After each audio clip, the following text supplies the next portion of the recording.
Elric's eyes widened as he heard the person next to him call his name, Elric Melvinger. The voice was monotonous, but the information delivered was shocking. He was suffering from a condition called mana blockage. Unlike normal people, his body had to endure this rare illness because mana couldn't flow freely, and mana was the essential life force for any mage. Elric sat quietly in the Royal Magic Hospital's room, listening as the doctor droned on and on.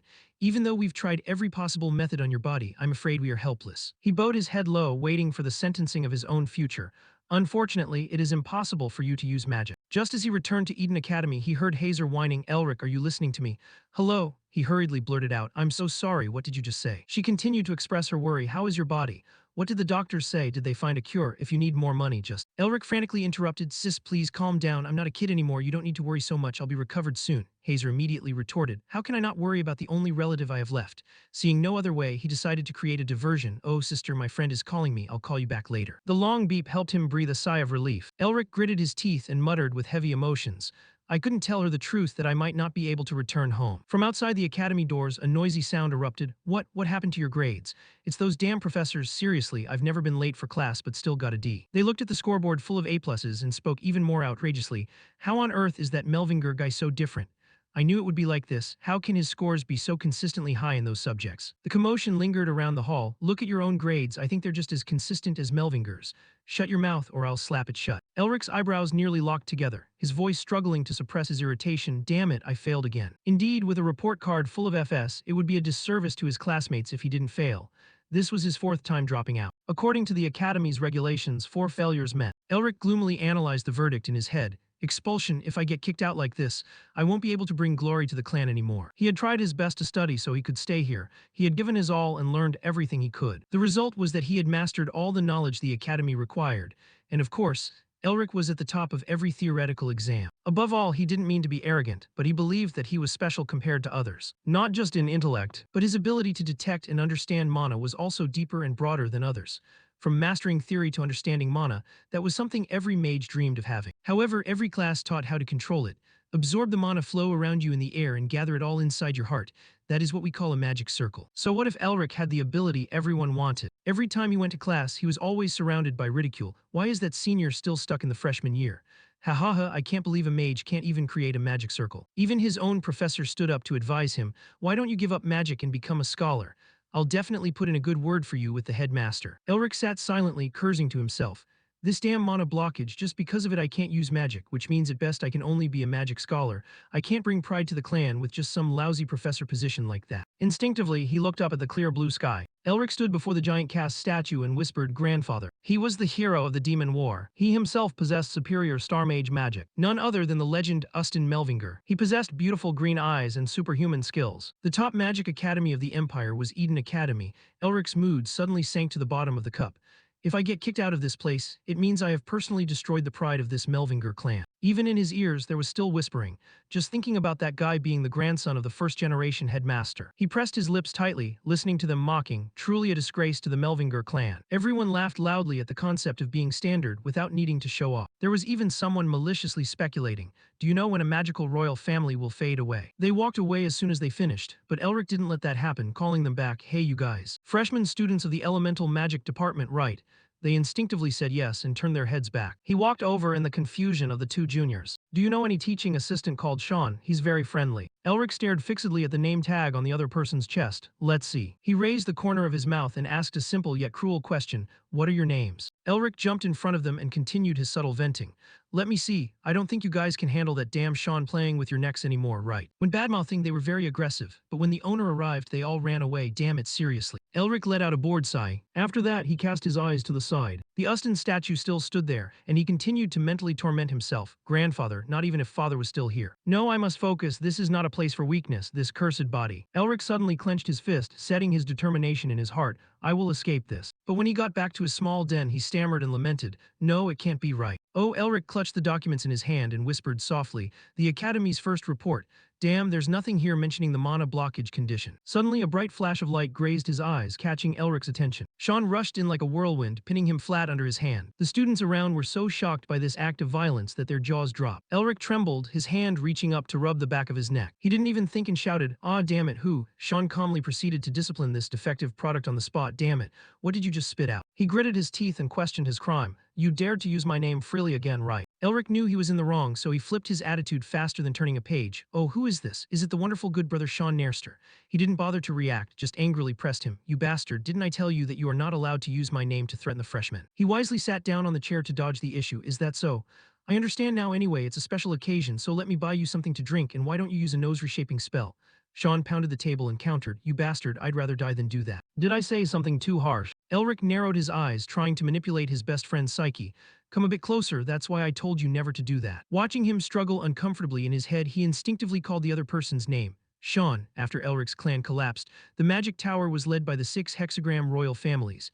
He was also a member of the Hexagram, the son of the Nairster clan. And right after he graduated from the academy, he immediately became a professor and elite member. Even though he chose a path contrary to Elric's, he was still the only one who stood by his side. Sean pulled out the pile of documents while confusedly asking back, what's wrong? Why are you staring at me like that? Without waiting for an answer, he pushed the pile forward. Elric looked at the dense lines of text on it and felt dizzy. What is this? When he read the title carefully, he became suspicious. Diamond Dragon, the Exploration Plan. Elric just glanced over it and gulped down some water. Why are you giving this to me? Sean patiently explained his intention.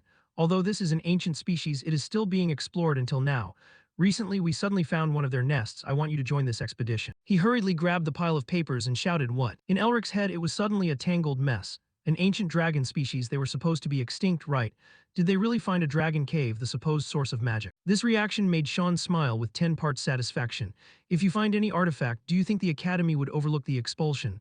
Look at the map, and all of that is thanks to your sincerity. Elric immediately read the route ravenously, his line of thought rising and falling like a stock chart.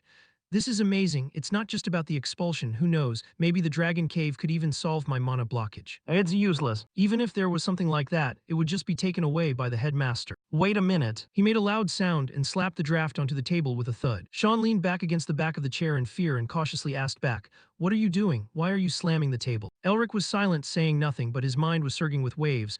Why didn't I think of this? This is the opportunity that God gave me. He parted his lips and let out a crisp laugh. Ah-ha-ha. After that, Elric acted like he went crazy, clutching his face and laughing wildly. Sean looked at this mentally disabled guy and directly cursed.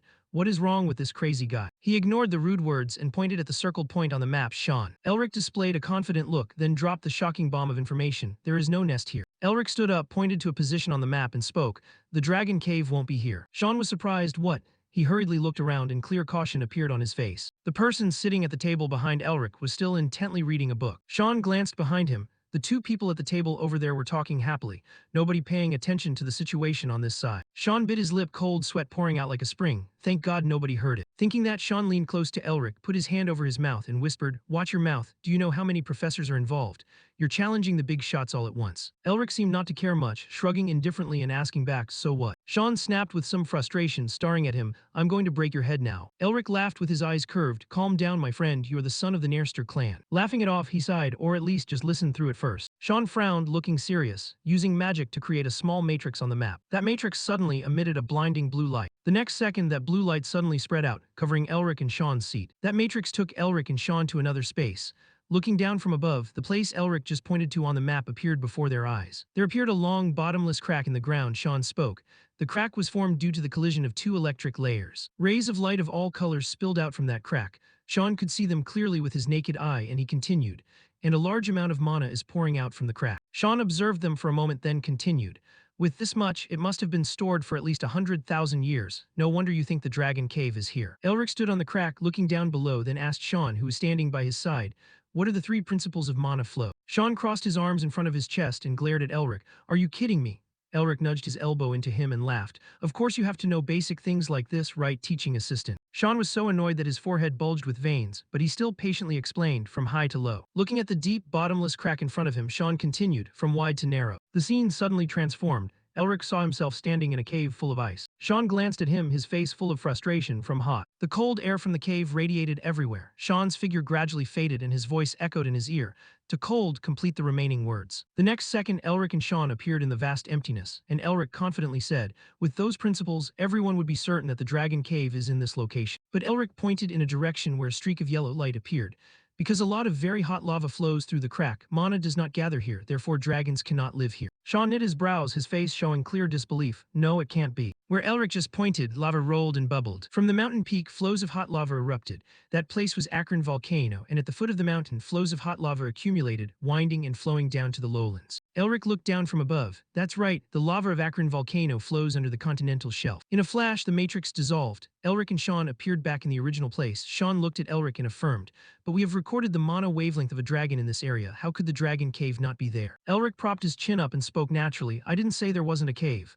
Hearing him say that, Sean became even more confused. What? Elric smirked. There is definitely a cave. Finishing his words, he pointed to a certain position on the map and spoke, here inside Caragol Cave. And just as Elric guessed, the place he pointed to indeed had a cave. Zooming in on the cave door, a vibrant golden dragon was carved. Elric thought of a place with countless bookshelves related to priceless magic. Besides that, there was also a treasure with mountains of gold coins and various precious stones, and he affirmed that it was definitely there. Ending that conversation, Sean walked to a room, confusedly scratching his head and cursing, damn, what should I say to my superiors about this? Sean tried to regain his composure, raised his hand to knock on the door, then paused. Sean was worried and sweating. He thought to himself, should I just play dumb? If I make the headmaster angry, I'll be expelled, but what if what Elric said is true? Then that guy. Sean hesitated, walking back and forth in the corridor, not daring to knock. Suddenly, he heard some noise, so he looked towards the sound. Not far away, Elric was actively practicing magic, and Sean saw this scene and showed surprise. Elric, why are you alone in the practice room? Elric's whole body trembled, performing the action of putting his hand forward as if trying to create magic.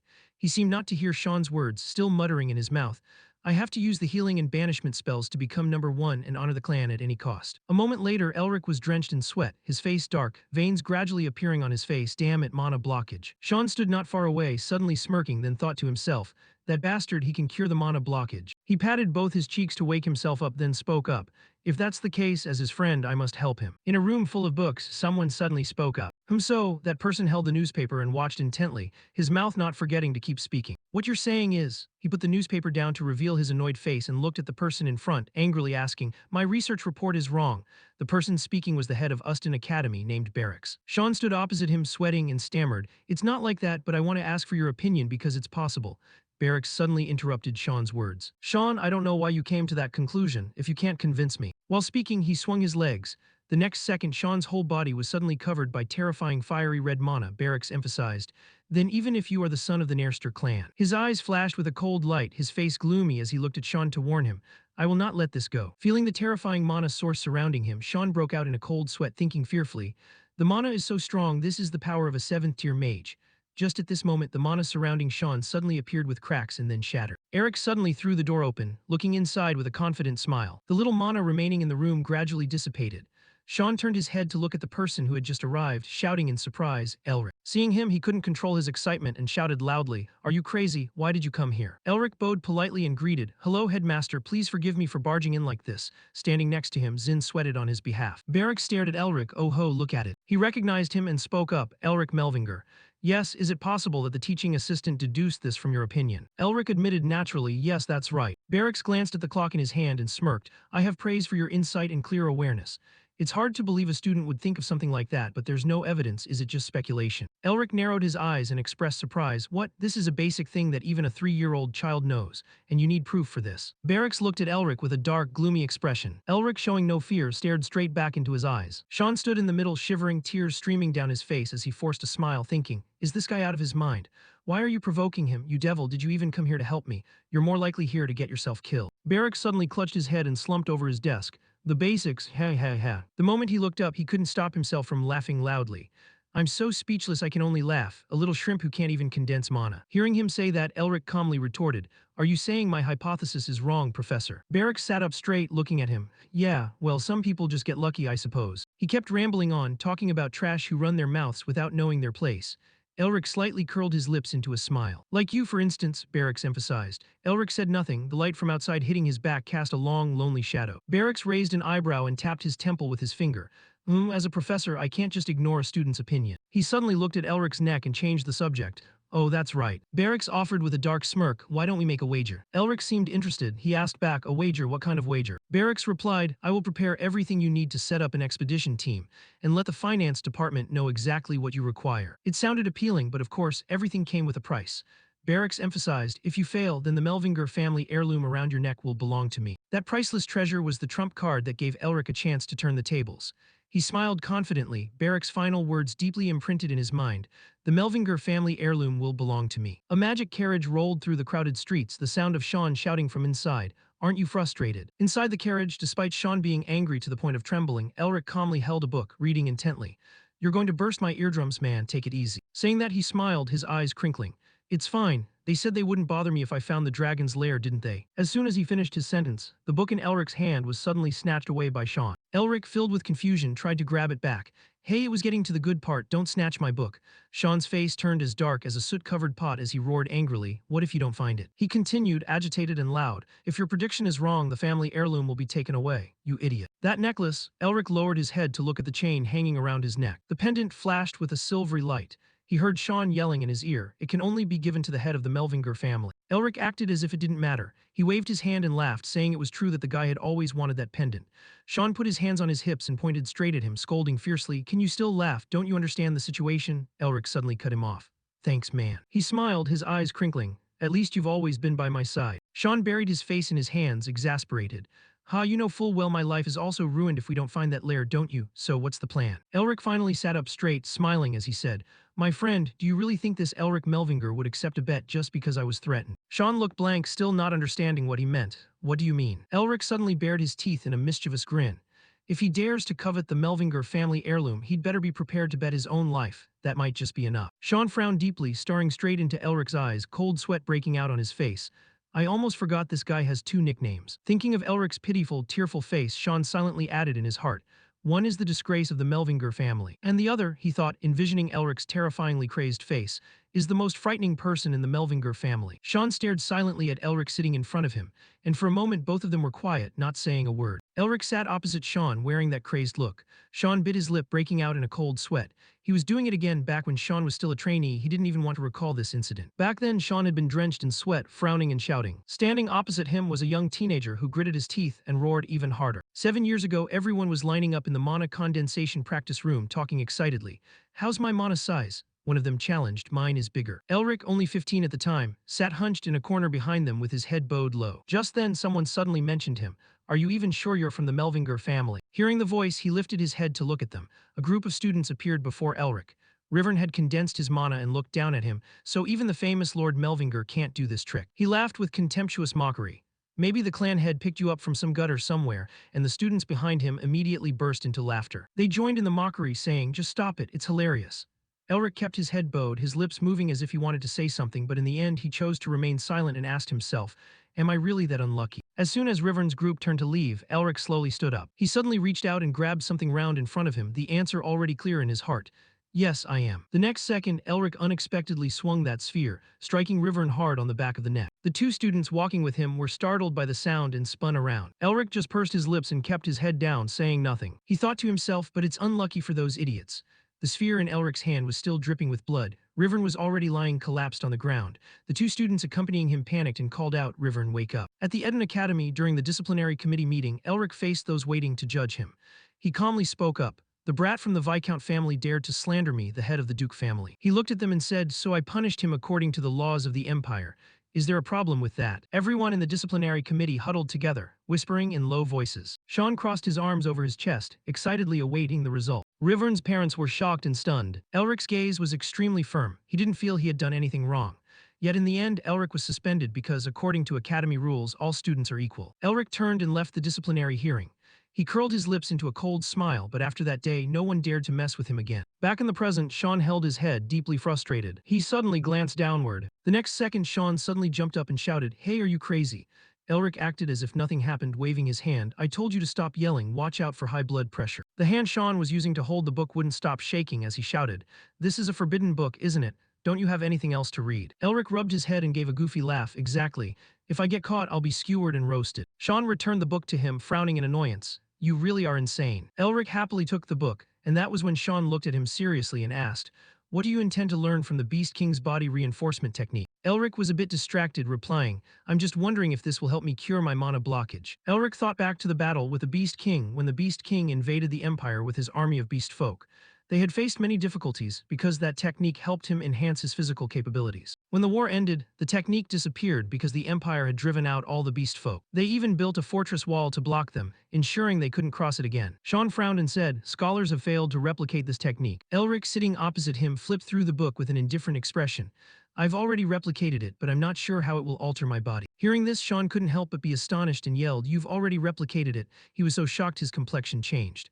"I'm going to have a heart attack from all this shock, Lord Elric, do whatever you like." Just then, the carriage the two were riding in suddenly experienced a violent jolt. Elric rubbed his head in pain and angrily poked his head outside. "What's going on? Why did the carriage stop?" Sean also followed out of curiosity. At that moment, a group of people suddenly walked over. "Hello Elric, long time no see." Elric glanced at the group. "I didn't think I'd run into you guys." Seeing Rivern's group standing in front of him, Elric couldn't help but wonder, "Why are you guys here?" Rivern smirked and said, "Why you ask? Because I just love my classmates so much." Rivern was now a senior researcher at the Varrock's Research Institute. Sean couldn't help but get angry and charged forward aggressively. "You bastard!" Rivern's group flinched and stepped back. "What's wrong?" He hurriedly explained, "The director requested us to come and assist." Elric stared at them. "Is that so?" The group in front of him smiled as if nothing was wrong, but in reality there was nothing but malice behind it. Elric ground out, "How very kind. I remember saying I didn't need any assistance." Sean turned and whispered to Elric, "You can feel it, right? How many of them are hiding their mana?" Elric replied in a low voice, "Now this is the true director of Varrock's." He suddenly loosened his collar to let Sean see what was inside. "Don't worry, I've already prepared for this." Sean asked in surprise, How did you get that?" Elric smirked and didn't answer. In Barrick's office, he looked dark and was shaking with anger, shouting, "What? He already got the breath of Gehenna and the Azure King's armor." The person sitting in front of him was sweating bullets, "Since you told us to assist him as much as possible, so." Barracks roared angrily, "You damn idiots. What Elric has in his hands, the breath of Gehenna, a sphere-sealing fire that can burn a target to ash, plus the Azure King's armor, which has excellent resistance to both physical and elemental magic. Just thinking about those two treasures gives me a headache. You thought lending a student a tier 4 magic tool that could turn a town to sand was fine. And it had to be that guy too." Barracks massaged his bald head to soothe the pain and muttered, "I'm going crazy. Get out of here, I don't want to see your face anymore."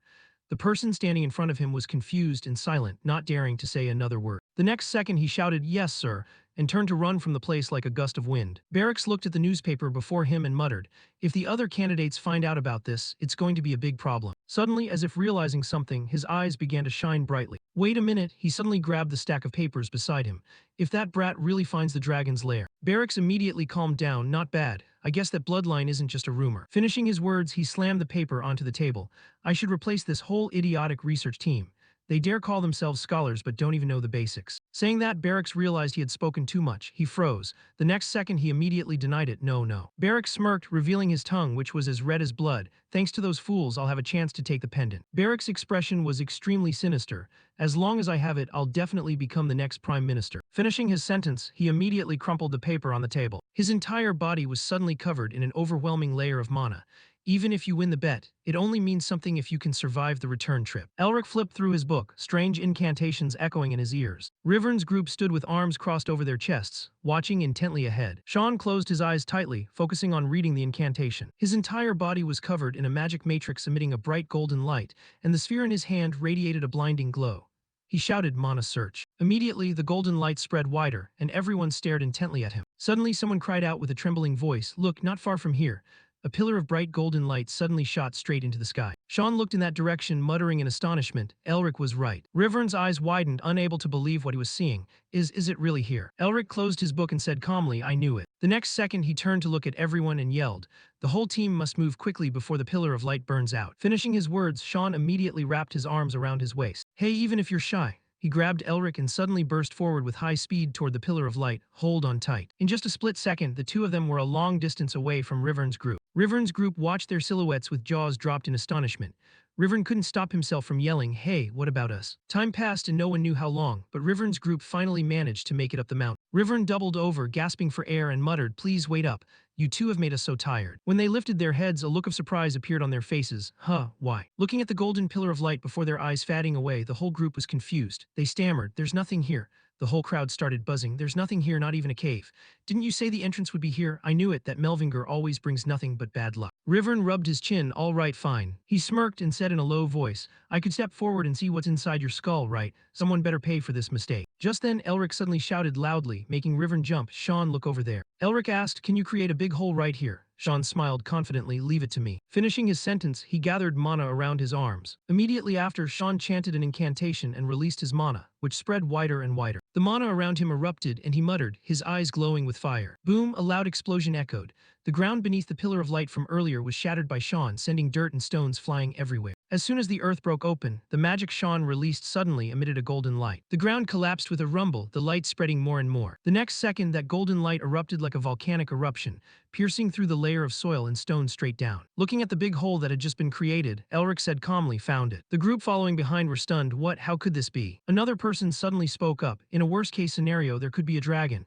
Before he could finish his sentence, he gasped loudly. A blue aura suddenly covered the whole area. The group following behind shouted in shock, what is that? They gritted their teeth, trying to withstand the pressure of this massive mana stream. Someone was so terrified their face went pale, staring blankly ahead. Huh? Elric suddenly stretched out his arm to signal them. He looked straight ahead and said, don't move. That's just the compressed mana that escaped when we created the hole. Elric put on a serious face and said, everyone, let's go inside. At the edge of the deep hole, seeing Elric go down into the cave, the group panicked and yelled, Elric, wait for us. Everyone followed behind Elric. Inside the cave, the stalactites seemed to glow. Rivern among the group rubbed his hands and spoke up. Why is it so cold here? Even after using a spell, I don't feel any warmer. As they were walking, Elric suddenly stopped in his tracks. Sean, walking beside him, asked confusedly, what's wrong? Do you see something? Rivern, with a big question mark appearing in his head, said, no, it's just that I felt a chill run down my spine. Sean blew a breath into his freezing cold hands, probably because you're cold. I think I'm about to get sick. Not a single person noticed the pendant on Elric's neck, suddenly emitting a silver light. A while later, the group sent to assist suddenly became enthusiastic, walking forward. Elric and Sean followed slowly. Elric whispered, maybe you were right. Inside the cave, a monster with glowing red eyes appeared, its two hands pinned straight to the wall. In the darkness, its red eyes became even clearer. It grinned, revealing pearly white teeth, and spoke in a dark tone, there you are. Finally, one of the people following Elric looked at the scene in front of him in awe. Whoa. Sean was equally surprised, truly impressive. Before them appeared a massive door engraved with a golden dragon, and the group behind him stammered in amazement. Is that a door? The middle-aged man in the group shouted, those with strength gather quickly.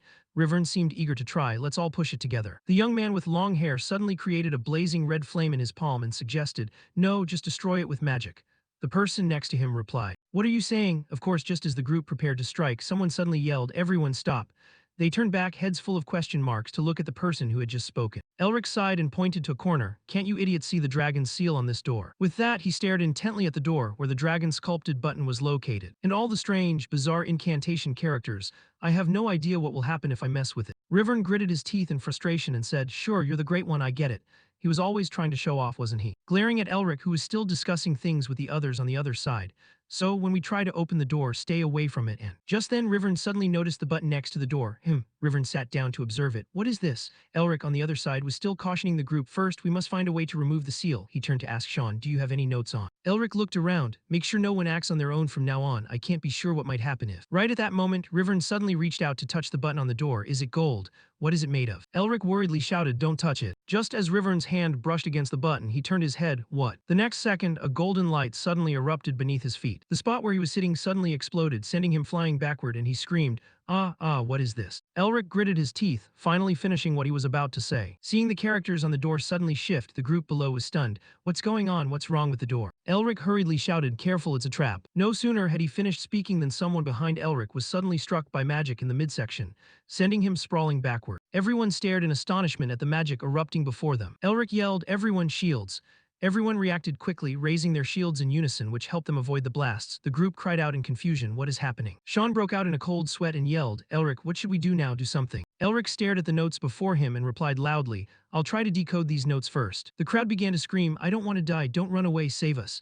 Elric crouched on the ground, reassuring himself, stay calm. His mind struggled to process everything, a situational test. Elric began to put pen to paper. Right, just imagine this is just a situational test. His gaze gradually became determined.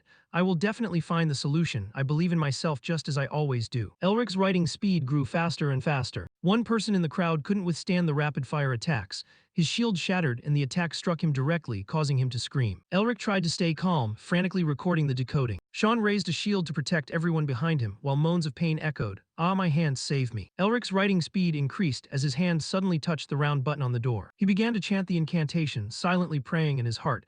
Just a little more, as long as I don't make any mistakes. Elric squeezed his eyes shut. Gritting his teeth, he thought, please, I'm begging you. As if hearing Elric's prayer, the magical attacks finally stopped. Everyone was amazed. It stopped. Sean collapsed to the ground, exhausted, looking up at the sky. I thought I was going to die. Elric hurriedly ran over to him. Sean, are you okay? Sean looked at him. Elric smiled slightly. Thanks to you, I'm still alive.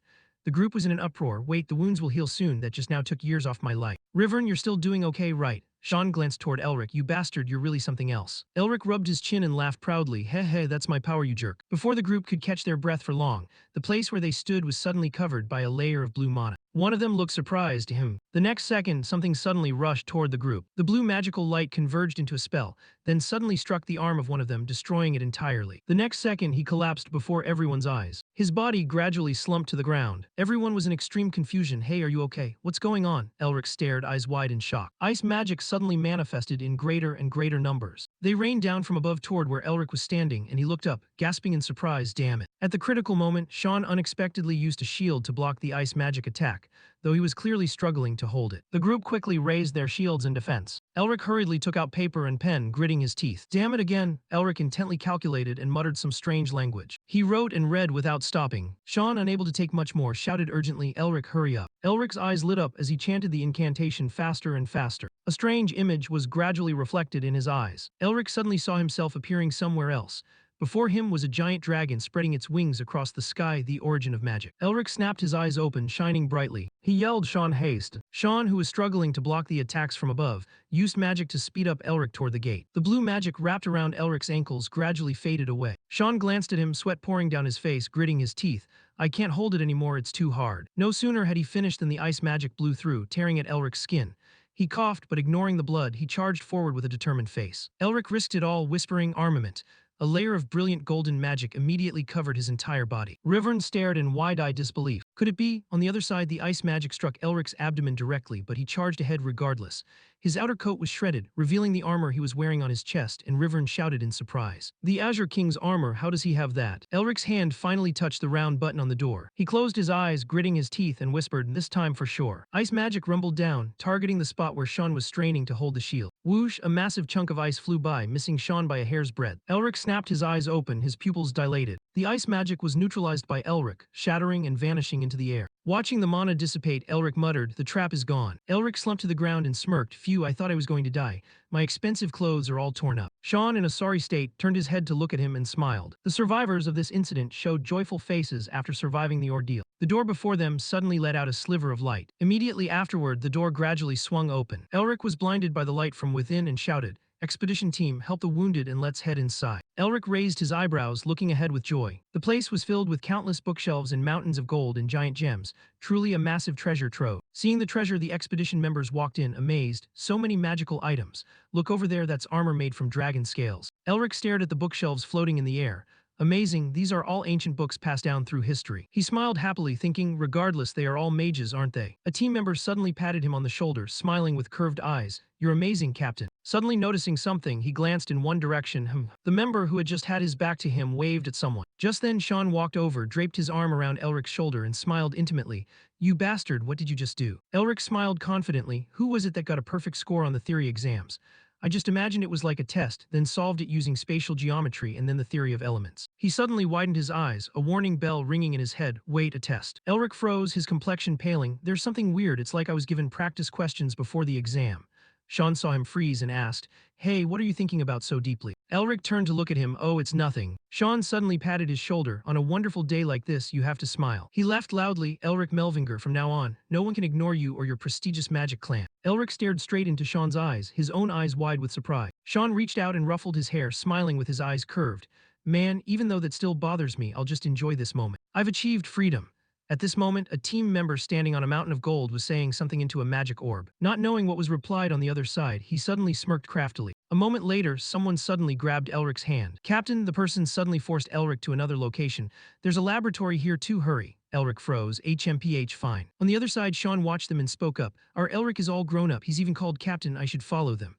Just then, Rivern ran over panting. Sean, there's a dragon carcass behind the treasure mountain. Sean turned his head abruptly and exclaimed loudly, What, a dragon? Rivern grabbed Elric's hand. He spoke, he'll be there later. Sean stared at him, and Rivern, nervous and sweating, tried to urge him, let's go. They reached a giant dry skeleton. Wow, this size, this must be a dragon king. Rivern glanced at him. Yeah, it seems to have been here for over 4,000 years. On the other side, Elric was suddenly shoved forward. Surrounded by the group, he pressed his hands on the ground and hissed, You dogs. Elric glanced at the group, gritting his teeth, You guys.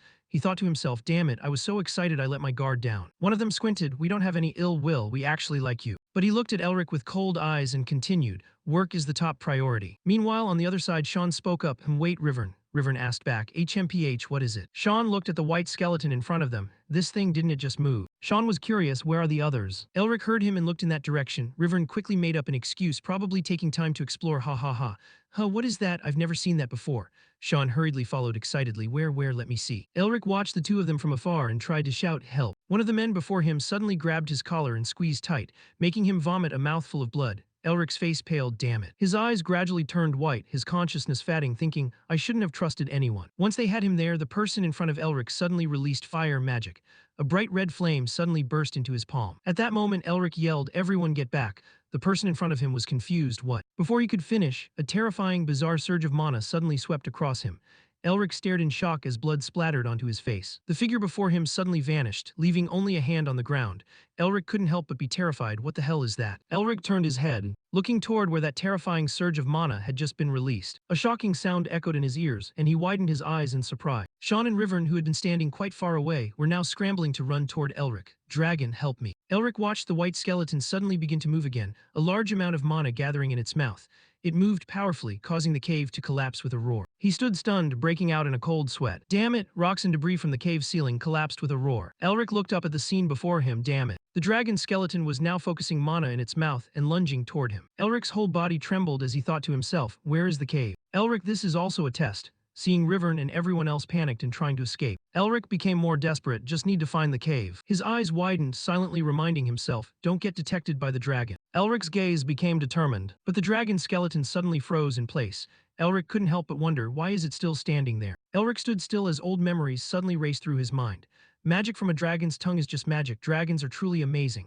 The delay enchanting the source. Sean is safe. That idiot River, no, even then the amount of magic power consumption is still too high. Elric stared ahead. Right, if I want to do this in one beat, I need little time to prepare. Thinking this, Elric immediately yelled, "Expedition team, set up a defensive barrier and let's take it down together." The group, who had just been planning to kill him, immediately took orders, pulling out shields to form a barrier. Sean and Rivern focused their mana to create a shield, and Sean said seriously, "Everyone hold your position." A layer of shield formed from mana suddenly surrounded the pile of shields, sheltering the group inside. Elric opened his eyes wide and yelled, "It's coming." At the same time, the dragon skeleton suddenly opened its mouth wide, releasing extremely terrifying magic. The magic aimed straight at the group's two defensive shields and charged forward. With a loud boom, the magic collided with the shield and exploded. Countless cracks gradually began to appear on the surface of the magic shield. Elric narrowed his eyes in concentration, thinking, "This attack will last for 20 seconds. If we can block it, we'll have a chance." Sean poured his mana into the barrier, desperately trying to hold it. "Everyone hang in there." The sound of the impacts continued steadily, and the magic shield's surface was now riddled with marks from the relentless attacks. Elric glanced toward the door. Running to the door will take about 17 seconds. Watching the circular button on the door, Elric calculated internally, "If I can close the door in 3 seconds, everyone will survive." A sudden flash of insight sparked in Elric's mind. The skeleton dragon's magic swept momentarily across one of the team members. The next second, the man instantly evaporated, leaving Elric stunned. The magic barrier was now full of holes, yet Sean and the others continued to struggle to maintain it. Sweat poured off Elric like a waterfall as he shouted, "Now!" Seeing the skeleton dragon gathering mana in preparation for its next attack, Elric screamed, "Run!" The entire group scrambled to run, pick up the pace. "If it catches us, we're done for." Elric thought to himself while running, "Good, if things keep going like this." Suddenly, Elric sensed something, a massive question mark appearing in his mind. Cracks began to appear in the air, and the next second, the two people running right beside him were instantly reduced to puddles of blood. Blood splattered, staining Elric's face. He turned his head to look, seeing the body of another team member being lifted into the air as their blood sprayed everywhere. Elric's eyes widened in horror. No way. A group of skeletons suddenly emerged from thin air. They began slaughtering the members of the expedition team. Elric recognized them, the legendary entities guarding the dragon. Elric stared dumbfounded, a name flashing in his head, Spard-O-Me. He stood frozen on the spot, unable to react in time. Suddenly, a fireball flew in from behind him. The fireball streaked past Elric, striking the Spardoi standing directly in front of him with pinpoint accuracy. Sean was the one who had acted. He yelled, "Elric, help me take it down." As soon as he finished, a group of Spardoi from above dove down to attack him. Elric wiped the blood splatter from his cheek. "I have to come up with something." All around him, team members were screaming incessantly. "Save me!" Elric stood face to face with two Spardoi white skeletons waiting to attack him. Elric thought, "I'm the only one who can do this." He frowned, convinced that every problem had a solution. Just then, the pendant on Elric's neck flashed with a silver light. Elric squeezed his eyes shut, clutching his aching head and gritting his teeth. The next second, when he opened his eyes, a blinding light flared up. Elric suddenly saw threads interwoven through the air and he gasped in shock. "Why does everything look like this? I can see lines crossing everywhere like a spider web. Sean was currently attacking a Spardo. He turned and his lips moved. Elric thought, it looks like Sean is trying to say something, but I can't hear a thing. At the same time, Elric yelled, dodge. Elric squinted, muttering, I still don't get what he's saying. What? A Spardo dove from above to attack Elric. Elric turned just in time, and the next second his entire body shifted to the side, easily dodging the lethal blow. The Spardo missed, stunned and unable to react. Elric stared, eyes wide. Did I just dodge that? Not giving Elric a moment to think, the Spardo launched another attack. Elric was able to dodge that attack just as easily. He stared at it, cold sweat dripping down his face, thinking, this isn't my imagination. I can see them, where he's going to go, how I need to dodge. The Spardo continued to rush him, but Elric could foresee its movements, realizing he could see exactly where the attacks were coming from. Elric backed away to create distance. If that's the case, I'll be safe as long as I follow those glowing points. Elric worried, what if this is a trap? On the other side, Sean was struggling to hold off the Spardo attacking him, and the expedition members were being decimated. They screamed, is anyone? Before they could finish, a blood-curdling scream echoed in his ears. Elric continued to dodge the Spardo's attacks, thinking, no, I don't have time to overthink this. If things keep going like this. Elric suddenly vanished from the spot. He slipped past the Spardo, blocking his path, and rushed toward the door. He knew clearly that everyone would die for nothing otherwise. With that realization, he yelled, follow me. Sean took the lead and shouted, come on, everyone move. The remaining survivors helped each other, struggling to keep up with Elric. Rivern, hidden among the group, trembled, let me follow. The guy next to him also yelled, Rivern, wait. Elric shouted in his mind, go to where my eyes can see. Everyone ran together behind Elric as he nimbly dodged the Spardo's attacks, yelling, this way. He took the lead, showing everyone how to duck and jump. Elric yelled to signal Sean. Sean hit his left leg with a fireball. Sean quickly followed orders, and the Spardo was blown away by the explosion. Finally, they reached the exit, the entire group seeing the light of salvation. We're almost at the exit, just a little further. They accelerated wildly to get out. We made it. Elric watched the group and thought, good, they're all alive. I just need to close that door. Just then, someone cried out, someone save me. Elric's hand, which was about to reach for the protrusion on the door, froze. Rivern lay shivering on the ground behind him, begging, please. Elric turned to see the Spardo closing in from behind, thinking, damn it, if I want to close that door, I have to leave him behind. What should I do? This guy is so annoying. Elric gritted his teeth. Even so, the Spardo raised its arm, preparing to strike Rivern down. Rivern tried his best to get up but couldn't. Elric gritted his teeth, thinking, I can't let him die. He turned back, racing the Spardo in speed. The Spardo swung its arm down and a piercing shriek echoed, Elric. The next second, as Rivern opened his eyes, nothing happened to him. The Spardo seemed to be held back by something, unable to break through and reach them. Elric sat on the ground, gasping for air. It seems they can't get out of there. Rivern held his face, emotionally crying out, I'm alive. Sean roared, Elric, are you crazy? Elric smiled, his eyes crinkling. That was that guy's fault for having weak legs. Why are you yelling at me? Sean was trembling, watching the Spardo being blocked in front of them. Elric couldn't help but wonder as the Spardo simply turned away. They can't get out. Elric looked up, observing the surroundings. Now I'm starting to think about this. Above the cave, a layer of red mana was interwoven into the ceiling. Elric thought, there are signs of destruction above the cave. Were the intruders right next to us the whole time? Suddenly, he noticed the skeleton dragon inside. It was gathering mana in its mouth, but more importantly, Elric noticed one thing. Something was embedded in the skeleton dragon. Above the cave, a loud explosion rang out and large chunks of rock rumbled as they fell. Rivern screamed in fear. What? The Spardo are coming here. The Spardo dove down from above, with rocks tumbling down along with them. Rivern yelled, run, where can we run? We're surrounded. Elric emphasized, just keep running. He thought to himself as Sean, as if sensing something, turned to look back. The others scrambled to run outside, while Elric stood behind the door, still not leaving. Sean yelled in worry, Elric, what are you still doing? Elric turned and smiled at him, you go first. Sean hurriedly lunged toward the door, trying to pull Elric out. But just as he got near the door, it slammed shut before his eyes. It shut firmly, leaving Sean helpless. He yelled, Elric. Sean frantically pounded on the door, hey you damn bastard, why won't this thing open anymore? Elric gritted his teeth, his whole body shaking. 7 years ago, after Elric was suspended, Sean sat in front of him and asked, you're Elric, right? Nice to meet you, I'm Nemester, let's be friends. Elric looked at Sean coldly. He opened his mouth and said a single word that left Sean stunned. In the time that followed, Elric buried himself in books. Sean, thick-skinned, reached out his hand in front of him again. He smiled, eyes crinkling, and said sincerely, let's be friends. This time, Elric didn't even bother looking up, get lost. Sean followed him stubbornly. Do you want to? Elric interrupted coldly, scram. As time passed and night covered the sky, Sean opened his mouth to speak, but Elric interrupted, scram. Sean was disappointed. I didn't even say anything yet. Someone's voice echoed through the academy. You must be truly resilient to become a real mage. That person stood in front of Elric and Sean. You will be graded based on your completion order, so work hard. However, if you use magic, you will be disqualified. As soon as he finished, he shouted, start. The entire crowd of students immediately turned and sprinted straight into the forest. They were all giving it their absolute best. Their figures quickly disappeared along the path. Sean smiled confidently and bolted forward. He ran along the path without resting. A while later, Sean gasped for air, muttering, "Phew, I think I'm about halfway there. Should I have brought Elric along?" As soon as he spoke, a shadow suddenly flashed in the darkness. The next second, that shadow suddenly kicked toward him. Sean was kicked away. He rolled several times on the ground, kicking up a cloud of dust. Sean struggled to grab onto a rock protruding from the cliffside. He hung suspended in midair. Sean, his face covered in blood, gritted his teeth. "Is anyone there? Help." A group of people suddenly walked to the edge of the cliff. Rivern, leading the group, smirked. "Use magic to climb up then, why are you whining?" Sean closed one eye, unable to say a word. His hands, gripping the cliff face, were trembling uncontrollably. "How long has it been? I can't hold on anymore." Sean couldn't help but tear up. "I might actually die like this.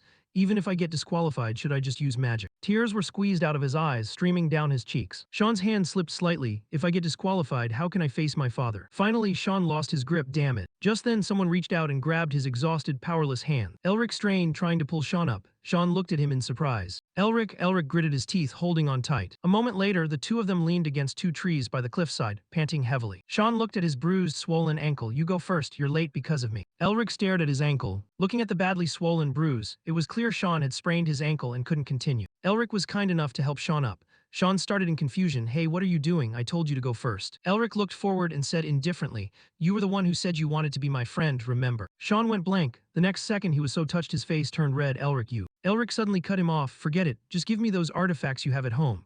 Sean was so annoyed he didn't want to say anything else. Elric bared his teeth in a grin. "That's a fair deal, right? We're friends, aren't we?" Sean wrapped his arm around his neck and Sean's yelling echoed through the forest. "You damn bastard, are you trying to scam your own friend?"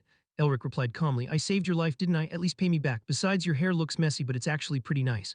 Why don't you let your bangs down?" Sean roared in frustration. "Shut up, that's a matter of honor." Sean thought about the Spardoy back there. "You bastard, even though you're weaker than me, you like to show off." He gritted his teeth, trembling, and yelled, "Help." Sean stared at the door in front of him, saying firmly, "Elric, hang in there. I'll call the elders or at least your father. Please don't die." As he spoke, Sean sprinted out of the cave. Elric leaned his back against the door. "Thanks, Sean. That's why I couldn't let you get into danger." Elric suddenly lunged forward. He vanished from the spot, charging alone into the swarm of Spardoy in front of him, yelling, "Who do you think I am?" Elric dodged past the Spardoy surrounding him. He gasped for air, sweat pouring down. "Found it." Elric reached out and snapped the shins of the Spardoy in front of him. He used their blind spots to dash forward as fast as a gust of wind. Elric ran so fast he kicked up a massive cloud of dust. He reached his hand out, and this is it. The moment he touched it, a massive surge of mana erupted outward. Elric held Jahan's breath in his hand and whispered, "Armament." Mana instantly gathered around him, forming the Azure King's armor, and he activated Jahan's breath, using fire to fight fire. Elric's eyes flashed with a red light. "You want to get a taste of your own medicine, huh?" A blazing red magic flame suddenly erupted around Elric. Normally, one would need mana to use this artifact,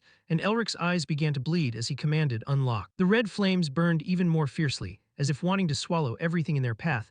"I will use my own life force to substitute for mana." In a flash, the flames licked toward the Spardoy before him, engulfing them in a sea of fire. The intense flames burned them down to nothing but dry bones, and as a loud explosion echoed, Elric muttered, "All of this was just a test by the dragon, if my guess is correct." Elric lunged toward the dragon skeleton. He landed gently, knowing the answer lay right there. The dragon skeleton before him still stood tall, showing no movement. Elric aimed for the object embedded in the dragon skeleton. He stepped onto its giant skeleton to steady himself. His entire body was surrounded by a pale yellow mana, and he looked at the object before him.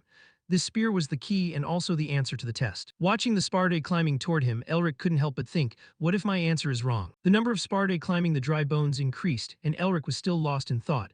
And what if this is just a prank by someone, then I'll fail right here. Seeing the Spardoy becoming more and more numerous, Elric steeled his resolve. He laughed and reached out to touch the spear's hilt.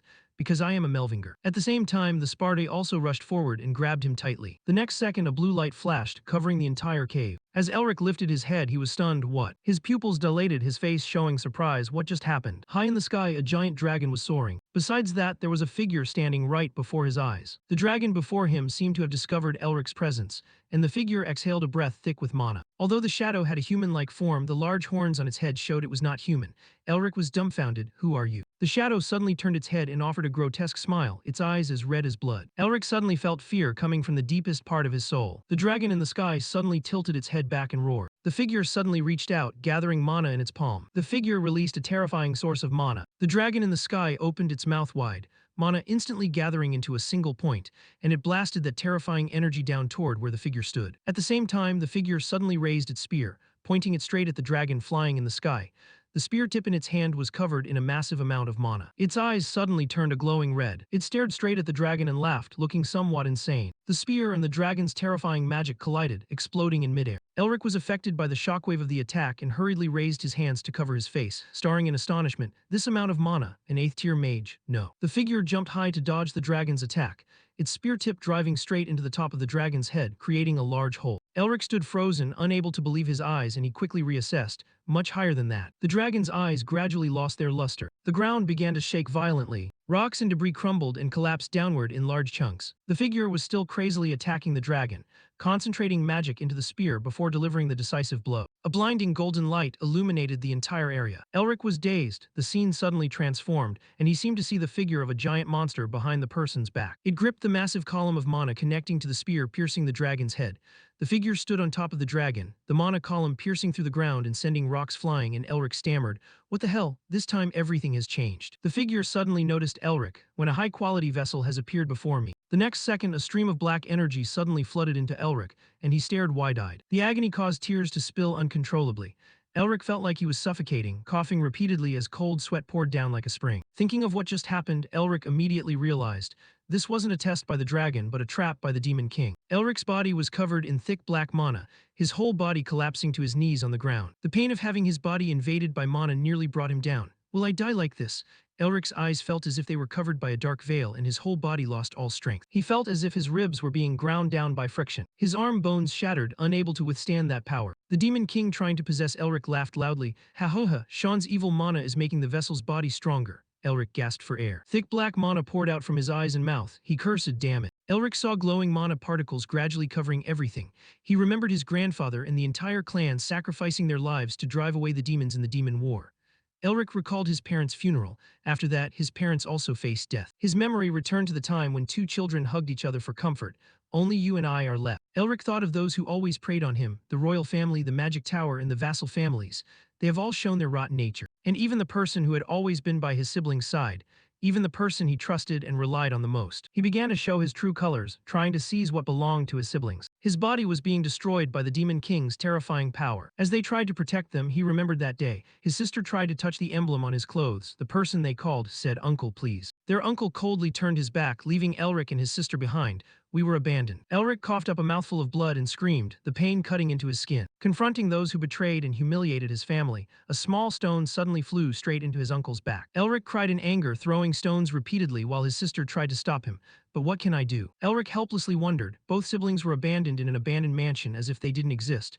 Returning to the present, Elric silently cursed, "Damn it. No matter what, I will cure this mana blockage and restore my family." The thick black mana wanted to swallow him, but he didn't give up. Hatred welled up in his heart. "I'll make those traitors regret it." Elric sank into the darkness, hearing his heart beating crazily. "No, I haven't even started yet. It can't end like this." The Melvinger pendant on Elric's neck suddenly emitted a blinding golden light. "I won't let you devour me like this, damn you." The next second, Elric's whole body was wrapped in a pale yellow mana. Disjointed incantation characters flew around him, and his eyes, which had lost all color, suddenly flashed with a blue light. He heard someone whispering, "I hope this voice will reach our future descendants." The blue mana gradually pushed the Demon King out of Elric's body. He gritted his teeth in anger, saying, "What kind of power is this?" Elric suddenly reached out toward him. The Demon King's body was covered in blue mana, gradually fatting, and he was startled. The voice still echoed in Elric's ears. At this moment, Elric's body suddenly changed, his expression becoming strangely calm. He reached forward as if grasping something, and the voice continued, "According to the agreement, the first Demon King will be devoured." Finishing his words, Elric suddenly raised his hand, magic power gradually gathering on his arm, where a strange mark suddenly appeared. The Demon King gritted his teeth and screamed, "Impossible." He was gradually absorbed by the magic power but still tried to finish.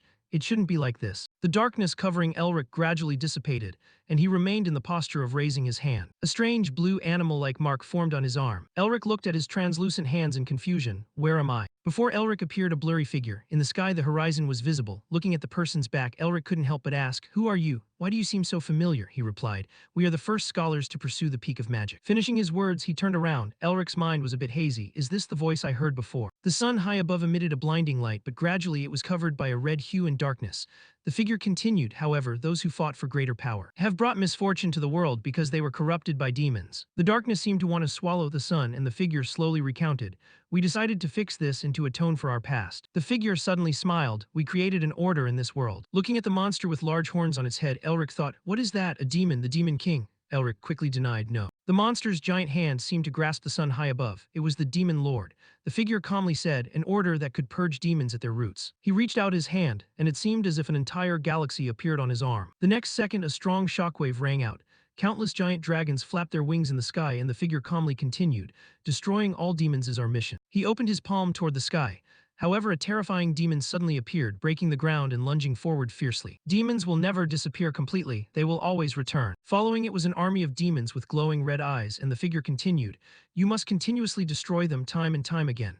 Until then, the order cannot be disbanded. Finishing his words, he performed a strange movement with his hand. The leading demon was unexpectedly pushed back. White dust flew up everywhere. The ground shook with roaring tremors. The figure remained calm, standing still without flinching.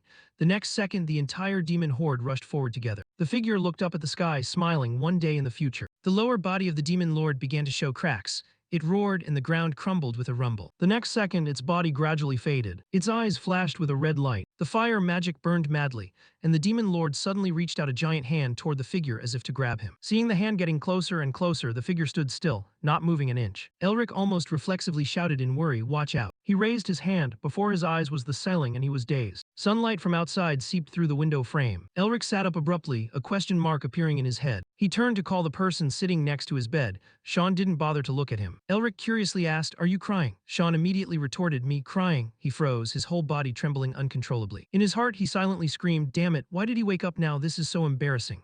Elric was speechless, looking at Sean's back. He waved his hand. You're even crying. He kept nagging in Sean's ear. It's fine, you can cry. I just remembered you were crying when we were in the cave too. Sean heard him and became so embarrassed he got angry. He turned and glared at Elric. Elric broke into a cold sweat, hurriedly apologizing. Oh, I'm sorry. Elric's voice echoed in the hospital, but did you bring a rescue team to save me? Sean sat by the bed and replied, yeah, you sicko. Elric rolled the egg over the bruise on his face and grumbled, can you use magic to heal this bruise instead of just giving me an egg? Sean said naturally, you should be grateful that I gave you anything at all, you prick. Elric was speechless. You're the head of a clan, why do you keep calling me names? Sean glared at him, what's it to you, you sicko? Elric wisely turned his face away, pretending to be ignorant. Huh, what? I didn't say anything. Sean glared at Elric, by the way, if you play stupid like that ever again. Just then, Sean suddenly made a request, wait, stand up. Elric was confused, what for? Sean lost patience, shut up and stand up. Elric stammered, yes. Sean raised his hand to measure Elric's height. Did you get taller? He reminded him, try looking in the mirror. Elric touched the surface of the mirror and he saw that he had indeed become much taller than before. Elric stared in surprise, thinking back to the time in the dragon cave. What happened? Did my body change? Sean looked at him and curiously asked, what happened? Tell me about it. And what about the dragon? Elric turned to look at Sean and thought to himself, I'm sorry, Sean, I can't tell you yet. Elric decided to play dumb, winked at Sean, and laughed. Yeah, well, I'll tell you first when the time is right. Sean patted his shoulder. All right, Elric, I believe you have some idea already. He was frustrated and sulky, but truly, you bastard, you're keeping secrets even from me. Elric gave a fake smile to coax Sean. Oh, don't be mad. Finishing his words, Elric continued. What about that cave? Sean's hand, which was peeling the egg, froze. My family will take over that place. Elric sat back on the bed. It's going to be busy excavating it. Elric opened his mouth wide to eat the egg. No, they're just guarding it so no one can come in or out. Hearing that, Elric couldn't help but yell, what, why? Sean swallowed the egg. Because it belongs to you, you found it. They can't let anyone just do whatever they want. According to the law, the dragon cave belongs to the person who found it. But usually, large academies can completely seize the benefits by asking for excavation permission.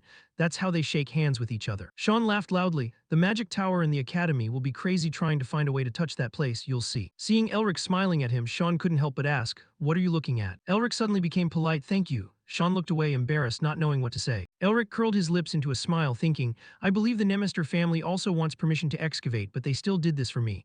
Sean suddenly interrupted his thoughts. That's disgusting, you clown, please don't talk like that. Sean bumped his fist against Elric's. What are you laughing at, you prick? Elric answered naturally, thanks for the compliment, you sicko. Just then, Elric suddenly remembered something. Wait, oh crap. He remembered barracks and thought to himself, now is not the time for this. That old hag must be finding every way to get excavation rights. Elric suddenly smiled coldly. He dared to try to finish me off. Sean saw this smile and couldn't help but point his finger and yell, what crazy thing are you planning now? Every time you smile like that, something is about to happen. Elric smiled, eyes curved. Sean asked anxiously. What are you going to do? Elric said kindly. I want to ask for a favor.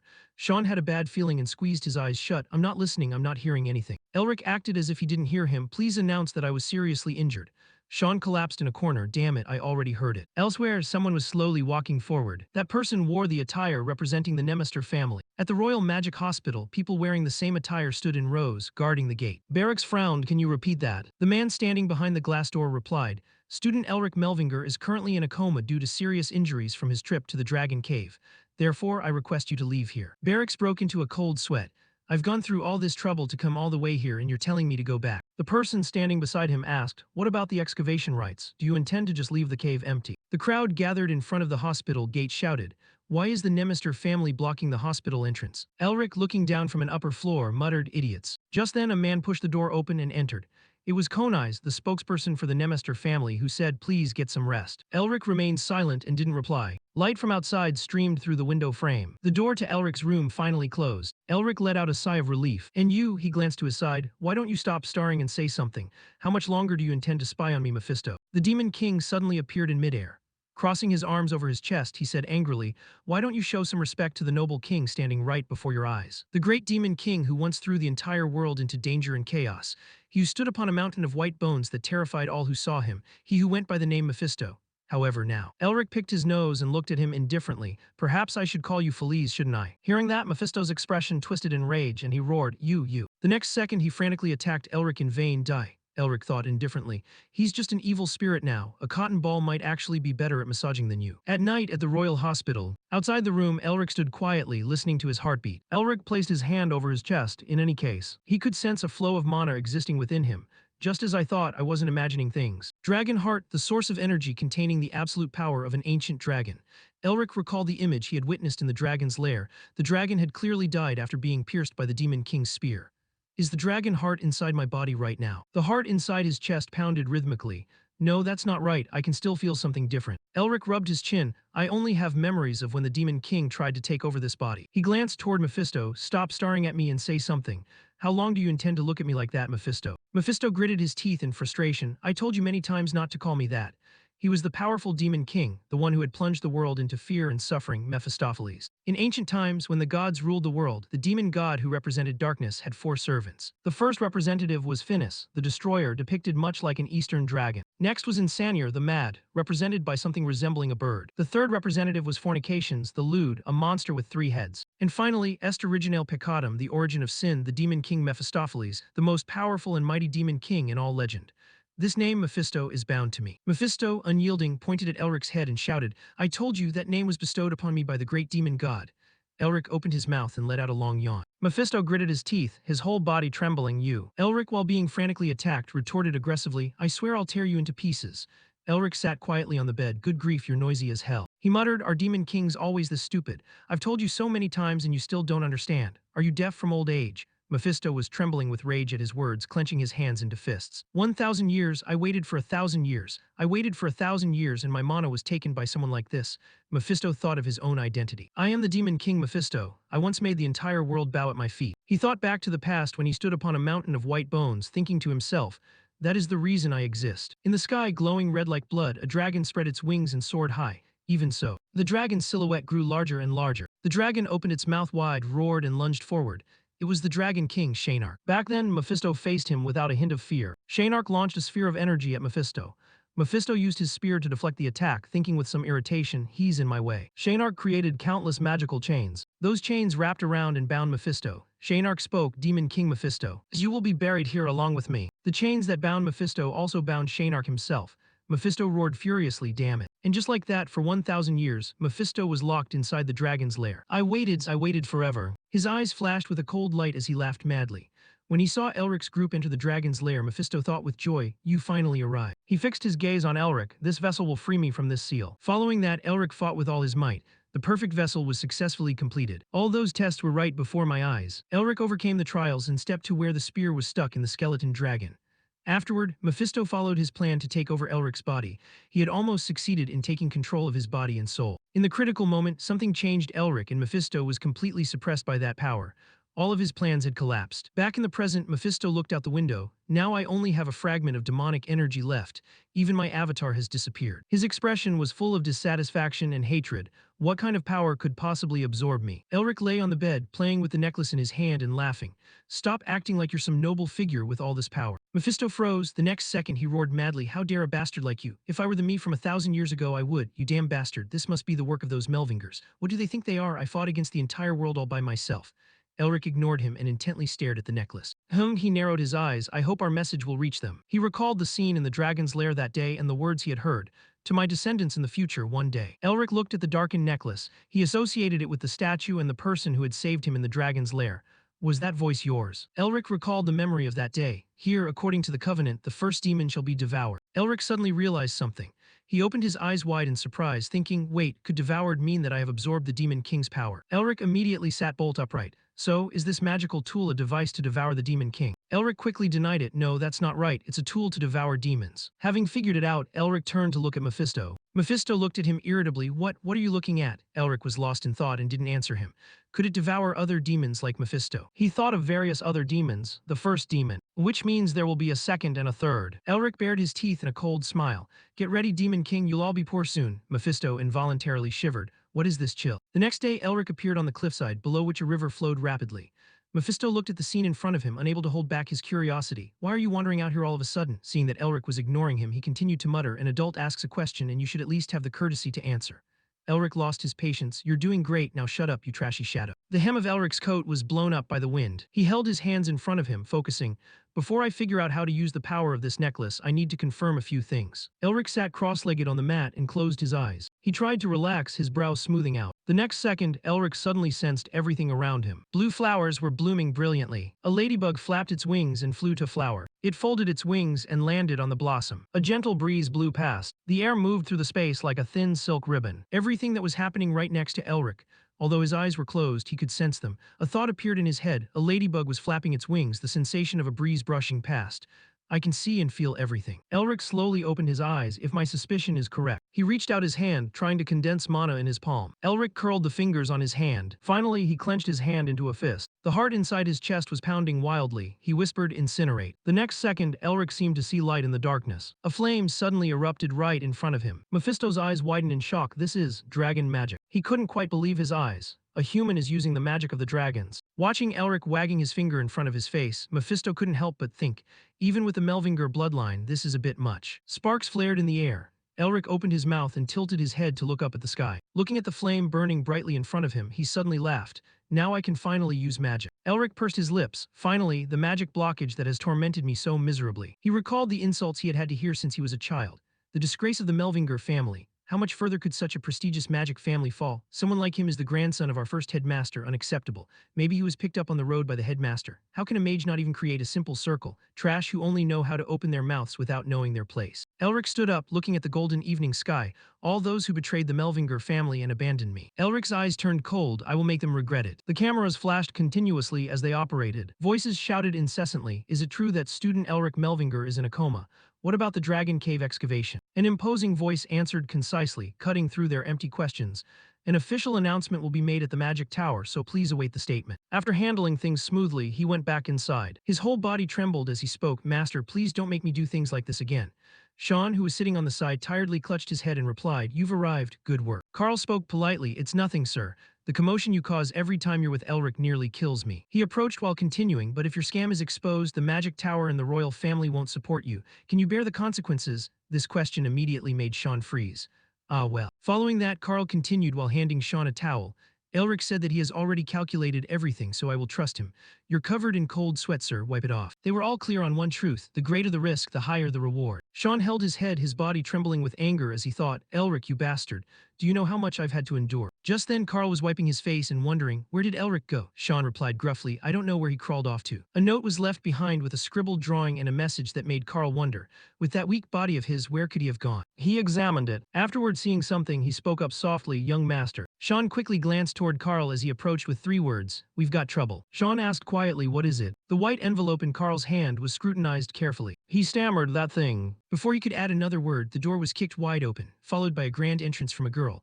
So, my little brother is plotting something without letting me know, huh? Sean's eyes widened as he shouted, Sister, why are you here? She laughed coldly and questioned him back, why are you so surprised? This person was the Firebird Witch, Tasha Nairster. She smiled faintly as she asked, is it strange for a sister to come visit her brother? Speaking of the Royal Magic Tower and the Clerical Alliance, each side produced the great geniuses of the century in the same generation. They were the 3 stars who would lead the empire and were called the new 3 stars. Tasha approached and pinched Carl's ear while questioning, didn't you give him my letter? he explained in confusion. I've been so scatterbrained lately. Sean's sister, the youngest in history to achieve the title of Archmage, was one of those 3 people. He cautiously watched the girl in front of him, then said, so why are you here? She smirked and explained, I heard your friend was sick, so as someone who also holds a magic certificate, how could I just sit by? Elric isn't in his room. Is the kid somewhere else? Her question directly brought to mind that ridiculous painting, and Sean silently prayed, oh crap, if she goes into the hospital room, it's all over. He frantically tried to find an excuse to leave. My sister is way too nosy. I have to chase her away before she finds out. He made up a reason. Elric is not in a condition to meet others right now. Tasha smirked, is that so? Sean tried to send her away, so please don't bother the doctor and go back. But she gripped his wrist tightly and wouldn't let go. Little brother, Tasha's aura became extremely threatening as she asked, are you giving me orders? After that, she directly proposed, let's continue our conversation. What happened to the Dragon Cave excavation rites? Sean stared at the girl in front of him who was fuming and smiling, thinking to himself, the Dragon Cave, I forgot that this witch is a dragon fanatic. Tasha continued to question him when she saw Sean's silence. No one has gotten it yet right. He gritted his teeth and tried to force the words out that. Sean's expression was awkward, his whole body sweating as the final words were forced out. It was decided by Elric. Tasha frowned, staring right at him. She replied concisely while the two threatened each other with their own auras. Then, there's no other way. She kept a tight grip on Sean's wrist. It was only after a moment that she decided to let go. Tasha turned to leave, not forgetting to leave behind a few instructions. Contact me when your friend wakes up. Tasha's words continued to flow, and her tone became even more threatening. If you don't contact me first. She made a gun shape with her hand as she finished, then prepare to get beaten up, little brother. Finally, when Tasha left, terrifying images competed to appear in Sean's mind. He shuddered and silently prayed, do something quickly, Elric. Just then, that weak but familiar voice echoed, young master. Sean asked, and Carl, who was coughing up blood and trembling, wondered, has she left yet? The bloody scene made Sean jump in shock. Whispers echoed throughout the city. The heir of the prestigious magic family is unconscious. The streets were bustling and people were shouting, extra, extra, who will be granted the Dragon Cave excavation rights. A person in a hooded cloak stopped in front of a stall and spoke up. Sean is handling everything well in my place. This person saw something and exclaimed with interest, well, look who's here. Holding the newspaper in his hand, this person muttered the bold headline. Our director is quite photogenic, isn't he? It was Elric. He smirked and replied silently, keep laughing while you still can, director. Elsewhere, a voice was echoing, congratulations, headmaster. A person bowed and said, trying to flatter the man sitting over there, now you can do as you wish. Barracks replied. Don't be so hasty, he reminded him gloomily. The election hasn't even started yet. The bespectacled Rivern continued to spout flattery. I was too impulsive. I could never understand your desire to protect the future of the academy and your students, headmaster. Barracks felt satisfied hearing these words and said, honestly, I already told you I haven't been promoted to headmaster yet. He continued to ask, by the way, what's the status of that student, Elric? Rivern quickly reported, I heard he's struggling to survive every single day. He sipped his tea and remarked indifferently, oh my, how unfortunate. Then he suddenly raised his head with a question, but if he wakes up, it will be a big problem. We should hire some assassin. The atmosphere shifted instantly upon those words, quiet. Barrack's eyes turned menacing as he stared fixedly at Rivern. He stammered, trembling, I apologize. Satisfied with the response, the air around Barracks softened almost immediately. There will be a professor position opening up after the election. He mused about who might fill that spot. Rivern, hearing this, couldn't help but be curious. Excuse me. Barrack's lecture continued, reminding him how to act. I am only the headmaster. I don't know what is happening outside the academy, Rivern. To which he replied with an understanding, I see. Then he bowed low, loudly assuring, I will not let you down. Barrack smiled, satisfied with his display. Elsewhere, in the dead of night, a hooded figure was hiding behind a wall. Elric smiled as he pulled back his hood. He then looked up, murmuring, all right, let's get started. His eyes glowed with a bewitching blue light as Elric mused. With my mind's eye, I can see the other side of the world. And for a moment his vision was tinted a faint blue. If I can find the hidden space. Elric calculated while reaching out, channeling the mana from the dragon's heart into it. He calculated while reaching out, channeling the mana from the dragon's heart. I can use magic without complex incantations. A stream of red energy followed by yellow and blue lines appeared simultaneously. The initial estimate seems okay. He moved at high speed. In an instant, he soared high up. Then he landed forcefully, creating an explosion in space. Elric mused, I am finally at the starting line. He took a deep breath. Then he looked at the moon and concluded, the initial estimate seems okay. I am finally at the starting line. Elric whispered to himself and beamed with a bright smile. Mephisto's voice echoed in the silent space, dripping with mockery. How pathetic. You can only use magic of that level even after possessing my power. Just a simple jump. Are you using tricks? Elric, though annoyed, couldn't deny the words. He was right. I need to be faster, stronger. Realizing he was being ignored, Mephisto flared with anger, pointing at him and shouting, you bastard, how dare you ignore me while I'm speaking? In my time, humanity, the demon world, and even the dragon race would cower in my presence every time I spoke. Despite the Demon King's incessant rambling, Elric's thoughts were focused on more important matters.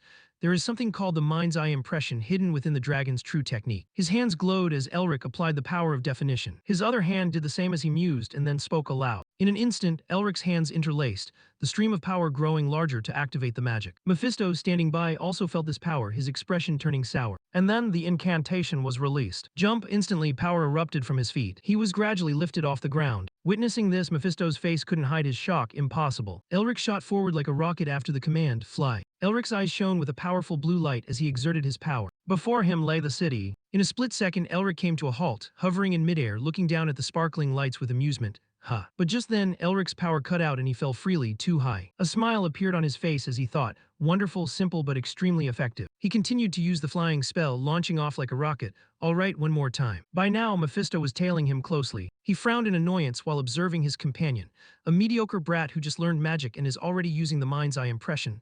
Dual magic. Speaking of the Melvinger clan, the eternal enemies of the demon world, Mephisto continued to compare. Even the strongest Melvingers might not be able to compare to this guy. Then his thoughts halted as he remembered someone. Oh wait, there must be one. The figure of someone in a white cloak appeared. This person's appearance was gradually revealed, only one person. Someone who looked exactly like Elric does now. Mephisto flew, reminding himself, oh my, I shouldn't think such things. His gaze held resolve as thoughts formed. At any cost, before he gets any stronger, I must seize that body and crush this dangerous seed. Mephisto calculated hurriedly, is there any way? On his side, Elric remained focused on flying forward. He had his own thoughts, the mind's eye impression. It's wonderful, but it's still so hard to master on my own. His hand clenched subconsciously. To become stronger, I must understand the core of the dragon technique. I need a teacher who can keep a secret. He thought of barracks. In an academy already under barracks control, no one was capable enough to teach him. By now, Elric's feet touched the ground. He stopped in the middle of a forest, calculating. At the very least, it must be someone on the level of the hexagram, but there's no way they would accept me as a disciple. Instinctively, Elric remembered someone who, if they were still alive, though he skillfully kept it fleeting, never allowing himself to dig deeper. No, not even father or uncle. In a corner nearby, Mephisto had been watching from start to finish, angrily trampling the dirt. I don't even have feet. Elric seemed to realize something. Wait. He stood up and called out to him, and the words successfully grabbed Mephisto's attention. Hey Mephisto, Elric smiled, offering a bold proposal. Can you teach me magic? I just thought of this. You must be the most suitable teacher for me. This proposal left the Demon King momentarily disconnected. What did you say? He turned away huffily, not saying another word. But Elric didn't know that Mephisto was secretly smirking as he spoke again. Mephisto turned back, nonchalantly questioning, what good would that do for me? Elric smiled brightly, convinced that agreeing would bring more benefit than harm. I will create a new vessel for you using alchemy. I will create a new vessel for you using alchemy. But this persuasion immediately met his challenge. You think a mediocre human can create a vessel for me? Responding to Mephisto's concern, Elric gave a completely nonsensical answer, then make me strong enough to do it. Yet Mephisto replied seriously, the answer is still a refusal, not enough. His face twisted as he answered, what can you do if I don't get stronger? With no other choice, Elric lowered his tone, suggesting, then propose another condition. Expecting an excited Mephisto to make a demand, he was met with a bucket of cold water. I refuse. Mephisto spoke nonchalantly, why would I ever enlighten you? I might consider it if you became one of my own kind. He opened his eyes, looking at Elric to gauge his expression. Mephisto was very amused watching Elric's confused face. Heh, look at that confused face, it satisfies me so much. You've been trying to play me, haven't you? The more he thought, the greater his joy, and Mephisto's lips curled into a grin. Though I'm still too weak to devour him, if I secretly use dark arts on him while I teach. A highly stimulating scenario formed in Mephisto's mind. He will grow stronger, and at the same time his soul will be invaded by dark arts. By then, I will devour him. His smile widened as he thought of him every second. Now kneel and beg me to take you as my disciple. Know your place and obediently become my vessel. But the truth slapped that ignorant Melvinger in the face as the next second he heard Elric swearing, oh, forget it, damn it. Mephisto's face distorted in astonishment at these words. Elric finally spoke up to retort, listen, Ajasi. The words unexpectedly caused Mephisto's brain to disconnect, leaving him stunned. Elric reminded him again, even demands have their limits, you know. His voice dropped, becoming dangerous as he spoke again. Do you still not understand what situation you are in? With that, Elric leaned close to the stunned Mephisto. What? For a second, Mephisto seemed to shrink in the face of that arrogant smile, and it left him feeling helpless. You. Mephisto raged, wanting to strike him, you damn bastard. But Elric softly commanded, shut up. Instantly, Mephisto was silenced, unable to make a single complete sound. Witnessing this, Elric couldn't help but sigh with satisfaction. Oh ho, more successful than expected. Furious at being silenced, Mephisto repeatedly pointed at his face and cursed, though the only sounds were nonsense. Elric couldn't help but sigh, oh my, you're too loud. In his heart, Mephisto felt increasingly defiant. There is no way I can be subdued just by the mind's eye impression. But then Elric issued another order, act cute. In an instant, Mephisto's dignity vanished as he posed like a cute rabbit. All of Elric's senses were instantly tortured, making him want to cough up blood. And he couldn't help but feel nauseous. Oh, my eyes, God help me. Mephisto nearby was already fuming to the point of tears but could do nothing. Elric regretted his request immensely while watching Mephisto. Why on earth did I ask him to do that disgusting thing? I feel like I'm going to puke if I keep looking. He gathered his remaining strength, trying to suppress himself. Stay calm, I don't want to see that again, all right. If you change your mind, write down all the explanations about the mind's eye impression magic here. I'll release the silence spell after we read all the content. By now, Mephisto's mind was full of thoughts of resistance. You think I'll compromise just for this? Me who endured being sealed for thousands of years. Elric shrugged, completely indifferent. I wonder if I should use this time to practice. Night fell quickly. Mephisto remained busy with thoughts that would never reach Elric. I'll be generous and forgive you if you admit you're wrong. Another morning came, another day, and Mephisto's patience wore thin. Along with his growing anxiety, he should be begging me to teach him magic by now. Another day passed, then the next, and Mephisto was restless with these erratic thoughts. What is wrong with me? Time continued to pass, day after day, and Mephisto had completely given up. Even considering surrendering, I'm going to teach him anyway, should I pretend to compromise. But a demon king's pride wouldn't allow it. No, I cannot lose. With that, the pen in his hand trembled, stopping after writing a few words. The basic principle of the mind's eye impression is. Watching Mephisto struggle like that, Elric couldn't help but laugh. Did you really have to go that far? This mocking laughter caused Mephisto's inner rage to rise to its peak. No, I am the Demon King Mephisto. The demon within him was released, resolved. There is no way I'm handing this over to a human. Suddenly, a voice from Elric cut through this eloquent internal monologue. What's this? He intently read the things written on the paper while Mephisto sat on all fours, looking no different from an old dog. Why am I acting like his little dog? Elric pursed his lips, carefully studying the letters drafted on the paper before him.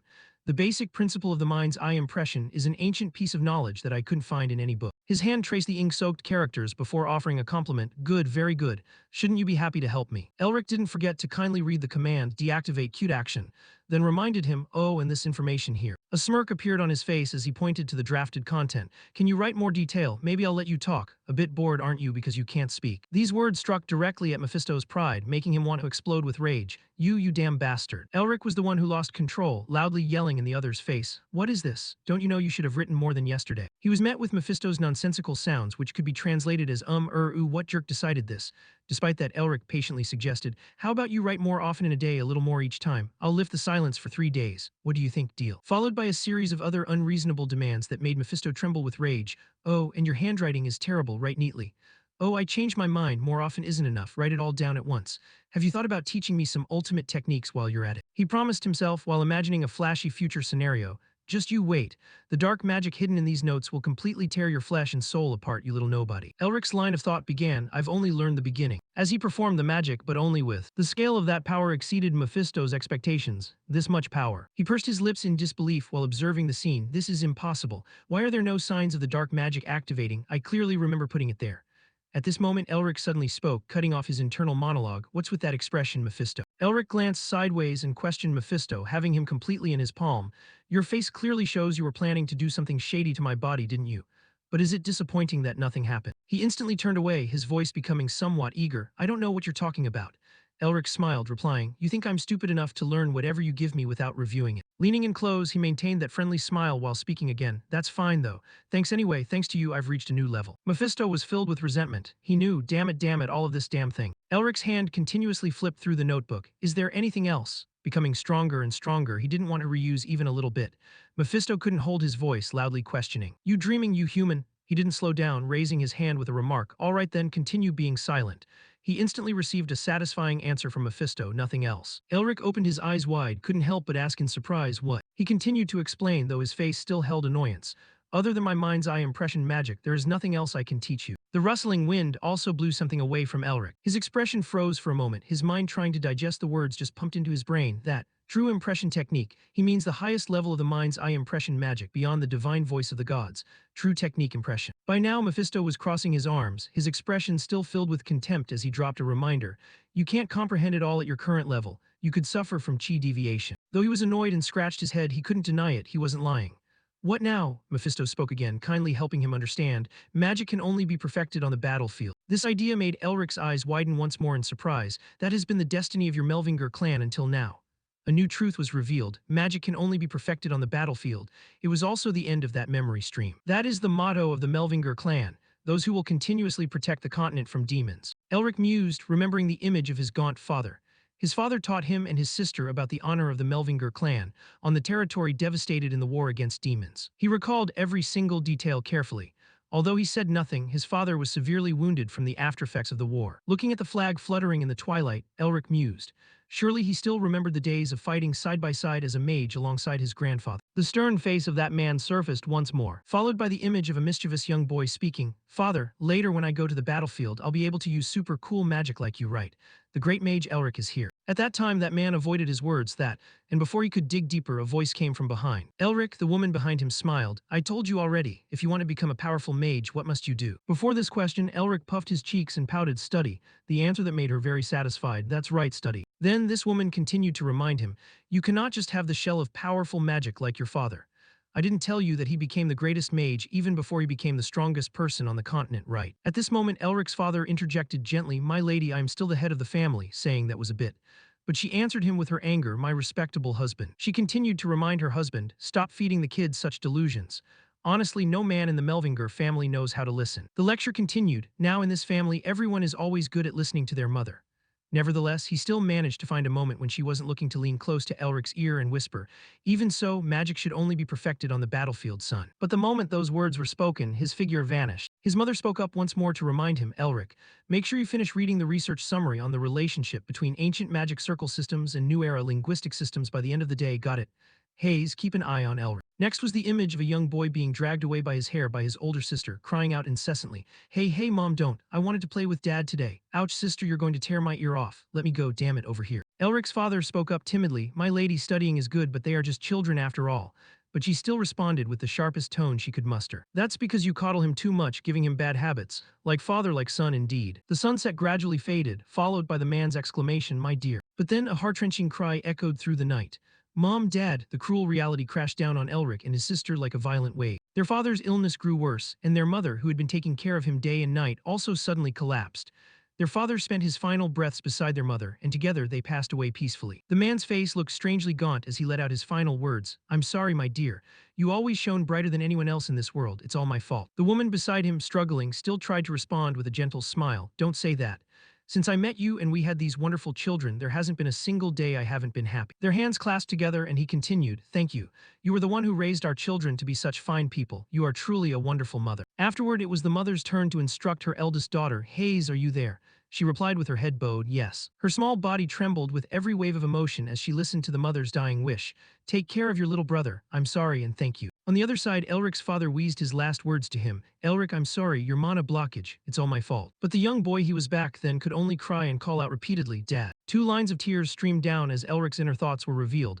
"I'm so scared. How could you leave like this, Dad?" He pleaded with them desperately, "If you're gone, what will sister and I do?" But unexpectedly, a thin yet warm hand pressed against Elric's cheek, and the flowing tears instinctively stopped. He continued to soothe him, "Look back at my life. Compared to the time I spent as a battle mage on the battlefield, I have been far happier during these days I got to be your father." Elric's tear-filled eyes widened, his small hand reaching out while listening to those words, "You don't need to become a mage. I'm just a man with a little breath left." His voice grew smaller until it could no longer be heard clearly. "I hope you will live happily with those by your side." That warm hand lost its vitality and simply fell. It landed on the bed with a soft thud. It was also the moment life ceased between the two of them. The immature broken cry rang out once more, "Dad." Elric's face was frozen in disbelief, and then a heart-wrenching scream tore through the dark night, "Dad." That was the end of the memory, and Elric returned to the present. "But you know, Dad, you were wrong when you said I didn't need to become a mage. If I'm not strong enough, I'll be discarded in this reality." His hands unconsciously clenched into fists with every passing thought. "That is why I must become stronger, so that no one can ever turn their backs on me again." His cloak fluttered in the wind as Elric walked and spoke. "Magic can only be perfected on the battlefield. That's right, what I need most right now is real combat experience." Yet a question arose at that moment, where should I go? The Blood Demon Forest, teeming with ghost-type monsters, that place is too dangerous. Elric continued to consider his second option, then the Goblin Cave. There are too many people there already. Where to? At that moment, his father's teachings suddenly surfaced. "Listen, Elric, there are secret chambers scattered across the continent where our ancestors once lived." It became a compass for Elric.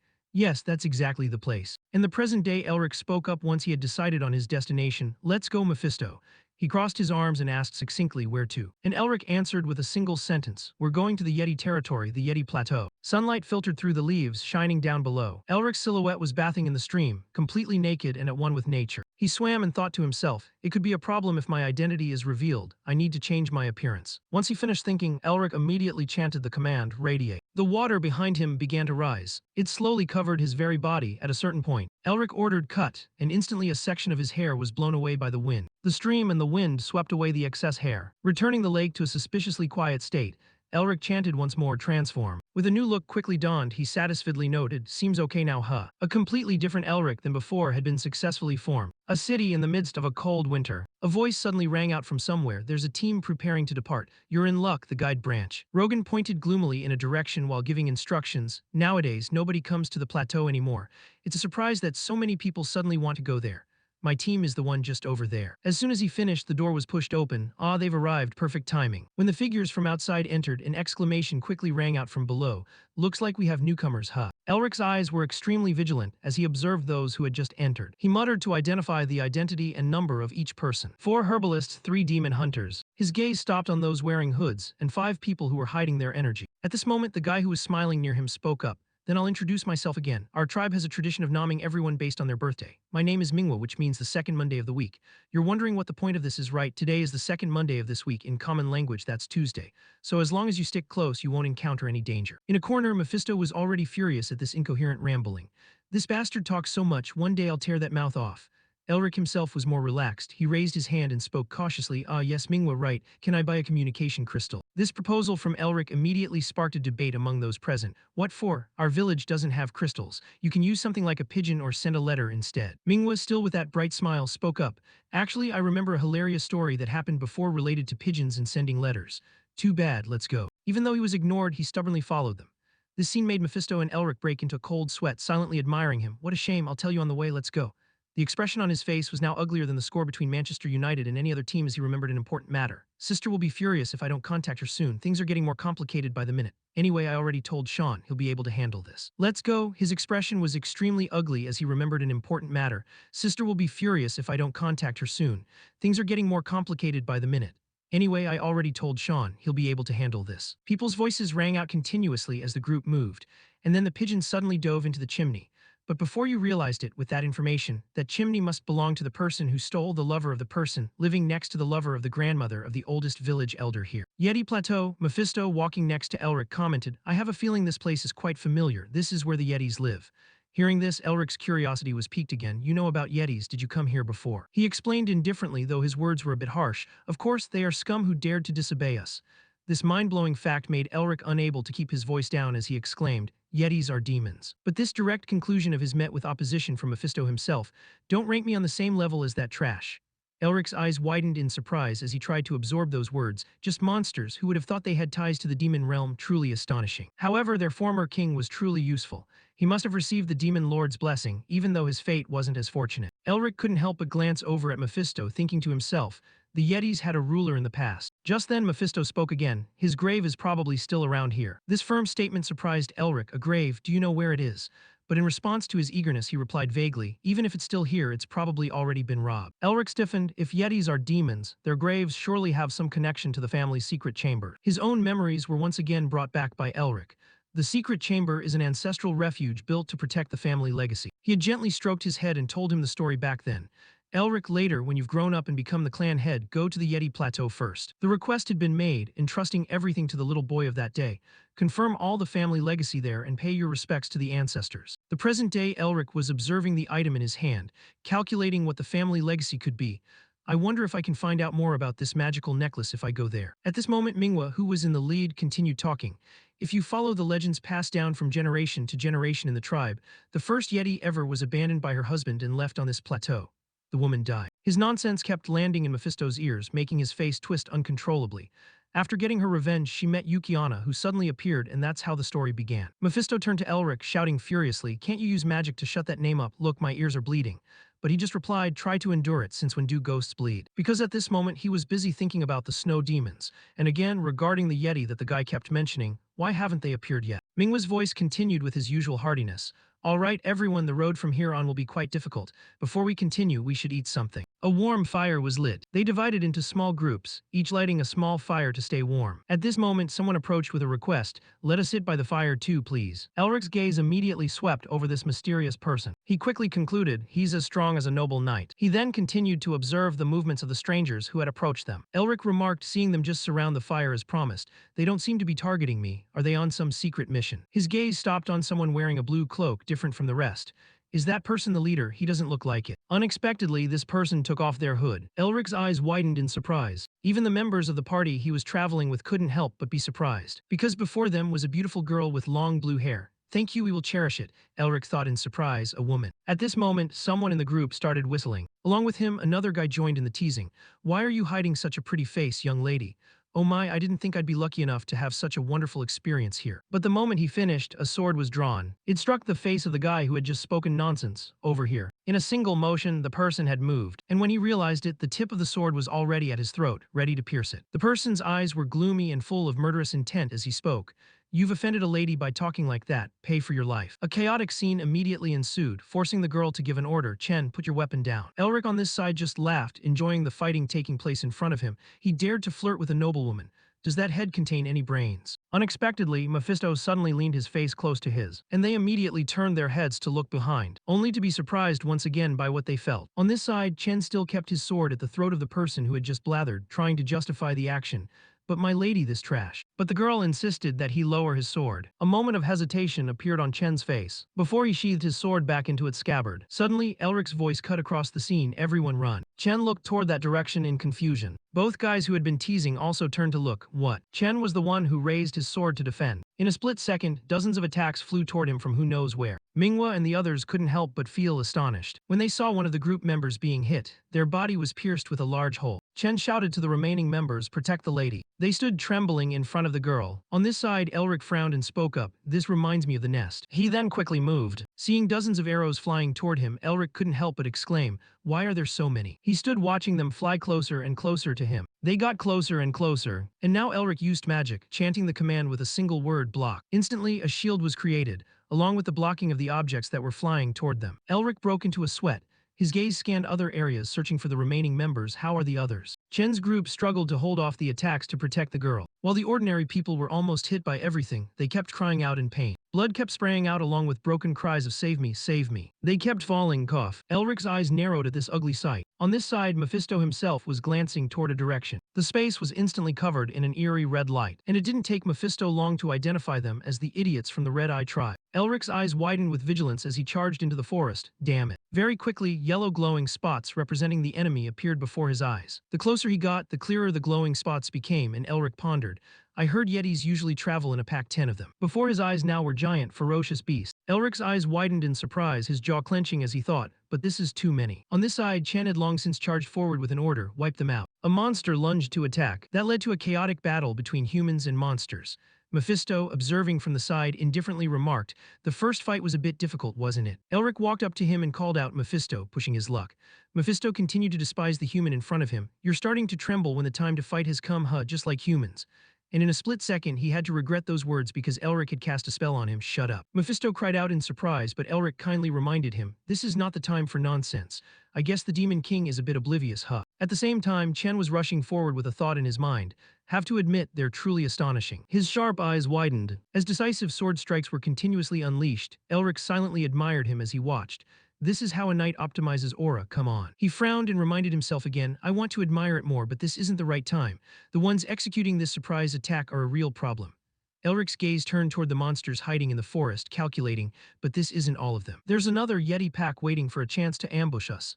Everyone could be in danger if we make the wrong decision right now. He started manipulating the surrounding objects to execute the plan he had just devised, thinking, the story will change if I take the initiative and strike them first. Red lightning crackled along Elric's body as he cast the Eliminate transformation spell. This was accompanied by an armament enhancement strike. In an instant, Elric successfully leaped onto the heads of the monsters. It seems that using Memorize to record some enhancement spells has proven useful. They were moving incessantly. One of them lifted its head when it sensed Elric's presence. Its eyes widened as it looked toward him, though I'm not sure if my attack will have any effect. And the speed continued to increase. Elric's foot stomped right into the center of its head, to the astonishment of the one next to it. Even the others were so shocked their jaws dropped. Elric said nothing more, concentrating entirely on the plan in front of him. At the very least, I can slow them down. He jumped into the middle of the monster horde, and then activated the burst spell, turning the surrounding space into a brilliant display of fireworks. Elric glanced to the side, seeing one trying to lunge at him to attack. He countered with Incinerate, a wall of fire instantly erupting to keep the horde from getting any closer to Elric. This was followed by fragments of ice. They appeared from both sides. Then they flew off, transforming into the shapes of blue swords. While the monsters stood cluelessly, not understanding what was happening, Elric had already cast his next move, Permeate. A glowing sword was swung down onto the group, successfully taking down another one. Their bodies exploded behind his back like New Year's fireworks. The survivors trembled in fear as Elric said, "Phew, only two left, huh?" He glanced at them and spoke softly, "Where do you guys think you're running to?" Then with a smile on his lips, Elric raised his hand to cast a binding spell. Standing alone amidst the monster corpses, Elric sighed wearily, "Hugh, I'm pretty great too, aren't I?" He stepped on one of them and began to command, "By the way, let's talk, Mephisto." Elric continued to tease the one currently silenced next to him. "Hey, you're still there, right? Speak up." Once the silence spell was lifted, the first thing Mephisto uttered was an insult. "You crazy bastard, you really are." Just then, Elric gently whispered the word silence, and instantly Mephisto froze, not daring to act recklessly or say another word. Elric then demanded grimly, "There's no time, so hurry up and interpret for me," his words leaving Mephisto deeply confused. "What are you talking about?" Then Elric used Mephisto as a translation machine to communicate with the monsters. "Tell it if it tells me where their tribe is, I'll spare it," Mephisto repeated the monster's words. "It says untie it," but Elric replied coolly and handsomely, "Why would I ever believe that?" Unexpectedly, Mephisto switched into a serious, somber mode. In this situation, it's better to negotiate through dialogue rather than threats. With no choice, Elric decided to play along. "Fine, I've untied it. Tell it to hurry up and speak." Mephisto leaned in, whispering fiercely into the monster's ear. Its expression changed instantly. This sparked suspicion in Elric's mind, and he quickly used his translation skill, only to realize Mephisto was trying to help the enemy. "Now we will pretend to cooperate with this scumbag," Elric reminded him gently, "sir." The monster suddenly roared ferociously. This was followed by a jarring sound as Elric struck it down in one blow. His fingers had just fired the magic. Elric's expression didn't hide his horror. That was close to becoming a major problem. He stared at the two beings before him, desperately trying to dodge, then offered an icy smile and demanded, "So shall we talk again?" No one knew what they discussed, only the sound of someone's desperate screaming echoing. Afterward, Elric commented to Mephisto, "That soft-hearted snowman almost died because of you, sir." "Thanks for showing me the way," Mephisto continued to resist. "I hope you all die." Suddenly, Elric placed his hand over his chest, his body beginning to tremble. He thought to himself as he felt his heartbeat, "The dragon heart contains the magic of both the dragon and the demon king. I can only unleash 3% of the magic power from here." Elric calculated, "If I unleashed the full amount of that strange magic power, my body would shatter into pieces." He followed the monster toward a certain place. "At my current level, it's extremely dangerous if I keep fighting like before." Elric's hand clenched unconsciously as he promised himself, "But I cannot back down." Elric's expression was full of determination. "If I gave up with just this, how would I ever restore the clan?" Elric's eyes suddenly darted to the side as he continued to muse. Subconsciously, he remembered that girl with the blue hair. Will that noble lady be safe? A stream of bright red blood sprayed out. Chen's sword and his entire body were covered in blood. They were performing first aid on each other, and the girl rushed over with an extremely worried expression. "Chen, did you see someone here just a moment ago?" Chen thought to himself simply, he must have died while running away alone or is hiding somewhere. Yet on the surface, he smiled and said the opposite. Perhaps he escaped safely. The girl didn't doubt the words for a second. "I suppose so." Her eyes turned toward the sky. At the same time, Elric on this side was remaining vigilant to face something, completely unaware of the girl's silent wish. "Please be safe." In front of him was a pack of yetis standing together. Elric frowned, serious as he spoke. "Don't look at me with such bloodthirst. Let me meet the tribal chief." The monsters before him growled. Then they all shouted in unison while clearing a path for Elric to walk through. One of them slowly walked toward him. Elric's eyes widened in surprise, because standing before him was the tribe's chief, one with a size even more gargantuan than all the rest. Elric maintained his calm expression as he spoke. "I have a few things I'd like to ask." The monster remained silent, not responding. In his hand, he already had an attack prepared, ready to unleash at any moment. "It would be better if I didn't have to go this far." But his gaze was extremely alert as he mused. "If talking doesn't work, that is the quickest way to take down this tribal chief." Just then, a voice from the opposite side sounded, "Green eyes." The Yeti was actually talking to him. "What is your name?" This action left Elric frozen for a moment, but he managed to force out his name, Elric Melvinger. The Yeti was silent for a moment before suggesting, "Follow me." It led Elric with it toward a certain place. Then it stopped and began to explain, "Our tribe has a legend. Elric couldn't help but curiously ask, what legend? The Yeti spoke somberly while Elric's eyes widened in amazement. A long time ago, a great king ruled this mountain. He glanced at Mephisto, who gave a slight nod in agreement. The Yeti continued to explain. That king said that there was only one person he acknowledged as a friend. It recalled that ancient meeting. The person with green eyes, and Melvinger was that person's name. The mind-blowing truth caused Elric's eyes to widen in shock. My clan's ancestor was friends with the king of the Yetis. The monster continued to explain to him, our tribal chiefs have continued to manage their home according to the king's wishes. Elric's eyes narrowed as he voiced his question, where is that home? It looked at him silently for a moment before reaching out to point to one side, there. Before them was a deep, bottomless cliff. Both of them walked to its edge and looked down. Elric couldn't hide his surprise as he looked down and thought, there's a house under this cliff. In response, he only saw a bizarre blackness that made Elric increasingly horrified. Yet the most surprising part was his own affirmation, how insane, there really is a house down there. Elric's eyes remained wide as he peered down. A few gusts of wind suddenly rose from there, the airflow intensified. The Yeti tribal chief finally explained, once a year when the wind weakens, we go down there, but no one has ever been able to return. Mephisto on the side joked in response, so much magic power and yet we can't scrape any of it. But at this moment a question filled Elric's mind. Standing next to this cliff, how could anyone possess enough skill to survive? Afterward, Elric himself gave the answer, true, it is very reckless with my current skill. However, if I only stand here now, I won't be able to take a single step forward. His feet stepped casually forward as he continued, and it seems the ancestors wanted to see the skill of their descendants. Mephisto questioned suspiciously, what are you planning? Without adding a word of explanation to him, Elric threw himself down. He looked up wearing a bright smile as he explained, I have to answer them. Witnessing Elric throw himself down, Mephisto couldn't help but curse, you crazy bastard. He continued to scold as Elric fell. Did you just jump down like that? Only now did he feel the error in that decision. Damn it, the wind here is stronger than I thought. Unexpectedly, Mephisto jumped down after him, and very quickly he flew parallel to Elric's fall and reminded him, focus, you crazy bastard or you'll die. These words jolted him awake and he felt a bit more relieved. All right, one more step. His face and body were rigid as he thought he could reach it. Very quickly the ground appeared before Elric and he loudly commanded, land. The landscape on the ground gradually became clearer, and Elric saw the silhouette of a house. At this moment, golden light appeared on his feet. That light spread around, supporting Elric's landing. With a series of continuous jumps, Elric finally landed successfully. Rocks and dirt flew up around him as he touched down. Elric looked up to observe his surroundings, a blue glint in his eyes full of vigilance. Yet at this moment, Elric rolled onto the ground, sighing, phew, I really thought I was dead. Nonsense sounds suddenly echoed in the silence, heh heh, which could be temporarily translated as, I did it, didn't I? I'm the best, aren't I? Do you acknowledge that? I acknowledge it. Mephisto on one side could only sigh at the strange character of this human. A moment later, he stood up once again, directing his gaze toward the house, murmuring, anyway, it looks really normal. It looks like a hut made of leaves. Elric's hand reached out, trembling, trying to touch it. But instead, what he touched was a pale purple barrier. It appeared to be locked with ancient magic. Only then did he speak to Mephisto at his side, try channeling mana into the incantation. Mephisto went along with it, Melvinger. Afterward, Elric continuously touched it while reading passwords that suddenly appeared in his mind. Magic Leading Clan, Demon King, Demon Hunter, Commission, Squirrel Eating a Cookie Story plus Dinosaur DJ. But none of them yielded any results. On the contrary, it only made Elric sink deeper into thought. Mana didn't work, something like a key. At this moment, an idea flashed through his head. Could it be? Elric slowly brought the seal in his hand close to the door. Touching it to the barrier, he realized they fit together perfectly. The barrier instantly absorbed the seal. The door slowly opened, causing Elric to remark, it really is deceptive. The space inside the house was a world away from the outside. Whoa, he reached out to touch a book. His eyes widened when he realized this. Then like a madman, Elric scrambled all over the area under Mephisto's annoyed glare. Basic principles of magic theory. So many practical books. Oh, there's even elf and monster magic. Is there even dark magic? Are all types of books here? Observing his intense, childlike interest, Mephisto couldn't help but remark, it seems this is the residence of the Great Guardian of the East. Elric, who was gliding around, had to stop to clarify those 5 words, Great Guardian of the East. Mephisto fell into contemplation. He pondered a few things. That person and the Yeti King knew our ancestors, and it seems there's a story behind that.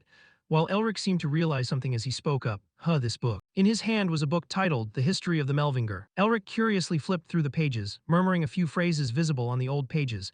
The mission of our family is to exterminate demons. Old memories were once again stirred. This is exactly the same as the content I saw in my dream. His hand traced the missing text on the book. What could it be? This spot definitely requires some conditions. The air around Elric was covered in a thick green hue as he continued to read. The mission entrusted to the family by the heavens can be fulfilled. The letters of the book seem to dance in midair. Swallow magic and then swallow demons if you can digest them properly. Dozens of possibilities were considered by Elric. Will there be a harmony of a new demon path? And power suddenly erupted around him. Elric's eyes flashed with a powerful light, followed by whispers, eat demons, swallow demons, drink demon. That mark also began to activate. It glowed brighter as if it had been polished, followed by continuous commands being issued, eat, swallow, drink demons. The green light struck the mark and reflected outward. This was followed by remnant images from the past. If that's the case, all demons will be contained within the person. In this way, a new mage will appear, the first descendant to swallow a demon and solve the arrangement as well as the test of the demon path. From now on, it truly begins. At this moment, Elric was lying on a grassy field. He woke up and couldn't help but wonder, where am I? When Elric sat up, a voice echoed, it seems you are the descendant in a distant future promised to receive our arrangement. A shadow appeared behind his back, and Elric turned around slowly to face it. With a thick beard and those glasses, Elric stammered, feeling wary, who are you? The person bowed slightly and introduced himself, Otto Han Melvinger. He stated solemnly, I am the one who guides and tests the descendants, the instructor. As for this person, Otto Han Melvinger had established the Melvinger family's demonic magic system hundreds of years ago. Throughout the generations, only a few ancestors had managed to bring glory to the family name. He looked at Elric with a smile upon seeing the boy's current expression. It seems you know who I am. Elric stared blankly, responding with a question, could it be that you are the great man of the East? Otto didn't know how to explain it for a moment. He continued to answer him, but with another question, none of my descendants know of this alias. Where did you hear it? At this point, Elric remembered Mephisto. He truthfully confessed to Otto that's what the Demon King Mephisto said. Where did that guy go anyway? Otto looked at him suspiciously. Is Mephisto the Demon King of original sin? Elric didn't hide anything. Ah, yes, but he's just a silly demon. At this point, he stepped closer, placing a hand on Elric's shoulder as he spoke. Huh, so Mephisto is the first demon you've devoured. Otto looked at Elric in front of him with a satisfied smile. A talented descendant has finally arrived. Should I increase the difficulty of the trials? As for Mephisto, at that very moment he was incessantly muttering, who dared to insult the king, I'll tear their limbs off. Elric, however, was focused entirely on what Otto was telling him. He asked, and what are the trials? Are you talking about the guidance you mentioned? Otto gently stroked his hair and explained, you sure are curious about many things, aren't you? His gaze toward his descendant was incredibly affectionate. You can record it at your leisure, the other things can wait. Why are you in such a hurry to write down such complicated matters? Elric's face flushed pink involuntarily. He himself wondered why he felt so shy. Otto's hands spread wide. Light began to appear in his palm, gradually transforming into a magic circle.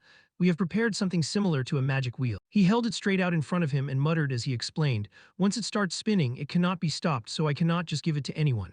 No matter how long it takes, I must verify the descendant thoroughly. Otto continued to guide Elric patiently. Since you have passed my test, from here on it will be your choice. Both of their hands held that formation and Otto asked him the question, will you stop the magic wheel or let it spin? The formation was sent to Elric while he was still bewildered. Elric didn't know what the family's arrangement was. If he took a wrong step, his life could vanish. Elric's hand unconsciously tightened, shattering the invisible chains as he made up his mind.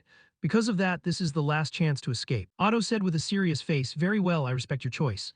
But Elric firmly declared, I will rebuild this family. These words somewhat surprised Otto, and Elric repeated his decision.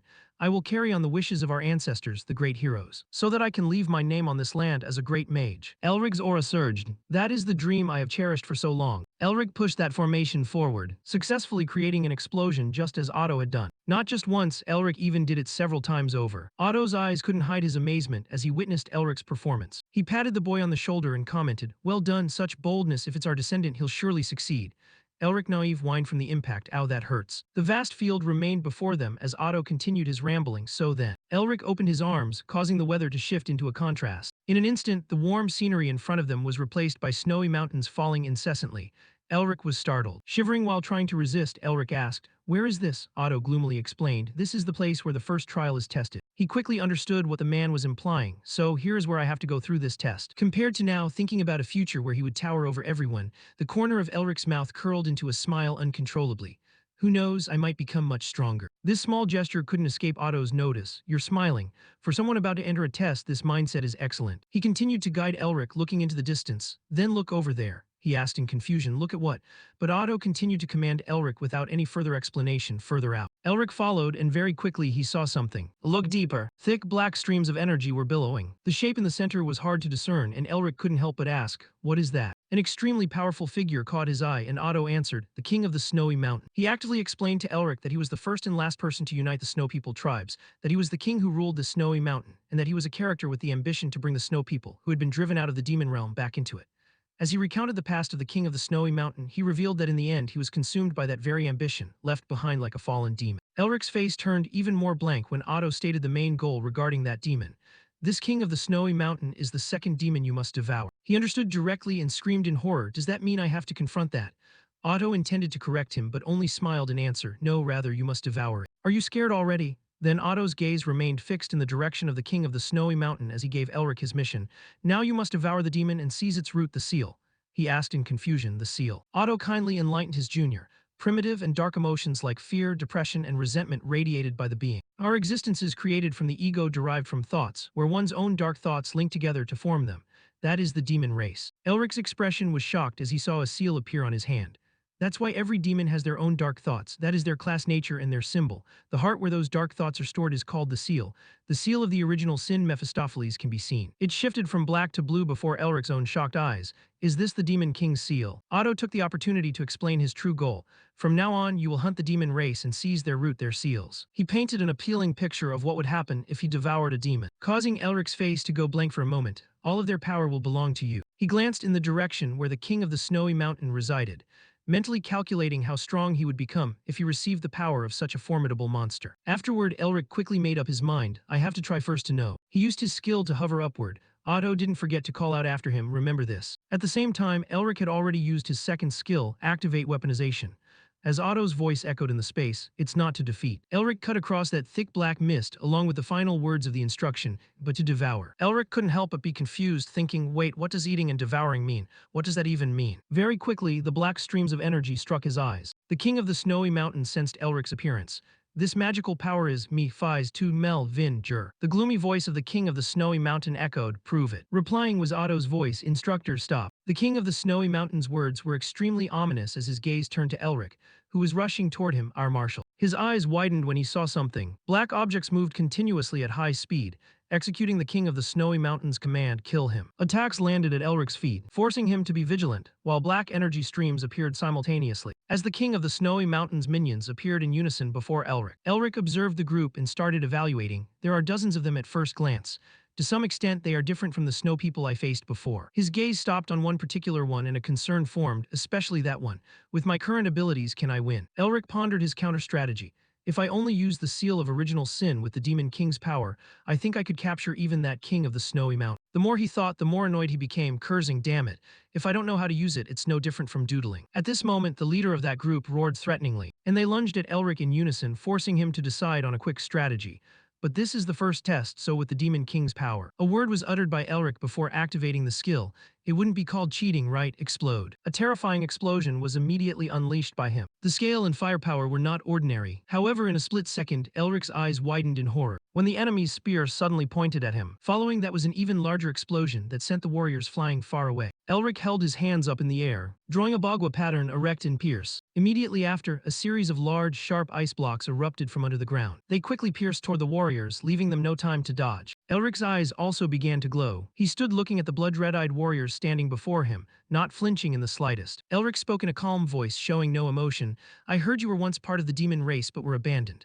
I'm sure you know that when you are incompetent, you will be discarded. This statement seemed to hit the warriors where it hurt. They looked at him with hatred.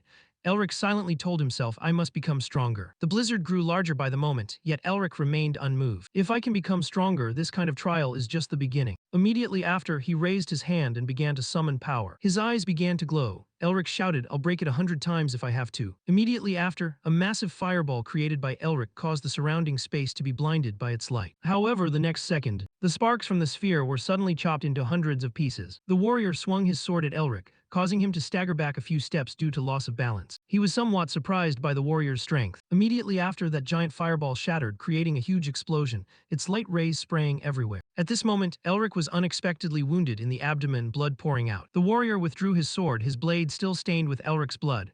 Damn it. At this moment, he was exhausted and collapsed to the ground below. The warrior approached him. Like this, I'll lose. Blood flowed from the corner of Elric's mouth. No, I can't collapse at the very first trial. Even so, he didn't give up but continued to stand up and fight, even though his body couldn't take it anymore. A green smoke drifted from Elric's body. Following that was a loud noise. Elric had regained his strength, continuing to fight before the warrior. He gritted his teeth, his expression even more determined. I will draw more energy. The warrior looked at Elric, who still refused to give up, his expression unchanging. Then it swung a punch at Elric. Unexpectedly, his eyes widened, dragon heart. A stream of white light suddenly appeared. Elric held the sword, piercing through the warrior and leaving a large wound, panting heavily. Reap. Elric's dog. He chuckled softly. A black smoke drifted from his mouth. Immediately after, due to exhaustion, Elric could only collapse to the ground. He sighed. Elric's eyes, which were squeezed shut, slowly opened. Is this real? He turned to look around. All the warriors had turned into black smoke, slowly dissipating into the air. No matter how I look at it, the first round was already too harsh. Those black smoke streams wove together, becoming thicker by the second. Elric also sensed something wrong. Damn it, my heart feels like it's about to explode. The soldiers are starting to form again. What do I do? Elric turned his back. In front of him was a large black smoke cloud twisting together, creating a thick black curtain. He hurriedly screamed in fear, unexpected. The smoke swooped down, flying around Elric. Then Elric looked down at his arm. This is a seal. So the black smoke was being sucked into Elric's tattooed arm. He looked at his arm thinking, although it's fainter than Otto's seal, a new seal has definitely been created. I'm not sure what's happening, but the dragon heart energy that was about to explode has just stabilized. And that is why demons call their seals by their true names. Otto appeared beside Elric, not knowing when. He spoke up, therefore, if you want to use their power, you must know their true names. Elric asked in confusion, how can I find out? It's not like they'd tell me their names. He still stared at the black smoke in front of him, his voice calm, don't worry. The warriors appeared once again after the black smoke streams. When the right time comes, you will naturally feel it. Elric sighed. Then he continued to summon his own strength, continuing the battle. The true name of the snow people is cruel. Although I can't explain it. The sky suddenly erupted into a great blizzard. I only know. The surrounding scenery also transformed into mountain ranges covered for thousands of years by ice and snow. How to use the seal. Elric stood frozen before the group, continuing the fight. And what is their true name? He chuckled softly, I hope you'll be cold and heartless. Immediately after, Elric summoned power, causing thousands of large stones to fly toward the warriors. The warriors weren't scared in the slightest, but continued to attack Elric. Elric was somewhat weary. He stumbled back a few steps. I used a bit too much energy. Nevertheless, his face remained stubborn and unyielding. Is this the power of the seal? The warriors watched the rocks falling without affecting them at all, and they began to laugh loudly. Elric couldn't believe it. He fell to the ground, and before losing consciousness, he heard someone say, now only you remain. Before losing consciousness, Elric still wondered why. The next second, Elric bolted upright, his face still filled with fear. He woke up inside an old library with thick books scattered all over the floor. His expression was full of fear as he stammered, what just happened? Mephisto hovered beside him and said calmly, it seems you've overcome a rather tough challenge. Elric looked at him, Mephisto. He continued to hover nearby. I had hoped the mission would be triggered since you fell asleep when your pendant lit up. It seems it isn't that easy. Hearing that, Elric was shocked to realize what he had just experienced in his dream. Oh, the mission. So I didn't actually die. He reached out to touch the blue tattoo on the back of his hand. Because I was too quick to trust the seal, I must have passed out after absorbing all the mana. Then Elric recalled what he had gone through in the dream, but its power is much stronger than I imagined. His hand still hadn't left the blue tattoo. If the incomplete seal of malice is this strong, how powerful must the seal of original sin be? But how on earth am I supposed to use them? Mephisto suddenly spoke up, interrupting Elric's train of thought. Could it be that it's the seal of malice? He seemed to understand what Elric was thinking. It seems the great guardian of the East has come up with a rather strange plot. Elric regained his composure and asked him, Mephisto, how do I use the seal of malice? He didn't answer but instead questioned, I assume he told you my real name, didn't he? He recalled in his dream that the stranger had said to him, do you really think I would tell you? Mephisto continued, his gaze drifting slightly toward Elric. No matter how you insult me, you will never get anything out of me. Elric, having been caught in his little scheme, confusedly scratched his head. I was just asking, no need to be so prickly. He looked toward Mephisto hovering nearby, thinking to himself that he knew the demon would say that. After all, seals were the most important things to demons. The demon was now turning away. If Mephisto allowed him to use the seal of original sin, it meant his most important trial had been stolen. That was unfortunate, but for now he wouldn't touch it. Thinking of this, Elric pulled his sleeve down to cover the tattoo on his arm. Above all, the seal of original sin is the Demon King's seal. I can't even control the Yeti King's power yet, so there's no way I can control the Demon King. He moved toward Mephisto, wearing a bright smile as he reached out to him. Mephisto, you said you knew the Yeti King, right? He turned around, his expression confused. Why are you suddenly asking me that? Elric explained. This place is his tomb, and it looks like I have to capture him. He was quite surprised to hear that. What? The next second, he turned around and shouted, Otto Han Melvinger, I know you're crazy, but he dares to send a thing like you to capture an entity that I acknowledge. Elric was somewhat surprised to see him go so crazy. So about that, do you know any good ways to do it? Mephisto realized he had let something slip, so he backed away and answered coldly, no. Elric continued to beg him, come on, he's not even part of the demon race anymore. The least you could do is tell me that much, right? Hearing this, Mephisto became even more enraged. What are you talking about? Revealing the secrets of the seal, which includes the secrets and weaknesses of their clan, is no different from suicide. Elric held up 3 fingers, trying to compromise. 3 days of no more kitty cat games. He closed his eyes, refusing. You think you can break my pride with that? Elric held up 5 fingers, 5 days. Mephisto gritted his teeth, his voice grumbling. You continue to look down on me. Elric heard this and said loudly, fine, forget it then. Suddenly, Mephisto feigned a smile, accepting the insulting offer. But because my tolerance is as vast as the ocean, I will let it slide this time. Elric teased him, just for 5 days of no kitty cat games, haha. Immediately after, Mephisto's voice returned to a serious tone. Listen carefully, with the seal you have in your hand right now, forget about completing the mission. You won't even be able to get close to the Yeti King. Elric looked up at him, you are. Mephisto cut him off before he could finish. But he smiled lightly, that doesn't mean there isn't a way. The scene shifted back to the eternal snow-capped mountain range. Elric stood there, angrily complaining, "It's freezing to death. This is exactly why I don't come back." Before his eyes were warriors with unfriendly gazes, but it looks like I have to use the hint Mephisto gave me. Elric leaped forward, remembering Mephisto's instructions: raise your achievement rank. Seals can be categorized as common, advanced, rare, unique, and legendary based on their rarity. There's also something called an achievement rank, which can lead to different levels of power even within the same category. Elric flew toward the warriors, trying to dodge their attacks. The Seal of Malice is rare, it certainly isn't trivial, but your achievement rank is currently only 1 star. On the other hand, the Yeti King's seal has been trained to 10 stars. Immediately after, Elric flew in front of the leader. Therefore, you are forced to raise your achievement rank to 10 stars or promote your grade to the first rank. Thinking of this, Elric finally realized his current situation. My achievement rank is only 1 star, he smiled slightly. Immediately after, Elric swung a powerful punch toward the person in front of him. The snowstorm grew thicker and thicker. Elric's feet were also buried deep in the snow. Elric lowered his head and said coldly, "Finally we meet, Yeti King." He looked at the shadow in front, thinking to himself, "No matter how many warriors I've defeated, my achievement rank is stuck at 2 stars. In other words, I have to face you to level up my rank." But thinking of this, Elric swore in anger, "Damn it. Before him was a massive shadow of a warrior. That's not a shadow, that's the entirety of the demon energy. What kind of entity was he when he was alive to be this powerful?" Elric was filled with fear, stammering as he asked Otto, "You're telling me to defeat that thing?" He stood behind, giving him a thumbs up. "It's okay, you won't die." Elric asked further, "Is he really the noble ancestor of our family? Is he not our sworn enemy?" The snow continued to pile up. Elric whispered to himself, "Even so, I'll give it a try." He told himself it would be difficult, but if he kept trying. Then his eyes flashed with determination, "I can definitely win." Mephisto on this side felt a bit worried. Elric suddenly opened his eyes. The scene returned to that old library and Elric couldn't help but laugh. "After collecting all the seals, after working until my pants nearly fell off, I died instantly without even twitching." He lay still, wondering to himself, "How can I win this?" Mephisto hovered near him, "So you finally understand, just give up on that mission." Elric continued, as if he didn't want to give up, "However, if I gain the entity's seal." Slurp, hearing that, Mephisto trembled with anger. "That bastard is doing it again." He sat up and continued, "Oh right, this is a bit sudden. The Yeti King is a woman, right?" Then he looked straight into Mephisto's eyes, waiting for an answer. Mephisto also looked straight at him. Then he turned his face away. A second later, Mephisto pointed directly at his face, shouting, "Why are you looking at me like that? You, what's wrong with your eyes, you?" Elric saw this and thought to himself, "I get it now, there's something between the Yeti King and Mephisto. Well, I'll slowly uncover it." Elric gripped a crystal stone tightly, and at this moment the more important thing was to swallow the Yeti King's egg. Though I still don't know how, but he decided to keep it carefully, telling himself, "I'll find out eventually if I beat him until he's half dead." Elric then endured a powerful attack, with the sound of death still ringing in his ears. Immediately after, a critical hit struck, emitting a blinding light simultaneously. Elric was now frozen solid, standing as still as a statue. His eyes bulged wide and white smoke curled from his mouth. Yet deep down, he still felt everything from the bottom of his heart. Elric reflected on all he had endured before and gasped, "It hurts so much. My head feels like it's about to explode." But the battle still raged on. Fortunately, Elric managed to break free from the ice. He lunged forward in a frenzy to attack, and as he struck, a fierce face appeared. He realized he was getting closer bit by bit, and finally he saw her face. Then the Snow Mountain King's expression turned ferocious, and she let out a terrifying growl. Elric kept relentlessly charging forward. He gritted his teeth and whispered to himself that he saw it now.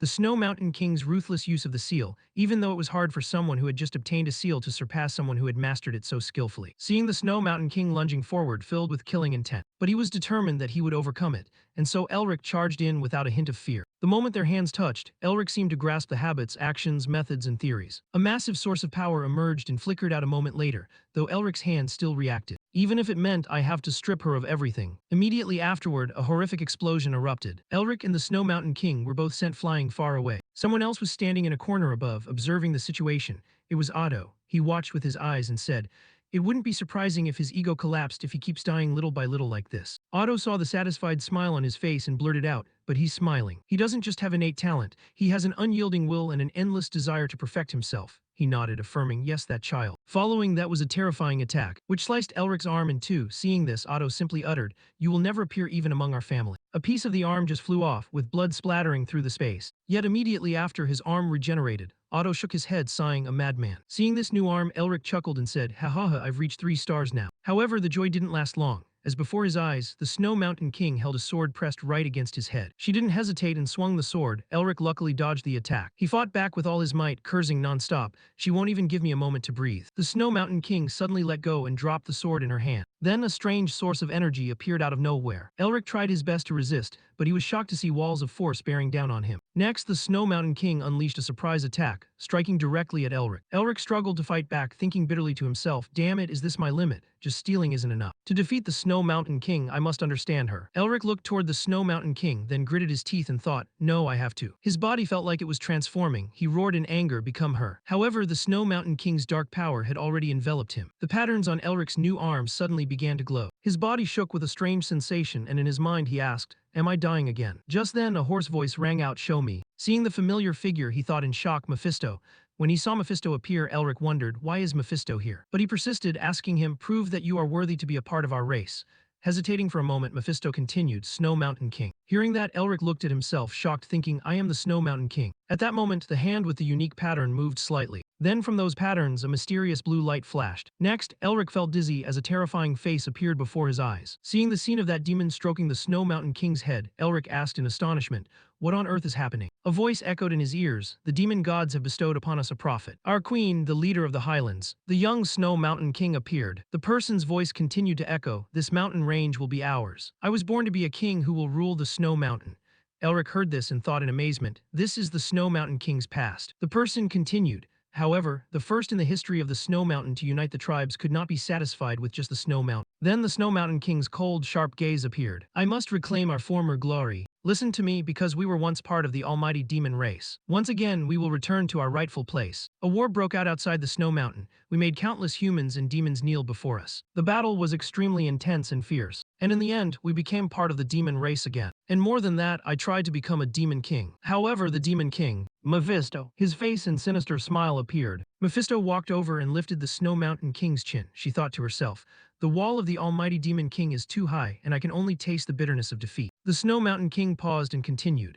Even so, I never stopped and did everything just to polish my true name and strengthen my seal. She watched Mephisto's shadow and said sadly, I took the first step. Just a little more, and I could have received Mephisto's recognition. But suddenly, a clear and serious voice rang out. Within his black and white memories, the Snow Mountain King thought, I have been blocked by a wall even steeper than anything I had ever faced before. The Snow Mountain King's furious expression appeared. She gritted her teeth and said, all energy fire. Then an individual behind her was destroyed. However, danger was everywhere around the Snow Mountain King. Mephisto's eyes widened in exclamation, what? Right after that, a massive monster lunged to attack him. Then a horrific explosion occurred, causing the creatures standing nearby to quickly vanish. Just then, Mephisto heard voices saying, save me, I don't want to die. Behind his back, a crowd of warriors was approaching. But before they could do anything, the warriors screamed in terror and said, I want to live. Right when the Snow Mountain King appeared, she grabbed the hand of a monster. With the other hand, she casually grabbed her massive axe. The Snow Mountain King's eyes were as sharp as if she wanted to devour the monster. Seeing this, Mephisto panicked and shouted, calm down. We belong to the proud demon race. There is nothing we cannot accomplish. Show those enemies blocking my way our terror, but it was too late. The Snow Mountain King struck straight out, causing blood to splatter everywhere. Mephisto was shocked, his throat tightened, unable to utter a word. A series of desperate screams followed. Wherever the Snow Mountain King walked, the place was drenched in blood, staining the earth red. Mephisto watched, still unable to believe it, his eyes rounded in horror. At this moment, Otto appeared, and he extended his hands slightly. The Snow Mountain King stood alone in a sea of flames, thinking, we lost the war against humanity led by him and were driven back to the Snow Mountain. Why?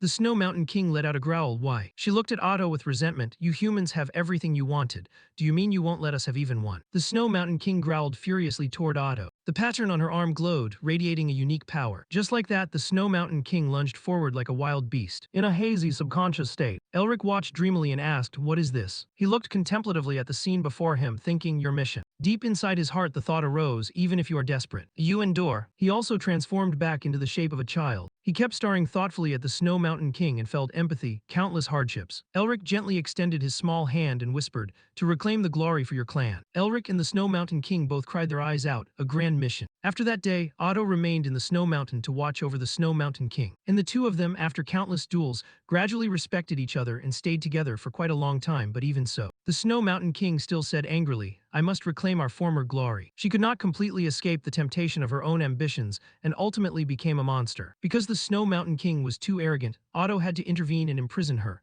Otto's demeanor at that time was quite serious and terrifying. Later on, the Snow Mountain King died by his hand. A long while later, Elric slowly opened his eyes and woke up, his whole body exhausted and weary. Suddenly, a voice rang out that made his eyes widen in surprise. You must be a descendant from the very distant future. Elric sat up and listened. He had said that. Before his eyes was the Snow Mountain King. She laughed once and continued. Seeing you destroy a part of my mana and even cut off one of my arms, it seems he wasn't bragging. Elric quietly pointed toward the Snow Mountain King and said, I apologize for her arm. The Snow Mountain King said nothing, just looking at him with a darkened face. Elric was incredibly terrified by this. The Snow Mountain King spoke, saying, "After all, I became like this because I couldn't give up my ambitions. I'm a king and also a warrior leading a race." Her gaze was steady as she said, "I don't need any pity from an enemy." Seeing this ferocious look, Elric shivered slightly, his eyes filled with fear and horror. The Snow Mountain King chuckled slyly and said, "Now it seems like the time to end this battle, so I can apologize to my people and honor their sacrifices." Hearing this, his hand trembled slightly. The Snow Mountain King asked again, "Why was I so greedy to join the demon race?" She attacked once and said, "Just being happy beside those I love is enough." Elric was momentarily stunned. He stood motionless, thinking in the end she was consumed by the demon's energy. His gaze hardened with resentment, asking himself, "What should I do now?" Now Elric was standing in a sea of flames, and he insisted in his head, "No, get a grip. My opponent is the Snow Mountain King." He looked toward the Snow Mountain King and thought, "The king who united this giant snow mountain and the greatest warrior of the snow tribe. And the enemy I must devour." He extended his hand gently and magic appeared. Elric pondered, "If I don't use all my power to defeat her, I would be disrespectful to her." And so, he gathered a massive source of power. Elric caused everything to explode. "I will show you the grand mission you built." Elric lunged forward, bravely confronting the Snow Mountain King. The light of the power he had just summoned suddenly flared. Immediately after, a bright crimson color appeared. It blended with that blinding light, and the Snow Mountain King was severely wounded. The axe in her hand also cracked and fell. Seeing this, Elric sobbed once again. The axe in her hand at that moment restored itself to its original state. The Snow Mountain King grabbed it and lunged to attack him. He gritted his teeth and said, "Become her." Then Elric combined his hands and feet, and power surged to continue fighting the Snow Mountain King. Just as the battle reached its peak, a strange thought appeared in his mind. The Snow Mountain King's massive feet took steps on the ground. Elric also stomped his feet with full force to fight, thinking deep down that this was clearly a life-or-death battle for him. Next, both lunged to attack each other with all the power they had. Elric gritted his teeth in resignation and let out a sigh, but couldn't help but think, why is this actually so fun? The Snow Mountain King fought back with everything she had, pushing against his onslaught. Suddenly, a massive explosion erupted, tearing everything in the surrounding area to shreds. A blinding light flashed, making it look as though the very ground beneath them was cracking open. As debris rained down all around them, Elric looked on and muttered to himself. "I can feel it," he whispered. A fire ignited in his eyes as he thought about those days filled with happiness. The Snow Mountain King grew hypervigilant, her gaze locking onto him like a bullet, while Elric just stared back and spoke of the time she had spent with Otto. She then lunged forward, launching a furious attack toward him. Elric responded in kind, fighting back with intense, seething anger. Yet he seemed to be on the back foot compared to the raw power of the Snow Mountain King. She struck again and again with immense force. She kept raining blows down on Elric, but he dodged them all with agile precision. The battle between the two of them showed no signs of coming to an end. It remained locked at the absolute peak of intensity. Elric felt his rage boiling over. He locked eyes with the Snow Mountain King, convinced that they had both reached their limits. They had pushed themselves to the edge. The battle would be decided here. It would come down to this final strike. It was the technique that had forced countless races to kneel before them. The Snow Mountain King charged forward, her eyes grave with the weight of this final move. Elric watched her and pondered the true nature of her secret technique. Elric mimicked the move, unleashing an identical ultimate technique. In the final fleeting moment, their hands collided. A terrifying shockwave of light exploded outward, a violent reaction between their two forces as the final icebreaker technique hit. A moment later, the sky was choked with clouds of black smoke and dust. The massive silhouette of the Snow Mountain King emerged from the haze. The sky cleared to reveal its brilliant original color, with Elric and the Snow Mountain King still standing there. His eyes flickered with a tremor, as if some shocking truth was about to reveal itself. The body of the Snow Mountain King began to fracture and crack. He had all but defeated her, and at that moment the Snow Mountain King offered a faint, gentle smile. She used the last of her dwindling strength to whisper a final word. Seeing this, Elric could only stand there, dazed and speechless. A pang of conscience gnawed at him. He hung his head and ground his teeth tightly. Suddenly, the Snow Mountain King spoke one final, soft sentence. "Thank you," she said, and then her serene, beautiful form appeared, tears of emotion streaming down her face. The color of the earth began to shift, returning to its natural state. And just like that, the Snow Mountain King finally fell. The sunlight finally broke through, casting its warmth over the land once more. The Snow Mountain King offered one last, benevolent smile. All life in the region seemed to wake up, basking in the glow of the returning sun. Until the very last moment of her life, the Snow Mountain King kept that happy smile on her face. Soon after, she slowly faded away from this place. Now Elric was left standing there in silence, lost in deep contemplation about the nature of life. The patterns on his arms shifted and changed color as well. Just then, a new flower bud sprouted from the ground. The shoot grew rapidly, blooming into two vibrant, brilliant flowers. The plant continued to grow, a symbol of a fresh beginning, and Elric quietly muttered, "Rest in peace," feeling the weight of his first mission finally lift. Otto approached then, clapping his hands in praise. "You actually managed to devour the Snow Mountain King. Fantastic." Elric let out a weary, frustrated sigh and replied, "It feels like this first test was way too difficult right from the start." Hearing that, the old man replied bluntly, "Our family is invincible. If you can't even overcome something like this, you can't call yourself a Melvinger. Is this why people call us arrogant? Still, I have to admit I am truly impressed. He stared at Elric for a long time before continuing. Even with your talent, I thought it would take you at least over a year, but you, a kid who's only been studying magic for a few years, defeated the Snow Mountain King in just a month. Elric hurriedly corrected him, it was 1 month. The old man nodded in response, yeah, 1 month. But Elric explained further, no, I've only been learning magic for a month. Well, maybe 1 or 2 months. Otto laughed instinctively and replied, haha, that's a terrible joke. Seeing Elric remain silent, Otto paused and asked timidly, wait, for real? Otto was quite surprised, continuing to ask if this was just another arrogant Melvinger joke. When the boy showed no reaction, Otto reached out with a gentle laugh, saying, my judge of character is excellent after all. But when faced with that insincere smile, Elric narrowed his eyes and frowned, saying, you just said it yourself, I repeat, even if I have talent. Before he could finish, Otto suddenly burst out laughing. This brat is really something, my beard, look at my beard. After a while, he and Otto stood in silence, looking out toward the distant mountains, and the old man softly asked, those last moments of her life, how was she? Elric answered straightforwardly, she was smiling. Otto listened, turned to look at him, and softly said, that's good to hear. Elric bowed politely and replied, thank you for everything up until now, and Otto nodded back, yeah, take care on your way back. Elric replied shyly, I probably won't be able to visit very often though. Otto answered with empathy, I understand. After all, the position of head of the family is incredibly busy. After the boy left, the old man said calmly to himself, all right, that settles it. But suddenly, Elric turned back while walking and headed straight back to Otto. He scratched his head awkwardly for a moment before asking, by the way, how did I get out? Otto smiled and replied, you've been out countless times already, don't you remember? Hearing this, Elric exclaimed in surprise, huh? Just like that, a source of energy appeared before his eyes. Elric spoke calmly, then collapsed onto the ground and shouted, damn it, my esteemed ancestors. My face, my handsome face. Mephisto appeared then letting out a soft laugh. Ha ha ha, looks like that psycho Otto killed you, didn't he? Hearing this, Elric couldn't help but retort angrily, who kills someone without saying a single word? The demon looked up at him and asked, so did you manage to devour the Snow Mountain King yet? Elric pulled up his sleeve to reveal the pattern on his arm and said, yeah, just finished it. Hearing this, Mephisto burst out laughing, that's all thanks to my help. Elric didn't bother arguing, just nodded and said, yes, yes, our great demon king is #1. This old guy sure loves to flip black and white, doesn't he? Mephisto's gaze froze for a second as he thought to himself, not a chance. This guy has surpassed genius level, he's a total monster. Suddenly, Elric spoke up, oh, I'm also curious about something else. Didn't you have a pretty special relationship with the Snow Mountain King before? Why didn't you let her continue being a demon? Hearing this, the demon froze, breaking out in a cold sweat as he asked, how do you know that? Elric answered bluntly, well, at the end, I took a little peek at the Snow Mountain King's memories.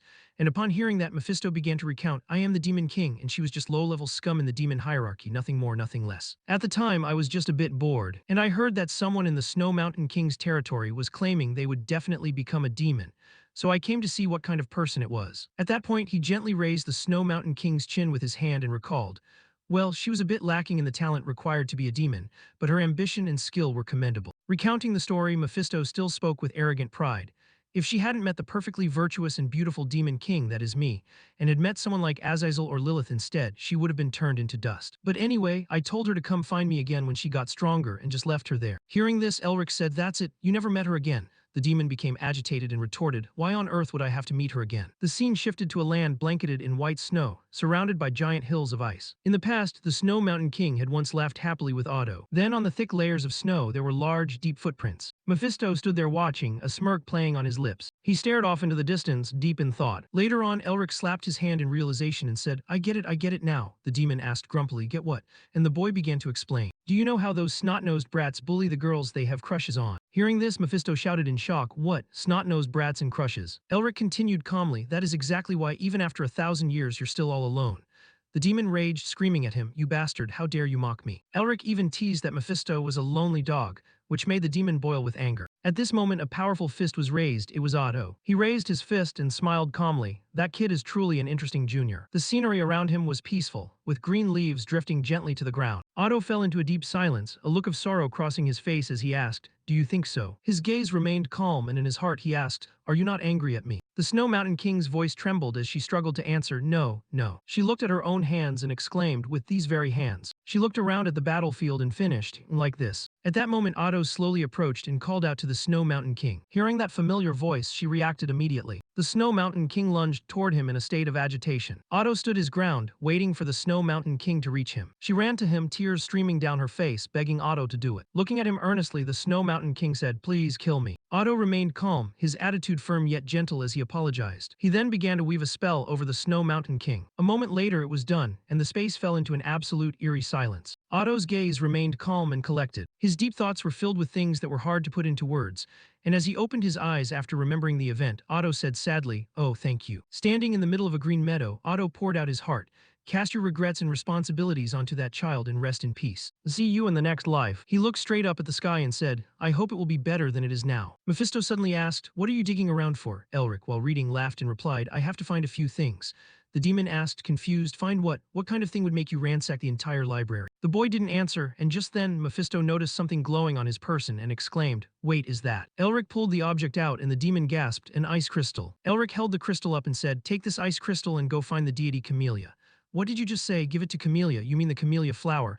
"That's right, that person will become your new guide." He brought it to Otto and scratched his head, asking shyly, "Is this a mission?" "That's right," Elric asked timidly. "How long do I have to do this mission for? At this rate, I'm going to end up a hunched-over old man." Otto looked down at the ice crystal and then spoke calmly, "Until you reach the level of our predecessors." Hearing this, the boy exclaimed in surprise, "Predecessors?" Otto stood there and explained, "I'm sure you have a lot of questions, but they will all be ready to answer them within a certain amount of time.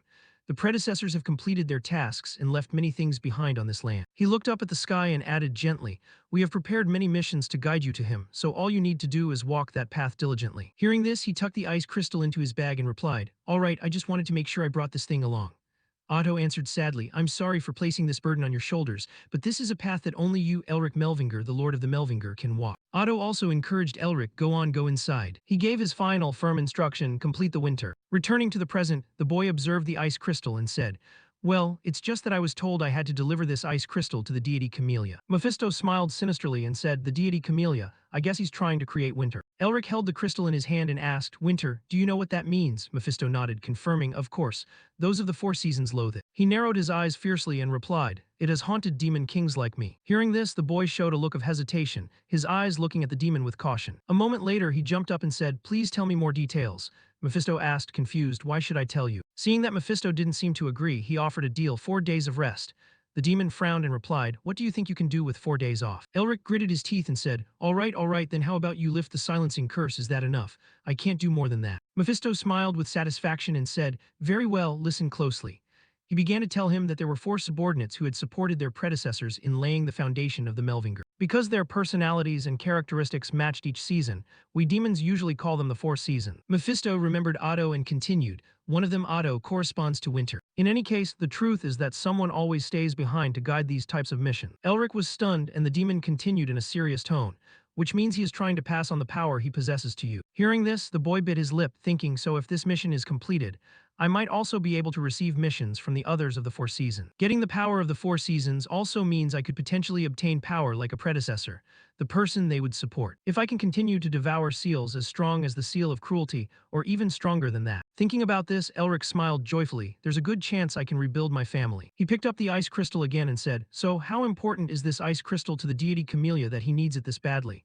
Mephisto heard this and exclaimed, "The ice crystal." He hesitated for a moment before continuing, "It is the core of winter, only formed in the deepest parts of places covered in eternal snow. Or in other words, it is a god's egg. Since the camellia is a flower that blooms in winter, there is no better vessel for it than the ice crystal." Elric was incredibly curious and asked, "So where do I have to go to meet the deity Camellia?" The demon thought for a moment and replied, "Perhaps in the flower temple, it's somewhere in the south." Hearing this, Elric shivered and exclaimed, "The flower temple? I've only heard of it in legends, but it actually exists." Mephisto nodded decisively, "That's right, and that noisy bastard must be the one ruling the temple." Elric stood stunned, reflecting, "From this moment on, I can guarantee that, especially after checking the records in the royal library. But isn't he becoming too friendly? What kind of scheme is he plotting this time?" He eyed Mephisto suspiciously, thinking, his soul form seems to have grown stronger. Seeing him grin maliciously, Elric realized, he seems to have noticed that my power has returned a little, but even if you notice my strength, what can you actually do about it? You will have no choice but to carry out the missions to become stronger. He hung his head and thought, performing missions to get stronger could also potentially make Mephisto stronger. I could end up with a great demon king capable of plunging this entire world into misery. Seeing this look on his face, Mephisto laughed triumphantly. "What a miserable face. You must be scared, of course you must be scared. I feel uncomfortable about having to leave Melvinger to become stronger, but it can't be helped. My recovery process needs to be prioritized." Overjoyed, Elric suddenly gave a wicked grin. Seeing this, Mephisto was stunned, thinking, is this bastard laughing again? Elric saw Mephisto trembling with rage and wondered, what's wrong with that guy? Has he gone from scared to insane? Seeing his panic, he thought gleefully, that means I might even be able to absorb Mephisto's power. After all, I need to get stronger if I want to stop him from recovering his strength and escaping from me. Mephisto sighed dejectedly, I must be losing my mind, let's stop thinking for now. Elric kept grinning maliciously. All right, once I've finished everything I need to do, should we come back here? Then there was a sudden teleportation. A streak of light appeared mid-teleport. Just then Elric and Mephisto arrived. He walked forward confidently, saying, just a month ago it would have been very difficult to return here, but now it's a piece of cake. Seeing such arrogance, Mephisto mocked, you are truly getting too full of yourself. He chuckled lightly and said, now that I have a guide, should we head straight for the Red Eye tribe? He smiled decisively, unsure if it was because he had spent a long time fighting the Snow People or because he had consumed the Demon King's seal, but I want to see them. While drifting along in high spirits, Elric suddenly came to a halt. Seeing the bloody scene before him, he gasped in shock, what? Gazing at every corner of the place, he exclaimed in horror, what on earth has happened to this world? Here? Mephisto was also startled, suggesting, it looks like they were killed slowly. Since they could have been killed instantly, they were surely being used for entertainment. He narrowed his eyes, adding, I don't know who the culprit is, but they have a crueler nature than most demons. Elric stood watching, choking out, I feel a bit sick. He walked forward slowly, thinking, because the Snow People are monsters, they could die at any moment.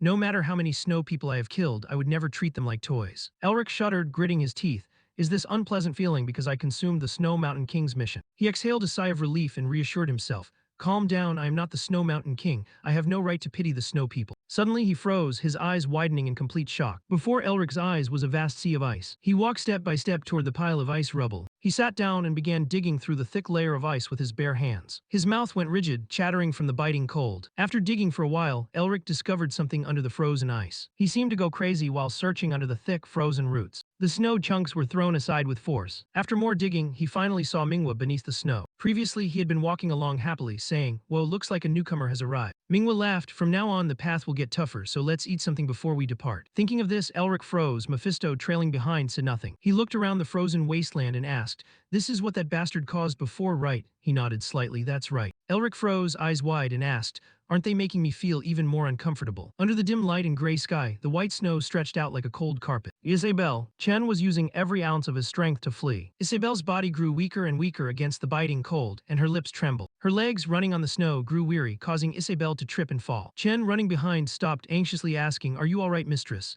He moved forward to help her up. She breathed hard and forced out the words, I'm still fine, don't worry about me. We don't know when the assassins will return, so focus on finding that cemetery. Chen suggested anxiously, but you should rest for now. Isabelle's gaze became determined despite her exhausted body. I am the child of the Blue Lion. I don't want to become a burden to everyone ever again. Hearing this, Chen remained uneasy, trying to stop her mistress. Isabelle gripped the map tightly, filled with resolve. The assassins chasing us have caused many to lose their lives. With their sacrifices, I cannot collapse here. She opened the map, observing it in silence before falling into deep thought. It's already been a month. We've been searching for the cemetery for a month now. But Isabelle stared at the map. Where on earth is it? Her eyes grew sad as if she were about to burst into tears. The weather is getting colder, and endless layers of ice and snow cover the path, father. Remembering the past, Isabelle lived in a sturdy, towering castle with gray stone walls, the home of the Great Lion clan, the Blue Lion Vile family. Whispers echoed from within to the outside. The only daughter of the Blue Lion, she can't even swing a sword properly. Two bodyguards stood watch, gossiping, considering the publicly announced rule that lions only follow the strong, the mistress. Before the other could finish, he was cut off. SHH, do you want her to hear you? Isabelle walked aimlessly in the shadows. Her silhouette vanished into the cold night. Isabelle screamed in anger. She swiped everything away, as if wanting to release all the frustration she had suppressed for so long. The sword fell to the ground, like Isabelle's own disappointment in herself. She blamed herself helplessly. Why? Why don't I have any talent at all? Isabelle recalled every bit of criticism and spite from everyone that made her crumble. The only daughter of the Blue Lion, and she can't even swing a sword properly. The future of the Vile family is so bleak, it's so unlucky that the Blue Lion has a child like that. The dear child of the family is just a girl, she's only treated well because she's the Blue Lion's daughter. What are we expecting from a woman? Lions only follow the strong, the least you could do is try. A flower without fragrance, calling herself the child of the Blue Lion. Herman saw his daughter slumped on the ground and approached Isabelle. She saw him smiling kindly and whispered, Father. Herman sat beside Isabelle, apologizing repeatedly. Father is sorry for letting you carry such a burden. She comforted him, no, it's just that I'm not good enough yet. Herman sat pensively, soothing Isabelle's heart. Daughter, you don't have to follow my path and become the Blue Lion. He seemed to understand the pressure she was under. You aren't gifted, but you are still a proud member of the Vile family. Isabelle looked at her father speechless, but just as he grew emotional, Herman laughed out loud. And I'm still as strong as an ox, try touching these hard muscles. Isabelle was left speechless. That's armor, father. She then fell silent, blaming herself. I'm sorry, father. Looking at her, Herman smiled kindly to console her. Don't worry about the Blue Lion. Herman and Isabelle grew emotional, eyes watering, silently listening to him say, As usual, I will continue to pursue my dream of becoming the greatest swordsman on the continent. She smiled, overflowing with happiness at these moments spent with her beloved father. Inside the cold, dimly lit castle, Isabel's voice suddenly rang out, "Why won't you wake up, father?" Her hand clutched Herman's tightly. Aiden stood by his bed looking grave and announced, "He has symptoms similar to congestion." Herman lay on the bed in pain. Aiden continued, "His health has declined due to the careless overuse of his spirit energy. If we don't treat him soon, his muscles will atrophy." Isabel watched her father fighting his illness anxiously. The doctor sighed. "It seems the situation is not favorable. The problem would be solved if we could restore his vitality, but that is nearly impossible with human capabilities. He has lost too much life force." She stood up silently. Aiden hesitated before adding, "At this point, I have no choice but to rely on some magic to assist, if any exists." Hearing this, Isabel decided to find a way to cure Herman. She sat on her horse with a determined look. "I must save father." At the magic tower, a gloomy place filled with miraculous tools, because ordinary items were useless for treating her father. "I will risk my life to retrieve advanced magical tools held by the magic tower or the academy." Someone in the group signaled for everyone to stop. Isabel and her party stopped in front of a kingdom's gate. Their magical tools were also useless. This place was known as the Snow Mountain, covered in white snow all year round. "I can't find anything that can treat father's illness." In a small diner, the voices of two guests drifted over. "Hey, did you know there's a cemetery ruled by the Snow Mountain King in the Snowy Mountain?" Isabel sat blankly on her chair while the two guests continued chatting excitedly. "Really? If it's a king's cemetery, it must be filled with treasure and plenty of magical tools humans could never dream of having. If we got one of those, we'd be rich. Should we try to go get it?" Their conversation caught Isabel's attention. "Moron, do you want to be eaten by the snow people just for that legendary item?" Even Ash and Chen stood to listen. "Don't waste your life, just keep drinking." After eavesdropping on the conversation at the diner, Isabel went to track down the cemetery. She slammed her hand on the table angrily. "After trying my best to find that cemetery, I discovered that it does exist, and I can find out where it is." Isabel's plan seemed to hit a snag when word leaked to someone who shouldn't have known. This person was very mysterious and plotting something.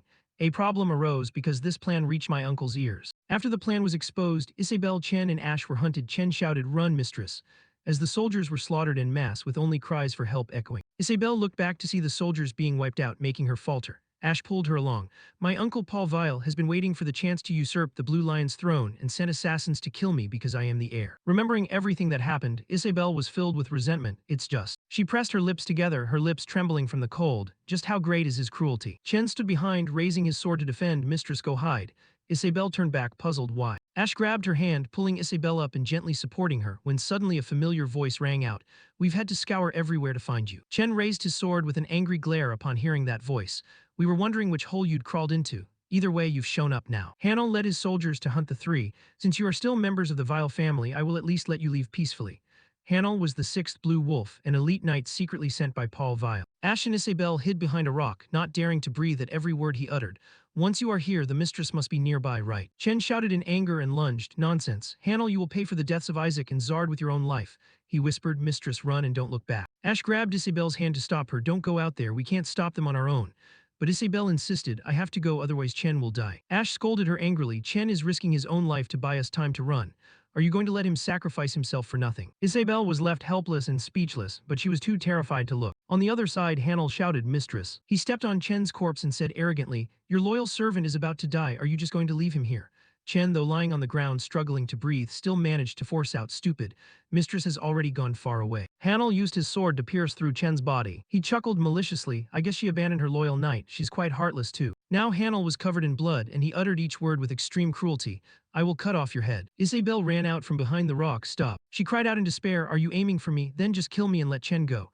Tears flowed endlessly from Isabel's eyes, but Hanel still spoke with biting words. "I'm sorry, but I won't do that." This left her stunned, her eyes wide. "What?" He continued with chilling words. "We have decided to kill everyone involved or anyone who witnessed this." Isabel couldn't believe Hanel's cruelty. "No way." Dark memories surfaced. If you hadn't run away, everyone could have survived and lived happily with their families. Isabel's gaze was fearful, really. Scenes of soldiers being slaughtered en masse appeared. Even innocent children were brutally massacred, deserving. Hanel laughed cruelly. "Pity." Isabel listened to every word he said, as if falling into a deep pit of despair. Her mind swirled, drowning in guilt. All those innocent people died because of someone like me. Hanel watched Isabel manipulating her psyche. "Let's end this." Isabel was helpless. "I understand." Suddenly, a noise made Hanel yell, "Who's there?" Elric moved swiftly from branch to branch, teleporting. He looked back. He replied, "Just a devil passing by." Elric sat on the branch, smirking. "That bastard." Hanel gnashed his teeth in anger, cursing continuously. "Devil, what kind of idiot are you to dare interfere in my business? Are you a demon worshipper? If you hadn't passed through here, perhaps you could have lived." Suddenly, the tree branch shook. Hanel's eyes brightened as if seeing something astonishing. From the tree, Elric leaped toward him, fast as a flash of magical light. He dragged his feet to create a long furrow in the snow to break. Seeing Elric's action, Hanel was stunned and challenged him. Who the hell are you? He turned to ask Ash and Isabel sitting below, is everyone all right? She was quite surprised and replied, we're okay, but seeing them, she moved forward. Are you okay too? Ash held out his hand to shield her. Elric sat on the ground and replied, of course. Hanel saw him fall and mocked, do mages usually land like that? His underlings chimed in, didn't he just fall? Why doesn't he get up? How disgraceful. Elric stood up, feeling rather embarrassed. If it weren't for the slippery snow, I could have made an impression on them. Isabel saw his face and felt a sense of familiarity. Isn't that the person who went missing? She recalled that Chen had a missing person. Isabel panicked, I can't let him fight alone like this. Then she shouted a warning, run, you can't beat him. Hanel watched and threatened, mistress, didn't I tell you that we wouldn't leave any witnesses? He ordered, destroy that devil. Hanel's underlings lunged to attack Elric, and Isabel's scream rang out, no. He stared straight ahead emotionlessly, that's right, mercy is granted to. A source of energy radiated from Elric's eyes. You bastards are truly a waste of space. He used magic to blast the soldiers into the sky, dragon storm. His hand turned to ice. Elric froze the entire group of soldiers. Then he darted forward. Elric unexpectedly threw a punch, causing the soldiers' bodies to shatter into ice. Ash watched terrified. Hanel turned pale, unable to believe the sight before him. What the hell is this? He ordered furiously, what the hell are you doing? Kill him fast. Don't let him have a chance to attack die. A soldier lunged forward, intending to strike him down, but Elric caught him, asking, who gave you permission to do that? Elric's eyes darted around, observing the situation. He raised his hand and unleashed a piercing attack. Elric forced the group of soldiers back. Large shards of ice impaled them, causing the soldiers to scream in agony. The icy fragments tore through their armor and carved into their skin, leaving them with nothing to do but wail, break it, break it. The remaining soldiers scrambled to escape to save their own lives, crying out for help. The soldiers' blood splattered and stained everything in sight. Corpses lay scattered around Hanel, leaving him in a state of panic. You, just what kind of freak are you? You know who we are, don't you? Elric offered a look of cold contempt. I don't care who you are, why don't you just kneel first? Hanel grew even more enraged upon hearing this, grinding his teeth as he snarled, I'm going to kill you. Isabel observed the entire scene, unable to help but wonder about Elric's identity. Who is that man? He defeated the Blue Wolf group so easily. No, that's not the problem right now. He is definitely a powerful mage, but he looks extremely dangerous if I get any closer. On the other side, Hanel flew into a rage, drawing his sword to stab at Elric. Hanel was losing his mind, his eyes glowing bright red as he growled, at the very least, I'm going to kill you. Elric stared at Hanel, surprised by his speed. He's this fast. Isabel shouted a warning, keep your distance from him. Elric's gaze sharpened with resolve, weapon reinforcement. Hanel lunged forward with his sword as fast as lightning. Elric raised his hand to cast his spell. Ice seal, he commanded, catching Hanel completely off guard. He created massive blocks of ice from the ground to prevent Hanel from getting closer. The man acted like a rabid wolf, laughing maniacally. Do you really think you can stop me with that kind of magic? Hanel flew up, landing right in front of the ice wall. He continued to curse smugly, you're done for, you bastard. Elric stood silently, keeping his eyes on Hanel. He used the ice as a shield, dodging the sword strikes Hanel hurled at the ice pillar. The man tried desperately to destroy the massive ice blocks but failed. Hanel was stunned, why won't it shatter? At that, Elric just smiled cryptically, do you know what's more important than that? He ran a hand through his hair and flashed a winner's grin, that your head is about to be buried deep in the ground. Hanel was struck as if by lightning, sweat dripping down his face. What, you son of a bitch? Elric stepped forward like a hero, waves of power radiating from his body. The landscape gradually turned blindingly white, buried under the snow. Elric strolled forward casually. Ash watched his back in awe, unable to believe he had wiped out the Blue Wolf group in an instant.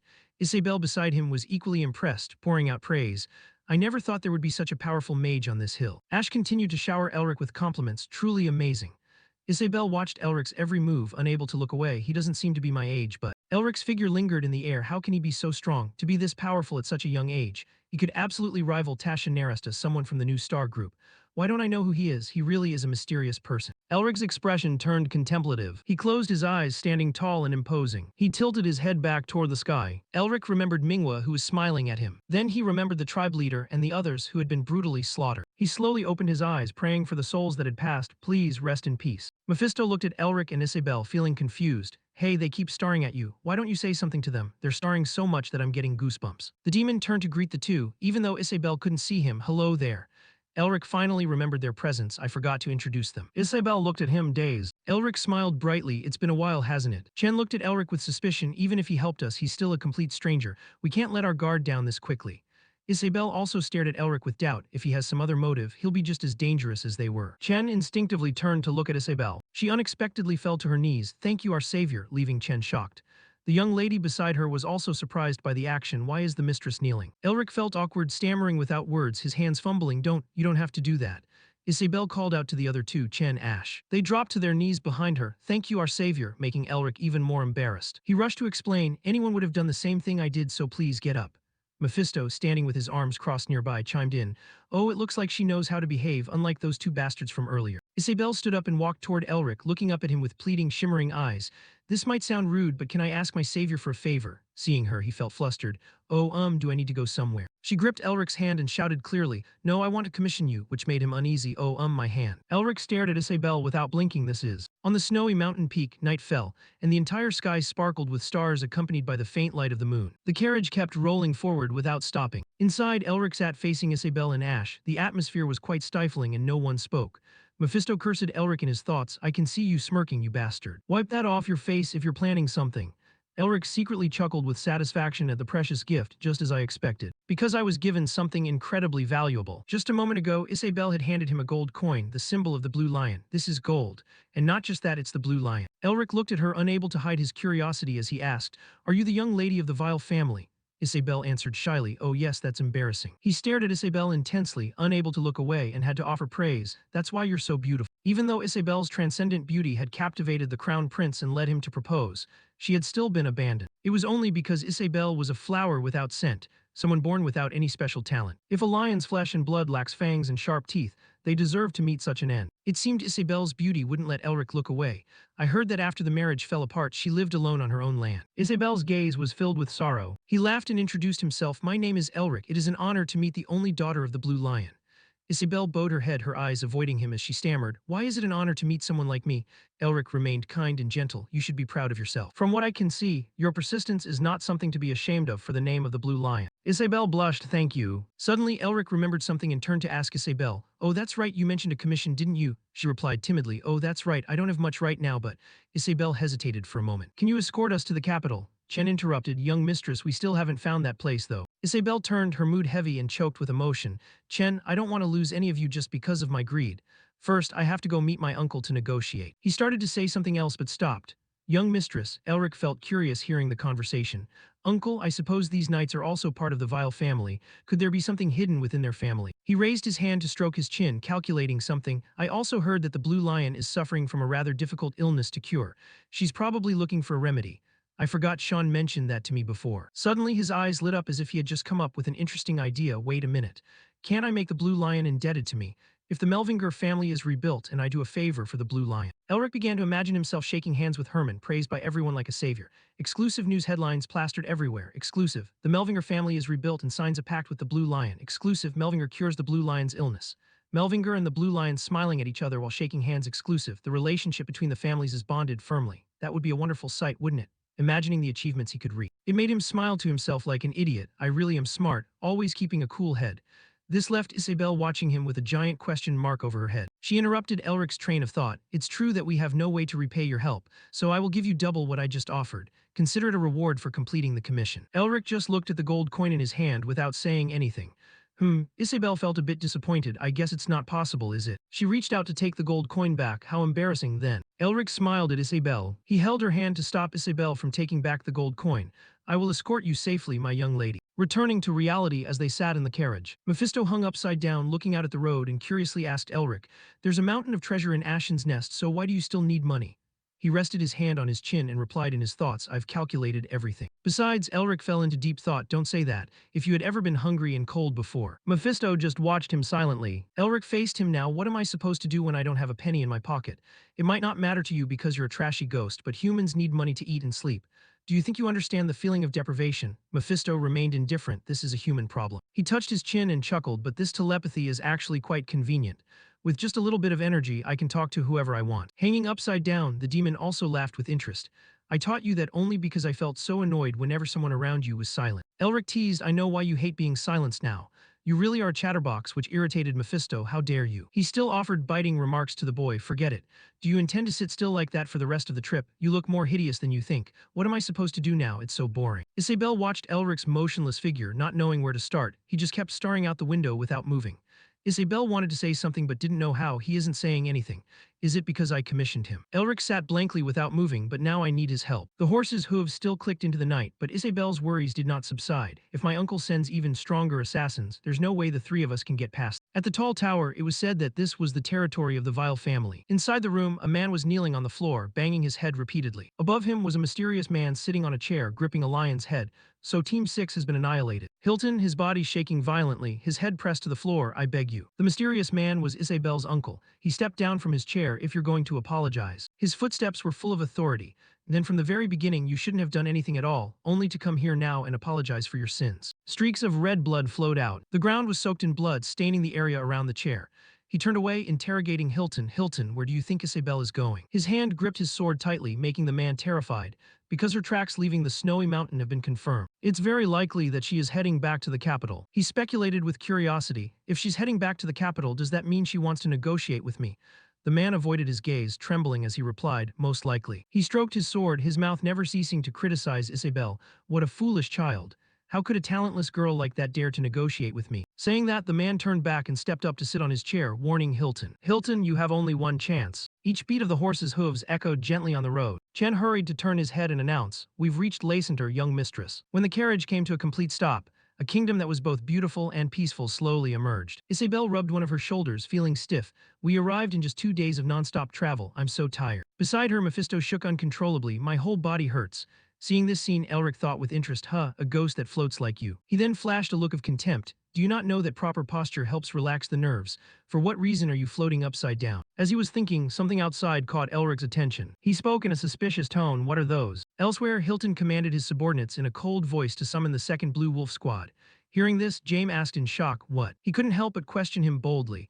Is it really necessary to mobilize the strongest squad to handle such a trivial matter? The young mistress returning to the capital means she's accepting defeat. Before he could finish, Jaime had his head lopped off by the man. A hunting dog must behave in accordance with its status. A Shanghai instinctively cracked a sinister smile and offered a guess. She must be passing through Lacenter if she wants to go from the snowy mountains to the imperial capital. Change that place. Elric's jaw dropped in horror when he saw something too terrifying. A blue cloak stood out with a wolf symbol. Following the commander's orders, a flurry of sharp eyes turned toward one direction, bury them. Inside the carriage, Isabel frowned uncomfortably. I anticipated that the journey wouldn't be easy because of the Lord ruling this place, but I didn't expect it to reach this level. Chen spoke up anxiously, seeking instructions. Should we turn back, young mistress? She observed the situation and replied bluntly, no. We've already attracted their attention. Doing that would only make them more suspicious. After a while of racking his brain, Isabel finally came up with a plan. Leave the carriage, escape secretly, find somewhere else. The person opposite her quickly rejected the idea. No need. She looked as if she couldn't believe it and hurriedly asked, What did you say? The person opened his mouth with an eerie smile disguise. The carriage quickly reached the inspection turn. Chen drove the horses, slowly taking step after step forward. Under the sharp observation of the gate guards, the air in the carriage seemed to freeze. Thank goodness. They successfully entered without encountering any problems. The light at the gate grew weaker with each passing moment. Because by now, Isabel's group had already entered the kingdom. Someone's foot just touched the ground. Isabel asked happily, what kind of magic did you just use?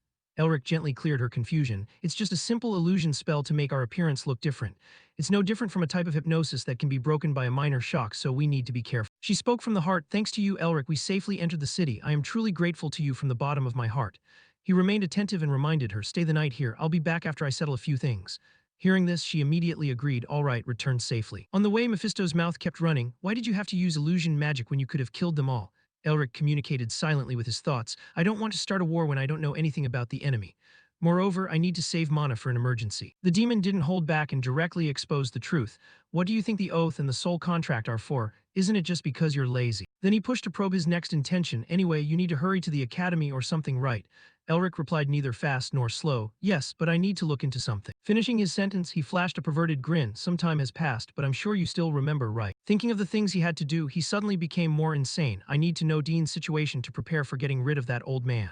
Mephisto pitied the person. I don't know who that is, but he's really unlucky to be targeted by someone like you. Suddenly, he noticed the children playing happily with each other. Mephisto couldn't hide his curiosity. I have a question. I can sense something like mana from those knights. What is it? Elric turned his gaze to the opposite side. Oh, I guess your time hasn't come yet, spirit chains. His words made Mephisto even more confused. Spirit chains. Elric embodied a young professor passing on knowledge to students. It's very simple. Mana is a blessing for mages, but over time, even martial artists have developed methods to use mana on their bodies. If a mage casts spells by creating magic circles in their heart, A martial artist strengthens their body by accumulating spirit chains around their danshin, the danshin being the part of the body where energy converges. This is similar to how mages are ranked. 1 ring is an apprentice, 7 rings is a grand mage, and 8 rings is a sage. Martial artists are divided into 1 chain for beginners, 2 chains for novices, 3 chains for experts, 4 chains for masters, and 5 chains for grandmasters. To make it easy for you to understand, Lady Isabel's knights are around the beginner level. Mephisto pondered for a moment and then probed, "There are only 5 levels." He answered bluntly, "Usually, yes, but there are exceptions. Only one person can circulate more than 5 chains." His expression suddenly turned cold. Who? Elric was stunned, unable to say a word. A moment later, he spat out the name, the Golden Lion. He is recognized as the strongest person on the continent. Mephisto's words were laced with envy, an arrogant nickname by human standards. Elric retorted decisively, "No, this time it's different. He can go toe-to-toe with my grandfather, one of the strongest people in Melvinger's history." He mumbled under his breath, "I see." A strange look of excitement appeared on Mephisto's face. "I look forward to meeting him." Elric thought helplessly, this old man is being stubborn again. No need to pay attention to him, what's more important is. He quickly changed his attitude. "Can I buy all the newspapers from the last month?" His mind was full of plans to find out what had happened during his absence. Currently in some castle, a voice echoed, "The matter still hasn't been resolved." A subordinate knelt on the ground to report, "Forgive me, the Narester clan is guarding the hospital like an impenetrable fortress." The man beside him scolded furiously, "Sean Narester, that ungrateful bastard." To soothe his mood, Rivern spoke with sweet words, "But thanks to your achievement in discovering that the den is being supported by the Academy's upper management and the press, you have an advantage over other candidates in the competition for the principal position." Barracks turned serious, "But you never know what will happen if we don't win the right to excavate the den.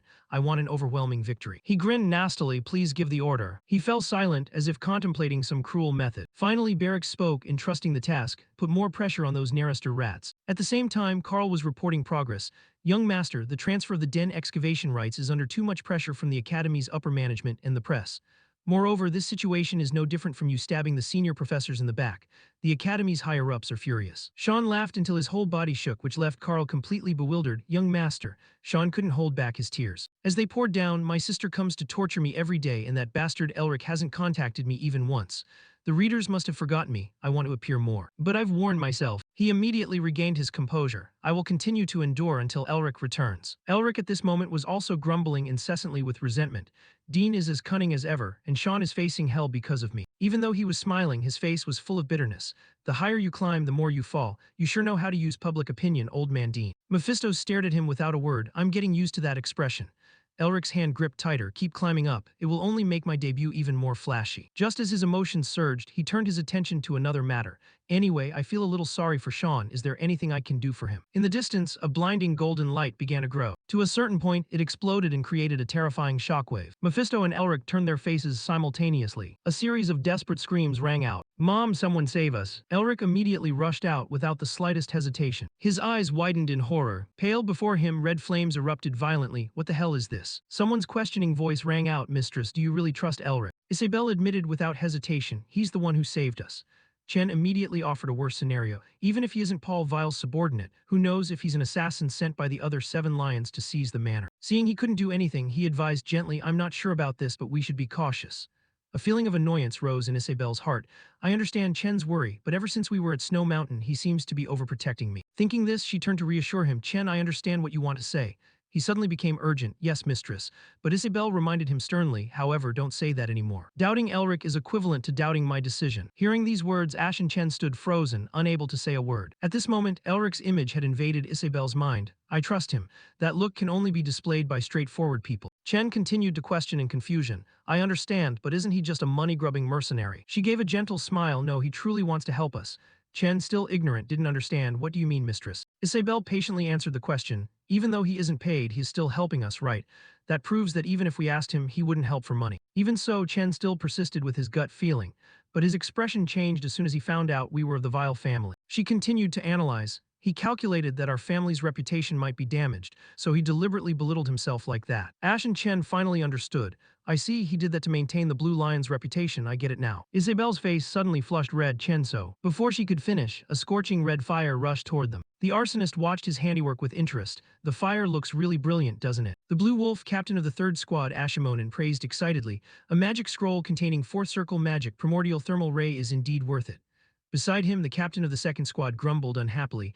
It's like this, and you can still smile, Ashimonen. He shook the burning scroll in his hand and taunted, Hey Biskov, didn't you just agree with my decision earlier? Why are you suddenly being so serious? You know how much I spent on this, right? Biskov looked at that nasty face and cursed it in his heart. Stupid, but I truly couldn't think of a better way. With the mistress's personality, no matter what happens, she will try her best to overcome it to help everyone. Ashimonen continued without knowing his limits.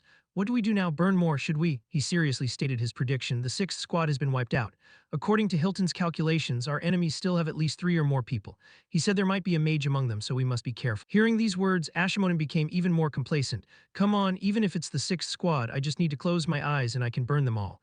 You and Hilton are worrying too much. He licked his lips invitingly. We've gone through enough trouble to get here, so I hope they'll be strong enough for me to play with. Biskov couldn't resist and immediately agreed. Then let's get started. Elsewhere, the commander ordered his troops in a stern voice. Just find her. The flames grew more and more violent. The cruel leader announced, kill everyone except for the girl in charge. In the room full of fire and toxic smoke, a subordinate kept urging, Mistress, please run away. If the blue wolves did this, their target is you. Isabel kept screaming in despair, Chen Ash, are you two okay? She was so angry that she gnashed her teeth. What the hell? A series of screams from the townspeople rang out, fire, it's on fire, save me. Oh my shop, run. Their faces were covered in blood, extreme fear and pain. As relatives and friends unfortunately perished, Paul Vile, is this the truth? What do you want? Suddenly, someone's scream grabbed Isabel's attention. Mistress, look out. The flames rose as hungrily as if they were devouring their prey. Isabel tried to force herself to stand up, despite her body being too weak. Across from her, Chen, though crushed under heavy rocks, still cared with all his heart. Please run away. Isabel groped for her sword, her heart filled with thoughts as she gritted her teeth. Her whole body was filled with helplessness. Something seemed to keep dragging her back. I want to do my best to fight this to save everyone. But Isabel breathed heavily with exhaustion. I don't have enough strength, nor do I have enough talent to stop them. She bit her lip with determination. I don't want to run away. I don't want to live such a shameful life. Elric's words of encouragement, as far as I can see, your persistence is not shameful to the name Blue Lion at all, gave Isabel the courage to fight. I want to be like him. With a decisive demeanor, she introduced herself with authority. I am a member of the Imperial Protector family, Vile. Even if it meant death, Isabel charged forward to fight like a true brave soldier. Her eyes flashed with indomitable resilience that not everyone possesses.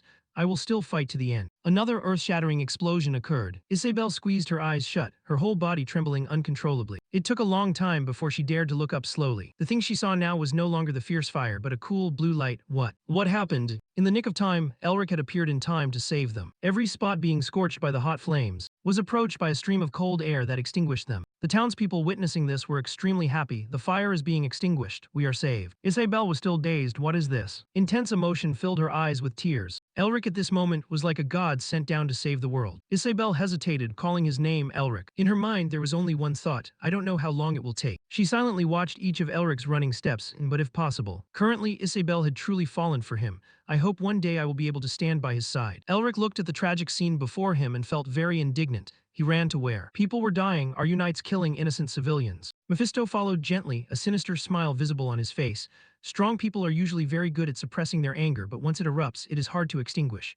This is something I know very well because I have faced them in the past, unlike ordinary people who always make mistakes when they lose their reason. They are calmer, crueler, and stronger. He crossed his arms arrogantly and continued. It seems they are more numerous and stronger than when we met before. Do you think you can win? Elric expressed his concerns directly. It will probably be hard. I don't know how long I can maintain my energy, and I can't comfortably use magic in front of civilians like this. Mephisto continued to probe. Then why don't you run away? He frankly told the truth. My family has a saying. He solemnly repeated the teaching. Those who have power have an obligation to fulfill their responsibilities. As soon as he finished speaking, a domineering source of energy exploded from within him, creating a suffocating pressure. That's why the strong are always the leaders in every battle. A wave of overwhelming power surrounded him, causing everyone to tremble in fear. Elric appeared on the tower just like a god. Ashimonen looked up with some unease. Those scrolls I bought with my own blood and sweat, they were supposed to be the seventh circle. Where did a guy like that come from? Did he come out of the magic tower? Biskov warned cautiously. We can't mess with the magic tower. I know all the mages in the magic tower, but I don't recognize him. Ashimonen was worried. Either way, be careful. Biskov's eyes sharpened. We just need to kill the lady and retreat. Ashimonen was concerned about Elric. What if that mage interferes? Without further ado, the two immediately focused on the dark alley on one side, over there. Isabel was injured but still held her sword tightly to defend herself. Instantly, the two appeared before her eyes like the wind. Biskov shouted, "Kill him." Isabel's eyes went wide, unable to react in time. "My legs have no strength left." In the blink of an eye, Elric shouted, "Isabel." Immediately after he appeared before her, she trembled. Elric. He turned to look at her with compassion. Isabel's face became determined. One of them shouted, "They are running away. Formation A, Team 3 with me." Elric carried Isabel in his arms and moved quickly. While moving, he observed there are over 40 of them behind him. The entire group chased relentlessly. He thought to himself, I must lure them to a place without people. One person in the team blew a whistle to assemble in one spot. Elric was surrounded by the blue wolves. He stopped. He began to release his power. Around him were blinding golden halos. Isabel in his arms looked forward, her mouth open in fear. The entire blue wolf squad lunged at the two with their swords. He spun around once. Isabel vanished instantly, leaving only him. His feet felt light as he stopped. The blue wolf squad also stopped fighting. Silence enveloped the place. Suddenly Ashimonen appeared, teasing, "Elric found you." His face looked excited. The first time hunting a mage is also a bit thrilling. One person in the team shouted angrily, "Where did you hide the lady?" Elric replied calmly, "Do you think I'll answer you? You guys are truly idiots." He mocked them as if teasing dogs. "Of course you wouldn't know because you all just follow me like a pack of dogs." Ashimonen's smile vanished. He gnashed his teeth. "Do you want to die?" He ordered angrily, "Take his head for me." Elric was slightly worried. "I've consumed too much mana to extinguish the fires all over the city." He began to feel more anxious. The Dragon Heart's mana has increased significantly after absorbing the seal, but my body won't hold up like last time if I break my limits again. He recalled the moment his body was sliced into pieces. At that time he could still reboot. But now everything will be over if I die even once. He thought tensely, are there 30 or 40 of them?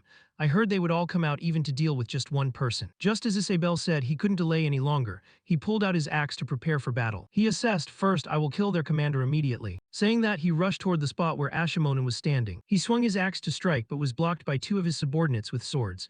Surprised, he was shocked. What the hell? My body isn't moving as well as when I fought the Snow Mountain King. A horned guy leaned in and sneered at him. Are you sure you defeated the Snow Mountain King?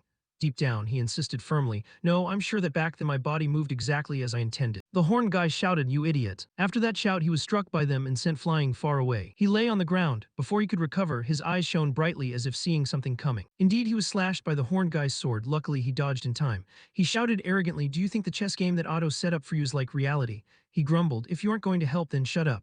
Elric shouted angrily, "All of you get lost." They stood stunned for 5 seconds. He swung his axe straight toward Ashimonen. He dodged it and lunged at him smugly. What kind of mage is stupid enough to fight in close combat?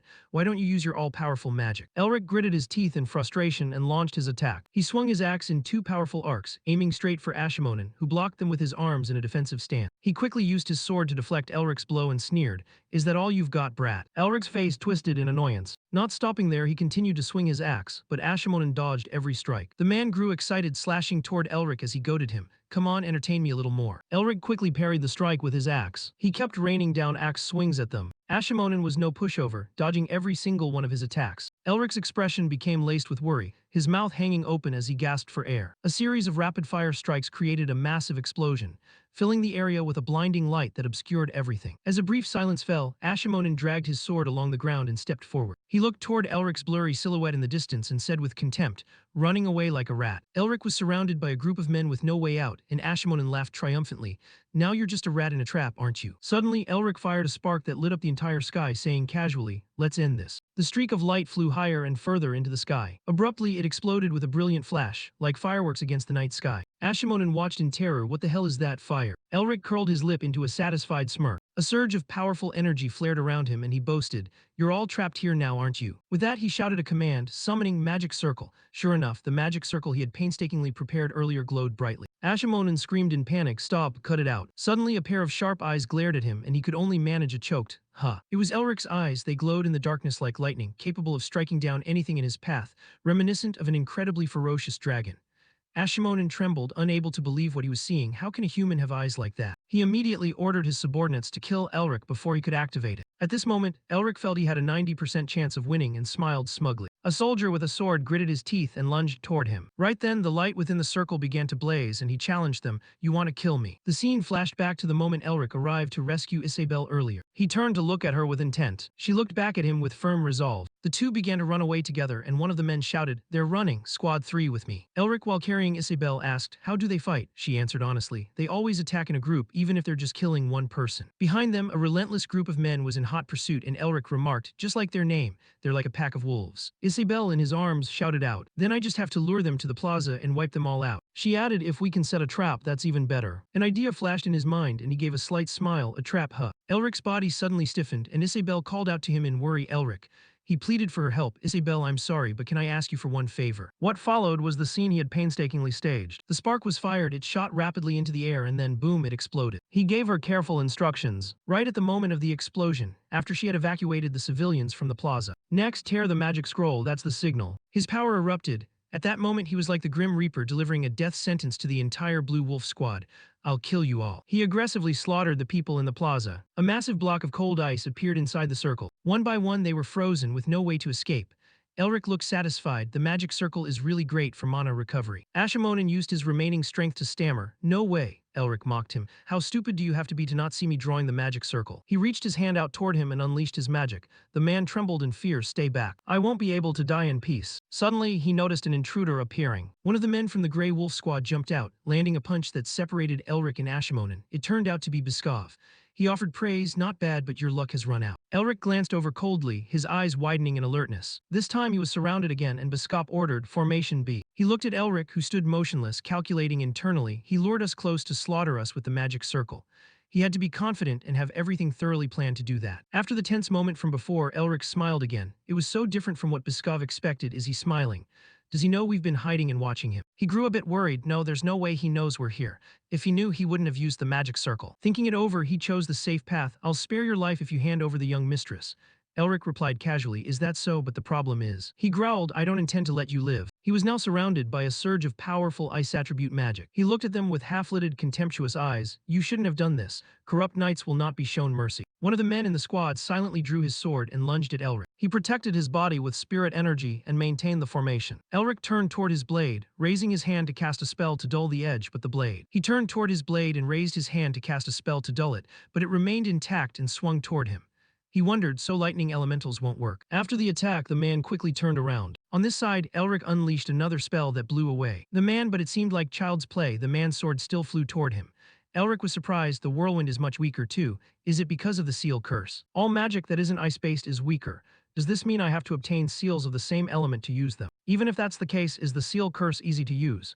He answered his own doubt. No, it's extremely difficult. Unlike the ice mountains filled with ice energy, it couldn't release its full power when in the middle of a city and consumed too much mana. He thought while fighting, but it seemed the mana he used was useless.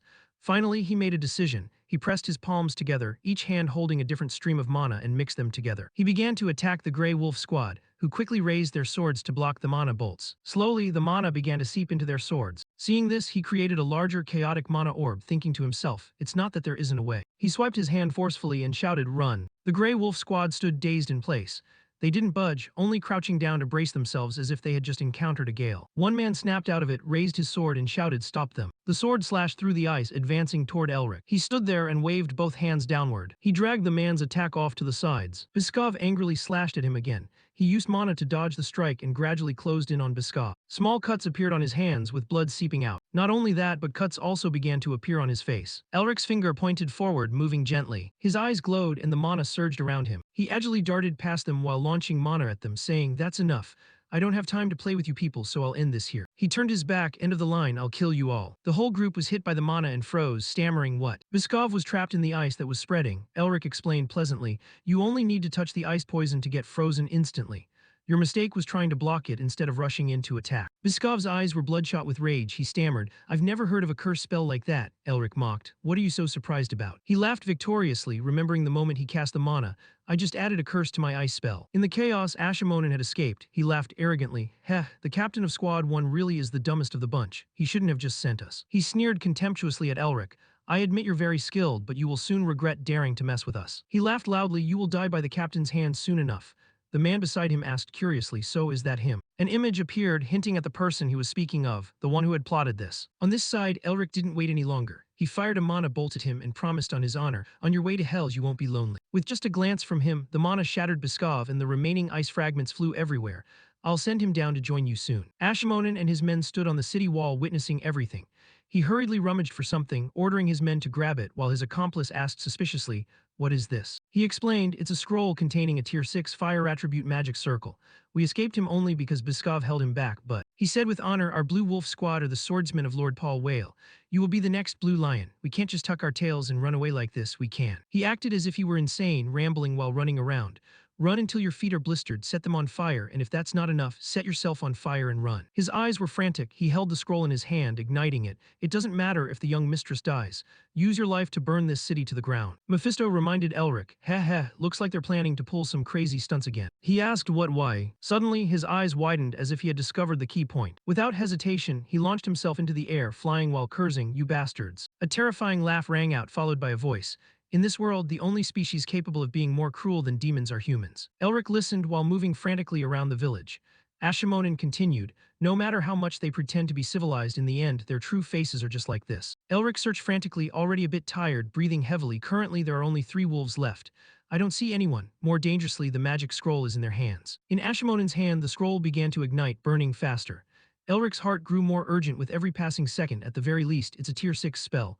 Just one small mistake and this entire city will be turned to ash. Ashimonin laughed triumphantly. Let's see how you're going to stop this. Elric darted past the bottom of a tower. He glanced up and spotted Ashimonin standing at the top. He held the scroll smugly. It's all too late now. Elric began to cast mana but could only get half the sentence out. Ashimonin's hand was drawing his sword when Elric's axe blade blocked him. He swung his axe to hack at his arm. The arm was immediately severed and flew far away. He could only manage a single before it ended. Elric landed in a cool pose. He smirked, I had a feeling when I was on the mountain, but I never expected you to truly know no fear. At this moment, Isabelle appeared and Elric kept rambling, stealing the item I gave you and running away like that, I guess my rank a secret technique crafting job is actually worth something. Isabelle's eyes noticed a shift. It was just as she thought. Ashimonin used his remaining hand to lunge toward her with his sword, growling, die. He was quickly stopped by Elric's freezing mana, and his entire body froze over. He walked up to him and praised him. Looks like you put in some effort, but you were going to die anyway, so why bother? Why the attitude? It's just one arm, why make such a fuss? Elric didn't drag it out any longer. I'm tired too, so let's end this now.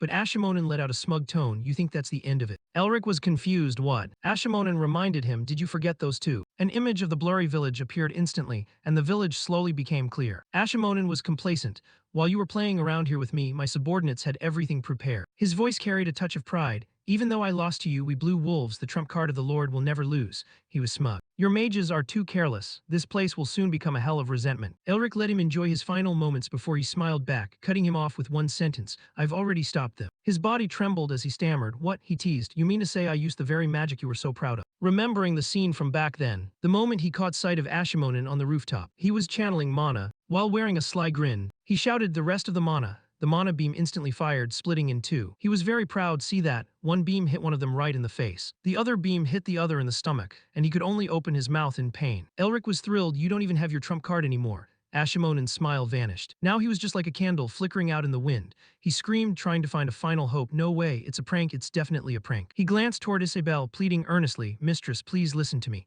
If you let me live, I will definitely speak well of you to Lord Paul Whale. He tried to persuade her. We only intended to threaten you a little and then escort you to him. I am the captain of Squad 3 of the Blue Wolves. He will surely listen to me. Isabelle couldn't listen any longer. She slowly drew her sword and decisively slashed at him.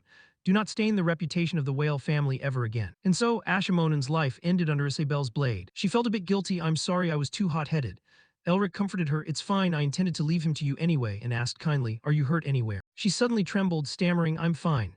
Elric reached out to soothe her. Your body must be in shock, just wait a moment. At this moment, she suddenly smiled. Elric, his hand still transferring mana to Isabelle, answered gently, I'm here. She pleaded, can you spare the life of one blue wolf? She never thought the knights from the family that never wanted to be associated with an incompetent person like her would ever. Even if they respected her, that respect was only because she was the Blue Lion's daughter, that was it. As for the Blue Wolves, they only respected her occasionally, otherwise they didn't. They always stared at her with cold eyes, and in those eyes there was nothing but contempt. However, she recalled that moment when a blue wolf was kneeling before her. Why did you let me live? She stated bluntly, because we want to send you back as a message. She sensed that the blue wolves were afraid of her, so she commanded, tell my uncle that he will never be able to become the Blue Lion. Back to the present, she stood up and left. Of course, to be more precise, they were afraid of Elric. She left quietly while Elric waved goodbye behind her, thinking, if only I also had that strength and ability. She turned back to look at him, and he held up his 2 little fingers to applaud her. She clenched her fist, silently determined. No, I must become stronger. What use is it to wallow in self-pity to gain power? I must escape this weak-willed nature.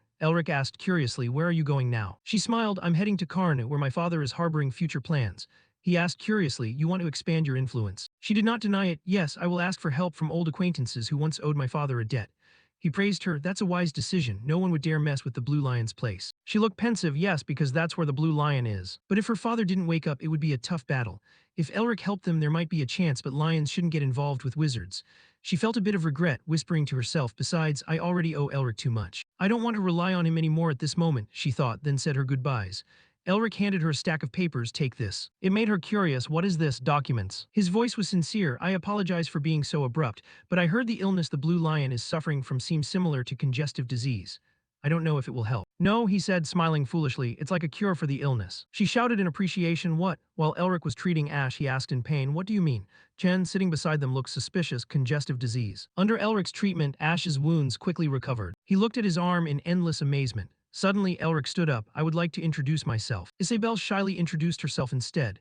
He raised his hand and the glowing mark on it appeared brilliantly. My name is Elric Melvinger. Isabel's eyes sparkled. He continued, a member of the Melvinger clan. He took out a necklace and it flashed brightly in front of his chest. The Duke Starlight explained a bit. Starlight is an honor bestowed upon Uston Melvinger, the Star Knight Magic King, an honor given after his great victory over the demon race. It symbolizes his brilliant bravery on the battlefield.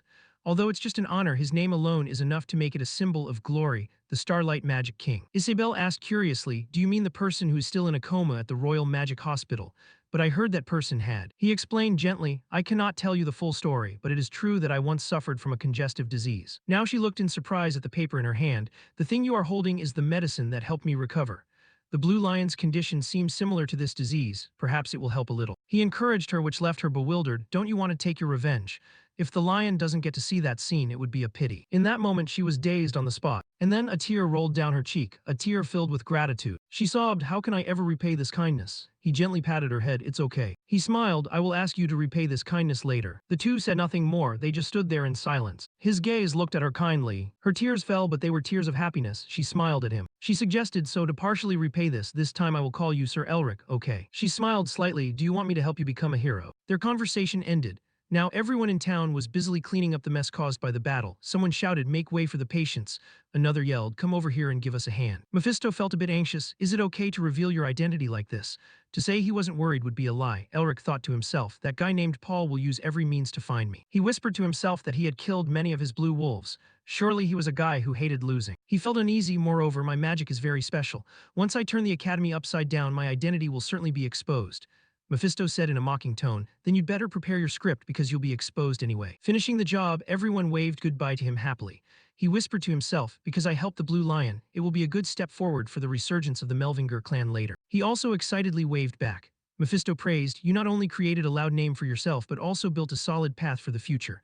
I thought you were only good at magic, but it turns out you know how to calculate things as well. A woman holding her child said with regret, must you leave already? Why not stay a little longer? He replied awkwardly, no, I've bothered everyone for too long. It's time for me to return to my own life. She looked at her child sleeping soundly in her arms. Thank you. If it weren't for you destroying those bad guys we would have. Jen appeared from somewhere. You have worked hard. I don't know how to repay you. You have worked hard. I don't know how to repay you. Elric frowned, appearing displeased. Why do you look so apologetic? I've already said I was only doing my duty. Suddenly he sat down solemnly. I, Chen, a knight of Whale, will never forget this kindness. While Elric felt helpless, I've already said there was no need for that. Mephisto laughed mockingly. This guy is only doing this to calculate for the future. Elric pleaded helplessly, just stop it for heaven's sake. He quickly changed the subject and asked, what do you plan to do from now on? Chen replied, although the culprit is Paul Whale, it is still the crime of the Whale family. His expression became fierce. Therefore, I vow to help the people here until the very end, and then I will go to Karna to reunite with the mistress. Mephisto crossed his arms and mocked, so she wants to win public favor while amplifying Paul Whale's scandal. She looks so innocent, but her methods are boundless, don't you think? Elric spoke coldly, responsibility. Mephisto frowned and glanced at him. He looked at the crowd cheering. That is the responsibility of an aristocrat. The voices of the people continued one after another. Thank you, Sir Mage. When I grow up, I want to be a mage just like you. Please visit us again next time. Thank you very much. Mephisto looked at everyone's smiling faces and sighed. He not only despised the responsibility, but also mocked it as mere justification. Elric walked away satisfied. Now, it's time to move to the magnificent Academy Castle to meet Dean, isn't it? Inside, Barrack's subordinates were bowing and trembling. He yelled, you, his face ferocious as he pointed at him and hissed. I told you to get the excavation rights for me, didn't I? Even if the Narrister family stood in your way, what on earth did you do? The subordinate broke into a sweat and stuttered, I apologize. He snapped angrily. Sean Narester, why does he dare to block the instructor's path? I will never let him step foot in the academy ever again. Then he gnashed his teeth. At all costs, we must win it. Even if we have to bribe the press or corrupt the superiors, find a way for me. Immediately, the terrified subordinate closed the door and ran away. On his desk lay papers full of scandals, damn it. He angrily used mana to burn the pile of newspapers. Only 3 days left until the principal election. If I don't have the excavation rights by then, I'm done for. A moment later, the pile of newspapers turned to ash. His face became calmer. Suddenly, a man's voice appeared inside the room. Could you repeat what you just said? He smirked. Barracks turned his head to look. He saw Lazuli sitting arrogantly on the sofa. He laughed dictatorially. Finally, you want to cooperate, don't you? Barracks was discussing matters with Lazuli. You intend to make me principal. How do you plan to help me get promoted? He replied calmly, the preparations are complete. I just need your agreement. Have you made your final decision about cooperating with us? Conversely, his voice was distrustful. How can you do something that we couldn't even do? He shrugged indifferently. Since you don't trust us, it seems we don't need to negotiate anymore. Dean, you aren't the only candidate. His voice carried a hint of threat. He hurried, I trust you, so what do you want? His mouth stretched wide as he sneered, simple, support us, Ashiesta. He rolled his eyes, isn't that much simpler than what you want, Mr. Principal? His eyes opened wide in surprise, that's all. Lazuli flashed a ghostly smile, that's more than enough. Around him, the image faded and disappeared. Elric's story had spread to the capital. Everywhere people heard them discussing it. Have you heard? Heard what? From a small alley, you know that tiny city of Lacent, right? I heard the Blue Lion family has caused a huge mess recently. Is it just because of an internal feud that those lions are using public violence without caring about the people? That's not rare, is it? In the tavern, you don't know yet. This time many people died and houses were burned, it's so cruel. Elric's story was like an appetizer for a delicious drinking session, but then a mage appeared and wiped out all those bastards. Huh, is there really such a wonderful mage? Who is it? He sat inside, listening to people talk, going rigid. A knowledgeable person said according to rumors, he is a young man quite handsome. The other person chimed in, I heard from now on he will be called the hero of Lacent. Mephisto lay flat on the tavern table, his hands crossed, mocking Elric. Since entering the capital, we only hear about you. Humans are truly crazy about hero stories. Elric's face was filled with reluctance. He thought, why are you talking like that? But he only said, I'm just trying to fill my stomach since it's been a long time since I returned to the capital. I told her to bury this matter, but she kept making a fuss. Recalling that moment, Isabel had asked him, do you want me to make you a hero? Elric didn't understand, and she explained, there's nothing better than having a hero story to increase public favor. Her smile was calculated. I'm sure this will help you. That reputation will help you a lot later on. Of course, thanks to that, I will also be able to establish a solid foothold to put pressure on my Uncle Paul Whale as well. Until he was at the pub, he realized what Isabel said about helping him. Is this really helping, mistress? The pub now was no different from a market. I heard he even rescued that scentless flower. The daughter of the Blue Lion almost became a crown princess. Have you heard about the hero of Lacent? I heard he's heading to the capital. Oh, so are those two dadding. What will happen now? Who knows who it is? I heard the crown prince still likes her. I heard that's a disgrace to a prestigious family of mages, a love triangle. Elric had a compliment for the distorted story they came up with. They are turning a hero story into a love story, but she is indeed extremely good at watching the timing and setting the stage. He reluctantly stood up. I should go somewhere else to eat, and consoled himself. Whether it's a hero story or a love story, it's all good for promoting my name. Elric wearily stretched, thinking, if I had the talent like Isabel in reviving a family, that would be great. I wonder if she reached Karna safely yet. He turned back and called Mephisto, get up Mephisto, let's go somewhere else. Suddenly someone yelled, he's here. Sean appeared in a flash right before Elric's eyes. He didn't say a word and threw a powerful punch toward Elric. A stream of mana surrounded them. Outside, everyone was blinded, unaware of what was happening. What's that? Someone else suggested, did a fight break out? The whole crowd looked at the smoke rising in clouds, guessing, impossible. Does that Paul Whale still dare to cause trouble in the capital? Someone else shouted, everyone back off. Inside the hazy smoke, Sean's silhouette was swinging his fist toward Elric. He quickly dodged and suddenly realized something. He thought to himself, this mana sent. Sean missed, his anger reaching its peak. You actually dare to dodge. Elric recognized a familiar face. He teased, long time no see, right, but it seems you are taking the joke a bit too far. Sean didn't stop, his hand erupting with stronger mana. Do you know how many miserable things I've had to go through because of you? If you had any conscience, you should have come to the capital to reconcile and eat a punch at least once. Sean hid in the shadows, his voice full of resentment. Don't you think so? You traitorous bastard, the thing called. A bright stream of mana revealed Sean's face. His face full of bulging blue veins, he hissed, friend. Elric raised his hand to reassure everyone. Oh my, look who it is, my wonderful, adorable friend. Now everyone realized, what is this? It's just a greeting between friends. Sean wasn't happy, you goddamn dog. The two sat together at a table talking. Sean sulked, please, after having to deal with someone like you, what else can I expect from someone whose morals are beyond saving like you? Mephisto grinned, saying to Elric, I like this friend of yours already. While Elric teased, if I can't be saved anymore, why don't you buy me a beer? But Sean remained indignant, you have a family, yet you're still sponging off me, huh? Sean appeared slightly annoyed, this is the last time, you damn guy. He still wondered, what is your relationship with the Blue Lion's daughter anyway? Elric felt slightly shy when invited. Oh, it's nothing like that. Sean raised his hand to call the waiter. It's fine, charge it to me. Elric explained about Isabel. We don't have that kind of relationship. Sean acted like an adult. I'm not easily fooled, you know. The waiter approached. Sean grabbed the menu and ordered skillfully. We want a portion of iced tea and Ranaf beer, a caprese pasta ria bacon. Elric looked at him and smiled bitterly. You bastard. It must have felt my different mana breath, yet it didn't ask a single question. It must be waiting for me to confess. Sean looked disgusted. Why are you making that serious face? It's not like you at all, it's disgusting. Can you stop doing that? Mephisto beside him agreed. He's right, your expression looks really disgusting. Sean pointed at the table full of food. The food is here, eat it before it gets cold. Elric argued back, what do you mean disgusting? Don't you know I've been complimented as handsome lately? Sean didn't care, he replied. You still haven't paid off the punch debt yet. His voice became serious. Well, apart from that, the play that is being prepared is just like your instructions in that thing. Is it really okay? What if you lose everything because of this? Contrary to Sean's worry, Elric was calm. Don't worry. Now, only two things are important to me. Dragging that guy Barracks who tried to kill me into hell and the powerful rebirth of the Melvinger clan. Elric was adamant, and I will make both happen at the same time. Sean didn't refuse. All right, I will continue to prepare what you asked for then. Suddenly, Elric's gaze became sharp. But hey, you guys have also been extremely miserable because of that, right? Sean's face became urgent. Damn it, it's terrible. My wizard family must have heard about those rumors already. Elric was curious, the wizard Lady Tasha. Sean shivered. Exactly. After hearing the rumors, that dragon-obsessed maniac must have gone crazy. Switching to the district of Sean's wizard family. Inside the castle, it was not as peaceful as it appeared on the surface. Sean thought to himself, our plan is going to fail. Tasha, wearing dragon-shaped shoes, walked around the room. She stepped hurriedly. Has the promotion order been transferred to the academy yet? Hanabi replied, yes, transferred to Dean Barracks of the Department of Elemental Magic. She was bitter. How could he let this happen? Prepare to go to the hospital immediately. Tasha suddenly stopped, turned back and said, Hanabi, report briefly. Yesterday in the newspaper there was nothing but insults toward that madman, but now it's different. Hanabi stuttered. All the newspapers for some reason wrote this. She held the newspapers in her hand, reading each one. Dean Barracks, you have received the promotion order, have regained your wings. Postponement of the academy principal appointment. Statement of the Narister family regarding the promotion order. Pressure is predicted to befall the Hexagram family. Tasha said softly. Even if the Hexagram family puts pressure on us, Father won't let it slide. And what about Sean? Hanabi replied, the young master hasn't had any specific response. Tasha shook with rage. What? She frowned angrily, after making a fuss about how it's his friend now that Guy is silent. Mana surrounded Tasha, changing her into another outfit. She got a new idea. We will change our destination a little. Hanabi sweated. Yes. Immediately she had changed her outfit, glancing at the itchy Hanabi. You still don't understand. The promotion order is not ours, nor is it the academy's. She said coldly, how dare they deceive me? Should I go meet those plotting bastards?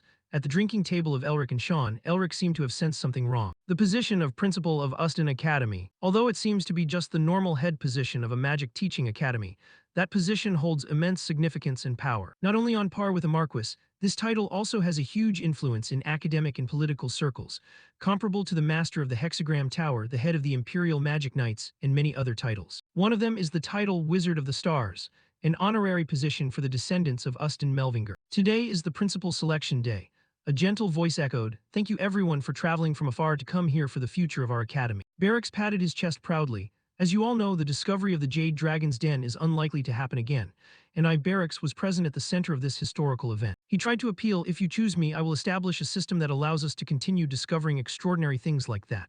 No one heard the board sigh. He thinks the academy is already in his hands. The other candidates haven't even arrived yet, and he's started already. Sean's face looked grim and worried. Elric, can he do this alone?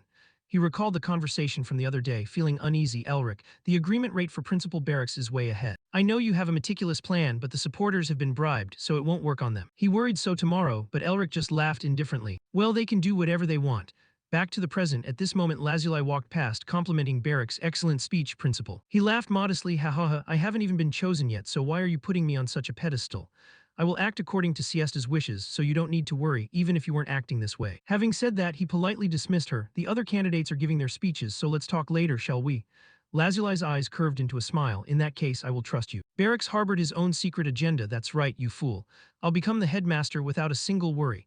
I never had any intention of helping you from the very beginning. He didn't even bother paying attention to Lazuli. I'll soon be standing side by side with the master of the Hexagram Tower. Why on earth would I think of helping a group with no foundation like Siesta? He was incredibly thrilled with his grand plan. Crushing you people will be as easy as flipping my hand once I become headmaster. Unfortunately, he couldn't see Lazuli's cryptic smile. The boy chuckled, satisfied with Barracks' choice. Time ticked away until the very end. The 7 candidates' speeches had concluded, and the voting process would start soon, so everyone took their seats. Sean felt like he was sitting on needles. Elric. The list of names appeared in the air. He suddenly spotted a familiar figure. his eyes widening in disbelief. He was so surprised that he jumped out of his chair. Sister, why are you here? Iris was indignant. Do you have any idea where this place is? The lady of the Narester family, this isn't a mental asylum. These voting chairs are strictly for the heads of the hexagram. Tasha replied with an air of nonchalance. Why would you think I don't know that? I know it perfectly well, as I am attending on behalf of the master of the Narester family, and I believe I am the one who. She sat down, cupping her cheek with a devious smile, understands best what is about to happen. Leon was confused, wondering where to hide. Did she see me? No way. Does she know something? A soft cough echoed through the microphone. A hum, may I have everyone's attention? Rivern interrupted. I would like to announce the voting procedure before the selection begins. I suggest everyone take their seats and remain silent. Therefore, you are required to keep your peace and stay vigilant. The man continued to explain the rules. I'm sure you have all received this magic stone. You can view the candidate's information using this stone, he said clearly, and vote for one of the 7. The results will be announced as soon as everyone has cast their vote. Barracks stroked his beard deep in thought. I have waited for this day. My promise will catch the eye of anyone connected to the Academy, and it might even give me a chance to collaborate with the Magic Tower and the royal family. He was very satisfied, and that's not all. I've already exchanged favors with all the selection representatives. Every tick of the clock is moving according to plan. The referee announced. Now I will announce the results. Excluding the vote from the Melvinger family who are not present, the person with the most votes is. Barracks rested his chin on his hand, waiting for his name to be called. The first few syllables echoed Barra. Just then, a loud voice cut through the air. Hold it. A stir went through the crowd. What's going on? Who dares to interrupt the sacred selection? Every eye in the room snapped toward the source of the voice. Tasha smiled with interest. Sean quietly cheered, Go Elric. The gemstone glowed under the lights, and the person raised their voice. The master of the Melvinger family, Elric Melvinger. The voice was booming and authoritative. In my capacity as the Radiant Duke and a selection representative. With a confident smile on his face, he continued, I am here to exercise my small but important right to vote. Everyone was astonished at the name, Elric Melvinger. Some recognized the disgrace of the noble magic family. No one could hide their surprise. What is going on? They whispered among themselves, isn't he supposed to be in a coma? Even Rivern was stunned. Elric. Bathed in the light, Elric walked slowly toward Rivern. His demeanor showed absolutely no signs of illness. Barracks was reeling. How the hell did this bastard get here? The crowd broke out in criticism. What is this? Why is a lowly trainee like Elric stirring up trouble at the headmaster selection ceremony? Despite this, he walked calmly. Do you people hold the laws of the Empire in such low regard? At this moment, I am not a trainee at the Academy. His robe flickered, changing into a luxurious suit, but a Duke of the Empire and a selection representative. That empty chair in the middle is the Melvinger seat. Is the master of the Melvinger not allowed to congratulate the new headmaster? Barracks tried to remain calm as he questioned him. While I am very happy that the master of Melvinger's health has improved, I wonder why you are acting this way now that the voting has already concluded. He grunted, unfortunately, the voting is over. The announcement, Elric interrupted, the Uston Academy selection law item number 2, I believe. His tone was light. If there is doubt regarding a candidate that is discovered before the conclusion of the ceremony. His figure seemed to glow as he stepped onto the stage. The election may be held again if the majority of the members agree. Glances of doubt and judgment fell upon him. Elric casually patted Rivern on the shoulder. Ah, Radiant Duke Elric Melvinger. His voice hit them like a strike, exposing the headmaster candidate Barracks. He accused him with a benevolent smile. He is unqualified to be a candidate due to suspicions that he fabricated important documents and conspired to assassinate a Radiant Duke. Barracks' plan had been foiled. Barracks cleared his throat. It seems you do not understand the gravity of that statement. Can you prove that I am a criminal? He showed no fear. Since you are participating in the election as a representative of a prestigious magic family, we must follow the proper procedures, just as you said. He turned to them and raised his voice. My dear voting members, will you listen to this? The evidence. His tone turned ice cold. Elric, no, the head of the Melvinger. Barracks was firm. Elric Melvinger, he seems to be hiding something. But no matter what you do, the results will not change. He was confident in the pawns he had prepared. How dare you touch me? He felt nothing but disdain in his heart. You little brat, I'll show you what politics really is. No one spoke a word, and Barracks said to Elric with grave seriousness, Then I don't think anyone here agrees with you. What will you do now? Elric just smiled faintly. Why are you in such a rush? It won't be too late to decide after you hear what I have to say. Barracks put on an air of integrity. Ha, you insist on spewing such mockery during this sacred election. Suddenly, the voice of the man himself rang out. You're saying there really is a dragon's nest there. Elric smiled mockingly and held up a crystal sphere from which the voice emitted. No choice now. Deal with Elric as planned. Keep his magic necklace as a souvenir. Barracks was stunned. That voice is. His eyes bulged in disbelief. From that moment, Elric smiled as he spoke. Contrary to what the public knows, Headmaster Barracks did not assist in the great discovery of Headmaster Narester and myself. On the contrary, he wanted to destroy me and steal my family's heirloom. He paused. If anyone still thinks. A sharp gaze swept across the room, and that my words are baseless sophistry. Barracks trembled, trying to defend himself. No, he's framing me. How dare you deceive everyone with fraudulent magic?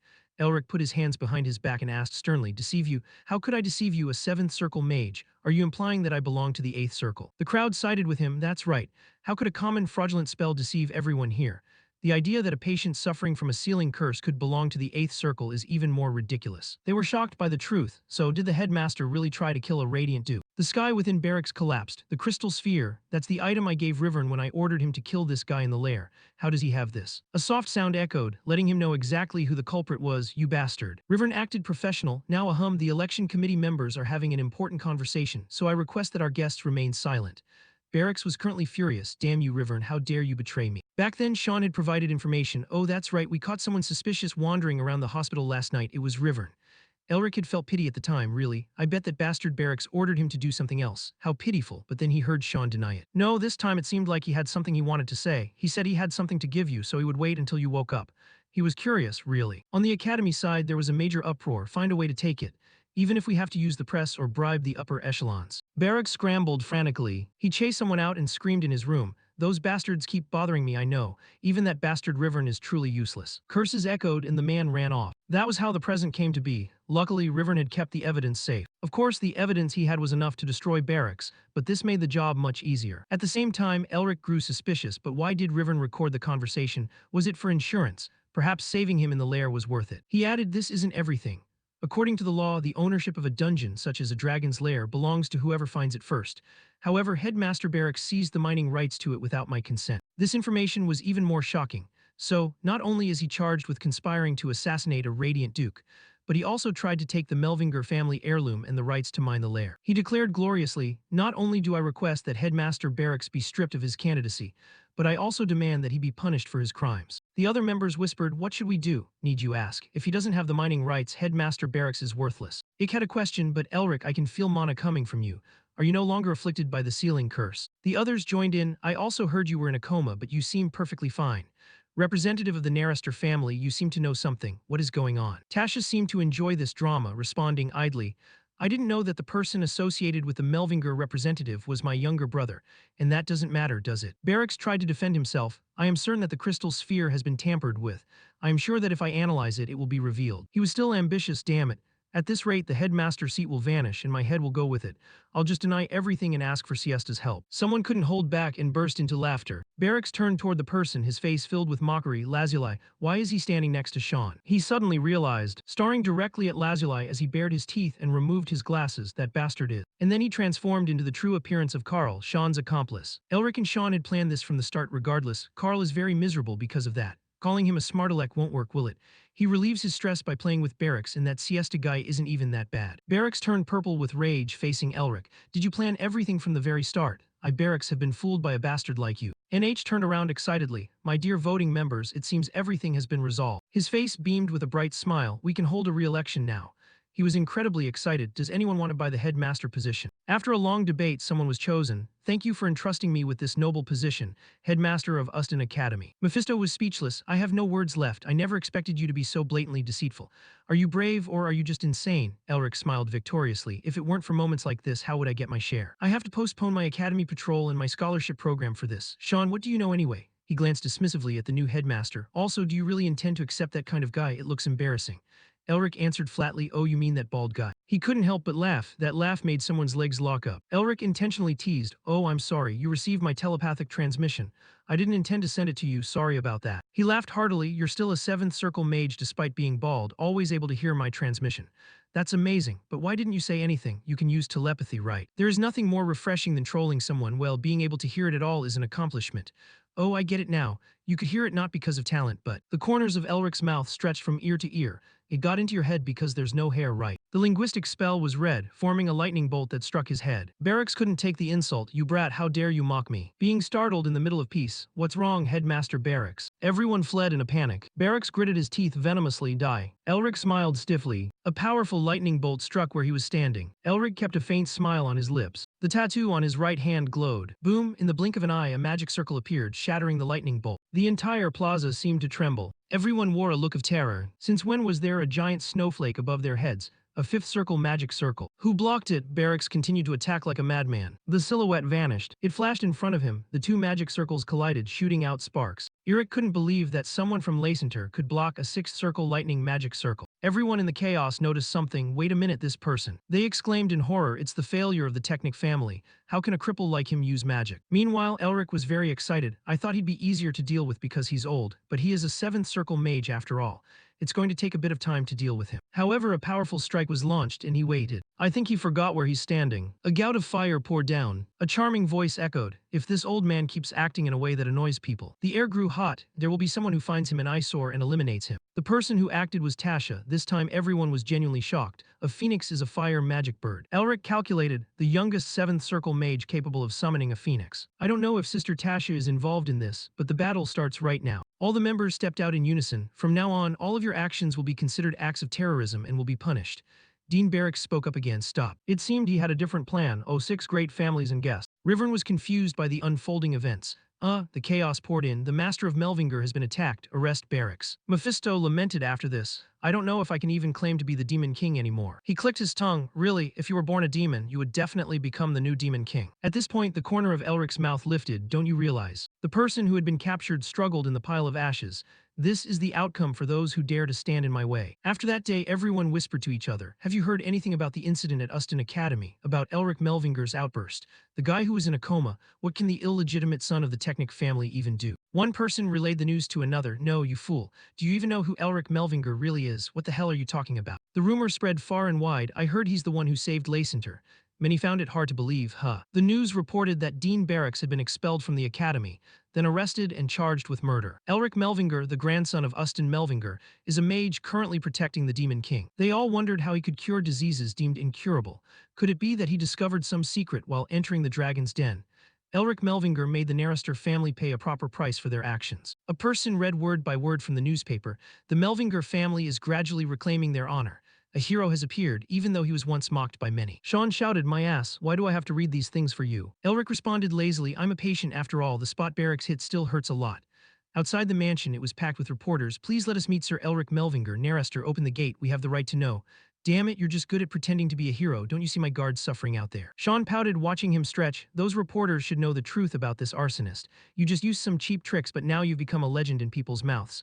Where did you learn those things? Elric sneered, do you think I've just been playing around these past few months? In Lacent, the daughter of the great lion. He froze, wondering what he was thinking about. That made him blush. He smiled mysteriously, you don't need to know. Sean remained skeptical. Furthermore, you don't intend to cause any more trouble, do you? Elric laughed. Who knows? He whispered a warning, I don't know what you're planning. He conveyed, but let's leave that for later. My father wants to have dinner with you. As everyone knows, Sean's father, Guy Narrister, is a ninth circle mage. A grand mage with immense power and also the head of the Narrister family who leads the magic tower. Even his own grandfather wanted to take him as a disciple. Elric also had to admit that this man is a genius among geniuses. And this place was somewhere both he and Mephisto had to tremble at. What the hell, you really are a bastard. Sean, puzzled, asked, what? Elric's voice trembled. I know you're rich, but if I had known it was this massive. He looked at the monumental structure before him with resentment. I would have stolen everything from you sooner. What kind of home is this? A whole city would be a better name for it. Indeed, they were standing before the main house of the Narrister family. A massive gate led to another dimension. So this is the Narrister family and the magic tower, the place where I have to. The smile on Elric's lips froze. His feet took a firm step forward to a day in the future. He courageously stepped into the smoke. He even received an invitation from the Narrister family, a family representing Hexagram, the 6 families leading the magic tower. Sean suddenly remembered, oh right, your sister is coming there too. Elric was startled. What? Why are you telling me this now? Sean complained, handing over a letter. Do you know how busy I've been lately because of you? You should have contacted her sooner. His hand trembled as he opened it. My dear younger brother Elric, I heard you're planning to head to the Narrister family's territory. The elegant handwriting on the paper continued. Don't cause any trouble for them until I get there and prepare yourself. That person was on her way, along with a warning, if you run. Sweat poured down Elric's forehead and you're dead. He hung his head in defeat. It's over, I'm dead. Mephisto marveled. It seems that among the Melvinger members there is a demon king I didn't know about because that person is making you, someone even worse than Satan, tremble with fear. Sean laughed at his pain. If you don't cause trouble, she's like an angel. Have you forgot how she worked herself to death just to get you into the academy? Mephisto nodded. I knew it, the problem is you. Elric glanced over. Of course I'm grateful to her, incredibly grateful, but if you saw her true nature, you wouldn't dare say things like. Sean scoffed, come on, your sister is much better than mine. Do you think that crazy old hag was called a witch for no reason? He sighed mockingly. Her personality became completely sour after everyone started praising her as a genius. You can't even consider her a human. A beautiful face intervened. I believe I told you that I'd give you a sound beating, didn't I? Tasha said gently, if you want to be beaten that badly, you should have told me directly. It made Sean shiver. The The sound of physical contact rang out crisply. It was Elric's turn to laugh. You've grown up. Sean winced. I don't want to hear that from you. He also said thank you. Thank you, sister, for helping during the principal election. She walked in front, indifferent. You could have handled it yourself, don't you think? One of Sean's cheeks was swollen, but he stubbornly asked, but why would a stubborn person like you do something like that? Could it be that you're interested in Elric? She tapped him lightly. That punch just now was too light. The two went back and forth. Are you really going to behave like this in front of my friend? Oh my, who was the one lying to me first? Elric could only smile at this pair of siblings. Suddenly, he felt something. The two of them warned him, once you pass through this blue fog arch, we can reach where our father is staying. It's trapped, so don't let your guard down. Follow us carefully. Tasha said this place is very difficult to escape from, even for a mage who has reached the sixth circle. But when the two turned back, there was no one there. Elric was confused at this moment. The light in the space gradually faded. What is this? Sean, sister Tasha, where did you two go? He ran in a panic. Where did that weirdo Mephisto disappear to? Surely he's of no use at times like this. Suddenly there was a light in front of him. Where am I? Elric arrived at a place with a massive eye. He couldn't help but be surprised. Magic has reached this level. Is the Narester family that powerful? All the elements are filling this void. He assessed the eye. Some parts were strong, others were soft, some were sharp, and others were painfully thick. The swirling lines blended. Perhaps they were all different magic elements because they had nothing in common, but they merged at one point thanks to the wind element. Elric stood frozen. I don't know where this is, but I feel that as long as there is research, I can make it my own. A voice suddenly spoke up. You're looking at something quite interesting, kid. Elric was startled. Is someone watching me? The space seemed to have changed. Do you know what you're looking at, or are you just looking at something you don't understand? Elric's whole body stiffened. I did get lost, but peeking at someone's magic without permission is a capital offense. If that person is controlling this space, they must be at least a grand mage who has reached the seventh circle. What should I do? The person hiding in the fog laughed loudly. Ha ha, didn't you hear me?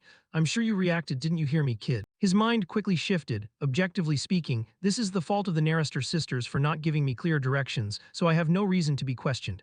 I'll pretend I don't know anything. At this moment, he had only one goal, to escape this maze. The person teasingly played around. Huh, so you're planning to ignore this old man and run away. I can hear the gears in your head shifting from. Elric quickly applied invisibility. The mysterious old man was stunned. Around him, there was only darkness. I can't see anything in the maze. Did he use my own fog to hide? The old man was filled with excitement. Ustin, you passed away too early. But it seems you left behind quite an interesting child. Elric just wanted to sneak away. If it wasn't for that elder, I would have decoded it already. But unfortunately, I might get involved in big trouble if I stay here any longer. He suddenly felt something approaching. The space began to twist. A strong wind rose, pushing him backward. Things were just getting interesting, and you're already planning to leave. Because you coveted something that didn't belong to you, you have to pay the price. Outside, Sean was frantic. What do we do now, sister? We have to tell father. Someone stepped forward. The blue fog arch has opened. The father of the two, the head of the Narester family, appeared. What the hell happened? Sean nearly called him father. No, lord, Guy said sternly. You didn't lead him properly, did you? Sean seemed afraid of his father. He disappeared before we even stepped through the entrance. He frowned. He disappeared before entering the arch. On the ground where Elric disappeared, there was a hexagon. It seems the elder has meddled in this. Sean stuttered. Why would the elder? Guy sighed. His illness must have gotten worse again. Sean closed his eyes and exclaimed, we can't just stand here and watch like this. He is a guest of the Narester family in the name of Lord Melvinger. He firmly stated that if something bad happened, a giggle rang out, you're so cute. He was startled. What? She smiled. To think he could make my brother, someone who is indifferent even to his own family members, worry to this extent. Her gaze was full of desire, the starlight duke of this generation. Even now, I'm even more curious. Sean weakly retorted, who the hell is worrying? Guy spoke again, I'm curious too. Tasha was slightly surprised. Sean was extremely worried. His calm emotions were stirred that the new Lord of Melvinger, a prestigious family of mages with a position equal to the magic tower, was that good. The elder of the Narester family sank into the darkness. The blue fog arch is the result of my long-term research. Someone appeared and immediately caught my attention, but he not only decoded it, he also broke the magic circle and reused it. He was interested. Ustin, you passed away too soon. But it seems you left behind quite an interesting child. A voice whispered in the space. New Melvinger, keep going crazy as you wish. Immediately after, the illusion shattered and he was transferred to a freezing place. Before that, the space shook. Mephisto, Ottoman, and that old man. Elric angrily clapped his hands to cast magic. Why are all the old people around me? All crazy, the hexagonal blocks crossed. He tried to control his mind, stay calm, define the situation first. A strong wind hit. The mono in here doesn't just have one attribute, but the characteristic of the Narester family is the wind attribute. Elric concluded, in other words, he's just using the wind attribute to shape the other attributes. Before his eyes, it was dazzling. A hot wind carrying the fire attribute was turning moisture into steam, and a gentle wind brought a place to create fog. It seemed he could see through it, and when a cold wind carrying the ice attribute made the fog freeze, a strong wind crept in, preventing the fog from moving. Elric gnashed his teeth in frustration. If that old man is powerful enough to control the wind to that extent, creating a storm would be nothing for him. Is he shaping this stone mountain with wind too? His fighting spirit surged. Even if he didn't intend to hurt me because he provoked me first, I have to decode what I didn't finish earlier. Compared to what he had experienced, he felt it in Lacent too, but except for ice magic, all his other magic was very weak. He gathered his strength. I will use the method he used to transform the flow of mana and wind in this place, with my own mana and ice magic. Elric's mind was very stable at this moment, and if I go deeper to rearrange the flow of mana, connecting the soul speed and the seal to reduce mana waste. The opponent prepared to strike. Elric assumed a stance, thrusting his index finger forward. Everything froze in a single beat. Wouldn't I be able to use other attributes with my ice magic? The whole space suddenly shone brightly. Between Elric's hands, a blinding light radiated. It seemed everything had collapsed, maintaining a cold block of ice still intact. Elric reached out his tattooed hand to catch it. The other hand also created a bright white orb. A source of magic power exploded, the source from the infinity symbol. The light dispelled the black fog. Faint and full of hope, the tattoo roared like a white tiger, a whispering, intermittent voice. Melvinger, I bow. The person still stood firm. Elric suddenly appeared back. The two siblings, Sean, were stunned. They looked blankly at the person who had just returned. Elric's eyes were incredulous. A sixth circle mage needs at least 24 hours to escape. Even I need 4 hours and 52 minutes, but you only needed 46 minutes. Mephisto was even more sensitive, noticing, not only that the level of his sinister seal has increased to 5-star. He looked like he was looking at a madman. That is high-level magic that even impressed me, but he not only decoded it, he also stole it and developed it like that. Elric complained, what's wrong with you all? Why doesn't anyone ask if I'm okay after I nearly died? At that moment, an admiring voice sounded fantastic. Guy's gaze was fixed on him. I should have gone to the principal election. I only heard a few days ago that your congestive disease was cured. In his eyes, it was clear, but you are already a sixth circle mage. The two siblings Sean were even more stunned. Sixth circle, really, Elric? My record was broken by my friend's brother. Elric ignored the two of them. Sorry for the late introduction. I am the head of the Melvinger family, Elric Melvinger. Guy reached out to shake his hand. I am the head of the Narester family, Guy Narester. He said sincerely, please forgive me for what you just went through. I apologize that you suddenly encountered such misfortune. He smiled and replied, no need to apologize, it was a good experience for me. Guy laughed slightly. Thank you for understanding, so although it's a bit messy. This time it's official. Welcome to the residence of the Narester family. Sean urged, let's go Elric, my mother and sister are waiting. Elric froze a little, his expression slightly sad. Family. Even so, he still stepped forward to follow. Yes, I'm coming. In another place, someone woke up after a long dream. Father. Isabel ran over, joyfully hugging her father. Father. He laughed. Haha, oh, why is a mature lady behaving like a child? He affectionately stroked her hair. How could you wake me up? Even the doctors couldn't cure my illness. Isabel emotionally wiped her tears. Sir Elric helped me if it wasn't for him. Herman was surprised. Elric, he laughed out loud. Ha ha ha, truly a prestigious magic family. Indeed, the Melvinger family has always been the light shining through the darkness. Isabel looked in anxiously. Why are you suddenly planning to go somewhere? You need more rest. He prepared himself neatly. How can I prioritize my own health at a time like this?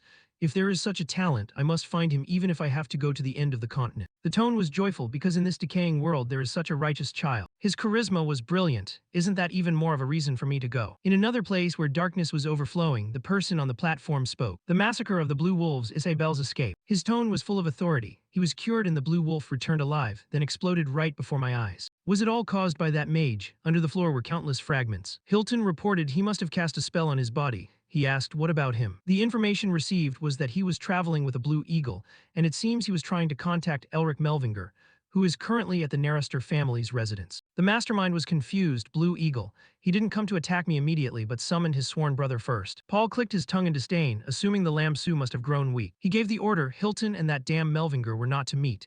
Kill him the moment he left the Narester residence. His fox-like eyes turned cold. Don't forget, the only reason I haven't killed you yet is because of the little trick you possess. Wings of flame erupted on his hands. I'll keep that in mind. The mansion was as magnificent and grand as something out of a fairy tale. Sean, lead the way. Elric, my mother and sister are waiting. Elric followed along. Suddenly, a muttered comment made him stop in his tracks. That bastard. It turned out to be Mephisto cursing. He grumbled, is he even human? Elric broke into a cold sweat and sent a telepathic message. What do you mean, is he a demon? He denied it, no. His voice betrayed sheer terror. But if he's just a normal human and not a Melvinger, how could he possibly reach that level? He stared intently at the aura around Guy, concluding that it had nothing to do with any non-human entity. Elric let out a soft breath. You scared me there.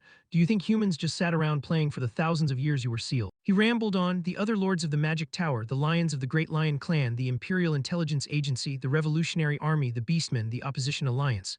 Yeah, there are a lot of them.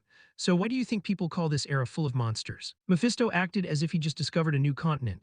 So you're saying that besides the Golden Lion, who is considered the strongest on the continent, there are many others just as strong or even stronger. He broke into a wicked laugh. It seems like I, the great Mephisto, have another reason to awaken in this era. The darkness surged. It was a wild life where countless beasts devoured one another to become the king. Mephisto felt incredibly excited by the chaos and the suffocating atmosphere radiating from them. He hallucinated that he was at the peak of his existence, feeling the joy of defeating everyone and walking in triumph. I, Mephisto, will, he roared with enthusiasm. I must push you as hard as I can so I can regain my strength as soon as possible so that I, regrettably, Elric walked straight ahead.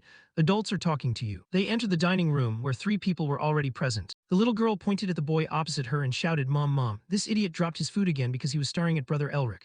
The boy retorted, "What do you mean, idiot? How dare you call your brother an idiot in front of Brother Elric?" Sean was speechless. "Can you two just be quiet?" Lady Nairster laughed helplessly. "Why are you two being so noisy in front of the hero, Lacenter? Don't you like him? Didn't Mom tell you that well-behaved children should be quiet when they eat?" The children immediately replied, "Mom, I did. I'll be very good. Me too, I'll be good too." Elric felt as if he had returned to his own family. "Why do you keep mimicking me? Do you want to get scolded, Elric?" Mom, this stupid girl keeps trying to hit me." His mother also smiled gently. "Didn't Mom tell you not to argue while eating?" His father defended them. "Kids should be a little mischievous, dear." Elric had once boasted, "I'll be the first person you teach when I become an archmage, little sister." His father wiped his mouth. "Elric, today you have to read 100 thoughts a mage must have." "Dad, is this easy? Today I'm going to play with you." His words seemed to sink into oblivion. "Hazer, I'll leave you with him today too." It seemed to be a forgotten memory. Ellen noticed him. "Does the food not suit your taste?" "What? Oh no." Elric collected himself. "It's delicious. I was just a little dazed because the flavor was so good." She smiled tenderly. "I'm glad you like it. I was worried we weren't being hospitable enough because you look so sad." He acted nonchalant. "Of course not." Swallowing his tears had become a habit. Having dinner with others was a very joyful thing. The sunset flickered through the window. A cup of hot tea was poured. They were having afternoon tea and Guy spoke up. "I heard you're transferring the exploration rights of the den to us." Elric replied politely, "Yes, I've owed the Nairsters for a long time." Guy remained silent, sipping his tea. His gaze followed the man. He spoke up, "Don't you hate me?" Tasha was stunned by the question. Sir Sean's face also stiffened. Elric knew the implication, the fall of the Melvingers. There was no way a family with a 1,000-year history that had led victorious armies so many times could become like that overnight. Naturally, it was like a vague whirlpool in his heart. The oppression of the imperial family, the political manipulation of the 6 hexagram families, and the betrayal of those he trusted. The collapse happened under the name of politics, and if he were asked if he felt hatred, he wasn't sure. Elric's expression was hard to describe. "I don't. Everyone has their own circumstances." He could clearly analyze that the Nairster family didn't contribute to his family's downfall. They simply couldn't help due to political reasons. He could blame them for just standing by, but did he have the courage to do anything if he were in their position? Mephisto grumbled on the side. "Why is a Melvinger being so cautious in front of a mediocre Nairster? 1,000 years ago, the 6 hexagram families were no different from flies buzzing around the tail of a Melvinger, and both were supposed to be the same rank." Elric knew it well. "Well, arrogance doesn't keep me alive, and it wasn't his fault either. The Melvingers lost their power quite a long time ago." He clicked his tongue. "That's surprising for someone who lives for power like you. Is there any reason for you to have come such a long way?" Even so, Elric knew his limits. "Even if it's a friend's house, this is a place I will have to surpass someday. I have to verify the ranks of the mages and what kind of people their heads are." The deep, melodic voice of the Nairster family head rang out. "Tell me what you want." Elric's gaze was guarded. Because the man in front of him had just voiced his support. "The Nairster family will support the Melvinger family with all our might." He was slightly dazed. "What?" he said. "Don't worry about it too much. It's for the exploration rights and also a gift from me to my son's friend." Mephisto exclaimed, "Ho, he's a formidable one, isn't he? Is he trying to take advantage of this opportunity to get close to you or help the struggling Melvinger family?" Elric was slightly swayed. "That's good for me. My foundation will be more stable if the Nairster family wants to back me, but I'm sure the other members of the Hexagram and others will try to keep the Nairster family in check if they support me." But he couldn't let his guard down. Why would he want to help the weak Melvinger family even if it meant suffering a loss? I have no idea what he's thinking. After a moment of thought, Elric spoke up, "Head of the family, so." No one knew that something was about to happen halfway through. An explosion targeted their tea table. Everyone was stunned. Eyes turned toward the brilliant light. Elric was shocked. What the hell? What kind of lunatic would do this to the Nairster family home? The attacker stepped out. "You brought a pitch-black curtain of bone." He recognized this person. "No way." His complexion paled slightly. "It's that person." A figure completely cloaked from head to toe stepped inside. "Become my disciple." Several words appeared in Elric's mind. He had heard Sean say that his father was so obsessed with talent that there were hundreds of people living in the main house as guests, not as vassals. The scene was truly chaotic, and the real power of the Nairster family lay in the Council of Elders clashing with those monsters. Several people rushed in from outside. "Elder, this is the head study. This action is very disrespectful. Please step back immediately." Elric's heart pounded, and the leader of that Council of Elders was. He was about to see something he couldn't forget. The great master who had taught all the mages of the Nairster family. White Knight Augustine Nairster, that was the nickname of this old man. Elric could feel he was very strong, perhaps even stronger than Guy Nerster. The old man opened one eye. Oh my, this old man was too hasty. Please forgive me, head of the family. Guy wasn't too surprised. That's not right. What brought you all the way here? Augustine pointed at Elric. Like I said, I came here to make that thick-skinned brat my disciple. Guy replied thoughtfully, are you talking about the one standing next to Sean? He is one of the 4 dukes of the Empire, Duke Melvinger.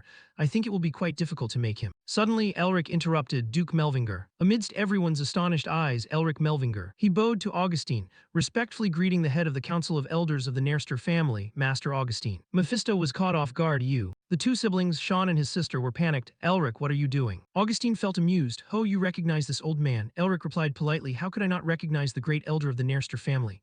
He spewed out praises. My late father often mentioned you before he passed away. He said that if our family had a pillar like you, it wouldn't have collapsed so easily. Augustine was confused, but your father had no relation to me. He replied, what's strange about that? You're famous after all. Augustine stroked his beard in praise. You have a sharp tongue, you cunning brat. The 2 spoke casually. Isn't that the reason you want me to be your disciple? I'll take that as a compliment, thank you. Augustine seemed satisfied. You cunning brat, since you already know who I am, it's easier to talk. So will you be my disciple? Elric flashed the most sincere smile possible. How could the head of the Melvinger family become a disciple of a great master of the Nerster family? I'm truly unworthy of that offer. Please retract it. Augustine trembled. Haven't you already been taught by my blue mist technique? He replied softly. That was just something I happened to learn when I escaped, so please understand. The old man couldn't believe it. After taking my magic without permission. Elric didn't mind retorting. Besides, weren't you the one who made things difficult for me first, elder? He didn't waver, so please. Augustine suddenly roared, enough, be quiet. The old man stomped his foot and a brilliant light radiated out. He was frustrated. You must listen to your elder. You talk too much. No one could stop him. The entire room instantly turned sparkling white. Elric was surprised. The night sky. He quickly denied it. No, it's too white to be the night sky. Before he could think much, he was struck in the back of the neck. Elric only managed to guess. Teleportation, no. His consciousness gradually faded. It's just physical movement. This isn't a speed a mage could achieve. Augustine quickly grabbed his shirt. Everyone hadn't even had time to react. The old man laughed loudly. Ha, you are mine. The light faded in astonishment. Everything had just flashed by like a gust of wind. Tasha finally came to her senses. Hey, what are you doing? Why are you just standing there while he's being kidnapped? But Sean understood all too well. Sister, do you still not understand what kind of person Elric is? That bastard is going to be the death of me. This remark left her confused. What do you mean? He said wearily. He's pretending. Mephisto laughed softly. You've left me speechless again. It seems there's another victim succeeding me.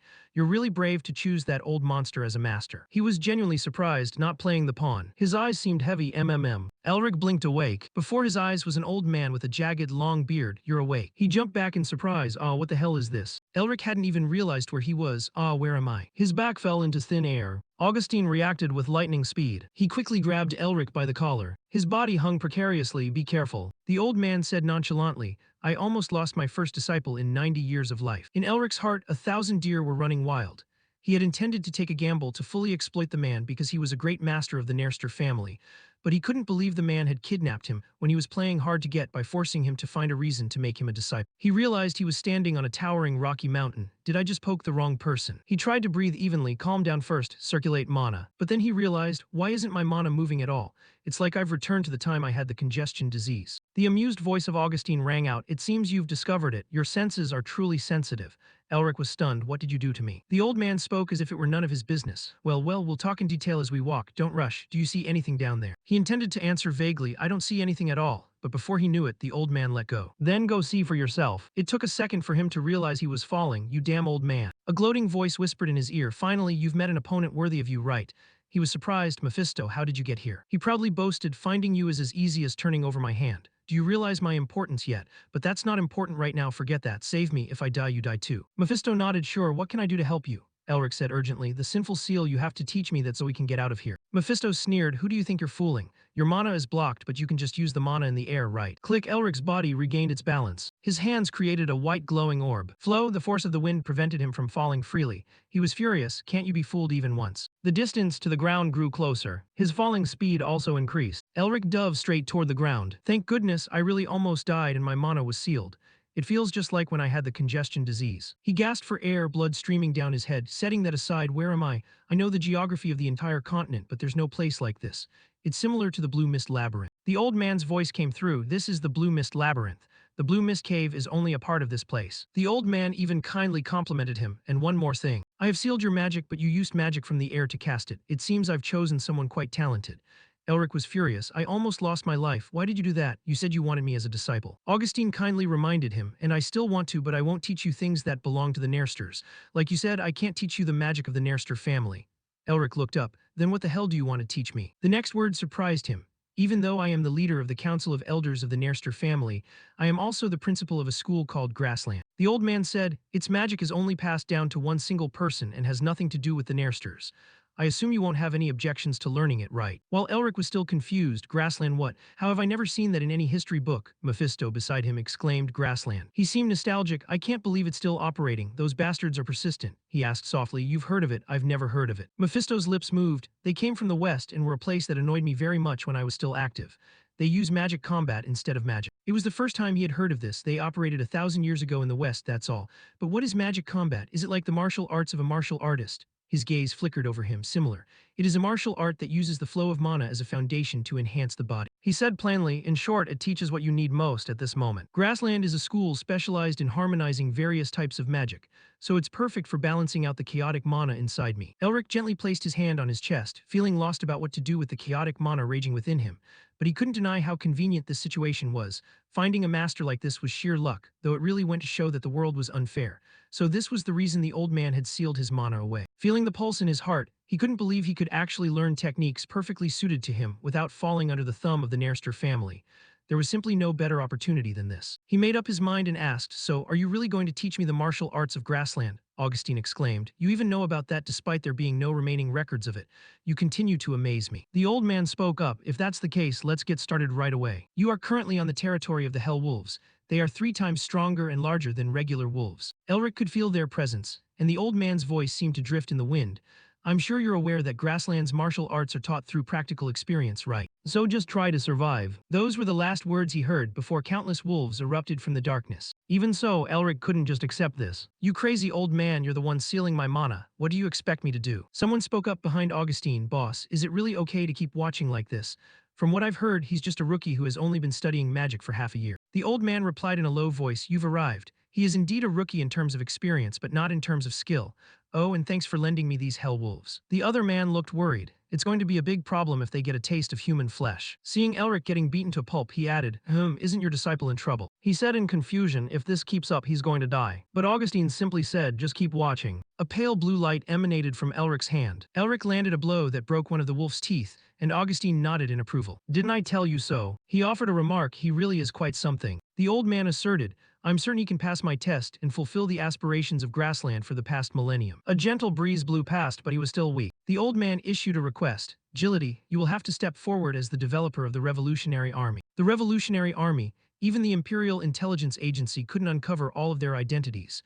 Their actions were inextricably linked to the Tower Masters, Magic, and the Lions. And they existed solely to liberate the continent from the tyranny of the Empire, the most notorious terrorist gang. And that man was the former leader of the Revolutionary Army. I'll do it because it's your request, said the Beast King as the white tiger approached, its wings spanning wide. But he was clearly excited about having a new disciple.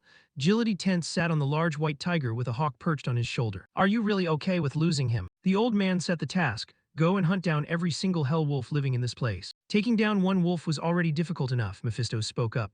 The last time you managed to take one down was just a stroke of luck, but this time it's going to be tough for you, especially in your current state. He clicked his tongue. They'll be much more cautious after seeing their own kind killed.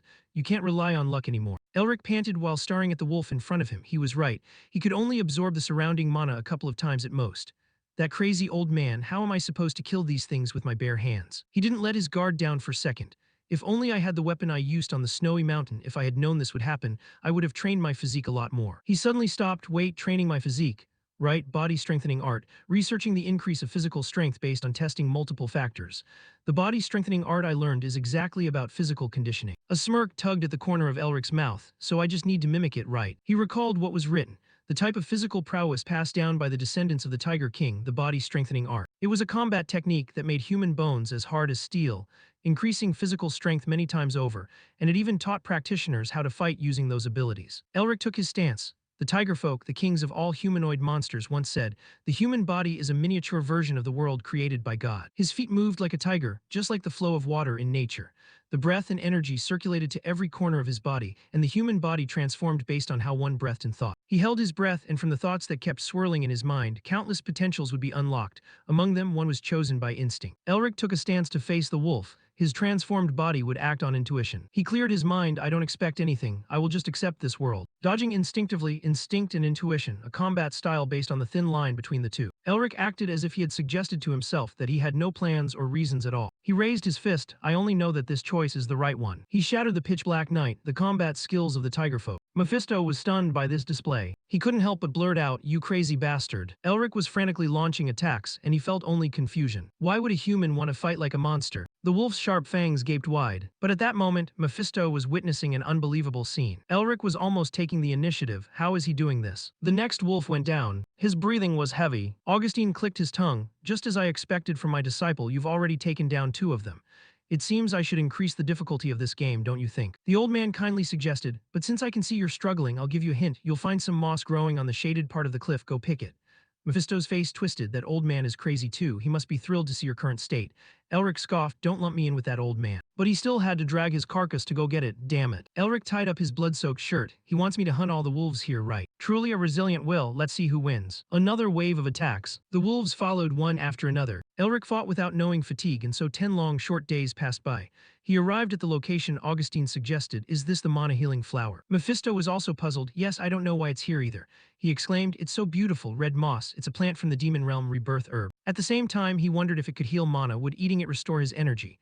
Mephisto said with difficulty, "For humans, it has no effect other than some slight medicinal properties, but for you, I'm not sure since you're the one holding the seal." He suddenly thought it might help you increase the seal's resistance. There's something strange about this. I bet that old man didn't send you here for nothing. But why would it appear here? Maybe this place has some connection to that demon. Elric was secretly happy, a rare opportunity indeed. But he was still angry about the fact that the old man had put him in such danger. He stood on the pile of wolf carcasses, but thanks to him, I managed to increase the seal's resistance, and my energy has recovered quite a bit. His steps became increasingly steady. I'm even training the body-strengthening art. On the jagged rocks, Elric's voice sounded deep and raspy. This farce is finally coming to an end. In front of him was a wolf with glowing patterns. "Are you the last one?" But he suddenly noticed something. He looked up. A human feet. He actually heard a voice. "You've surprised me once again." The white tiger clung to the cliff, but the voice didn't come from it.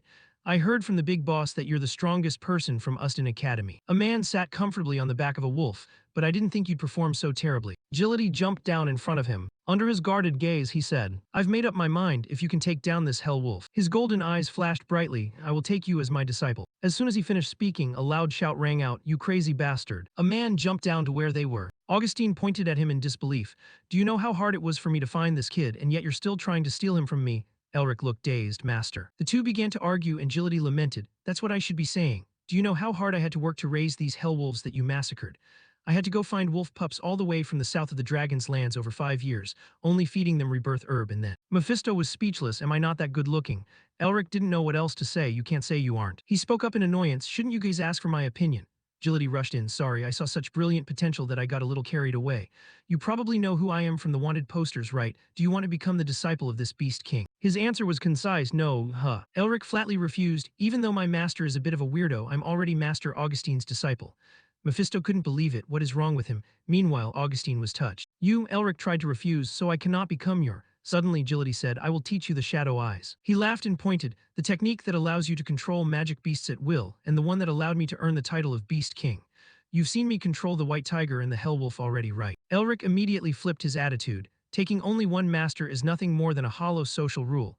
I would be honored to receive your teachings if you don't mind." Agility laughed loudly. "The people of the Melvinger clan really are straightforward. I am very pleased." Augustine's whole body trembled. "That bastard." Mephisto sighed and patted his shoulder in consolation. "I knew it. There's no way he knows what respect is. I feel bad for you." Elric put on a professional smile. "So now please teach me the shadow." But Agility shook his index finger. "No, no." He turned back to stroke the large wolf. "Didn't I tell you earlier? I will take you as my disciple if you can defeat this hell wolf." He said excitedly, "The ability to control mana skillfully is essential for those with shadow eyes. The martial arts make effective use of the flow of mana to amplify the power of the shadow eyes." He added playfully, "You seem to have been supplementing your mana by eating rebirth herb, but this is the final test.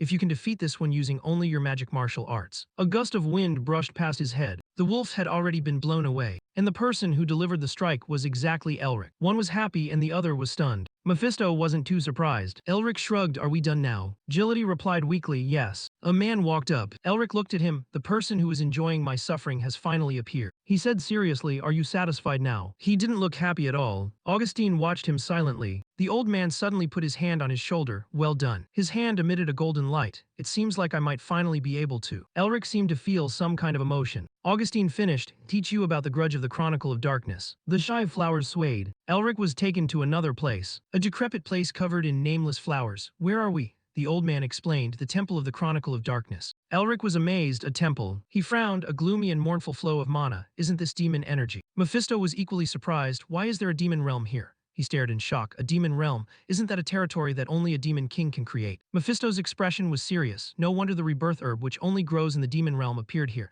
This energy, is this that guy's territory? But as far as I know, he mainly occupies the east." Augustine spoke up. "Can you feel it?" The old man knew clearly. "I am certain that a descendant of the Melvinger clan, those who hunt demons, can feel it." He asked honestly, "Yes, but why is the Temple of the Chronicle of Darkness a demon territory?" The characters appeared on his bandaged hand. "You might know, but the Chronicle of Darkness from the distant east crosses through here." As they stepped inside, Elric was even more surprised. "Eastern architecture, isn't that Eastern language?" Augustine introduced. "The founder of the Chronicle of Darkness was originally an alchemist searching for herbs in the east. That is the history of the bigger picture here. One day, he lost his wife and daughter to a certain demon king, and eventually chased that bastard all the way to the west to take revenge. He drew a Bagua circle as he walked. Because the demon king was very strong, the founder changed his plans. He not only combined Eastern knowledge and Western magical knowledge, but he even went as far as to combine the powers of demons to become stronger without any distinction." Elric was confused. "So you mean to say that the founder's grudge has continued to this very day?" Augustine replied, "That's right, it's been nearly 1,000 years. He felt there was a reason for it. Since he accepted me as his disciple, it means the revenge hasn't ended yet." But the old man's voice was light. "No, the revenge has ended." He was startled. "It's over. Who could have done such a thing?" Augustine said indifferently, "Isn't it already too obvious?" When entering the next room, his eyes widened. Inside the room covered in talismans, Augustine admitted, "It was me." Mephisto had to acknowledge it. His background might be mediocre, but he's still quite strong. "I can't believe he was able to capture him. This freak must be incredibly talented." Elric was dazed. If even Mephisto acknowledges the Demon King, he must be incredibly powerful. "So, Master, how strong were you when you defeated him?" Augustine continued jokingly, "Well, this isn't something I should brag to my disciple about. There were too many possibilities that could have happened during that battle, so it's hard to tell who the winner was." He directed his gaze toward that thing, "And so, just like our founder, I have created a new goal. A promise already made to the demon. I will determine the winner of that battle through a disciple who will one day take my place." "Through a disciple who will one day take my place." His gentle voice echoed, "My disciple, you will be the one to settle the score." "Is he stronger? Or are the teachings of this old man stronger?" The four of them stood in a line looking forward. Elric asked, "Do you mean I have to fight that thing?" While his complexion worsened, the old man remained nonchalant. "That's right, I want you to fight its seal." Then Augustine turned to look and smiled. "Because you are able to take the monster's seal even though you are human." Elric couldn't hold it anymore. His whole body was stiff and extremely uncomfortable. "How did you?" Mephisto looked at this state, completely clueless. The old man gently raised his hand to reassure him. "I know what you're worried about. You don't need to worry. Why did you reveal your disciple's secret?" He was still gritting his teeth, but his heart had wavered slightly, glancing sideways. He also followed his gaze and didn't say anything for the time being. Augustine slowly unwrapped the bandages on his hand. "All right, since a master and disciple must have faith in each other, take a look." Agility looked visibly panicked. "Boss, that thing." He didn't pay much attention, revealing a hand covered in tangled, scribbled lines. "Every mage has a secret technique they can't reveal to others, and I am no exception." Augustine took off his cloak. "I have." At that moment, one side of the old man's torso was exposed to everyone. His left arm looked deformed. It was a dark elf's arm. Dark elves are not like the elves who live in the Forest of Light. They live in the dark underworld and are followers of evil. Being considered demons, they were driven to extinction by the Empire's annihilation. Mephisto grinned, baring his teeth, while Elric struggled to keep from showing any surprise. The old man continued, "You know that grafting parts of other creatures' bodies is a forbidden dark magic, right? And it's even harsher when it comes to demons." Done. Augustine put his cloak back on. "Except for Agility here, no one, not even the head of the Nairster family, knows this secret. Now that we know each other's weaknesses, are you at ease?" The old man opened one eye once again to look at the world. "I discovered your secret when I searched you while you were unconscious. It was for the sake of convenience in teaching, but if you don't like it, I apologize." The more Augustine spoke, the more Elric furrowed his brows.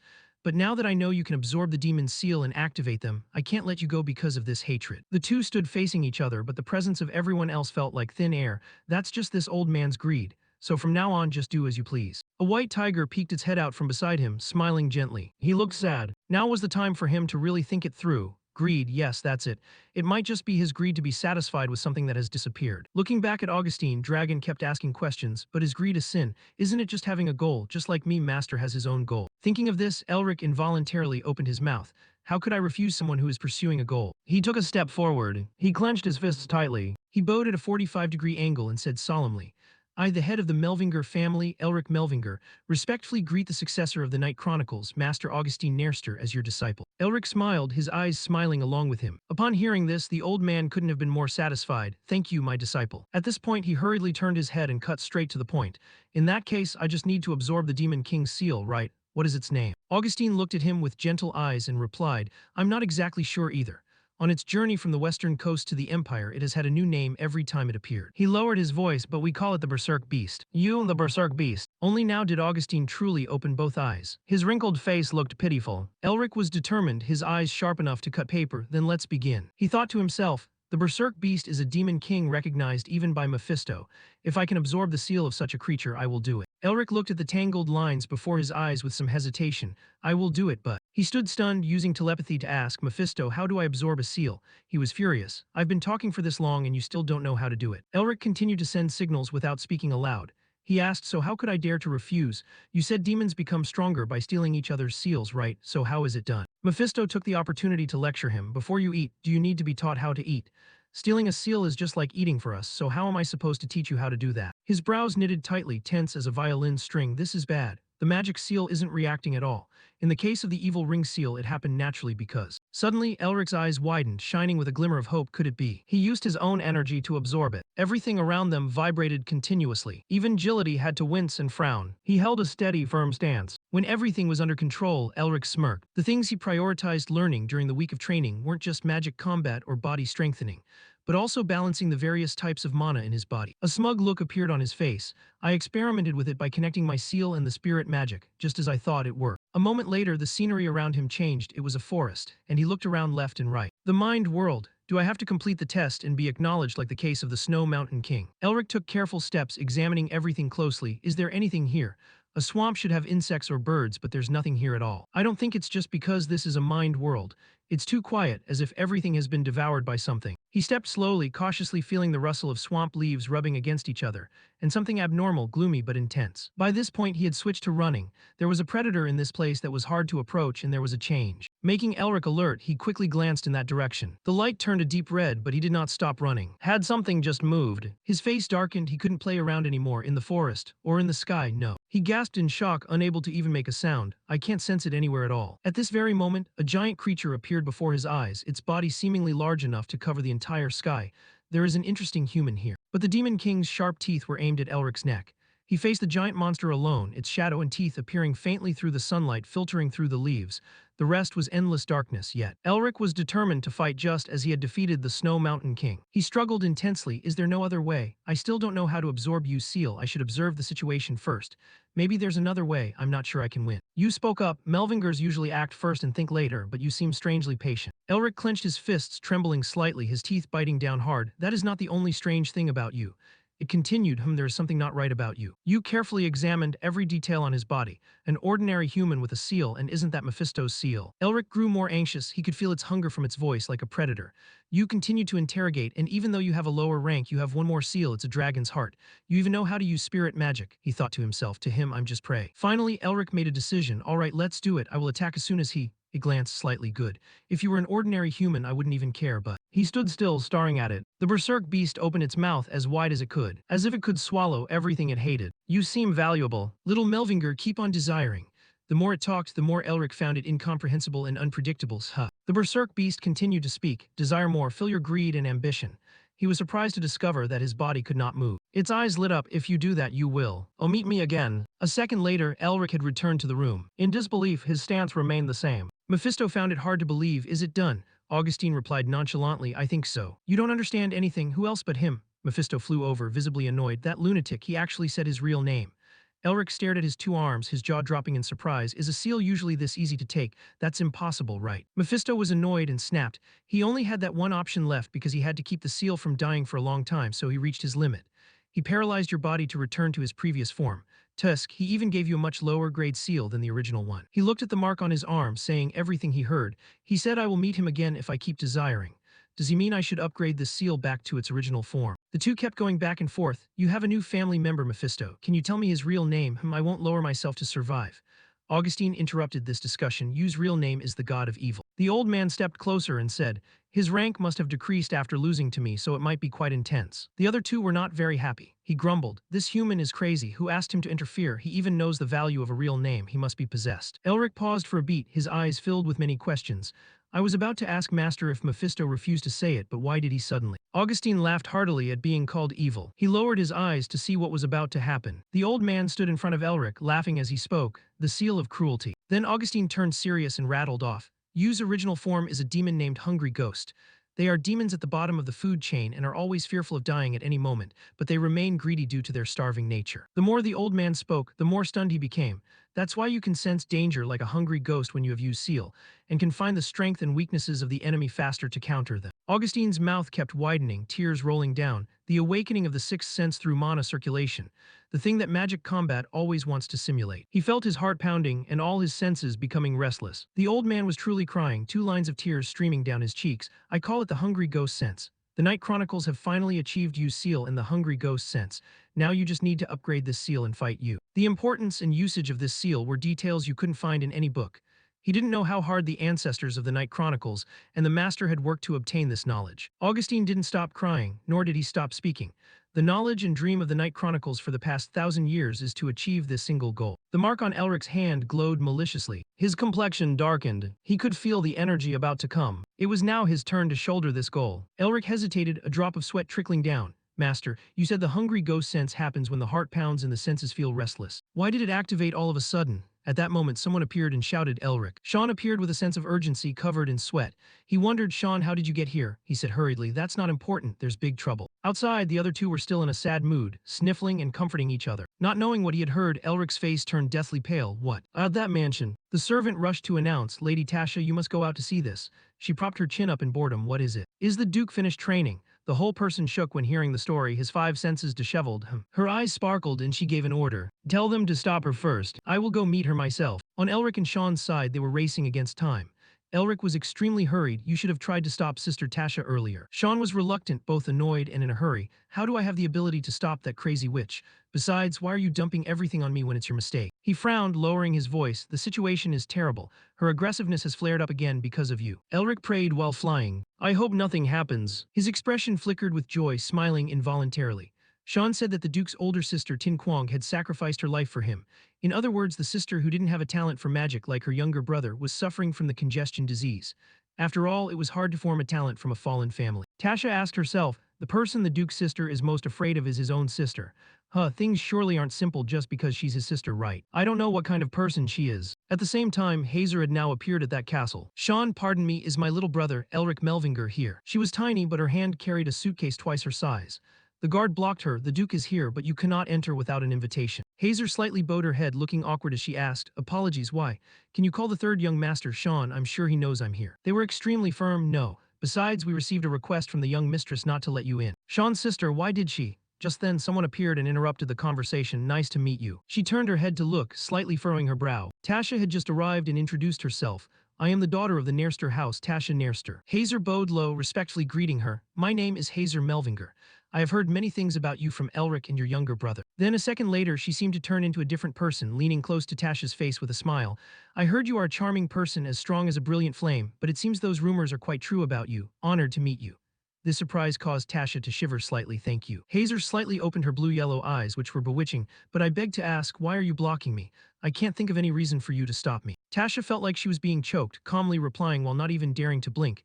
This is the main residence of the Nairster house, the head of the 6 families managing the magic tower. This isn't a place that just anyone can enter at will, right? She lowered her head again, mournfully. Blonde hair, blue eyes are all characteristics of the Melvinger house, but you might be in disguise. Moreover, if you are truly the sister of the Duke, you still have to follow some procedures. Hazer stopped and asked, then in this case, what do you want me to do to prove it? Tasha knitted her brows tightly, appearing angry. If you are truly the sister of the Duke, it means you are also a member of the THU letter 1EADT Tin family. So I will only believe you if you defeat me in a magic duel. She used her eye power to reveal a circle. Unfortunately, I don't have the ability to use magic. Then, Hazer's whole body darkened, surrounded by energy. Then what about spiritual energy? She said in a challenging tone, you will get hurt. Tasha was not afraid of anyone, I'm curious about that. Flicking her finger slightly, this is simple. Everything around them exploded, glowing so brightly that nothing could be clearly seen. A procedure to verify your identity. Debris flew everywhere. The two guards stood like statues, staring. She smiled thinly. Hazer pulled out her giant hammer. Are you sure you can stand firm against something that big? She asked quietly. Have you ever played tag when you were young? Then Tasha bolted like lightning toward the flying rocks. Excitement was evident on her face. It's been a long time since I last played, but Sean and I played together a lot in our childhood. She raised her hand and recited a spell. Then Tasha directed her hand toward her opponent. I have never lost track of it. How about you? Are you proficient in this game? On the other side, Hazer gripped the hammer handle firmly, determined. I haven't failed before either, however. That is because the desire to win flows ceaselessly within me. She smirked, raising the hammer above her head then. Hazer used all her might to swing the hammer forward. I have always caught Elric time and time again. Tasha's face froze, her pupils shrinking. She tilted her head back, grinning. After that blow, Tasha was drenched in sweat, thinking to herself, it's truly surprising that a member of the THU letter 1EAD T10 family is a martial artist, but I can't imagine she can use a 100 kg sledgehammer as lightly as silk without using spiritual energy. That is truly a member of the Melvinger house. That sign is the Black Skull. The Duke's sister is actually a member of the most powerful mercenary group. Hazer's eyes crinkled with satisfaction. That's 1-0, I suppose. Tasha's eyes sparkled too. I won't be holding back this time. As they pushed back, both of them suddenly stopped in their tracks. She panicked. What's going on? Hazer seemed calmer, only rotating her eyes to look at her, whispering, everything is only going to get better from here. A hand had quickly clamped onto Elric's neck. Right behind it was Sean, sprinting like the wind, unable to stop himself. In his rather undignified position, he still managed a confident smile. You still look as healthy as ever, don't you, sister? Sister? Elric was being held by the neck so hard he was trembling, straining to hold his ground. It looks like you and Sister Tasha are having a great time together. Am I interrupting? Now let's just be calm and let me go. It's going to be a real problem when we get the repair bill. Hazer called out softly to Elric. A loud crack emanated from his neck. Her face darkened and her voice sent shivers down Tasha's spine. Let's have a little chat, shall we? Not long before, when they hadn't yet crossed paths, Tasha sat in her room, frowning, focused intently on what she was reading. She held the paper firmly, scrutinizing it carefully. Is this correct? The paper read, Hazer Melvinger, status unverifiable. The maid, with a stack of papers in her arms, replied in a rush, I apologize, but according to the intelligence gatherers, the information is extremely highly classified. She interlaced her fingers, tilting her head slightly, and exclaimed, well, just as I expected. After all, the Black Tower is the most powerful underground mercenary organization. The number of their enemies is directly proportional to the number of missions they've completed, so I'm certain their identities are ranked. Her words became increasingly cryptic. Very well, I will seize this opportunity to become a peer-level friend. Tasha was calculating in her heart. It's hard to meet even a single member of the Black Tower because they have no relationships with anyone other than the Grey Lion family. And what if the young lady of the Melvinger family is a member of the Black Tower? The more Tasha thought, the more satisfied she felt, smiling faintly. These reasons are enough to establish a close relationship with the Melvinger family just because of the Radiant Star Duke. But if that's the case, the Nairsters definitely have nothing left to lose, do they? It seems we've made the right move. Then she darted away. Fine then. Returning to the present, they were still waving their hands around aimlessly. Are those two still playing tag? Elric was extremely urgent, shouting, Sister, please, I'm begging you, let's just talk. Hazer's face darkened, her tone not pleasant at all. You seem to be living very well with that fame of yours, huh? Now you can even use magic, right? And you've even learned how to defy me. He frowned, speechless and stunned. Then she dealt a critical blow right where Elric had been standing. He jumped off the ground. Sister, are you serious? Elric gritted his teeth, thinking that if it weren't for Preta, he really would have lost his life. She had been like this since they were kids. She would break his legs whenever he got into trouble so he wouldn't make mistakes again. Mephisto watched from the outside. I've never seen you struggle like this. She's worthy of being a Melvinger. But I think I can also sense a quite distinct aura from a member of the Melvinger family. Elric realized something, a drop of sweat rolling down. This is the first time I've witnessed something so interesting. Hazer showed no signs of stopping. My shallow little brother, let's see if you can avoid this one. He raised his hand, pouring all his energy into a defensive block. Elric created a protective perimeter around himself. He used every muscle group in his body to fight it. Sister, are you for real? Elric squeezed his eyes shut, sweating like a bath, unable to believe reality. How can you expect me to dodge a move like that? His body shook, but suddenly, as if there were a pause, Elric slowly opened his eyes and took a peek. She stopped the hammer right in front of him without continuing. Sister. Elric leaned back into a relaxed posture. When I heard you had achieved some basic accomplishments, I felt a little relieved. Hazer hadn't looked back at her younger brother from start to finish.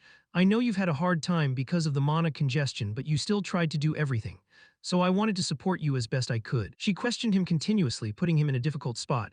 But what now? You throw yourself into danger, you can't control yourself, you lose consciousness for days on end, and after waking up, you disappear for months without a word about where you're going. Hazer lowered her head to the ground, her voice trailing off. Do you even know when the last time you contacted me was? Half a year. I lost contact with you for half a year. Do you have any idea how worried I was? Her eyes had held tears for a long time. His heart felt a bit stirred as well. She had always sheltered him too much. She criticized him for everything he did, saying it was dangerous. She had always been by his side. Elric realized, I don't like that excessive protection at all, but I understand why she acts like that. After his parents passed away, to take care of a troublemaker like him, she had to grow up when she was far too young. It had led to her slightly excessive personality. He regained his composure, his eyes shining with determination. I've found the mission of our family. Even when I lost consciousness in the dragon's lair and when I disappeared after waking up, it was all for the family mission. Hazer gradually stopped crying. To be honest, sometimes I think that I don't need to rebuild our fallen family. It has already collapsed, and I wonder if my trying so hard has any meaning. He kept saying firm, assertive words, but after going through so many things, a thought crossed my mind. This world will be full of calamities again at any moment. Her expression changed with every word from her younger brother. So, to hide as a Melvinger is to disrespect Mom, Dad, and the ancestors who fought for our survival. He declared firmly, I will head north. That is where the mission our ancestors left behind lies. At this point, Hazer couldn't hold back her tears, which streamed down her cheeks. Whatever that mission is, or however dangerous the path I take, I will still pursue it. Just like our forefathers have done, until our family or in this world, will land, and everywhere I set foot, is shining. Elric's eyebrows nearly touched, his eyes shining like stars. She was stunned after hearing everything. Now she smiled with true happiness and relief. She scolded him gently with love. If you sneak away again, I will truly crush these legs of yours. Clear, Elric was confused. What? The two siblings were performing a close-knit family drama that made outsiders like him feel very superfluous. Aren't you touched, sister? Yes, Elric, you've grown up. I won't interfere in your business anymore. Shouldn't you have said something like this? Mephisto commented cruelly, how shameful. She should have hit him a few more times on my behalf. I was even hoping the anniversary of that day would be his Memorial Day. Luckily, she still has a way to escape my control. You've managed to say some nice things this time, but how can I believe you after everything you've done? Put that aside, humans are indeed always moved by the smallest of things. For the resurrection of Lord Ozzel, 3 months later, Elric was sitting in meditation on a rock surrounded by thick fog. The eagle arrived at the speed of a rocket. He was concentrating intensely, a scarf wrapped tightly over his eyes, his lips slightly pressed together. One eye flashed, even with a layer of cloth covering it, and Elric reached out to catch the eagle. Agility spoke up from behind, making the eagle confused. You're a fast learner. He looked up, saying seriously, I didn't think you would perfect the shadow eye so quickly. Something suddenly attacked Agility. He had flashed over there in an instant, but Augustine was faster, blocking it. He smiled with satisfaction. It seems you've also grasped the hungry ghost scent. You've learned everything you could hear. From this moment on, actual combat will help you reach enlightenment faster. Elric, after having the cloth removed from his eyes, collapsed to the ground, scratching his head and laughing. Haha, so it's finally over then. We'll never meet again, right? His two masters stood before him in very different states. Augustine was quite happy. It's like it was just yesterday you were begging to be an apprentice, while Agility was extremely annoyed. I must say, you are a truly excellent student. He slowly dusted himself off and sat up. Have you forgotten that you used the pretext of training to torment me? Anyway, I've learned many things thanks to you all. Thank you, Master. He didn't reveal his expression behind that messy beard and hair. Are you flattering us? Good heavens. Agility's eyes lit up. Didn't you say you were heading north immediately? Remember to bring us gifts. Can I? Elric smiled, his eyes a bit sad. What the hell? Let's never see each other again. He hesitated for a moment. The two stood silently waiting for the next words. Then Elric darted away, faster than a shadow. Take care of your health, both of you. The space became quieter. He spoke first. Does this make you feel nostalgic, leader? About the days we roamed everywhere with Set. Augustine also reminisced about the past. Every day was full of joy when I was still in my prime, and now I spend my few remaining days hanging around in this place. Agility glanced slightly in that direction and asked, what would Set say if you were still here? He would grumble about us sitting here waiting to die like a bunch of old men. We're not even 100 years old. They just kept telling old stories. Good lord, we're not as old as him yet. That's right, compared to him, we're just middle-aged. Not counting that, how could he abandon these excellent teachers? To go north alone, that apprentice needs to be taught again how to behave. At this moment, Elric had arrived to see Tasha. She carefully researched the papers and asked once more to be sure. You are handing over the excavation of the den directly to me. Yes, thank you very much. He responded nonchalantly, I'm handing it over to you. Why are you suddenly talking so polite? Elric had everything arranged thoughtfully in his heart. I've already prepared a carriage to take you north. It's right at the entrance. I'll arrange your studies at the academy, so remember to travel carefully. On the paper was written the agreement for the Diamond Dragon Den excavation between the Firebird Roost family and the Melvinger family. Melvinger family, Elric Melvinger, Firebird Roost family, Tasha Nerster. He silently judged Tasha's beast-like state. You were famous for loving dragons, which is why I handed it over to you, but I didn't think you would be this happy. Her eyes lit up. Finally, I get to touch actual dragon artifacts. All good stuff. He frowned slightly, feeling uneasy. Anyway, I think our relationship with the Nerster family is becoming tighter, so perhaps everyone benefits. Come to think of it, there is one person still owing me. Mrs. Abel said she would contact me after arriving in Karn. Could it be that she forgot about my debt? Anyway, I'm getting on the carriage first. Herman was in the forest sheathing his sword. That bastard Paul really hurt me. Corpses lay scattered on the ground and the smell of blood was thick. No matter how weak I am, I can't believe he thought this was enough to kill me. Suddenly a voice rang out making Herman pay attention. Perhaps he is impatient. He has grown weak after losing too many blue wolves. The tattered man walked closer step by step, making it impossible for him to look away, and he knows if you join the Melvinger forces, he will fall into a dangerous situation. Blay and Arden brought Isabel over with great excitement. Wow, our niece is really smart. She's right, brother, why don't we stop this game and go straight to Paul's place to kill him? Right, the three of us will go together. She pouted. I told you not to treat me like a child anymore. Blay let Isabel go to Herman. He nodded slightly, narrowed his eyes, and said, I told you all, the whale family's problem will be solved by me. The three of you just need to protect Isabel. Then Herman turned serious. I will meet this duke myself to thank him. The others, including her, stared at him as if tracking him, then decided how to deal with Paul later. Sunset fell. Aiden stood with his back turned, asking, why hasn't Paul been appointed as the Blue Master yet? The other replied, there is a small problem. Don't worry, the plan has no obstacles. He said, I thought destroying a Blue Master suffering from mana congestion would be easy, but thinking about the declining Melvinger family potentially getting in the way. The two stood close to each other, acting mysterious. Anyway, it's not the time to deal with the Melvinger family. Hurry and appoint Paul Whale as the Blue Master, captain of the 1st Blue Wolf Squad, Hilton. Once he becomes the Blue Tiger, both his body and his power will be stripped. His eyes changed color, one pupil stained with the color of blood, to contribute even a little bit of effort for Lord Azazel albeit. I told you not to worry. The carriage was fully prepared. A shrill scream came from inside. No way. Elric sat inside, his whole body trembling, clutching his head in helplessness. I had calculated that I would arrive in the north in secret. He buried his face in the ground, complaining endlessly, I am very grateful for such a large carriage, but I don't need a coachman. The person sitting in front introduced himself. My name isn't Coachman, it's Carl. Elric became more depressed the more he spoke. Even Sean, really. Going on a trip with friends once in a while isn't bad. He crossed his arms irritably. I'm only going because father asked, okay. Elric turned back to sighing. Sister, you should have stayed home to rest. Why are you? She just bowed her head and smiled. Why don't you want your sister to come along?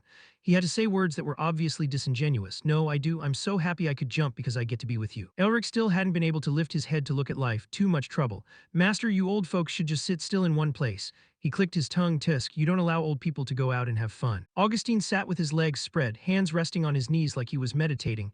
I should teach you how to behave while we're on the way to breathe some northern air. Agility also looked resentful. You hurt our feelings when you abandoned us. Mephisto had arrived at some point, irritable. It looks like it's going to be a noisy trip. I hate being bothered the most. Only he was trembling with restraint, trying to draw a smile that couldn't be more forced. Wow, how fun. Ha ha ha, 7 people is the perfect number for an expedition. Then Elric opened one eye to look. Is this a family trip or what? The room was decorated as spaciously as a castle. They took turns getting to know each other. Come to think of it, I haven't introduced myself. I am Augustine, Elric's master. I am Hazer. Thank you all for taking care of my younger brother. The boy is so weak that he even needs a cute animal like this to help him. You think the Demon King species is cute? Interesting.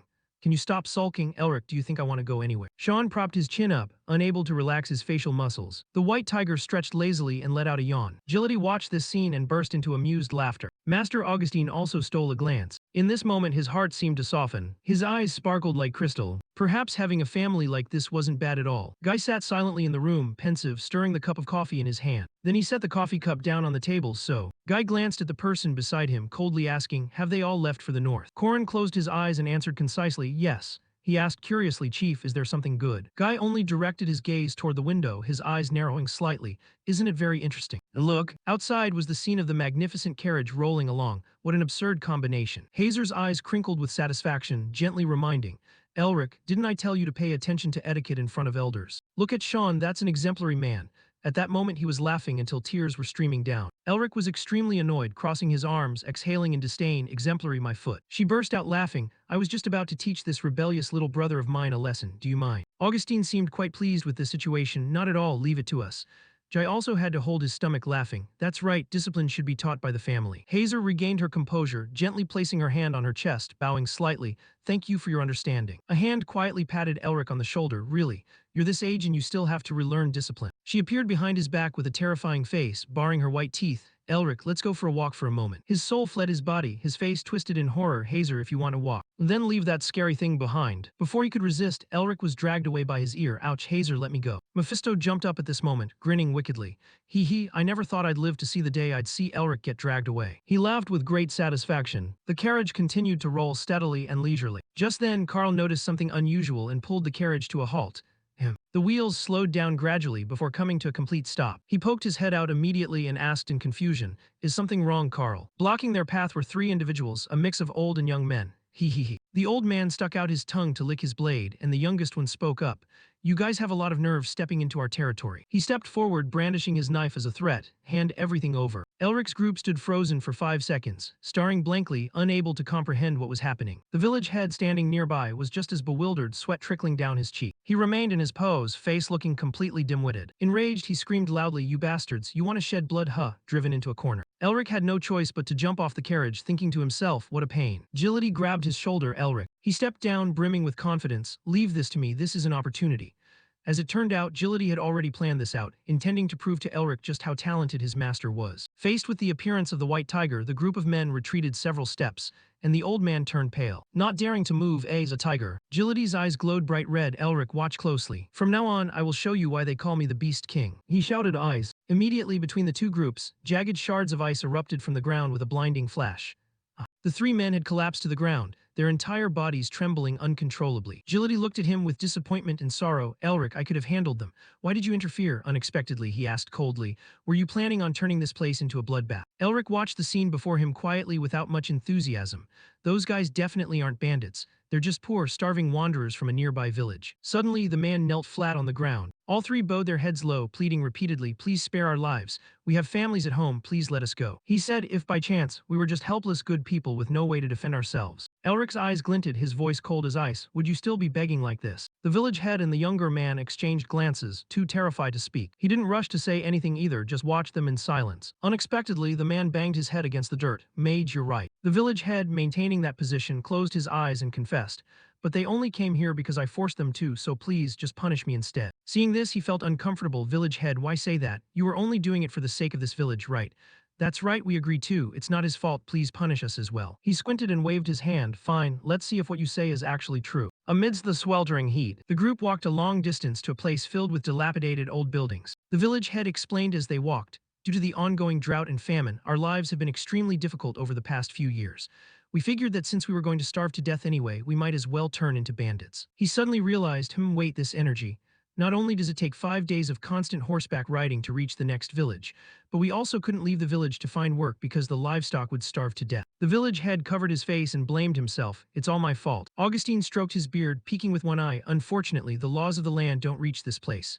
Elric, even though these people have committed a crime, let's let them go. They had good intentions after all." He pressed his lips together, glancing around. Seeing that he hadn't softened, the old man offered some advice.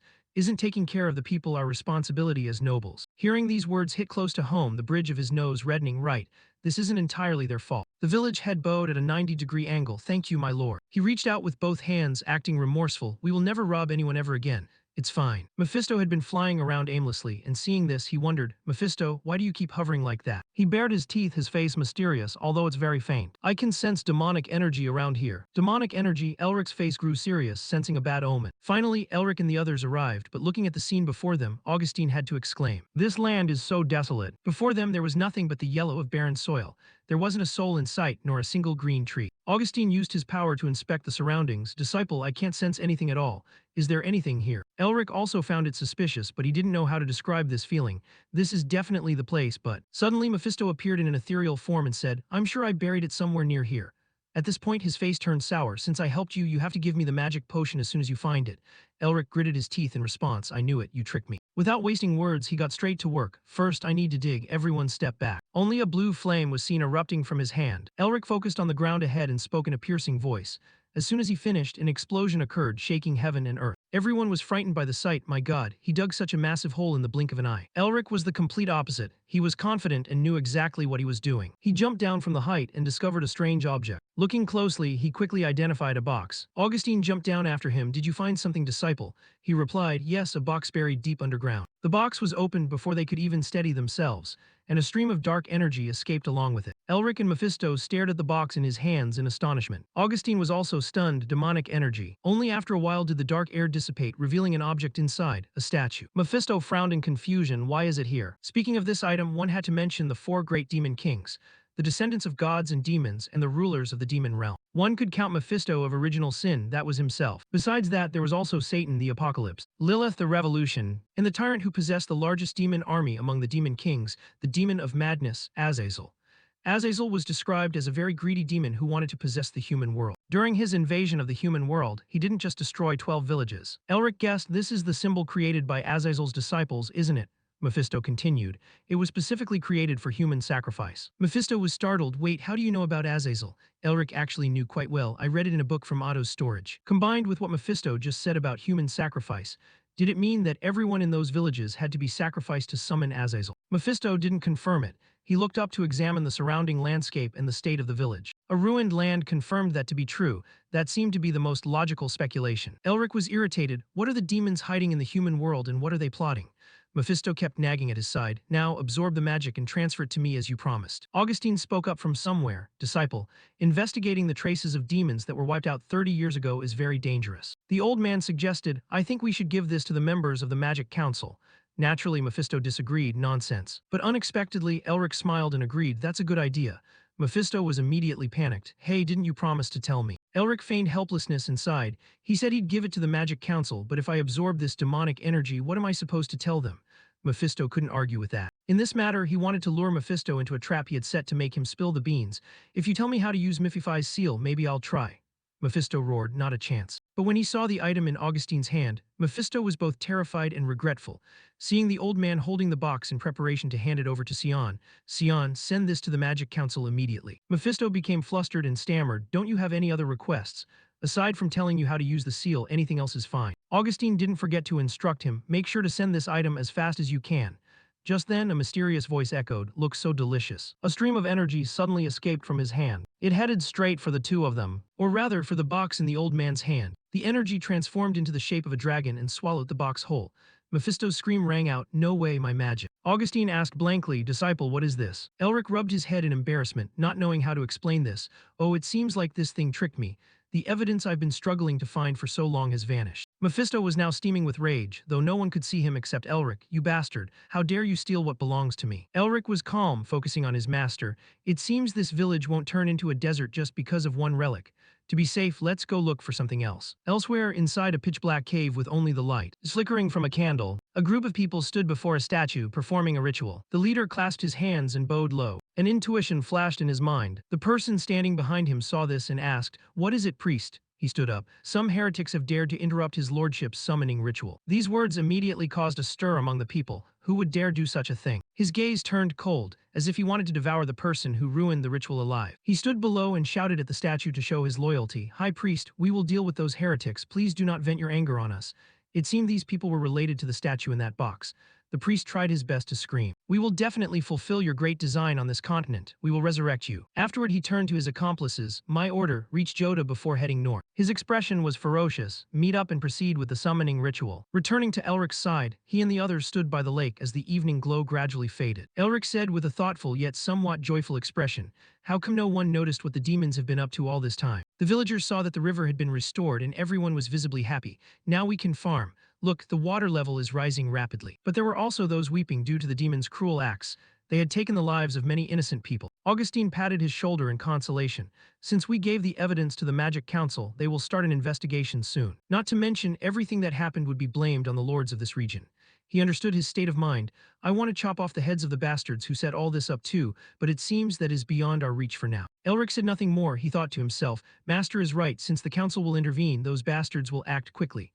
So the first thing to do is find the tainted relics across this entire region. He was determined to punish evil on behalf of the people, and then crush the bastards who were behind this. A villager approached and spoke on behalf of all the villagers there to express their thanks. Thank you everyone so much. Saying that, the old man wept with joy. Elric instructed everyone, the drought is over, you take good care of everyone in the village. We have to leave now. Just as he was about to leave, a voice stopped him, wait. He turned to look, at the very least, could I have the name of the mage? Expecting what was coming, he said his name loudly and confidently, Elric Melvinger. Everyone immediately remembered the Duke, the shining hero of Marin, just as predicted. It seemed that name had been etched into their minds. Melvinger. The stars of the Empire are shining again. The group sat in the carriage, continuing their journey. Suddenly a voice spoke up, Elric, I think you should come out for a moment. He poked his head out. What is it this time? The butler stammered this. He pointed toward a group of men approaching with great momentum. They come from the Imperial Royal Inspectorate. The men of the Inspectorate approached, all of them wearing masks. Suddenly the man named Patchen spoke up. Is that Elric Melvinger? Hearing this tone, Elric couldn't help but be angry. Look at how arrogant he is. Speaking of this group, the Emperor's Intelligence Bureau of the Royals, by the Royals and for the Royals. Anything from kidnapping and coercion to murder to complete their mission. Naturally, regarding power, they couldn't be underestimated. Their combat ability was on par with those from the Magic Tower and the Great Lion family. Elric speculated on the reason for their arrival. Even a place like this didn't know the movements of the demons, so it's no wonder. Before we could even analyze anything or send a report to Simonin, they didn't care about the long distance and rushed here. A sigh escaped him. However, Elric was not afraid. Even if they were backed by the Emperor, opening the conversation like this was perhaps too polite. He replied nonchalantly, yeah, that's me. The man was a bit confused by his attitude, yeah, that's me. As soon as he finished, the eyes of the entire group turned as sharp as knives. How dare you speak so informally? Especially Patchen, he clenched his fists, his anger flaring. We are special agents of the Imperial Intelligence Bureau. A commoner like you should know how to show proper respect to us. Elric didn't care much and remained completely indifferent, which only made Patchen angrier. What did you just say? Elric replied with a look that could kill, as if warning him. Even if you are from that great intelligence bureau on your own, you're only as strong as a viscount at best. A surge of power radiated out, causing the inspectorate group to fall into a state of panic. Some couldn't bear it and clutched their stomachs in pain, others felt dizzy. What is this? Patchen didn't fare much better, and Elric's voice still echoed in his ears. Since when do bureaucrats have the right to be disrespectful to a duke? It seemed the air around him had been chilled by Elric. Behind him was a demon in the shape of a shadow dragon. Patchen finally had to surrender. He knelt flat on the ground. How the hell was he able to do that? His expression was dazed. Is his level really that close to a master mage? He turned to look at his accomplice Jay, receiving the signal from him. Patchen nodded slightly in response. Once that was done, he spoke up. We apologize, sir. As he spoke, he removed his mask, revealing his true face and bowed to offer his apology. Please forgive us for treating you with such disrespect. Mephisto quickly flew to his side to watch the drama. You sure know how to teach others a lesson in courtesy, don't you? Elric replied with his thoughts. I only did that because if I had just let it slide, they would have treated me like a joke and pushed their luck even further. They were already baring their fangs at me. Elric then walked up to the inspectors and gave them a warning. Next time you make a mistake like this, I will speak directly to the noble assembly. Patchen kept his head bowed low. I will keep that in mind, sir. But deep down, he was already harboring a grudge for this humiliating insult. Just a guy with an honorary duke title daring to act so arrogant with me. Damn you, you bastard. Suddenly, a voice spoke up. Just consider yourself lucky. The owner of the voice walked up to Patchen, terrifying him until he turned pale. I never expected anyone would dare to be so disrespectful to my disciple. It turned out to be the old man, Augustine. If it were me, your head would have been rolling on the ground by now. Patchen raised a hand to his chest to suppress the pain rising within him. He gritted his teeth as he looked at the man before him and realized it was White Knight Augustine Nerster. He remembered what Augustine had just said and looked at the two of them chatting happily in the distance. He is the disciple of the strongest person in the Magic Tower. That's absurd. Patchen swore that as soon as he returned, he would replace every single intelligence agent he had. Time passed. Patchen spoke up. Allow me to introduce myself again. At this moment, they created a room right in the middle of the forest. Patchen introduced himself. I am Patchen of the 4th Intelligence Bureau. Elric found the name familiar. The 4th Intelligence Bureau had sided with the Crown Prince during the heated succession war in the palace. Did the Crown Prince catch wind of what happened recently? Patchen continued, it seems I am wasting your time, so I will get straight to the point. Elric appeared uninterested and didn't really want to listen. If it's a waste of time to say that, then just get to the point already. Patchen could only smile to hide his inner emotions, you little bastard. He reported, for a long time, we have been secretly tracking the remains of demons, and recently we discovered a group of demons with unknown information. Elric knew it immediately. Grigory right. Patchen was so surprised his jaw dropped. How could you know about that? Elric intentionally reiterated, did your intelligence bureau forget which family I come from? Patchen was infuriated by Elric's provocation, Melvinger. He tried to force out the name of Elric's family, the natural enemy of demons. Patchen didn't beat around the bush and went straight to the issue. The report stated that 9 artifacts were found, but only 1 has been submitted so far. So where are the other 8 right now? He didn't hide it and admitted the truth. I am holding them.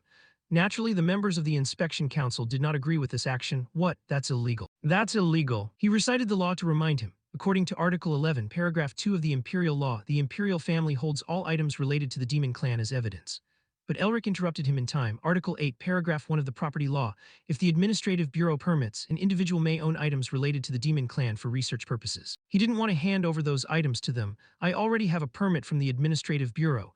Does the Intelligence Bureau not even know that? Patchen asked, then allow me to ask you one final question. Patchen was very curious about how he knew the exact locations of the totems. Elric still clung to the same excuse. Didn't I tell you already? I am a Melvinger, seriously. Patchen knew he was doing it on purpose. An answer as vague as that is just too ambiguous. How could he tell them he had a demon named Mephisto helping him? You want me to reveal my family's secrets to the Intelligence Bureau? Patchen was furious but couldn't do anything about it. This cunning guy really has no respect for hierarchy. He kept using the ancient family's name as an excuse. Elric didn't want to continue. I think I've answered enough. Let's end it here. With no other choice, they couldn't do anything else and had to leave, nursing their hatred. Thank you for your cooperation. Elric watched the group leave one by one. Suddenly, a voice spoke from behind. Sean was impressed by his courage. You've got guts. You even dared to snap back at the all-powerful Intelligence Bureau. Hazer was also very proud of her younger brother. You did well, Elric. If you had just stood there and let them push you around, I would have smashed each one of their heads in myself. Sean clutched his head, lamenting her attitude. Good heavens, you two siblings are exactly the same. But regardless, Gility had to warn him a little. Elric, the Intelligence Bureau is extremely stubborn. Once they bite, they never let go. Is it really okay to leave things like this? Elric understood perfectly well. No, it's not okay. But knowing Elric's personality, he also knew, I'm not the kind of person to let things end so easily. Sean suddenly had a bad feeling. What kind of trouble is he planning to cause now? Elric was indeed the type to hold a grudge, and I'm not the kind of person who will let someone be hostile toward me without a good reason. Master Augustine laughed at his favorite student's temperament.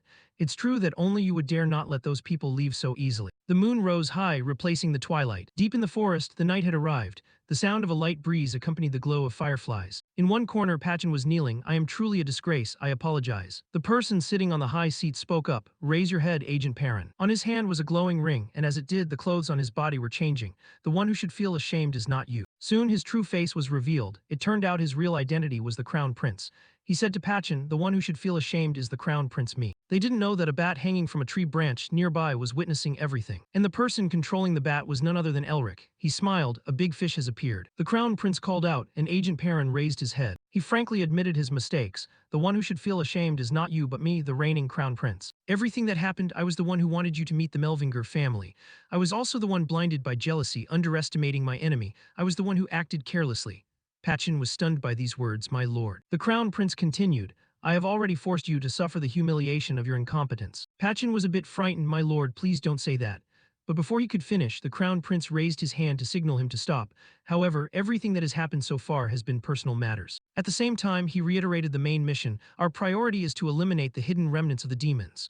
Patchen accepted the order. Yes, my lord. But the Crown Prince still had doubts. You said Viscount Gurat was one of Grigori's henchmen, right? Patchen recounted the entire event. Yes, we confirmed that. They are all demons, and everything related to the artifacts is linked to them. To gain the upper hand in the war for the throne, we must succeed in defeating the demons in this war. Mentioning this, the Crown Prince immediately became cold. There is no room for mistakes here. Patchen didn't dare to repeat his mistakes. Yes, my lord. He looked at the Crown Prince's back. He suddenly thought about what had happened recently. He couldn't forget his former fiancée, Lady Isabel. He had no choice but to choose politics over his love for her to secure the throne. He also understood why he had hidden his identity and decided to reveal it now. Perhaps it was because he wanted to see for himself what kind of person Elric Melvinger, who had saved Lady Isabel, was. Patchen completely understood the Crown Prince's actions. Perhaps it was to give him some peace of mind. But now it had given him a reason to do what he had always wanted, to completely eradicate the demon. He admired him greatly and was loyal to the Crown Prince. He is the son that will lead the Empire to great things. And of course, to do that, we must avoid getting involved with Elric Melvinger. Furthermore, this trouble must not continue. In other words, we need to eliminate Elric Melvinger completely. The bat Elric was controlling had been witnessing it from start to finish. The next day, Patchen summoned his entire squad of inspectors and ordered, Imperial Intelligence Bureau, listen up. This is the territory of demons, where they swarm across the forest floor. He shouted the slogan, search every corner of this place, leave nothing behind, destroy them all. In the Gurat territory, a shocking explosion had just occurred. Elric and the others were standing on high ground, dressed exactly like the inspector squad, looking down. It seems they've already started. Now we should move too. Elric went first, jumping lightly. Sean and Hazer followed right behind. Elric recalled everything he had seen through the bat. Sending people to spy on the Intelligence Bureau was truly the right choice. Thanks to that, he had been able to get more information than he expected. Above all, he had learned another piece of information. The Crown Prince was also hiding within the Intelligence Bureau, which was quite interesting information. But knowing the demon's base was the most valuable information. An endless war, fighting until the earth was stained with blood, the Intelligence Bureau and the Viscount's family. Two opposing forces. He wanted to take advantage of this opportunity too. The specific plan was, while the remnants of the demons and the Intelligence Bureau were closing in on each other, he would seize the artifacts and run. And on the outside, his teachers would open a path for their escape. Elric and the other two entered wearing masks. Mephisto, let's go find something to eat. Inside, the battle was still raging, full of smoke, fire, dirt, and stone. The three tried to enter at maximum speed. It's only a matter of time before the Intelligence Bureau attacks this far.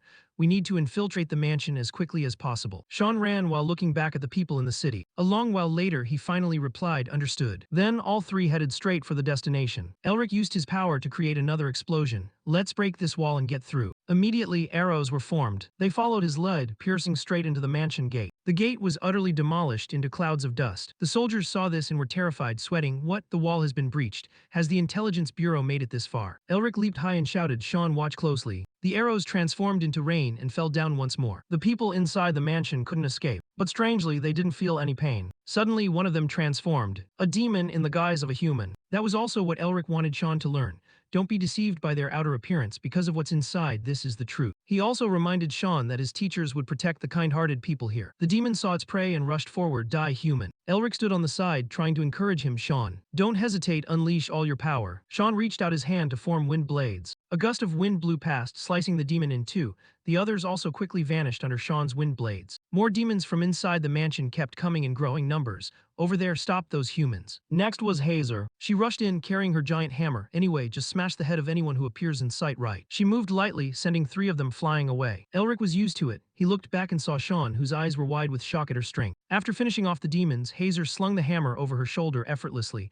Elric, leave this place to me and the others. She transformed into a real demon and whispered, go now. Elric didn't dare to delay. He flew straight inside, ignoring the demons' voices ringing in his ears, stop him. Deep inside the building, the demons seemed to be transporting a statue of some sort. The leader ordered his underlings, be careful with that thing. He kept an eye on the statue while looking back. Even the Intelligence Bureau will have to struggle to find this place. He still remained very calm. While they are busy searching for this place, we will take the artifacts out through a secret chamber. But that calmness ended due to the cracking sound of debris from above. The leader heard the noise and looked up, and the result was joining the other demons in the afterlife. A red glow covered everything. Elric appeared from behind the cloud of dust. See that, Mephisto? I'm not that bad, am I? The demons were terrified. How did he find this place? Elric, on the contrary, stepped forward full of energy. We have luckily stumbled into a sumptuous feast. The fire very quickly consumed the entire mansion. A loud crash echoed, what did you just say? Gurrat, after hearing the report, couldn't believe his ears. The inspection team found the underground vault. His subordinate reminded him to take the opportunity to escape as soon as possible. Sir, I think we need to leave here quickly. Viscount Gurrat was still immersed in confusion. Only my closest associates knew about that place. How could they find it? He still insisted the news was a scam. How could there be a spy? And then, a loud explosion rang out, sending rocks and debris flying everywhere across the ground. The subordinate from earlier had already said his final goodbyes to life. All that could be seen were the feet of the person who caused it. I am wondering who Viscount Gurrat is. Patchen and the intelligence team appeared holding a sword. So it's you, HMPH. He called out another name, or rather, Gurrat's name in his goblin form, Kaya. Patchen was overjoyed at successfully setting the trap. You always plan to run away, don't you, rat? Now we've caught you. Kaya hugged his battered body and gritted his teeth. Patchen, you not only planted a mole in my ranks, but you also stole my vault. Who's the rat now, huh? Patchen didn't understand what he was talking about. He pointed his sword straight at him, asking, Vault, what are you babbling about? Kaya screamed in anger, don't play dumb. No sooner had he finished speaking than he raised the claws he had just made. His whole body also looked as if he had just recharged his VIP status. He looked arrogant. I'm sure you'll tell me everything once I cut off your limbs and torture you. Patchen was no less competitive, sword in hand, his eyes burning with energy.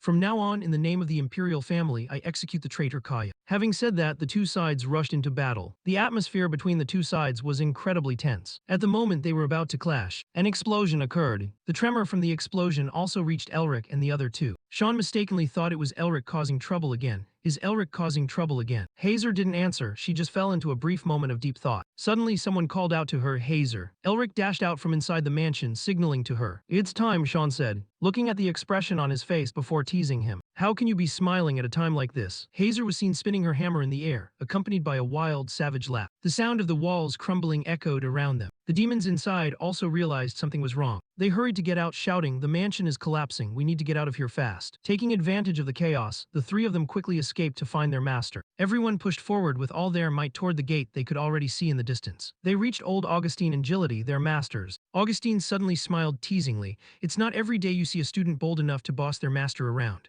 Gility chimed in. Who was it that said mocking the inspector squad was fun while acting like a hero, I wonder? With everyone gathered, they got into the carriage and left. Old Augustine was curious about Elric's next move.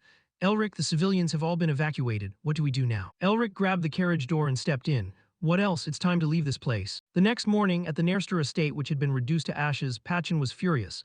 Nerster has lost his mind. The next morning, at the Kaya estate which had been reduced to ashes, Patchen was furious. Kaya has lost his mind. I never thought he'd try to take everyone down with him like that. What infuriated him even more was that this Nairster guy had accomplices on the outside.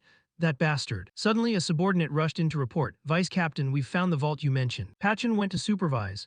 The situation was tricky because the mansion had collapsed.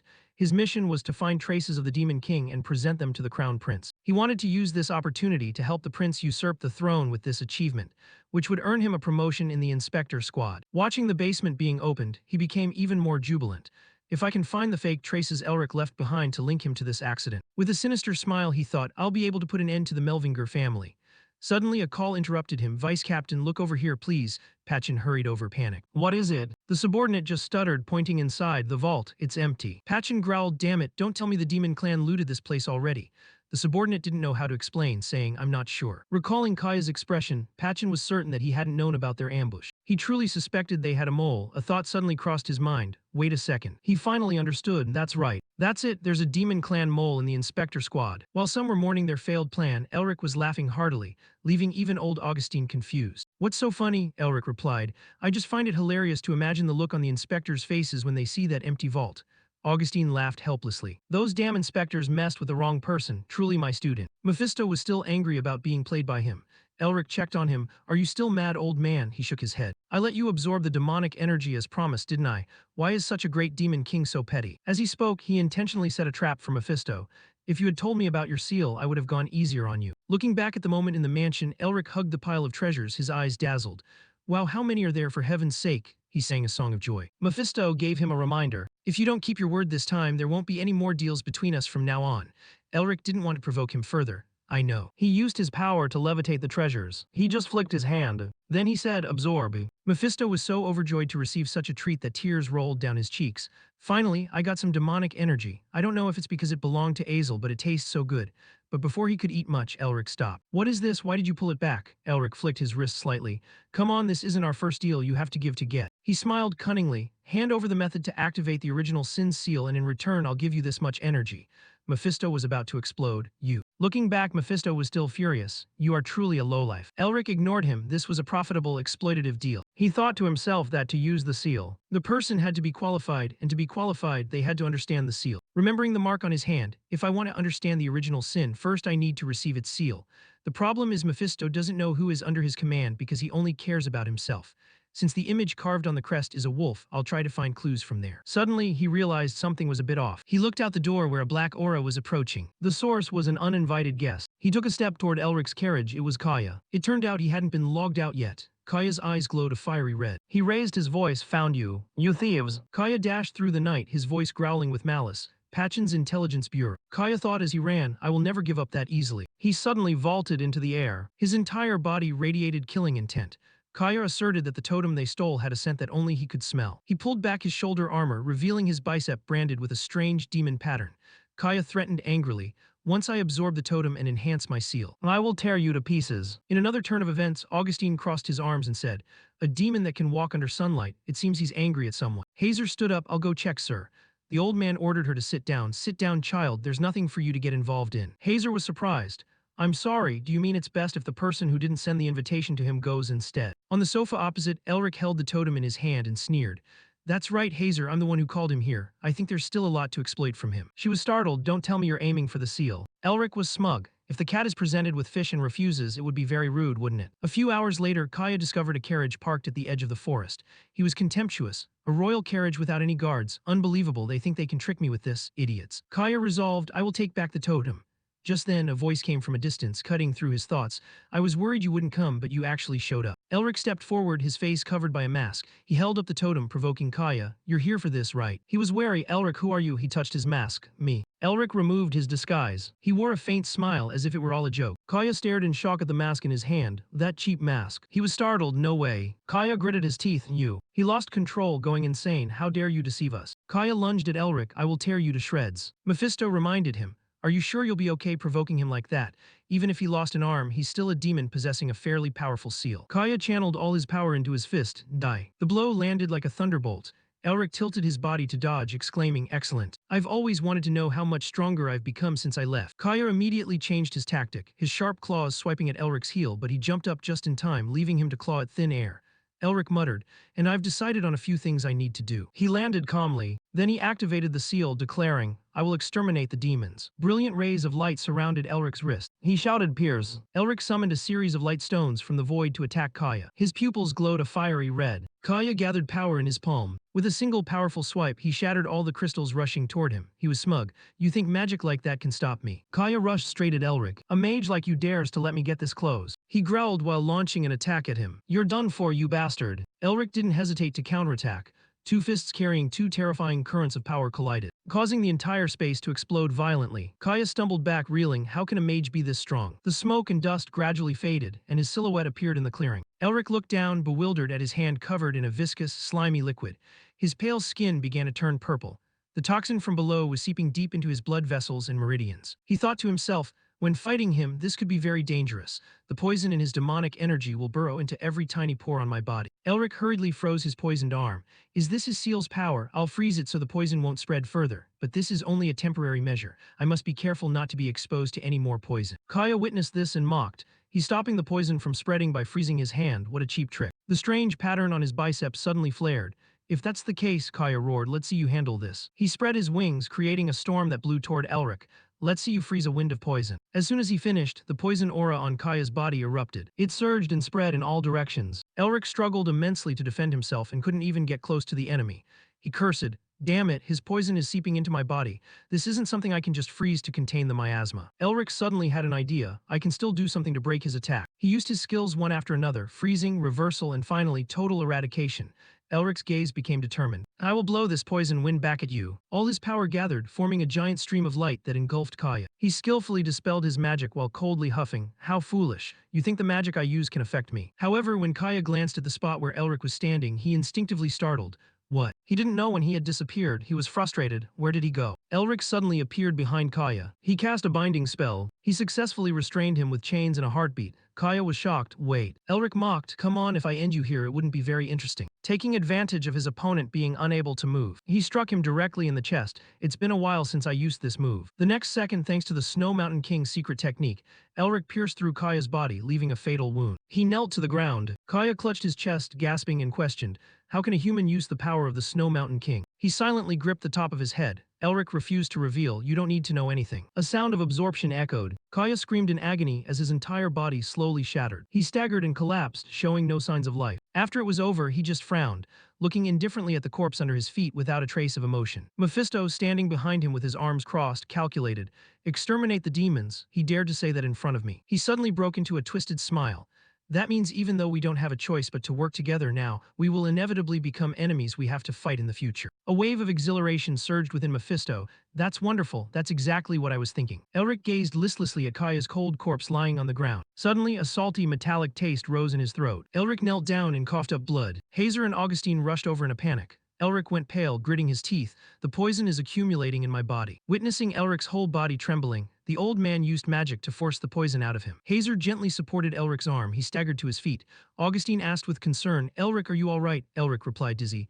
"Yes, I feel better now." He asked the old man with difficulty, "Are demons always this strong?" Augustine nodded. "That's right." "Of course," the old man emphasized. "If he had been in top condition earlier," Augustine declared seriously, "then you probably would have lost to him." Elric smiled smugly. "No, I think I still would have won." The old man was slightly surprised. The boy has boundless self-confidence. Watching him stretch tired, Augustine was secretly pleased. Well, I guessed he'd find a way to defeat his opponent, no matter how disadvantaged he was. His heart skipped a beat. However, Augustine raised his voice to lecture. "Elric, didn't I tell you not to let arrogance consume you? You need to change." He raised an eyebrow, a bit speechless. "But Augustine, why are you making that face?" While the old man was scolding him with his mouth, his face was beaming with a smile like a sunny spring day. "Truly, my disciple." Liam sighed. "We've been searching for 2 whole days and we haven't found a single trace. If this wasn't an order." Suddenly, a bare arm pierced straight through his chest from behind, leaving Liam stunned and horrified. Blood splattered everywhere before he could even react. Owen appeared abruptly. He withdrew his hand from Liam's body and the man collapsed, a massive, gaping hole in his abdomen. Ethan froze in shock as he witnessed the scene. Owen spoke up. "That guy, what happened here?" He stammered, backing away. "Who are you? Show yourself." Before he could finish his sentence, a hand gripped Ethan's head tightly. He lifted him off the ground and Ethan struggled violently. Owen looked disgusted. That voice is so annoying." A strange black crossmark appeared on the back of his hand. Owen muttered to himself, I'll find out myself then. He didn't give Ethan a chance to fight back, using assimilation to turn him into dust. Ethan's arm fell limp in his final moments. At the same time, the mark on his hand began to burn with a strange purple light. He returned to his human form, looked up at the sky and sighed, Kaya has failed. Owen continued, a third party that isn't the Intelligence Bureau or my own kind is also getting involved in this. He inadvertently cracked an evil smile. What an unexpected harvest. His pupils turned bright red, thinking about the fact that the Crown Prince had gotten involved personally. In another turn of events, in the courtyard of the ruined estate, dozens of subordinates in black were gathered, kneeling before the Crown Prince. He cut them off. Enough. The tension in the air was so thick that everyone trembled with fear as the Crown Prince sternly reprimanded Pachin. Remember the wounds you've suffered today for the rest of your life, and reflect on yourself. He slammed his head hard against the hard ground. I will keep that in mind, my lord. He questioned Pachin. The conquest plan that was years in the making has now completely fallen apart. What do you intend to do now? Blood from his forehead stained the dirt below. Pachin obediently replied, according to my reports, Viscount Gurat wasn't the only follower of Grigori. Fortunately, the agents we sent to other branches were able to gather information about their main camp. The Crown Prince coldly confirmed, that means the plan for this place hasn't completely failed yet. He answered, yes, Viscount Gurat's plan was simply a mistake by us in the 4th Bureau. He turned away nonchalantly. Fine, Pachin, clean up this mess and head to the rendezvous point. A flash of light suddenly erupted, and the Crown Prince froze, eyes wide. Screams of ambush echoed all around. Demons! Pachin hurriedly grabbed his sword. Standing up straight, he ordered everyone get into formation. The demons swooped down, and the subordinates quickly fought back against them. Pachin, while focused on shielding the Crown Prince, cursed angrily, you idiots, protect the Crown Prince first. Amidst the chaotic battlefield, a flow of darkness suddenly streaked across the sky, seemingly targeting the Crown Prince. Everyone frantically abandoned their fights and rushed toward him. Protect the Crown Prince. Run to the Crown Prince. Pachin was bewildered too fast. Just as the dark energy was about to attack behind the Crown Prince, he risked his life to intercept it. Owen revealed himself, admiring the feat. Not bad, human. Pachin swung his sword and flew back. You trash, how dare you? He casually pointed at him. It's you. Owen affirmed, you are the Crown Prince. That statement agitated the nearby demons. They swarmed and surrounded the two of them. The Crown Prince, it's the Crown Prince. Pachin, covered in wounds, ordered the others, I will hold him off. Protect the Crown Prince.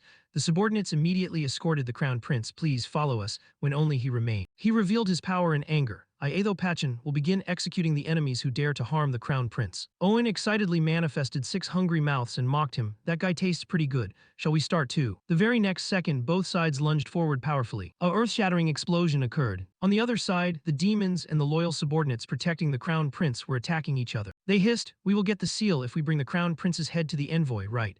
I wonder if we'll get a few more seals if we bring the envoy a few more body parts of the Crown Prince. A hot-headed subordinate lunged with his sword, determined to finish off the monsters. How dare you low-level demons insult the man who will become our empire's ruler? He shouted, my lord, I will open a path for you. However, before he could finish, the demons struck him with 2 bloody slashes and the subordinate died on the spot. The demons laughed gleefully. Ha ha, you'd better hand over the Crown Prince to me. They rushed forward aggressively. The seal is mine. The Crown Prince's face changed. In that dire moment, a voice rang out, who dares to block the envoy's path? Thousands of cold, sharp rays of light descended from the sky upon the demon. In just an instant, they were all obliterated. A flag bearing the lion head emblem fluttered in the wind. Holding Pachin's severed arm, he licked his lips. You guys are lucky, someone stuttered. The Blue Master, it's the Blue Master. It turned out Herman had arrived with reinforcements to save them. They cheered joyfully. The Blue Master is here. He shouted heroically, my soldiers, destroy the enemy. The soldiers charged forward, swinging their swords to strike down the demons. The Crown Prince's subordinates rejoiced, we're saved. The Crown Prince was stunned. In that moment, he accidentally caught a glimpse of Isabel walking by. Isabel. After everything ended, the Blue Master's Legion and the Crown Prince's faction stood facing each other. Pachin said, even though we managed to destroy most of the demons with the Blue Master's help, he proactively bowed to confess his failure. We were unable to destroy the demon leader. The Crown Prince turned toward Herman. Thank you. He nodded slightly in return. I'm glad you are safe, my lord.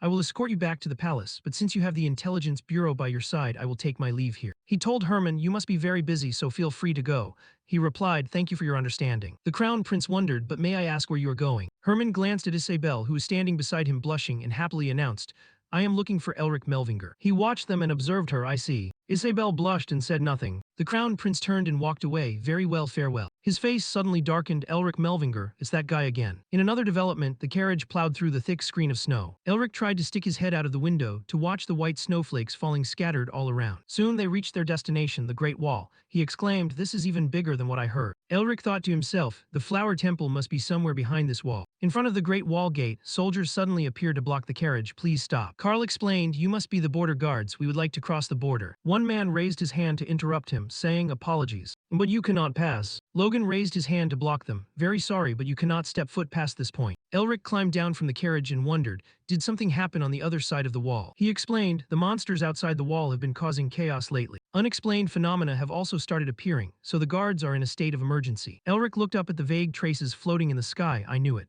The energy I felt on the other side of the wall was extremely suspicious." He smiled excitedly. "Even so, I still don't intend to give up yet." Elric told Carl, "Give them the travel permit." He replied clearly, "Understood." Carl rummaged through his coat pocket. He pulled out a scroll and walked toward Logan. Carl handed the tightly bound scroll to him. "Here." Logan nervously unrolled the travel permit. "What is this?" After reading it, his expression began to tremble in panic. "The Nerster family and the Melvinger family." Logan fumbled to return the scroll. "I apologize. I didn't know you were from such significant families.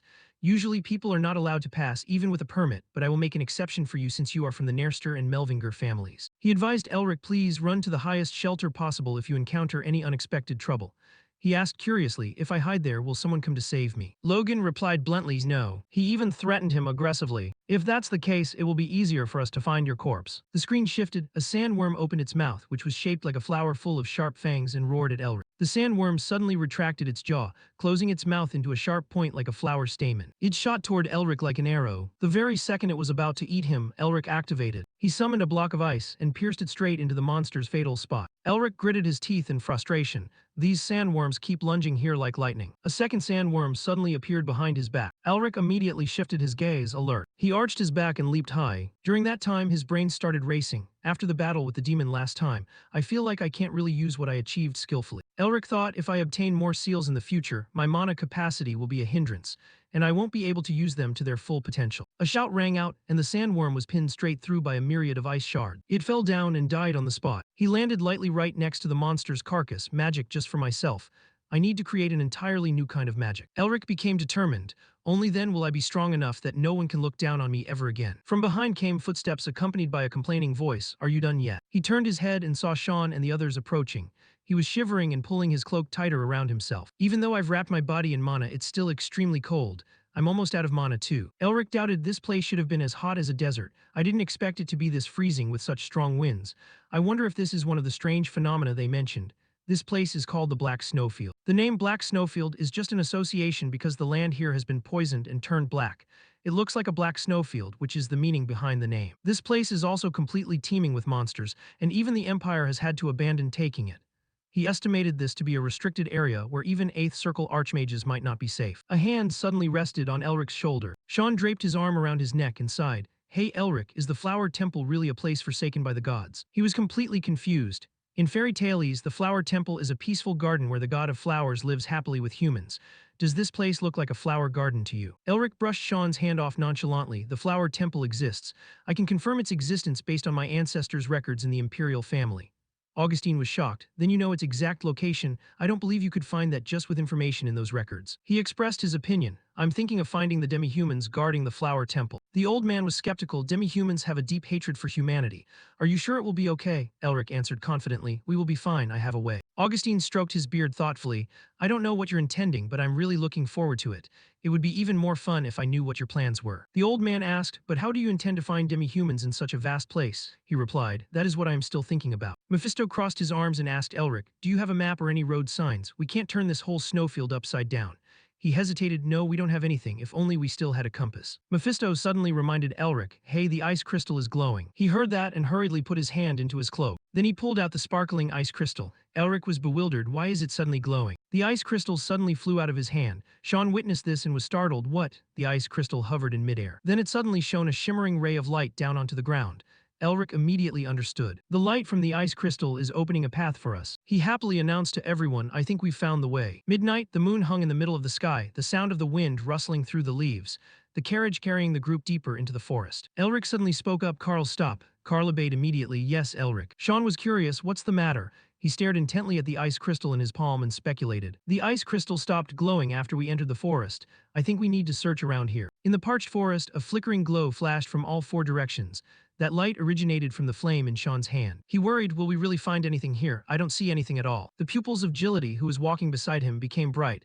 "I'm searching from above with my spirit beast, but I don't see anything either." Elric glanced at the ice crystal. "Is that so?" He clenched his fist. Finally, he had to urge everyone, "Let's go back to the carriage." Maybe the ice crystal will continue to lead the way for us. A terrified scream erupted from somewhere, interrupting the conversation. Everyone was startled and bewildered. Sean and Elric looked at each other and nodded in sync. The three men sprinted toward the source of the noise. All three of them raced through the dense forest. He opened his eyes wide on high alert. Something is there. Upon reaching the scene, the three of them quickly hid behind a tree, quietly observing the situation ahead. The goat-headed monsters seemed to be surrounding someone, a female demi-human. Mephisto confirmed that it was a catfolk female. One of the goat-headed monsters roared. The whole pack immediately lunged forward, intending to tear the catgirl apart. She screamed in panic, "Is anyone there? Please help me." Elric didn't hesitate and unleashed his move, Cyclone. The catgirl squeezed her eyes shut, bracing for the end. After a long moment of silence, she dared to open her eyes, stunned. The three monsters that had been about to attack were now frozen solid into three large blocks of ice. He snapped his fingers. All three shattered into nothingness. Elric appeared and gently comforted the catgirl. "Are you okay?" Elric brushed the hair from his forehead, flashed a warm smile, and reached out a hand to her. "You must have been really shocked, huh?" Mephisto scoffed at him. "You have absolutely no acting skills." Elric cleared his throat awkwardly. "If you're hurt anywhere, I'll heal it. Let me help you." He asked the catgirl if she could stand up on her own. Suddenly, she flared her eyes at him aggressively. The catgirl swatted Elric's hand away and shouted, "I don't need help from a human." As soon as she finished, beastmen archers who had been lying in wait jumped down from the trees. At the same time, spear-wielding warriors appeared out of nowhere, closing in behind Elric's group and surrounding them on all sides. The catgirl gritted her teeth. "You stupid human, if you don't surrender, I'll kill you all after I count to 3. She counted slowly, 1, 2. The beastmen drew their bows and raised their swords. They were all aimed and ready to strike. In that critical moment, Elric stayed completely silent. Hazer watched his back anxiously. "Elric, what are you planning?" Elric suddenly smirked, looking amused. He raised both hands high and smiled brightly. "I surrender." The group was completely helpless when they heard Elric. They couldn't help but laugh or shake their heads in frustration. He cheerily shouted to the beastman's side, "I surrender, okay." Mephisto sneered with delight. He really is full of tricks. Rewinding time to a moment before, when the white-haired catgirl was surrounded by the monsters. At that time, he and his team were hiding behind a tree. He analyzed the situation and chuckled. "It's obviously a trap. What an old trick." His pupils flashed. He informed Augustine there are soldiers nearby too. The old man wondered, "Elric, what are you planning to do now?" Elric put on a sinister smile. "What else? If they want to play, we'll oblige." He declared clearly, "We'll let them lead us right into their lair." In the monster kingdom, a carriage transporting prisoners moved through the streets. The lead was taken by the white-haired catgirl and her squad of soldiers. Inside the carriage, Elric's group sat quietly waiting. Mephisto crossed his arms and questioned Elric, "Did you really have to go this far?" He mocked the demon, "You're so dense." Elric smiled cunningly. "You have to be willing to sacrifice this much to pull off a successful deception." Mephisto was speechless. "I didn't expect those dim-witted monsters to be fooled by such a lousy act." Just then, a voice filled with hatred rang out from outside the carriage. "Damn humans." The beastmen standing by the road became rowdy, hurling insults at Elric's group trapped in the cage. "Why did the search squad bring humans back? They definitely aren't up to any good. Just kill them right now." Seeing this, he was surprised. "I actually guessed as much, but their anger toward humans really is intense." Mephisto analyzed. "Your kind stole their habitat and drove them here, so isn't that perfectly normal? It won't be easy to soothe the rage passed down by their ancestors." Elric's eyes flickered with thought. The carriage suddenly stopped. The white-haired catgirl turned around. She introduced herself. "I am Irina, royal guard of the Anthropomorph Kingdom." Irina warned, "If you value your lives, you'd better behave." Elric raised his head slightly. Before him stood a dark castle. She threatened them. "Because our great king will interrogate you." The door swung open. Irina led the group inside. They followed closely behind her through the castle corridor. Mephisto frowned and asked Elric, "You must have some scheme in mind, which is why you marched right into the heart of the enemy's territory, right?" He answered cheerfully, "Of course. The monsters won't be able to refuse me." In the great hall, rows of beastmen in ceremonial attire stood in 2 lines. As they passed by, he whispered, "It's because I possess the power they've been craving for centuries, the combat techniques of the Tiger King, the former Demon King." Elric emphasized body-strengthening technique. He muttered, "The Tiger clan held the position of king for many generations, but now they are all extinct. If only the body-strengthening technique, which represents the king's authority, were to appear, then what?" Elric dreamed happily. Just think about how valuable that would be. He was so low-life that even Mephisto was at a loss. "You're really excited about selling it for an astronomical price, aren't you?" Upon arrival, Irina immediately bowed low. She spoke formally, "Great king of the Anthropomorphs, I have brought the prisoners." The figure on the throne praised, "Well done." A hand with soft orange fur and sharp claws was revealed. The figure reprimanded them. "You humans, why have you entered our territory?" Elric was surprised. "Is he a tigerkin?" As the figure spoke, he noticed 4 small fangs in his mouth.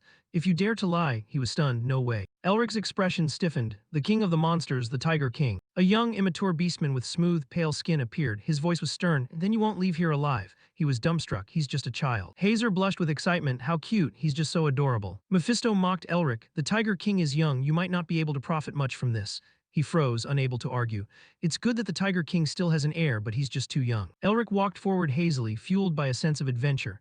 Let's just give it a try first. I can always escape if things go south anyway. He asked nonchalantly, are you the king? A short-tempered mousekin cursed, you insolent bastard, how dare you ask the great king like that? Elric arrogantly interrupted, hey old man, don't butt in. The mousekin was so angry his fur stood on end. Old man, you brat, guards, drag this prisoner out right now. He didn't want to hear another word. Elric picked his ear, annoyed. That mouse is so noisy. The Tiger King suddenly interrupted. Stop. The mousekin stammered, but he snapped aggressively, are you going to disobey my order? The mousekin backed down, silent, and returned to the ranks. The Tiger King asked calmly, do you have anything to say? Elric thought excitedly, I thought he was just an ignorant little brat. It seems the Tiger King blood still flows within him. He might be easier to persuade than I thought. He said to the boy, do you know about the body strengthening technique? The Tiger King wondered what. Elric led him on intentionally. If I said I wanted to sell it, what price would you offer? The attendant beastmen were agitated. What kind of nonsense is this, you bastard? How does a lowly human dare to mention the body strengthening technique? Guards, behead him. The Tiger King advised them confusedly, you all need to calm down. As soon as he finished, Elric broke his chains. He shouted seriously, you guys are so noisy. The beastmen drew their swords to protect the Tiger King. The prisoner has broken his chains, protect the king. In no time, Elric's group was surrounded on all sides. The iron shackles fell to the ground. Augustine gently shook his wrists. He reminded him, monsters aren't easy to deal with. Want my help? Elric replied confidently, no need sir, I'll handle it myself. He unleashed his power and marched toward the Tiger King. I need to show them my capabilities, that's the only way they'll trust me. A beastman screamed a warning. Royal guards, take that human down. Immediately after, dozens of guards lunged to attack Elric. However, his teammates didn't seem concerned. Sean even complained, he was so quiet on the way here that I was already suspicious. Hazer smiled, Elric. If you dare to lay a finger on my little tiger cub, I'll turn you into meat. Agility laughed triumphantly, enjoying the chaotic scene. A beastman lunged to attack Elric. He cracked his knuckles. Then, without hesitation, he rushed forward. When they were about to collide, he swung his arm. Elric activated the body-strengthening technique, Tiger Claw Strike. He knocked the beastmen out cold. The nearby beastmen were stunned. How can a human know the body-strengthening technique? Someone commanded, Royal Guards, beastify immediately. In an instant, the uniforms on the guards were ripped apart. Their bodies transformed into those of hairy, muscular werewolves. The group of guards growled at Elric. One of them roared, attack. They all charged forward smug. You're finished. Elric stepped with his left foot to the side. He used the body-strengthening technique, Tiger Claw. He struck rapidly, finishing them off one by one. The werewolf guards were battered and fell heavily to the ground. Another guard witnessed the scene and went pale. Elric continued with the body-strengthening technique, Black Tiger Hunting Steps. He stepped on the beastman, crushing him. Irina stood by, observing. She was trembling with rage. Irina drew her weapon and rushed forward. How dare you? A voice rang out. Stop at once. Elric stood still, looking at the sword blade inches from his neck. Irina hadn't touched him yet when she stopped upon seeing who had spoken. Her voice trembled. Your Majesty. The Tiger King had stood up at some point, looking sharply at Elric. He lightly pushed Irina's sword away. I think I've already shown you the power I possess, haven't I? Elric flashed a provocative smile. Do you believe me now? The entire hall fell dead silent. The Tiger King was furious. How do you know the body-strengthening technique? Something even we couldn't know. As he finished, the beastmen screamed in pain as a blue electric current struck them. The master of it was Elric. He declared, that is magic. He was stunned. Magic. He explained, magic flows through everything. It exists in this world, revealing the mysteries of nature and merging all principles within it in harmony. The Tiger King was astonished. So the body-strengthening technique has always been preserved through magic. Elric was smug, that's right. He waved his hand, creating a blue stream of light to demonstrate for him. The Tiger King's eyes sparkled with excitement. Mephisto grumbled at Elric, magic my foot, you're selling dog meat as lamb again. He sneered, since the monster clan is somewhat close to magic, if we put on a convincing show, they'll take the bait. Other beastmen whispered among themselves. Elric boasted to Mephisto, look at that, not just the king but the others are starting to believe it too. He was disdainful, those monsters are just too naive. He breathed a sigh of relief, that's why they're perfect to exploit, time to close the deal. Before the Tiger King, Elric bowed his head, pretending to blather. The body-strengthening technique is the secret treasure of the royal family. Even though I obtained it through magic, its true power lies in the hands of its rightful owner. The Tiger King's ears twitched, showing his satisfaction. Elric continued, so we want to use this agreement to build a new foundation for the royal family and those. A voice rang out, interrupting him. Enough. The Minister of Finance of the Norris Kingdom stepped forward. He exposed him, simply put, you want to sell the body-strengthening technique to us for a high price, right? He secretly raised an eyebrow on guard. I can't believe he saw through my real motive. This old man is not to be trifled with. Elric confirmed that is correct. What I need is information. He persuaded Norris, I want to know the path that leads to the Flower Temple. The other beastmen were extremely confused when they heard this. The Flower Temple, why would a human want to go there? Besides, right now that place is... He interrupted, stop. Norris walked over to Elric. We understand your desire in this agreement, but we need to discuss this further, so please take your leave for now. He ordered Irina, captain of the royal guard, escort them to the outer villa to rest. She replied obediently, yes, sir. Elric and his group left. He turned his head to look at Norris one last time. That was almost a successful deal if not for that old man. Mephisto's face was frustrated. He had realized the true nature of Norris. That old man was a demon. With the Elric group gone, the Great Hall descended into total chaos. The rabbit demi-human argued stubbornly, "Of course we should accept the deal. This is our chance to restore the Tiger King's lineage and bring back the glory to our people like before." The mouse demi-human angrily retorted, "Right now, those bastards are incredibly cunning. They're a much greater threat to us than the humans outside. If we can gather the Tiger King's wool and use it to intimidate them, they'll have no choice but to obey us." Someone immediately stepped forward to end the bickering. "They are right." Lucas approached the Tiger King, saying, "The body-strengthening technique is a symbol of unity for the demi-human tribes. Losing it has left our people fractured, and many species no longer see eye to eye. This is our chance to get it back. Possessing it will eliminate the excuse used by the Berserk tribe for refusing to acknowledge a Tiger King just because he lacks the technique." He nodded. "Very well if that's what everyone thinks." Norris suddenly interrupted, "We must not do this." Lucas looked dissatisfied. "Minister of Finance Norris, if we lose this symbol of the royal lineage like this, we will never be able to." He glared at him coldly with demonic eyes. Lucas panicked and clamped his mouth shut. Norris analyzed in a low voice, "I understand the vital importance of the body-strengthening technique for our people and the throne." His pupils suddenly flickered with a silver light, but Norris raised his voice to rebuke them. "Do you have any idea why we demi-humans must exist in this cursed place? Have you forgotten the suffering we endure?" He reminded everyone, "Humans use sweet promises to lure us in, then cowardly stabbed us in the back, pushing us into this situation." Norris advised the Tiger King, "My king, if we accept this deal, we will once again become puppets in the hands of humans, and those painful days in our history will repeat themselves." He emphasized, "That is why we must not shake hands with humans. We need to be wary of them." This struck a chord with the Tiger King, making him appear hesitant and wary. The scene shifted to the Tiger King standing before a giant statue. Lucas, behind him, pleaded desperately, "My king, we cannot miss this opportunity. It is the only chance to regain the body-strengthening technique." The Tiger King remained silent and didn't answer, staring at the statue of the previous king, muttering, "Rebuilding the royal lineage." The Tiger King told Lucas, "If we want to fulfill the previous king's wish to unite our people, then we will need the body-strengthening technique." He was eager. "In that case, we will quickly summon those humans here to make the deal." He cut him off, saying it couldn't be done because Minister Norris surely had a valid reason. Besides, humans had deceived them many times. Lucas admitted that Norris was a wise man known as the Dark Sage, but he feared that old age might be causing him to misjudge the current situation. The Tiger King angrily warned him to watch his words. "He is a man who has dedicated his life to the kingdom since the time of the previous king.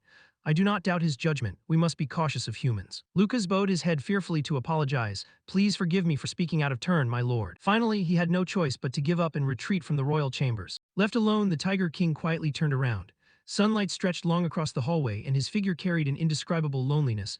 "Norris, I trust that your judgment is correct." At the Anthropomorph Auxiliary Mansion, a man walked in leisurely. Carl opened the door and ushered him in. Inside the living room, Elric was sitting with his legs crossed on a chair, clicking his tongue. Well, what do we have here? What wind blew you all the way here?" Elric intentionally called out the Minister of Finance, Norris, by name. Norris didn't beat around the bush and went straight to the main point. "I am here to make a deal with you." Elric cheerfully gestured toward the chair opposite him. "Oh my, so you're a troublesome customer. Please have a seat." Once they were settled, both sides began the negotiation. He opened the conversation. "It seems you've chosen to accept the deal I proposed. How do you intend to pay us back?" He negotiated, "I will give you what you want, and I will open the path to the Flower Temple for you." He relaxed happily. "Excellent. You are as generous as I predicted you would be." It was Norris's turn to make a demand. He flashed a deranged smile. "The body-strengthening technique, sell it to me." Elric collapsed onto the table, sighing, "Well, I guess no one else is coming." He grumbled, "I don't understand why they think the body-strengthening technique alone is enough to take the throne, and they all keep repeating the same thing." Augustine wondered, "Although I know the Tiger King lineage collapsed long ago and needs the technique to revive, I didn't expect the situation to be this messy. So who do you intend to sell it to?" Elric replied, "The Minister of Finance is still offering the highest price." He was surprised. The Minister of Finance keeps pushing for it. He suddenly waved his hand, conjuring a faint golden glow, and said, "In this case right here." The light covered the ceiling and the room shimmered like glowing fog. Elric questioned the empty air. "There are too many customers chasing after the body-strengthening technique, so it's become very expensive.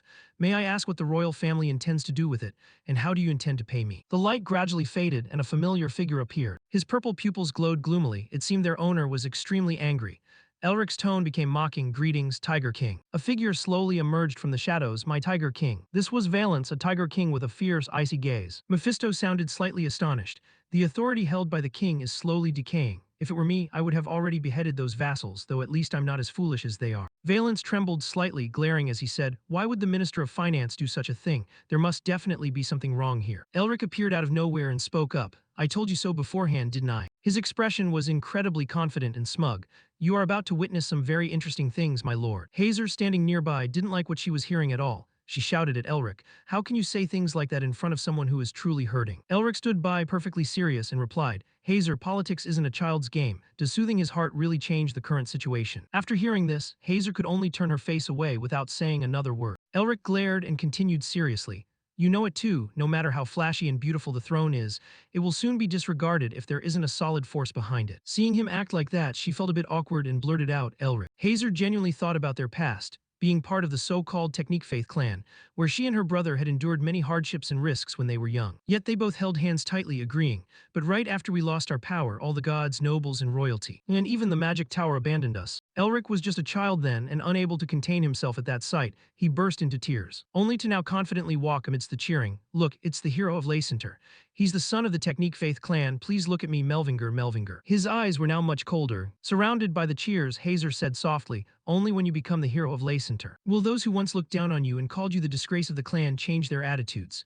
Elric looked at her in Valence, saying, after all, power is what makes the world go round. He looked at Valence and gave a serious command, Your Majesty, you must sharpen your claws. Valence looked up and asked, My claws? Elric knelt down and politely explained, You must secretly hone them and at the final moment, use them to seize everything you desire. He said with a deep, warm voice, I will assist you throughout this journey. Seeing such sincerity, Valence was moved to tears and Elric teased, Look at those angelic eyes, I guess he's completely moved. Mephisto laughed mockingly, he looks like he's ready to sell his soul to you. Elric didn't care and just smiled, replying, I have to do that to go further. Mephisto said, Don't think I don't know, you're just stimulating his fighting spirit, aren't you? His eyes glared menacingly, even if you help, only he can solve the current situation.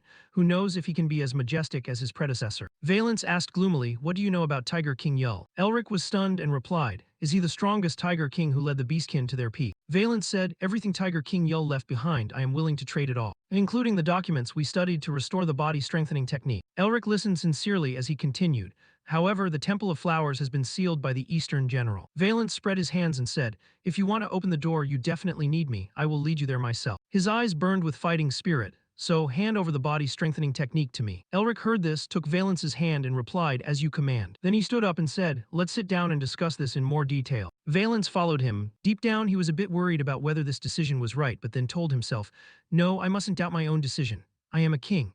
Just as he said, I just need to sharpen my own claws and everything will return to its rightful place. Suddenly he shouted, Oh no. Luckily, Hazer was behind him and caught him in time. Valence said sheepishly, Thanks, I just tripped over my own feet. But Hazer just hugged him directly. Valence panicked, How rude, I may look small but I'm still a king, you know. Hazer patted his head and said, If you want to cry, just cry to your heart's content. She stroked his hair and comforted him, holding it all in like that isn't good for a child. Hearing those comforting words, he was moved, his eyes welling up with tears. Hazer hugged him and said, Laugh when you're happy, cry when you're sad. Hazer smiled gently and asked, Is that okay, Valence? As soon as she finished speaking, her shoulder was soaked with the tears that slowly fell. His clawed hands were trembling as they held Hazer tightly. He couldn't stop himself from crying aloud, as if releasing all the restraint he had felt until now. Elric saw that and chuckled, A moment ago you looked like a real king, but now you've become a crybaby. Mephisto also laughed and said, He is truly still too young to bear the burden of sitting on the throne. A while later, Elric coughed a few times. He glanced at Augustine and said, You said you would lead us there yourself. Elric heard this and asked, So do you intend to leave Anthromore? He nodded and replied, Yes, Tiger King. Elric furrowed his brows and said in an incredibly serious tone, If my hypothesis is correct, we should be departing right now. Hey, are you listening to me? If we waste any more time here, we won't know what the Minister of Finance and the other ministries might do. We must quickly assemble the royal guard and leave this palace. Valence's expression was determined, then he shook his head and replied, We don't need the royal guard. He emphasized, especially Irina, the captain of the royal guard, who is also the adopted daughter of the Minister of Finance. He only let her be my guard to monitor me. Hearing this, Elric exclaimed in astonishment, So the Minister of Finance already knows you're here. Valence still answered calmly, I secretly left the castle, but now they must know. Just then Sean pushed the door open and shouted, Elric, the Beastkin are gathering outside the palace. There's a huge number of them. Hearing that the situation was not favorable, Elric hesitated and thought, So we can't leave here secretly anymore. Suddenly his eyes widened, Wait a minute, do we really need to leave secretly? He looked over at Augustine, Agility, Sean and Hazer with a confused look, thinking, With the current members, we can easily subdue everyone and walk straight out the front door. At this moment, Agility clapped his hands once. Elric's face was full of confidence and he said, All right, everyone. As soon as he finished speaking, the atmosphere in the meeting room changed. The air felt heavy. Valence realized it immediately, stood up abruptly and said, It's an emergency signal. He ran quickly toward the window and said, Has the Wrath clan brought their army here? The man stood there, blankly thinking, The Wrath clan. Valence stood from a high vantage point to observe. and he ran after him, surmising, "It's the Beastkin tribe that has a major conflict with Anthromore." Elric glanced at him and said,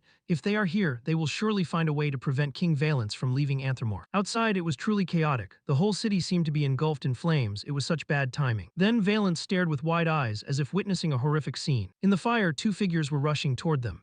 Elric announced loudly, "The enemy is attacking." Sean and Agility also got into position and said, "Prepare for battle." At this moment, a soft voice echoed Elric. He heard that voice and froze. Then Elric seemed to realize something. He spoke to Sean and Agility. Everyone stopped. The other two also slowly appeared. When Sean and Agility saw these two, they were also startled and astonished. At this moment, the two revealed themselves, and Elric couldn't help but exclaim, "Isabelle." Elric saw Isabelle's appearance and was stunned, thinking, what is she doing here? Meanwhile, Mephisto was packing around Herman and observing. He pointed his hand at him and asked, "Who is this monster?" Elric bowed with great respect and replied, "It is an honor to meet you, Blue Lion Herman Whale." He replied with a polite, deep voice, "I am just an ordinary warrior who is granted the title of Count.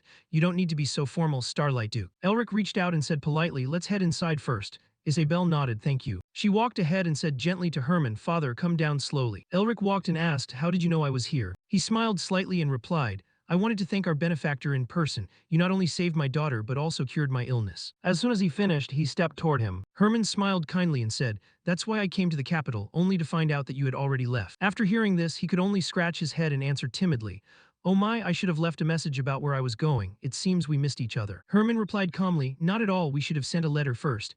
I wanted to surprise you, so I went to find you without notice. It's our fault." He paused, glanced to one side and said, "However." He looked at the others and replied gently, "I see a few familiar faces here." He looked at Hazer and said, "I didn't expect the hunting dog of the Grey Lion to be in a place like this."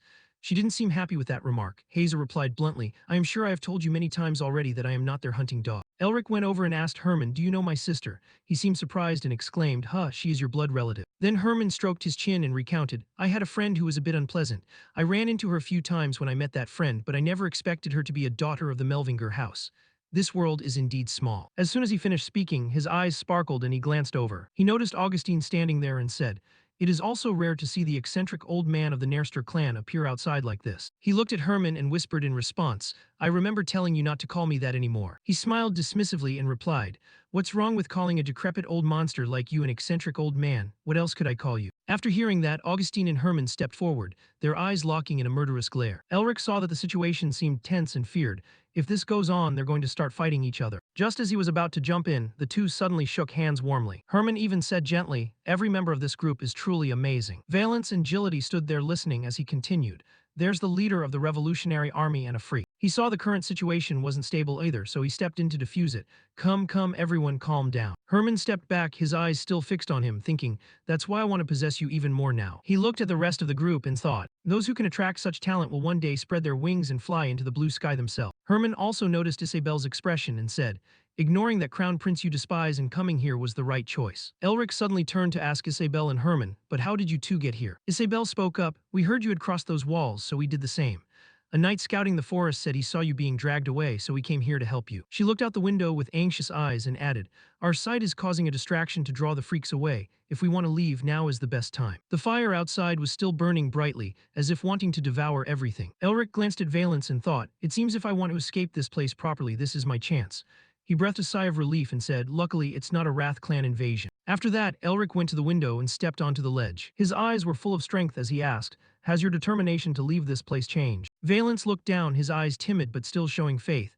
"I want to leave this place, but if I abandon the kingdom during this crisis, my subordinates will see me as a traitor and cause the city to fall into chaos." Hearing that, he tapped his shoulder confidently. Elric's eyes shone brightly as he said, "You don't need to worry about that, I just came up with a great plan." Outside, it was now like hell. The flames were spreading more and more, burning everything around. Someone was walking on the grass near the fire. It was Irina and her comrades. Hills followed behind, and being a bit anxious, he asked, Captain, shouldn't we be defending the city?" Irina shook her head decisively. "No, the purpose of the royal guard is to protect the monarch." She clenched her fist, showing high determination, and said, "Currently, our monarch is with those disgusting humans." Irina loudly explained further, "Once we ensure his safety, we will eliminate." She glared and gritted her teeth on all those humans. Just as Irina's group saw Hazer and Sean step out, they were astonished and exclaimed, "Those people are coming out." She quickly moved forward, blocking their path with her hand. Irina glared and asked, "You bastards, where is our monarch?" Sean replied, Who knows?" That answer made her furious. Her entire body radiated killing intent as she said, "Are you trying to pick a fight with us? Everyone transform now." As soon as she finished, the rest also began to reveal their true forms.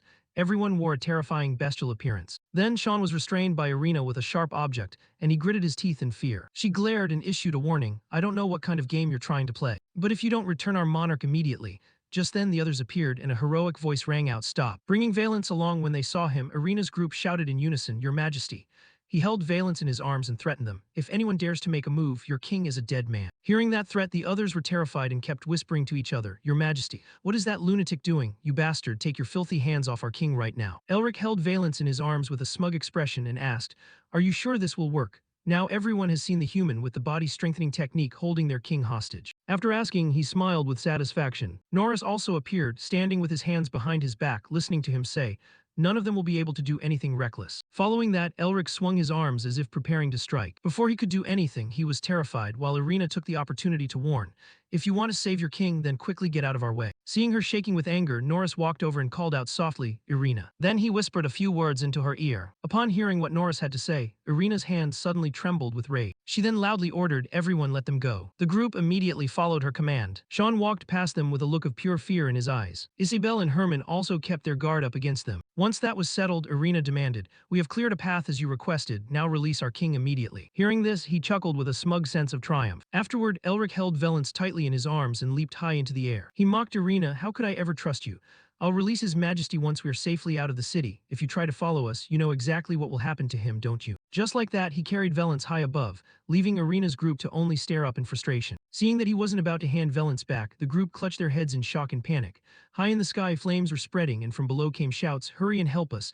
We have to put out this fire first. At this moment, he and Mephisto were flying straight ahead, while Valence kept his eyes fixed on the ground below. Noticing the boy's despondent expression, Elric asked, Do you want to go back, sire? He shook his head and replied, No, I am the one who said I wanted to leave. I must pave the way to the flower temple for you. Elric looked at Valence and asked again, Let's put that aside for a moment. What I want to ask is, he hesitated for a moment before quietly adding, Do you really want to go back or leave this place behind? Valence remained sad, his eyes reflecting an indescribable feeling as he answered, Just thinking about the castle now makes me feel suffocated. Valence thought of his poor subjects and continued, But my people are different. They are all good people who believed in me and supported me. If I abandon them, the whole city will fall into chaos, especially if we are invaded. Mephisto looked straight ahead and said, Hey, I don't think you have the time for such a leisurely chat. His eyes widened, his pupils glowing as he replied, Mephisto, what do you see? He strained his eyes to see what lay ahead. Before him was a tornado of terrifying intensity, a black sandstorm. Seeing this, Valence gasped in fear, No. He screamed in terror, That is the Eastern General. Elric stared at the black sandstorm approaching and realized in shock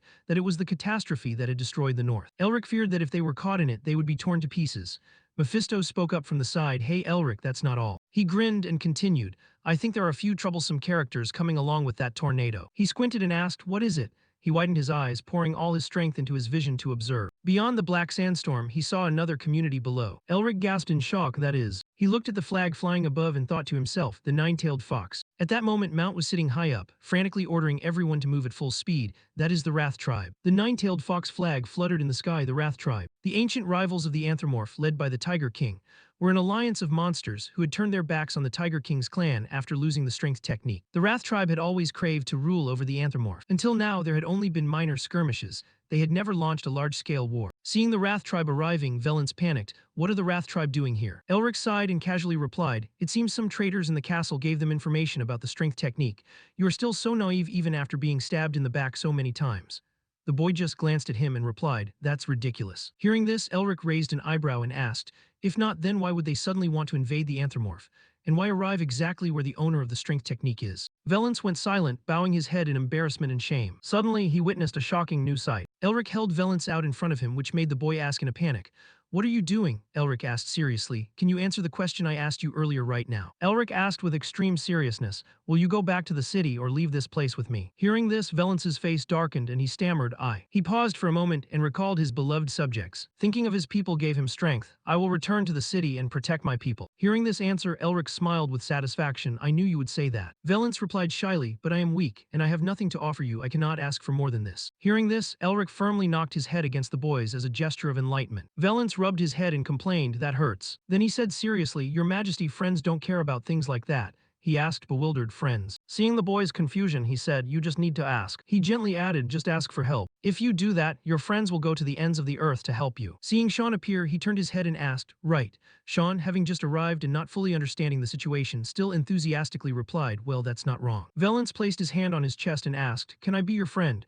He added, "Being friends isn't difficult at all, is it?" Elric grinned and replied, "You can be my friend as long as you enjoy my presence." Sean smiled and agreed with him. Hearing this, Valence couldn't help but be overjoyed, his eyes sparkling with emotion. Seeing the black sandstorm approaching, Elric said, "Since my friend needs help, how could I just turn a blind eye, right, Sean?" he asked the others. He chuckled smugly and said, "Change of plans." At that moment, the Wrath tribe was charging wildly forward. Mount, the leader of the beast unit, ordered, "Pick up the pace." They charged forward like madmen, shouting, "The anthropomorph are just ahead." Next to him was Hugo, the assistant leader of the savage beast unit, who said, "Leader, is the strength technique really in the anthropomorph?" Hearing this, Mount asked back, "Are you doubting this just because a pathetic human possesses the strength technique?" Hugo nodded in affirmation. "Yes, it is hard to believe that such a lowly race could possess such a magnificent secret technique." Mount continued to press forward. "Even if the information is wrong, we cannot miss the opportunity to invade the anthropomorph, especially with our current streak of defeats, right?"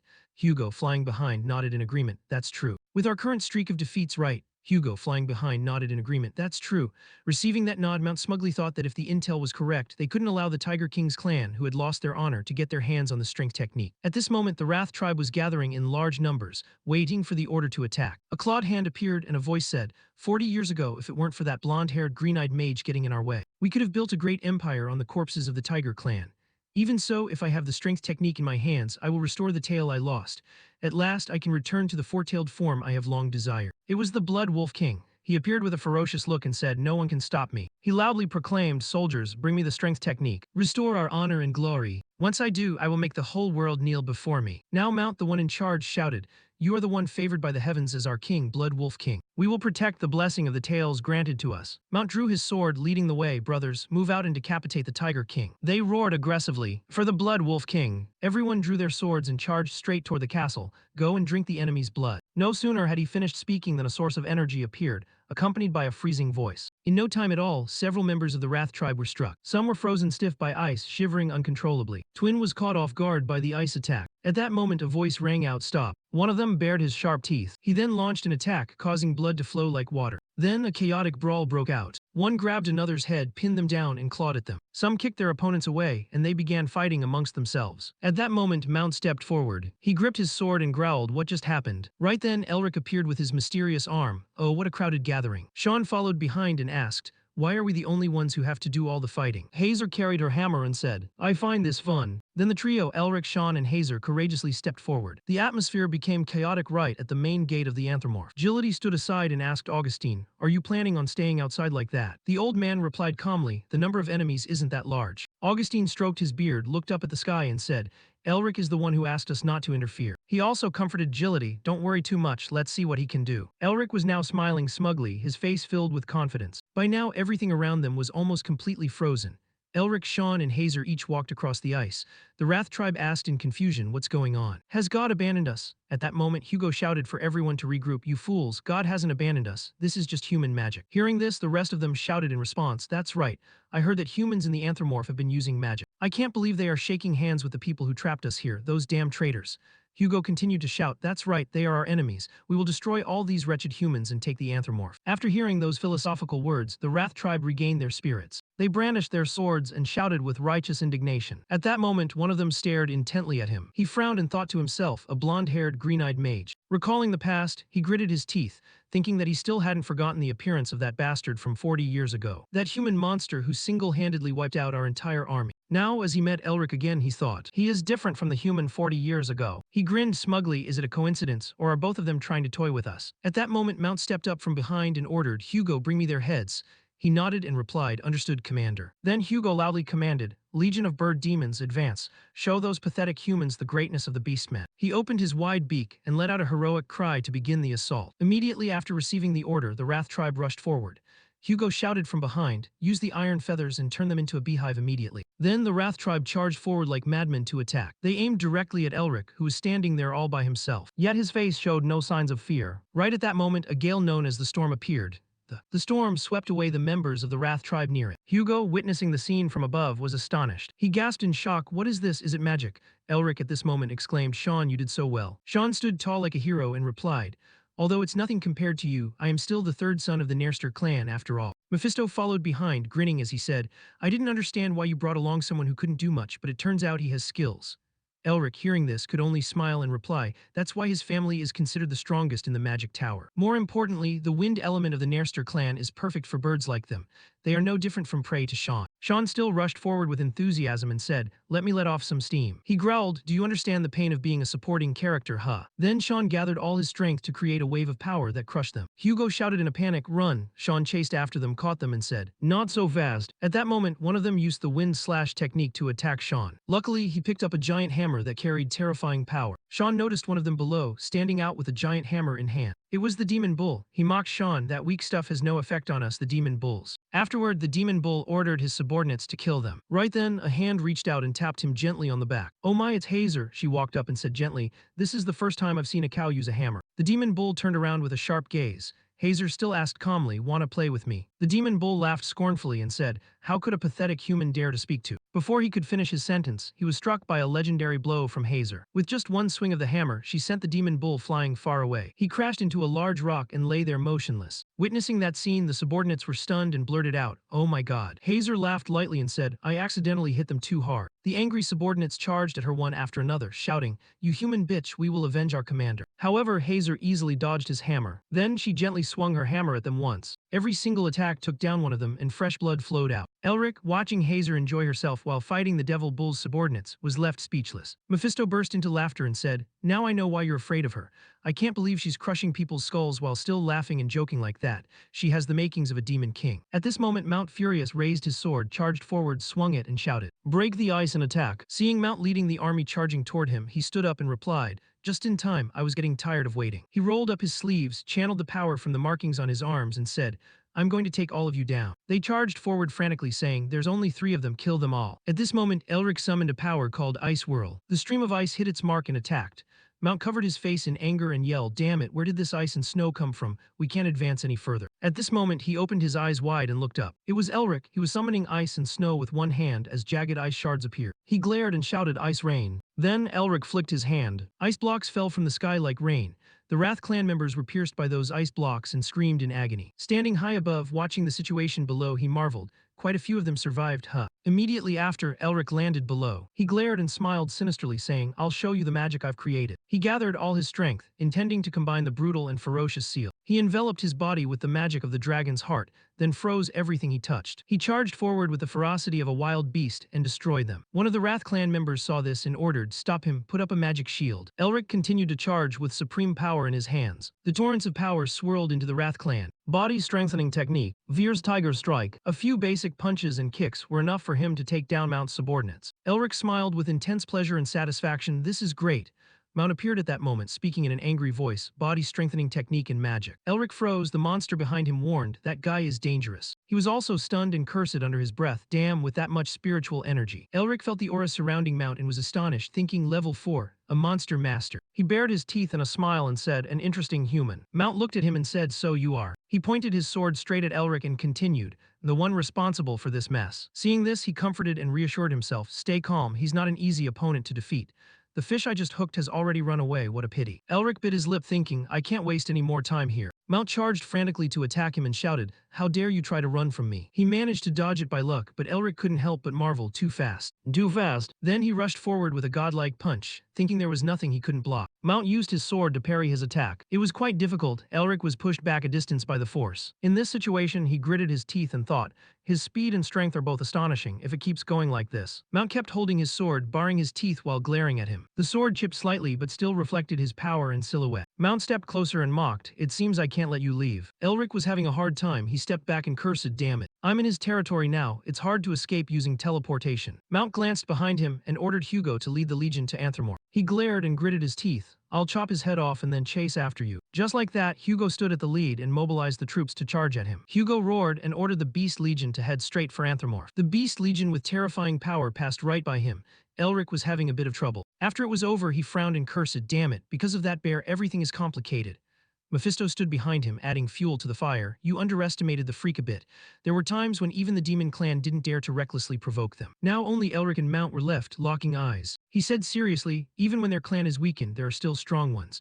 That's why Anthropomorph built walls and was always on guard against the Wrath clan. Mount replied nonchalantly, now it's just the two of us. Elric activated his power, thinking he needed to defeat him quickly by any means necessary. Then he summoned a savage beast right behind him. After summoning the beast, his face showed clear confidence, the smile of a winner. Mount's hand holding the sword trembled as he recounted, forgetting the humiliation of 40 years ago, I trained day after day. He raised his sword and growled with hatred, even if you aren't him. I still have to tear you into 100 pieces to find peace. Hearing this, Elric smiled slightly and replied, that's unfortunate, you should train for another 10 years. The remark made him even angrier. Mount exploded, how dare you mock me? At that moment, a strange sound appeared from somewhere, a sound that made Mount cautious as he glanced over. It was the appearance of Herman. He held his sword to fight Mount, who asked in surprise, who are you? He replied gently, Herman Whale, also known as the Blue Lion of the Empire. Then Herman said to Elric, leave this place to me, you keep going. Hearing this, he scurried away, not forgetting to answer, thank you, sir. Mount smiled slightly and probed the lion. He swung his sword to strike Herman and taunted, do you think a mediocre lion can stand against a bear like me? He wasn't one to back down either. Herman challenged him bluntly, well then let's see. At this moment, Elric snuck away with Mephisto. Behind him, the sound of ear-piercing fighting rang out, making him freeze for a moment. Elric was a bit worried, thinking that even if he hadn't fully recovered his strength,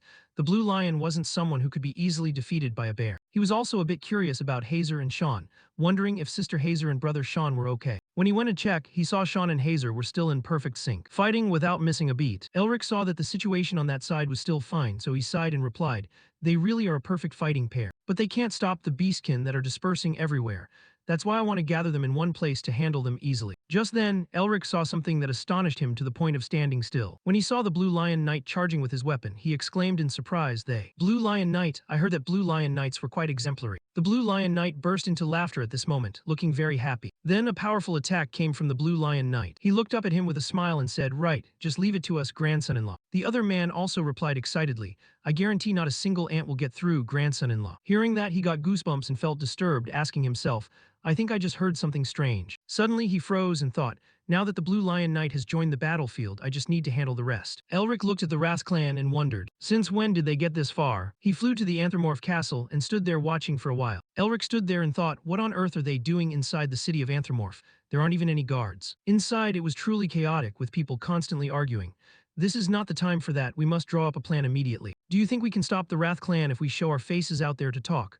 Lucas asked angrily after hearing that, so you mean we should just sit there and watch? Norris seemed to have heard that argument, so he walked over with a huff. He stated bluntly, surrender. This surprised Lucas, who became agitated and shouted, Minister of Finance, what are you saying? Norris also asked Lucas back bluntly, so what can we do? If you have any better ideas, speak up. He still insisted, surely we must risk our lives to fight to protect this city. Everyone in the room spoke up to express their views, I agree with him. See, me too, I don't want to die like this, that's right. Seeing the agreement of most people, he trembled and whispered, you guys are crazy. Lucas lost control and shouted angrily, look, do you intend to put all the citizens in danger? He emphasized, do you think they will leave our citizens alone?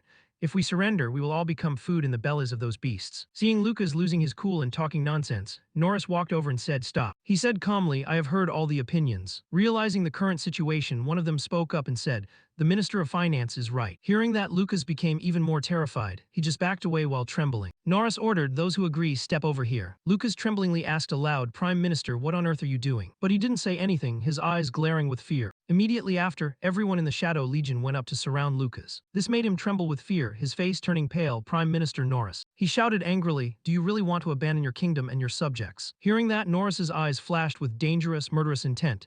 He gritted his teeth and ordered, kill that traitor. The Wrath Legion, like a swarm of bees, rushed madly toward the sturdy wall in front of them, shouting, Anthropomorph is in sight. The commanders in front cleared the way for the whole team, raising their swords high and decisively ordering, continue moving. Suddenly, a mountain of ice fell straight to the ground, preventing them from approaching the kingdom. They stared in shock at the giant block of ice that suddenly appeared, then hurriedly urged those behind them, stop, stop. Before they could recover, Elric's voice suddenly rang out, shocking them, oh, you stopped just in time. A second before, he had finished his sentence. A second later, they saw him falling freely from above. As soon as his feet touched the ground, Elric treated these beastmen to an explosion that sent dirt and rocks flying, while people were thrown several meters away. Witnessing this scene, those around panicked and immediately covered their faces. He walked leisurely, then held up his hand to reveal the glowing blue mark. I'm a bit disappointed because I didn't get to play enough with that bear earlier. Shall we have some fun now? They became panicked, their whole bodies trembling as they tried to defend themselves, but their hearts were full of doubt. How is that human here? Don't tell me he already defeated the commander. No one knew when Barres had appeared behind them. He reassured everyone, don't be afraid, there's no way the commander would lose to him. He stood arrogantly in front of the whole squad, pointing the tip of his sword at him, mocking, He's just a coward hiding from the commander. Then Beres shouted, his voice full of power, ordering, kill him. We will tear him apart and attack the city. Before this threat, Elric calmly raised his hand and curled his fingers to summon the sharp claws of a tiger. He shot his icy gaze at them and muttered the spell, body strengthening technique. Then he swung his hand and a tiger suddenly appeared, pouncing on the beastmen. They couldn't contain their fear and blurted out, Tiger King. Seeing them react so strongly, he smiled with pleasure, glancing at the immense power in his hand. It seems the Tiger King aura from that move already scared them. Mephisto crossed his arms in front of his chest, extremely amused, naturally since the Tiger King is a powerful figure to the Beastkin anyway. But he didn't forget to ask what Elric would do next. So how do you intend to deal with these Beastkin? He confidently gathered his power into a blue orb, the perfect body strengthening technique to handle a crowd like this, and launched that ball of power toward the standing Wrath clan members. The streams of power snaked through them, catching them off guard. Taking advantage of their vulnerability, he activated the ice explosion skill, causing them to turn to stone instantly. In an instant, every single beastman within Elric's attack range turned to ash and was swept away by the wind. He stood proudly, watching them get wiped out in one go. He only needed one area of effect attack. Although he had cleared out quite a bit of the Wrath clan's manpower. He still walked slowly toward the rest, lowering his voice, however. The rest didn't dare to lower their guard. Their whole bodies were shaking violently as they still raised their swords and backed away. Elric sneered and charged at them, swinging his fists. Direct combat is still better. Elsewhere, Mount the leader was in a tough spot as he struggled to fend off Herman's relentless attacks. A powerful blow sent him flying backward, leaving a deep furrow in the ground where he skidded. Herman panted heavily, unconsciously clenching his fist. I don't know if it's because I've only just recovered from a severe illness, but my body isn't moving as precisely as I'd like. Mount, thinking the old man was mocking him, gritted his teeth in fury. Are you trying to trick me? Herman didn't mean it that way. He looked at him and slowly stood up, sharing honestly. No, I truly have been ill with a difficult disease, one that stems from my pursuit of reaching the next level in the martial arts I follow. He sincerely expressed his gratitude toward Elric. My son-in-law, thanks to him, I regained my life and was enlightened. Herman's eyes shifted, radiating a heroic aura as he declared, I will show you the results of everything I realized after waking up. Mount refused to back down, determined to have a life-or-death battle, thinking that a warrior from a great tribe would never retreat from a fight. The two were evenly matched. The atmosphere was incredibly tense. Before rushing into battle, Herman looked at him and reminded him softly, be careful of the lion's claws. Mount laughed contemptuously, as if claws from someone like you could ever harm me. With that, both of them charged at each other. Neither held back, throwing one powerful blow after another. Their battle shook the entire area. Every sword strike cracked the surrounding earth and stone. It was unclear how much time had passed. Only that Mount spat out a mouthful of blood and collapsed to his knees in front of his opponent. It had been a long time since Herman had faced someone with such capability, and he couldn't help but exclaim, what a magnificent battle. For Mount, this was the first time he had ever been defeated by a human. It was truly astonishing. Mount looked up at the darkening sky and muttered his final words heavily, Blood Wolf King, I apologize for failing the mission. Then he quietly pulled a small flare from his person and whispered, I hope your plan succeeds. Herman finally realized the ruse and rushed over to stop him, damn it. But it was too late. Mount had already pulled the pin and the flare began to burn intensely. The flare shot into the air with a brilliant spark. It flew straight up high. Herman watched helplessly as it exploded, creating a bright red display of fireworks, lighting up the entire night sky. Herman's eyes looked a bit weary from the battle but tinged with resignation. I was too late, I couldn't stop it. Over on Elric's side, he was also surprised to see Mount's flare in the sky. He shielded his eyes from the glare, wondering, a signal flare. The entire Wrath tribe army realized it was a signal from him. The commander has fallen, he has given the final order. Their attitudes shifted suddenly. Their eyes turned a deep glowing red, staring at him with pure hatred. They surged forward in a massive wave, wanting to tear Elric into 100 pieces.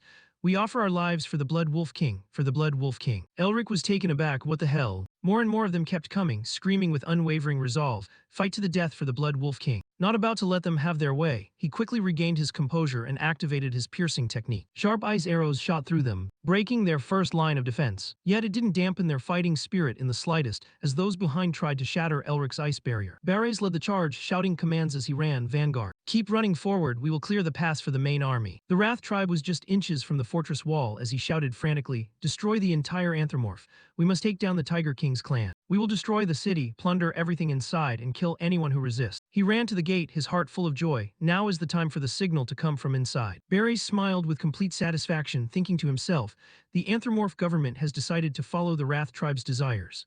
Despite that human mage blocking the way, the outcome of the battle has already been decided. After walking for a bit, he realized there was a signal coming from within.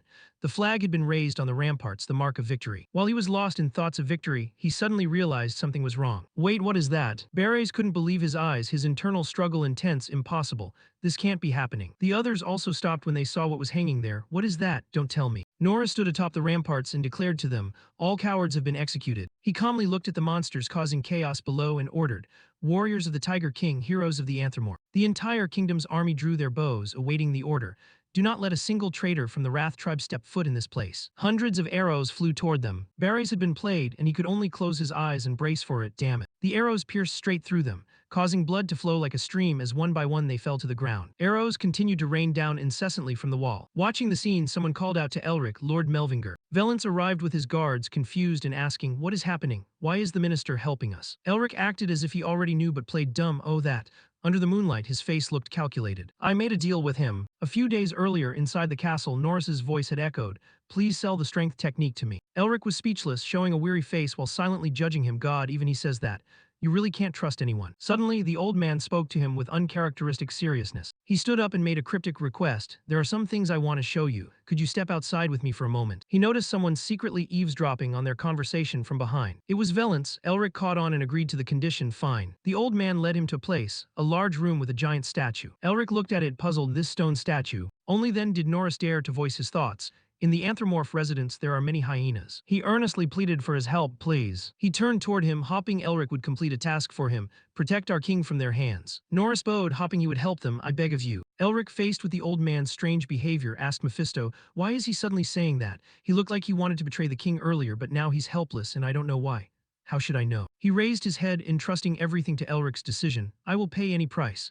I will hand over all the wealth I've earned, along with the secret of the strength technique." He was surprised by Norris's words and quickly confirmed, "Even the secret techniques."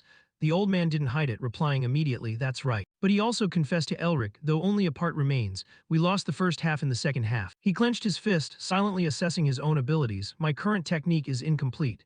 If I can learn the secret technique, I might be able to perfect it." However, he couldn't help but suspect why the man chose him. "But why trust me? I am a human, the species you all despise the most." Norris closed his eyes, took a long breath, and asked in return, "Do you know?" His words caught Elric off guard. "You look exactly like your grandfather, don't you?" He slowly walked to a spot, never ceasing his explanation, even with that blonde hair and those green eyes. Suddenly, Norris stopped and placed his hand on the base of the statue. "When we saw your eyes, we called them the eyes of jewels." He pressed a switch on the stone statue, causing the whole room to shake. A magical light appeared through a slightly opened door. "The one with those eyes will bring light and hope to the world." He hadn't expected such a place to exist within the palace. Elric shielded his eyes from the light of another dimension behind the wall. When he opened his eyes again, the scene made his pupils shrink in surprise. In the room, filled with warm light, was a portrait of his grandfather. "Those are your grandfather's eyes." The painting showed his grandfather in his youth. Smiling warmly at him, Elric stood there stunned, never imagining they could look so much alike. Norris walked slowly toward him. "He once wore a necklace like yours and came to the castle." He instinctively touched the necklace around his neck and gazed at it. "He was all alone and helped us unconditionally." He smiled slightly, expressing the kingdom's profound gratitude toward him. "If not for your grandfather, the Tiger King might not exist in this world today." He remembered the memories of that time and told him. When we asked him why he did that, do you know what he said? Elric was curious to know what he had said. Norris smiled happily. "Because we are friends." He recounted what remained in his memory about a benefactor. "When we asked him why we were friends, he said that the Melvinger family has always been friends with the Beastmen." He realized the story, Norris looking at him with no reaction. "It seems you already knew this." He pondered. "I have seen it in the family records, but..." Norris knew what he was thinking, responding calmly, "That's right. That was 300 years ago. We were astonished when he treated us like friends." His eyes were filled with regret. He also once said. The images of the event that year flooded Norris's thoughts. "Retreat, pull all troops out of Anthromorph immediately." That was the time the Wrath tribe arrived, and he and Elric's grandfather fought side by side. Suddenly, his grandfather spoke up. "I am sorry." This had never happened before, leaving him shocked. His grandfather turned back with a sorrowful expression, his emerald eyes looking at Norris. "I arrived too late." Back in the present, Norris looked at him and said plainly, "So when someone who looked just like him arrived, how could I not recognize you?" He placed his hand on his chest and squeezed, the long-standing remorse never fading. "When I realized the problems the Melvinger family was facing, I knew it was too late to come and help you." He honestly sent Elric the words from the bottom of his heart. "I am sorry for not being there with you during that difficult time." It had been so long since he felt genuine affection. He gently placed his hand on the old man's shoulder. He chose to let go and forgive him. "I know the Beastmen are currently facing difficulties too. I understand what you're saying." Norris was glad to have received his forgiveness. "Thank you." But the old man's clenched hands began to tremble, his voice desperate. "I know I shouldn't ask for any more help from you, but..." In the moment the light hit the room, he pleaded for one more favor from Elric. "Descendant of the Melvinger family, please help us one more time." Back in the present, he told Valence everything. "So, while the leaders are fending off the traitors from inside the castle, I will protect the king." He looked toward Norris, who was watching those who wanted to claim this place fall. His standing there fighting the enemy was the result of what had transpired. He realized he had blamed the wrong person, his eyes tearing up as he looked at him. I am sorry. Sean and the others excitedly ran over to deliver the news. Elric, the Eastern Beastman army has been pushed back. Valence happily wiped away his tears, overjoyed. This is good news. Elric looked forward and smiled slyly. So now let me lead you all. Shall we end this war? He blasted his power toward them, sending earth and stone flying everywhere. The Wrath tribe panicked, crying out to each other to save their own lives. Retreat. The two stood back to back, fighting together. Around them, bodies lay scattered on the ground. They stood together as if invincible, causing Elric to exclaim, Minister, you're quite strong yourself. He looked at his claws. I am a bit old, but my claws have never gone dull. From the air, Irina carried the boy to them. Minister, Lord Melvinger. She set Valence down and bowed, stepping back. Seeing him approach, the two bowed respectfully in greeting. Norris glanced at the boy and gestured, Your Majesty. He nodded in agreement with him. Valence walked proudly past the two and headed for the city gate. In front of all the beast folk living in the kingdom, he turned to face them. Suddenly, he raised his fist high with a determined look in his eye. He let out a shout, showing his authority and signaling to all his people, We have won. Everyone cheered in happiness at their victory. Elric looked at them, very glad to have successfully changed the fate of this kingdom. For some unknown reason, Valence suddenly walked over and stood before him, reaching out his hand. He wanted to show his heart to him. I want to say thank you, but unlike usual, under the starry night sky, he established a new relationship with Elric, not as a king but as a friend. After the war with the Wrath tribe, the entire kingdom settled down, and everyone returned to their daily lives. Inside the castle, everyone gathered to witness Valence sitting on the throne, confiding in Norris. He was teary-eyed, his youthful voice trembling with every word. Minister, please forgive me for not trusting you. He looked at him with gentle, fatherly eyes, choosing to forgive everything the boy had done. It's all right. First, I apologize for not informing you about what was happening. He knelt before him, taking Valence's small hands, expressing his joy. You have become a wonderful king. Norris looked contentedly toward the kingdom's benefactors. You have also made some wonderful friends. Now you can do everything on your own without me by your side. He slowly let go of his hands, his voice suddenly softening. I who have been unfaithful will resign from the position of minister today. Valence rushed over and grabbed his hands tightly, unable to let go. No, you can't. He earnestly pleaded for him not to leave. I still need you. He had once dreamed of a day he could see the boy grow up. Stay by my side for a long time and help me. Norris was moved, the words in his throat choking him, unable to say the things in his heart. I also want to stay by your side for a long time. He had also dreamed of a future where he could stand by his side, seeing the Anthromorph flourish once again as it once did, proudly watching Valence reign as a king, while he remained by his side to help him reclaim the glory of the Tiger King's house. Suddenly, Norris's dream quickly faded before the cruel truth. But by that time, I will no longer exist in this world. He knew well that his time was limited, dark power was consuming him, and his body had reached its limit. It is better that I keep this a secret from His Majesty. On the back of his neck, the demonic wolf tattoo was frantically marking his entire body, waiting for the day to take complete control. Unexpectedly, a remark that struck right at Norris's darkest secret echoed, Why did you choose to shake hands with demon? He dared not face the truth, bowing his head to hide his panic. Gong tu tin quang, what are you talking about? Demons? Valence became even more worried, realizing what would happen next. The minister's body would soon be possessed by a demon. Elric approached him, exposing the lie. Is that why you couldn't fulfill the request to stay by the king's side for long? Upon making contact, Mephisto had to be cautious of him. That guy, he is a demon. This left him in disbelief. Except for me, there exists another demon. Is the minister a demon? He confirmed to him to be more precise. From Norris's body, purple auras radiated. He realized the man was a demon with a ring coiled around his heart. When he turned to look at Elric, he saw the glowing red eyes of a true demon. The assimilation between the ring and his heart was already significant, so he would soon fully turn into one. Back in reality, Norris had been exposed by him, revealing everything he had hidden deep within his heart. He couldn't help but be curious, wanting to understand how he reached them. How could you possibly meet demons? Norris, ashamed and unable to look him in the eye, turned away and spoke his true feelings. After the previous Tiger King passed away, I no longer saw any hope for Anthromorph. He clenched his hands in despair. I needed power, at least enough to do something to save Anthromorph at any cost. And like an invisible arrangement, he found what he was looking for right at that moment. Unintentionally, I discovered the demon tree. This was incredible. Mephisto was shocked to the core. Huh? The demon tree? I didn't expect that thing to still exist. Isn't that the tree that creates demons? From what I know, my family already destroyed almost all of them. Norris shook his head, denying it. It seems your family didn't check the one in the black snowy fields. Only then did he understand, so you already ate the fruit of the demon tree. Everything happened just as Elric had surmised. He recalled how horrific it was at the time. Yes, I ate all of its fruit to obtain power. When he reached the last fruit, his body seemed to explode with a strange power after eating them all. I received the terrifying power of demons, but the things inside my heart are corroding my life force and growing.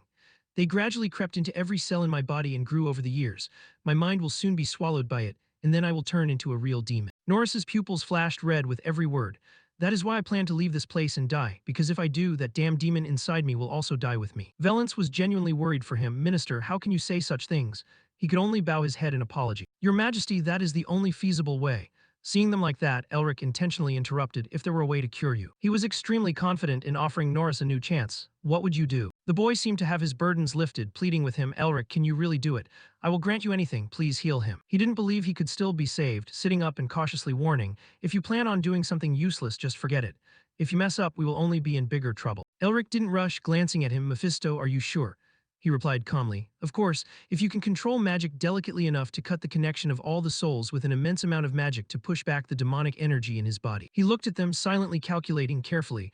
I can do it if I have enough time, but his body won't be able to hold out. To ensure all risks were accounted for, he turned abruptly. If so, there is only one way. Elric proactively made a request to his teacher, Master, could I ask you for one thing? The old man smiled, satisfied with him. I once said you could ask me for anything.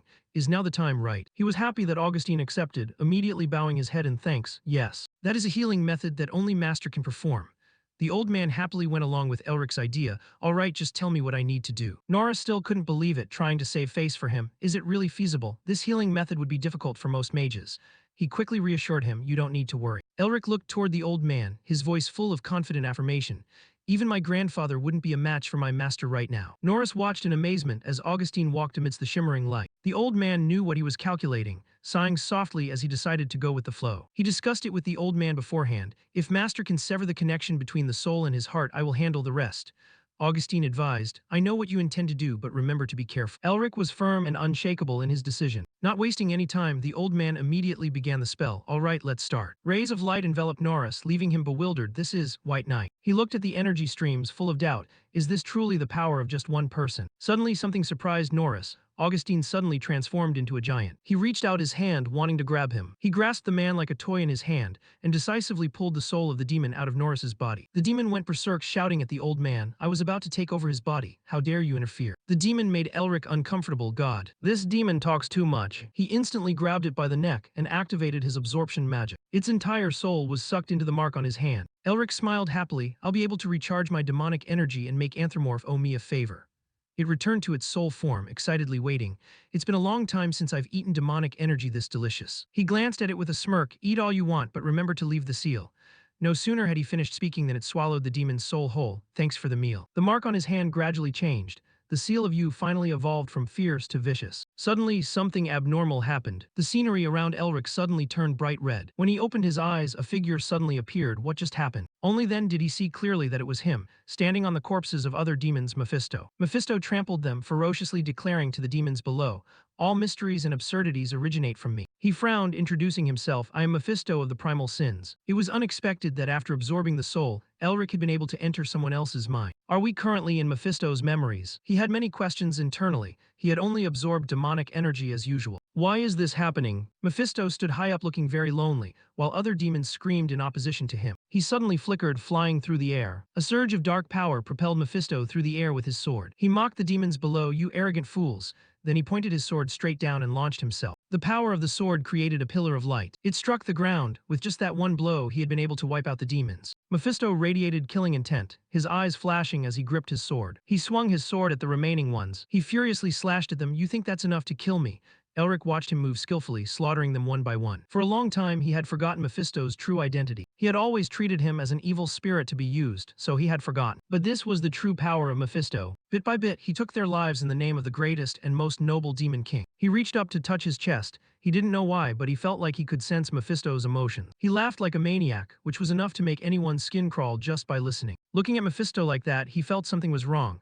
As he spoke, it seemed this situation wasn't what he wanted. He wore a sinister smile, only acting that way because it was his destiny since birth. Because for Mephisto, that was his way of life, to punish everything. It was his nature, just as he had to breathe to live. Surrounding his body was dark energy. That was why he was the only demon king known as Primal Sin. He gradually sprouted wings and revealed his true form. So the true nature of Mephisto is like that. Suddenly, a demonic gaze probed Elric. What are you looking at? He woke up, escaping Mephisto's illusion. After waking up, he saw Norris lying on the floor. Elric breathed with difficulty, leaving the old man worried. Elric, what's wrong? Do you not feel well? He quickly steadied himself, waving a hand in reassurance. Elric, nothing's wrong, I'm fine. Seeing him lying sprawled on the ground, he sighed. It seems that in reality, not too much time has passed. Suddenly, Elric felt a chill down his spine. It seemed Mephisto had also seen his memories, just as he had seen his. Remembering that everything had happened very normally, why did this happen? The demon I just separated from the minister has been absorbed into the magic seal. He looked at the seal and suddenly found himself sucked into the memory seal. Mephisto answered, what else could it be? Your soul is now linked to mine. Elric jolted when he read all his thoughts. HMPH, can you hear what I'm thinking? I didn't say it out loud, did I? Mephisto also sighed helplessly. I'm shocked by that too. I can't believe that even in soul form I could establish a link with a human. He anxiously looked, asking, do you know what happened? He smirked angrily, looking annoyed. I'm not omnipotent, you know, the seal you absorb. Mephisto hinted at the mark on his hand. I can only guess it's because that seal is lower ranked than mine. The image of the evil spirit soul appeared to him again, a seal lower than yours. No wonder it looked like a wolf, but why didn't you recognize where it came from? He was provoked by Elric. Didn't I tell you I was born at the top of the demon species? Why would I care about the rank of the lesser ones? He teasingly held out both hands to provoke him. Mephisto, are you sure it's not because no one wants to play with you? He turned purple with rage. You bastard, do you think I crave to play with anyone? Elric happily burst into laughter. So what did you see in my memories? Did you see anything embarrassing? But he only received a sullen, evasive attitude in return. After successfully separating the demon soul, Norris had lain listless in bed for several days. Upon waking, he gripped his hand tightly. His complexion looked much better as he sincerely expressed his gratitude. Thank you so much. Elric looked at him affectionately. You need to focus on taking care of yourself so you can recover soon. Norris owed him his life, so he was very happy. I understand. I will rest more so that I can see the king grow up. He smiled gently at him, watching the two waiting by the hospital bed, thinking to himself, I think it's time to collect my reward. Mephisto scolded him from behind. You act so kindly, but it turns out you're too greedy for money. Elric replied calmly, are you surprised? I've always been like this. He flew into a rage, shouting, and please stop eavesdropping on other people's thoughts like a pervert. He quickly recoiled, justifying, as if I wanted to hear it. Suddenly, Valence brought a chest before his eyes. He handed it to Elric as promised. This is the treasure map of the former Tiger King and the research work on the strength technique. He took the small chest in his hand, curious. Does this belong to the former Tiger King? When he opened it to see what was inside, it surprised him. The boy calmly guided him, please look beneath the cloth. Elric followed the instructions, puzzled. He lifted the cloth, and what was beneath it left him amazed. Wait, isn't this a rare medicinal herb from the eastern continent? Why are you giving me something so precious? Valence spoke softly about a piece of the past. In the legends of the Beastmen, there is a detail that has been mentioned. He heard the ancient legends of the kingdom told to Elric. The boy confidently asserted, I believe you are the hero king mentioned in the legend. He suddenly remembered something, whispering, the winter. It was exactly like the words Otto had said, and complete the winter. Only then did he realize, connecting the chain of events, so the appearance of that in the prophecy wasn't a coincidence. I apologize for being too late. If so, does that mean my grandfather went there because it was part of the family plan? Valence handed it back to him, so you deserve the elixir of the royal family. Elric happily accepted it. All right, thank you. When dawn broke, he and the others set out. Now I will guide everyone to the flower temple. In another cold and dark place, Hugo was trembling, prostrating himself on the ground, his voice broken with fear. My lord, I apologize. Blood Wolf King, I will not fail the next time. Suddenly, he noticed a strange movement. The Blood Wolf King struck Hugo down because you failed. He slammed his hand onto the table, causing a painful thud. Then he sliced off the man's head. I will reclaim my tail. The Blood Wolf King gritted his teeth in anger, the Melvinger family again. He interrogated his subordinates about their whereabouts. Where have they gone? Deer respectfully reported to him. The Flower Temple. The Blood Wolf King pondered. The Flower Temple is the path my successor took. He decided to issue the command to burn them to death. Sitting on his throne, he declared, burn them to death along with the temple. At the black snowy fields, when Elric's carriage arrived, dusk was already falling. They gathered in a room in the palace to discuss things noisily, while Valence happily played with the white tiger. Give me your paw. But it didn't care, leaving the boy embarrassed. How insolent. How dare you ignore the order of the Tiger King? Sean watched the two little rascals chasing each other and was overjoyed. Before long, he also became distracted, looking around to find Elric. When he saw him with a few others, he was curious, wondering what they were just talking about with each other. Herman happily touched his sword as if to draw it, saying, well then. He gestured toward him, suggesting, do you intend to learn swordsmanship in the future? Elric responded casually to the invitation, swordsmanship. He was very keen on recruiting him. You have the ability to learn all kinds of martial arts very quickly, and you even improve upon them.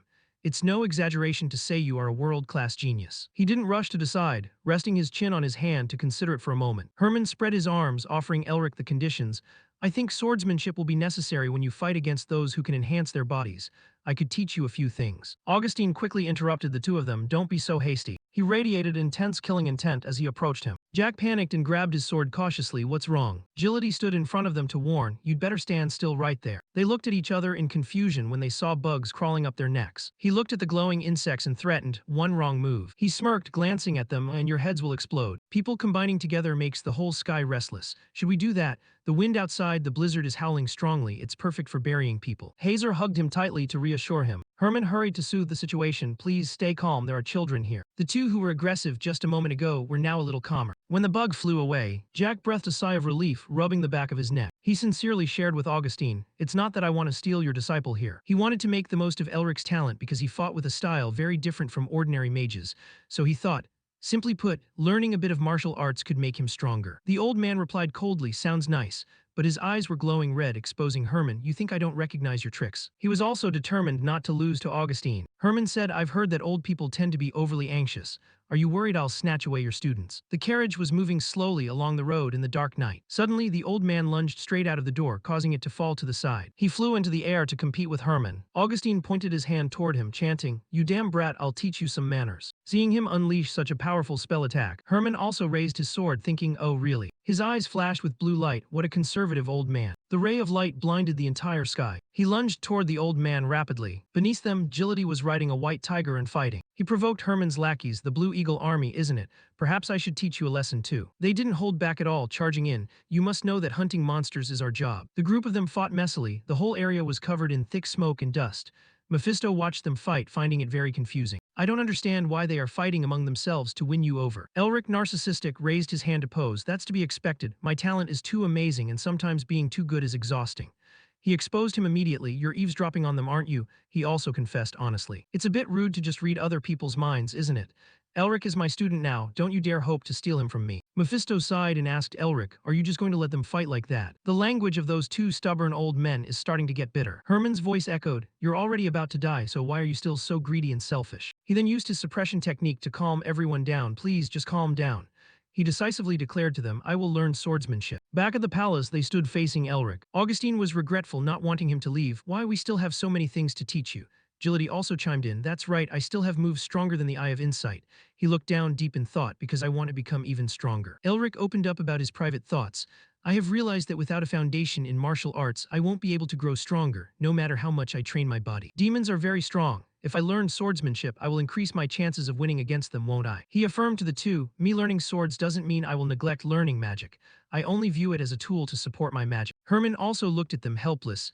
I never said I would bring him into the world of swordsmanship and neglect magic. I only want to help him get stronger. Elric put his hand on his chest, promising, I won't learn swordsmanship if you two don't agree because I am your student. Agility and Augustine looked at each other and nodded slightly. The two of them couldn't hold him back. There was no reason to reject this proposal. After all, you were the head of the Melvinger clan before you were our student. After fighting them, I find those sword techniques aren't bad at all. Elric was extremely grateful to them. Thank you, both of you. The old man looked toward the one who was watching them from afar, instructing him carefully, take good care of him. Herman broke into a friendly smile, agreeing. I will pour all my heart and soul into him. But deep down he smirked, old man, I won this round. As for Augustine, he was angry, his veins bulging. I'm only letting you win this one single time. Elric's expression darkened as he contemplated.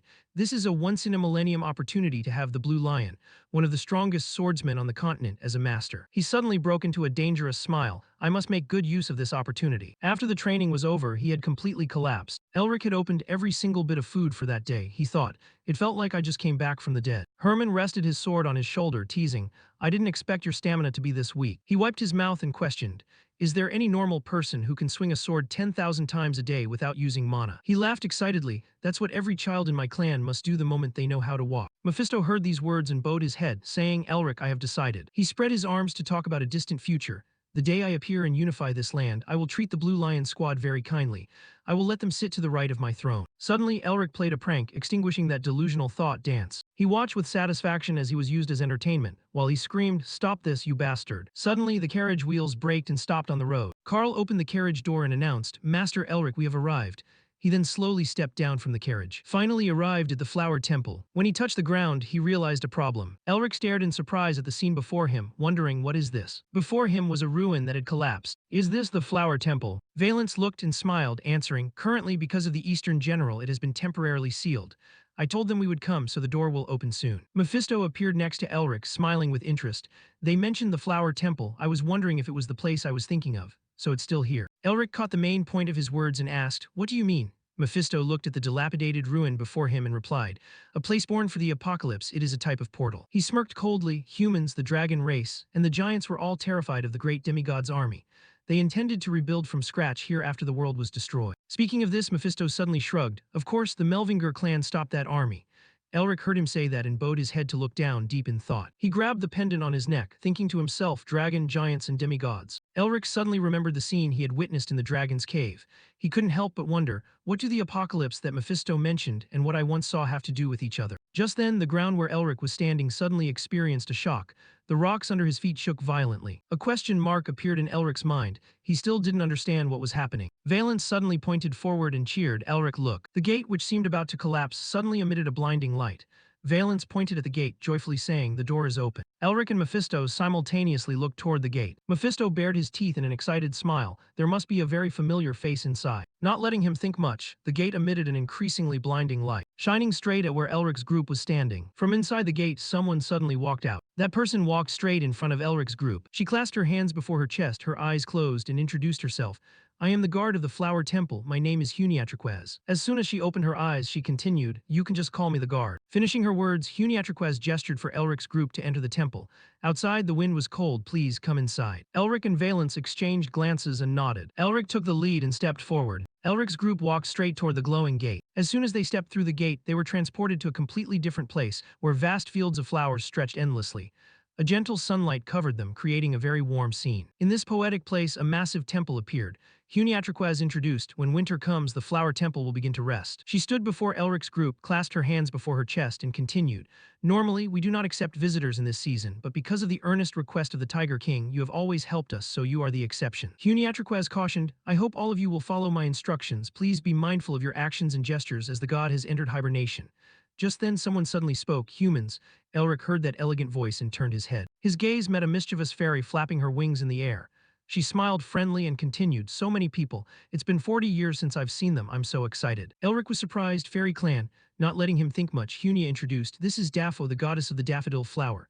Elric was even more surprised, thinking not only a fairy but also a god. Daffo flew close to Hazer, smiling and praising, this young lady is so beautiful. Hazer shyly held her cheeks and smiled, answering, oh thank you, you are very pretty too. Daffo changed direction, flying toward Augustine. Her expression immediately changed. Monster, a monster that is both old and pathetic. Augustine didn't mince words. You are thousands of years old, yet you call me old. Finished with those words, he burst into laughter. The next second, Daffo unexpectedly flew over to Isabelle, who was standing there, and flapped her wings happily. Unrequited love, you must work hard, so beautiful, the sweetest one. Isabelle, having her inner thoughts exposed, was embarrassed to the point that her face turned bright red and her head was steaming. She struggled to answer, thank you. Daffo then flew leisurely toward Elric. He glanced at her, dissatisfied, thinking, what kind of god is this noisy? Suddenly, Daffo covered her nose, her face full of annoyance, and shouted, so scary, so much dark energy and foul air. At the same time, Mephisto spoke up, hey, who is this? Looking at Daffo's trembling hand pointing at him, Mephisto crossed his arms in front of his chest and mocked. Looking this ugly, it must be a pumpkin flower, isn't it? Or maybe jasmine. Elric was astonished, thinking she can see Mephisto. Daffo angrily glared at Mephisto and shouted loudly, I am a daffodil flower, I'm not ugly, that lady even praised me for being beautiful. Mephisto shook his head, showing disdain. You really think she was praising you for real? Are you a god or what? Seeing the two of them, Daffo and Mephisto, arguing fiercely in front of him, Elric couldn't help but think, I didn't expect her to be able to see Mephisto. Just then Herman suddenly spoke, Goddess of the daffodil flower, what are you doing? A look of confusion appeared on his face. Augustine blankly asked, is there something there? Seeing this reaction from them, Elric worriedly thought, if this goes on, they'll discover Mephisto. He hadn't come up with an excuse yet when Huniatriquez suddenly calmly said, Daffo doesn't have many friends, so she's just playing by herself. Augustine was blank, oh god, poor thing. Herman expressed sympathy, I understand why she is lonely. Elric escaped danger and sighed in relief, but unexpectedly, Daffo suddenly became agitated, shouting straight at Huniatriquez's face, I'm not lonely, you mean guard. Huniatriquez acted as if she didn't hear her, calmly looking at Elric standing before her. Why did you come to our temple? Only then did Elric remember. He reached into his coat pocket to look for something. The next second, he brought that item out for Huniatriquez to see. I want to give this to the camellia goddess. A while later, Huniatriquez took the lead, guiding the way for Elric to follow. Both of them walked into the temple. Elric walked and observed the temple. He spoke silently to Mephisto. The temple must have suffered a lot of damage caused by the Eastern General. I even thought this place would be a paradise out of a fairy tale. Just then, Mephisto suddenly spoke. This place was supposed to be a portal to resist the demigod's attack. I can't believe it's in this state just because of that Eastern General. Elric was a bit surprised and asked, why has the Eastern General been so stubborn lately? Mephisto stared ahead, his face serious. Just like that beastman said, perhaps it's just a temporary change in personality, or it has something to do with some arrangement of your clan. Finished speaking, he suddenly glanced at Elric, his expression strangely gloomy. Don't you find everything too coincidental? Mephisto voiced his suspicion. Everything seems to have been prepared, just waiting for you to appear in the north to begin. Hearing this, Elric was startled. He suddenly felt enlightened. He thought of his ancestors and himself, then became suspicious. Could this be part of the arrangement my ancestors mentioned? Not letting him think of anything else, Huniatriquaz pushed the door in front of her and spoke up. We have arrived. Inside the room, the gods representing different flowers were sitting in a circle. Hearing the sound, they turned their heads to look toward the door where Elric's group was standing. Orlia, who was sitting in the room, suddenly asked, "Who are you?" Peony, sitting next to her, couldn't help but wonder, "Why are you here?" Lavender furrowed his brows, searching for the camellia flower. "What's wrong?" Fonks rested his chin on his hand, looking at Elric. "Why do you want to give her the ice crystal orb?" Elric looked at the gods in this place, thinking, the camellia goddess hasn't arrived yet. He put his hand on his chest and bowed politely, introducing himself. "I am Elric Melvinger." Orlia was suddenly excited, flying to him. "Melvinger, blonde hair, blue eyes." Peony looked at him excitedly, saying, "We have been friends for 40 years, Ustin." Elric was surprised and asked back, "My grandfather visited here." Peony clapped her hands and smiled, her eyes curved. "Yes, he visited this place." Orlia added on the side, "Ustin is our friend." Lavender wasn't very friendly, crossing his arms before his chest, asking, "Then why are you here?" Elric took out the ice crystal orb to show them and replied, "I came because of my ancestor. I must give the ice crystal orb to her. Where is the camellia goddess?" Hearing this, the gods suddenly fell silent. A look of sadness appeared on their faces. That matter, Elric followed the gods to a place filled with countless coffins. Elric's footsteps halted. He stared intently at one spot. On that coffin, the name of the camellia goddess was carved. The other gods sadly said, "She has withered." Elric asked silently, "Is it because of the Eastern General?" Each of the gods spoke up. "Winter has lasted too long. Spring hasn't arrived. Everyone is withered. All the winter flowers are hibernating. We don't have much time left either." Elric sat down and placed his hand on the camellia goddess's coffin. His hands trembled. He thought, if I don't give the ice orb to the camellia goddess, then coming here this time was useless. Elric gritted his teeth, his face darkening. "In that case, I won't be able to rebuild the clan either." Mephisto, who was flying alongside him, suddenly said, "I didn't expect these gods to wither because of that winter." He then remarked, "How pitiful." Orlia excitedly pointed her finger at him and shouted, "Demon King, shut up." Lavender was angry, her face turning red. "We only allowed you to enter because of our friend. We have no desire to see you." Mephisto immediately became furious. "Who do you think you are to talk to me?" Daffo coolly stabbed him with a comment, "You are only the past now." Orlia stood with her hands on her hips, shouting, looking at him angrily. Lavender added another remark. "Getting angry is also useless." Just then, Elric suddenly thought it through. "Wait. They withered because of the cold, but they aren't dead."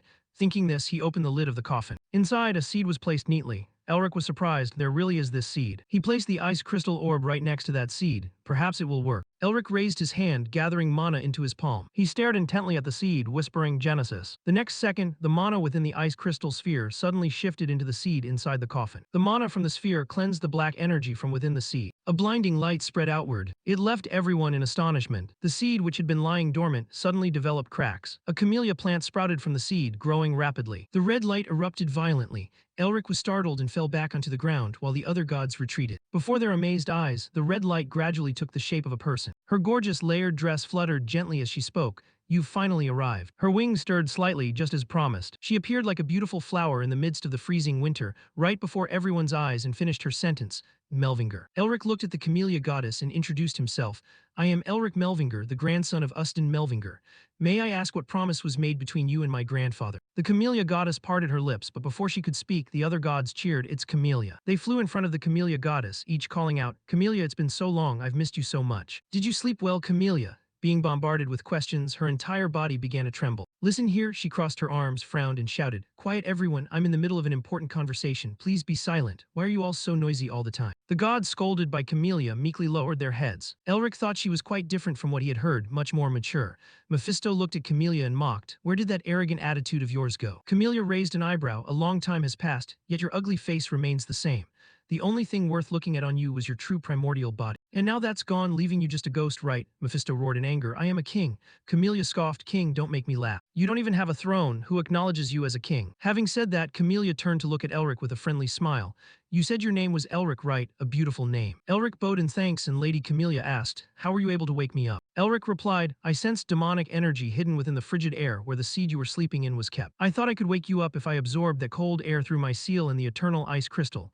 And as you can see, it was a success." Camellia observed him and praised, "You look as intelligent as you appear." Elric humbly thanked her. Suddenly, Camellia asked, "Have you ever thought about marrying me?" Elric froze, staring at her in bewilderment. Mephisto sighed with contempt. "There you go again, flirting with anyone who has a decent appearance." Camellia glared at him. "Your lowly attitude is still the same. I have nothing to say to an ugly demon king, so get lost." With that, Camellia looked back at Elric with a gentle smile. "What do you think? It's an honor you won't get a second chance at." Elric broke into a cold sweat, thinking to himself, normally, I'd answer with, "What nonsense are you talking about?" but I can't say that to the family's goddess in this situation. After thinking it through, Elric politely folded his hands and seriously declined. Thank you for your offer, but I cannot marry so recklessly as I represent a clan that needs to be revived. I still have much to do, I am deeply sorry. Camellia appeared regretful, saying, oh my, that's a real shame. It's been a long time since I felt like this. She suddenly turned her back to Elric. Enough talk. You want to know the promise between me and Ustin Melvinger, don't you? Elric answered honestly, yes. Camellia bowed her head low. He said his grandson would come here one day. She seemed to see Ustin's shadow standing before her and repeated his words. Take away the winter that has plunged this place into darkness and bring spring along with you. Hearing Camellia say this, Elric was startled and amazed. He tightened his grip on the pendant around his neck, thinking, grandfather, how did he know? Camellia suddenly turned back to look at Elric Melvinger, grandson of Ustin Melvinger. Will you take away this long, endless winter and bring the spring we have been waiting for? Elric reached down and picked up the ice crystal sphere from the coffin. I don't know if I can take the winter away, he said slowly, then continued. But my grandfather told me to give you this. Mephisto glanced around, not knowing what he was looking for. Elric ignored his strange behavior, looking at Camellia with a sincere expression before showing her the ice crystal sphere. I am here to wipe away the winter. Camellia lowered her eyes, her face showing clear sadness. This ice crystal, this is definitely from that troublesome human. She looked down at Elric from above, however, this has connected everything together. Camellia suddenly raised her hand. From now on, you must go to this place. Bright red camellia petals suddenly scattered. Camellia held a petal in her hand. Elric sensed the mana flowing around the area and was startled. The pendant around his neck suddenly glowed, and he heard Camellia speaking to him, and learn how to take the winter away. Time passed, it was unclear how long, and Elric lay in a beautiful field of flowers. He tilted his head to look at the clear blue sky. It's been so long since I felt like this. Elric suddenly sat up, muttering uncertainly, is this the flower temple? Before him, a field of flowers stretched out to the horizon just as he had imagined. He was confused, where is the temple? A sudden wind blew, sweeping fallen leaves high into the air. Elric raised his hand to block the wind. He suddenly noticed something and turned his head. Elric was shocked to discover that the flourishing flower field had suddenly split in two. One side remained the beautiful field. The other side had turned into a cold, frozen expanse of ice and snow, and the large trees that couldn't withstand the cold had turned into dead wood without leaves. Elric was bewildered. What is happening here? From behind him, someone spoke up. This is the Black Ice Plains. Elric turned his head in surprise. The person had his back to him, saying, this is where your strength will be tested for the second event. Elric's eyes widened as if he had realized something. Could it be? The person turned around. It was Otto, who smiled at him. Yeah, it's been a long time, hasn't it? Elric excitedly ran up to Otto. Yes. Otto looked him over. You have grown a lot since we last met. Seeing the crest on his arm, Otto exclaimed, it seems the savage seal has found its right place. Elric was still very surprised and asked, why are you here? Otto's eyes curved into a smile. Until you resolve the winter, I will continue to follow you and teach you. Elric fearfully clutched his head as painful memories rushed back. Otto laughed, ha ha ha. The old man suddenly looked in a certain direction, his expression serious. All right, we don't have much time, so I'll explain right away. Look over there. Otto turned his back to Elric to explain. This place was once full of blessings, a land where life was born, but when that appeared, death covered this land. Elric frowned, muttering, the Eastern General. Far off, a tornado was sucking everything into the sky, forming a funnel.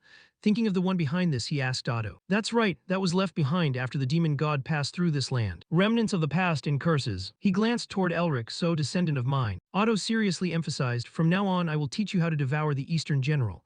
Elric was stunned and surprised. He broke into a cold sweat, thinking in disbelief, you mean I have to devour this giant catastrophe? He looked at the massive tornado before his eyes. Elric felt doubtful, could he really do it? But if he could devour it, he would gain immense power, thinking that. Elric couldn't help but smile, I can become much stronger than I am now. Otto stood behind, observing and waiting for his answer. Elric held up his hand to look at the crest and asked, do I just need to put the Eastern General into the savage seal like the first time? Otto replied, that's right. Elric rubbed his shoulder, warming up. Since this is the second time, the opponent will surely be much stronger than the Snow Mountain King. Elric stood straight, his gaze determined. I am ready. Do I need to fight like I did with the Snow Mountain King? Otto suddenly handed him a seed. Here, take this. Looking at the seed in his hand, Elric was surprised. Camellia's seed. He asked, what am I supposed to do with this? Otto smiled and answered, plant it and grow it into a tree in 100 days. When the flower blooms, the test will be over. Elric looked at Otto and realized he wasn't joking. He was dazed, sweat dripping. I have to go plant a tree. Otto adjusted his glasses and asked, what is it too hard? Elric looked at the seed, speaking truthfully. First, planting a tree on this withered land, but I don't understand what this has to do with dealing with the winter disaster. Otto smiled mysteriously, then said, well, you will understand when the time comes. Elric was speechless, thinking more nonsense. He glanced at Otto, hesitating. Should he threaten the old man for a better explanation? What was he supposed to do with this little bit of information? Just then, Otto spoke up, don't worry. The old man suddenly snapped his fingers. A magic matrix immediately formed in the air. Otto looked at Elric. I will assign the perfect instructor for you.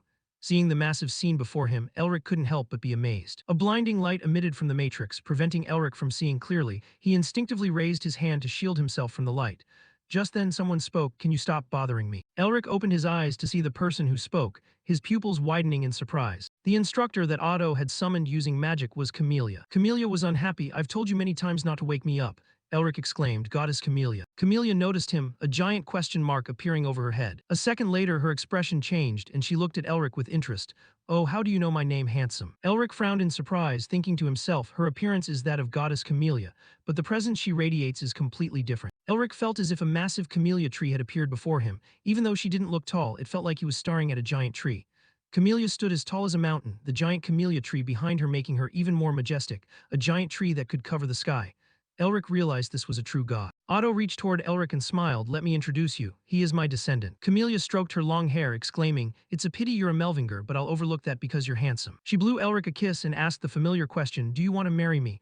Elric was speechless, thinking to himself, she still has the same personality. Seeing Elric's reaction, Camellia suddenly flew into a rage. "Oh my, Elric Melvinger, you've already rejected my marriage proposal once, haven't you?" Elric broke into a cold sweat thinking as she linked to the camellia goddess outside. Camellia suddenly changed her expression. She flew around and said, "HMPH, whatever, it's very difficult to grow a camellia tree. Are you sure you can do it?" Elric looked at her and answered, "I will do my best." Camellia crossed her arms, looking down at him arrogantly. "I will simply be by your side and give you advice. Growing the tree depends entirely on you." Elric looked at the seed in his hand and smiled. "That's all I need." Otto held something in his hand and walked over to Elric. "My descendant." Elric looked up at him. Otto handed the object to Elric and explained, "This is a communication device that allows you to know the real status of the tree." After he finished, he suddenly created a matrix. He looked at Elric with trusting eyes. "You will gradually discover its other uses." The next second, Otto controlled the matrix to fly forward. "All right, I hope you succeed." After Otto vanished, Camellia flew in front to guide Elric.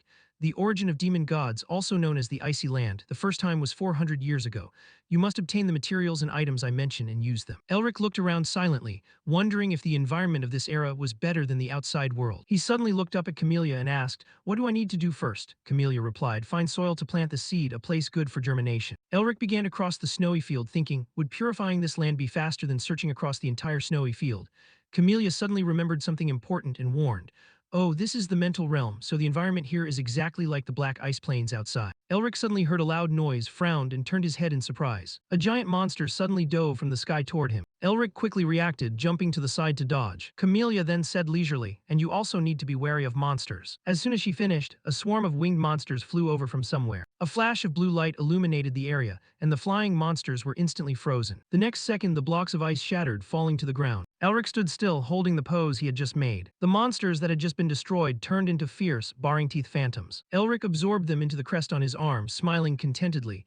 "I didn't expect this place to have a monster banquet for me." Camellia flew behind him, resting her chin on her hand, praising, "You are quite capable. That is indeed the look a Melvinger should have." She spread her hands. "Do you think you can find that piece of land in this vast snowy field?" Elric frowned, thinking seriously. "An open terrain with small trees must have a water source nearby, where I can easily defend against monsters." Connecting these things, Elric suddenly thought of something and turned to ask Camellia, "Camellia, if we are 400 years in the past, Anthropomorph should be around here, right?" Camellia seemed to understand. "Are you thinking of Anthropomorph?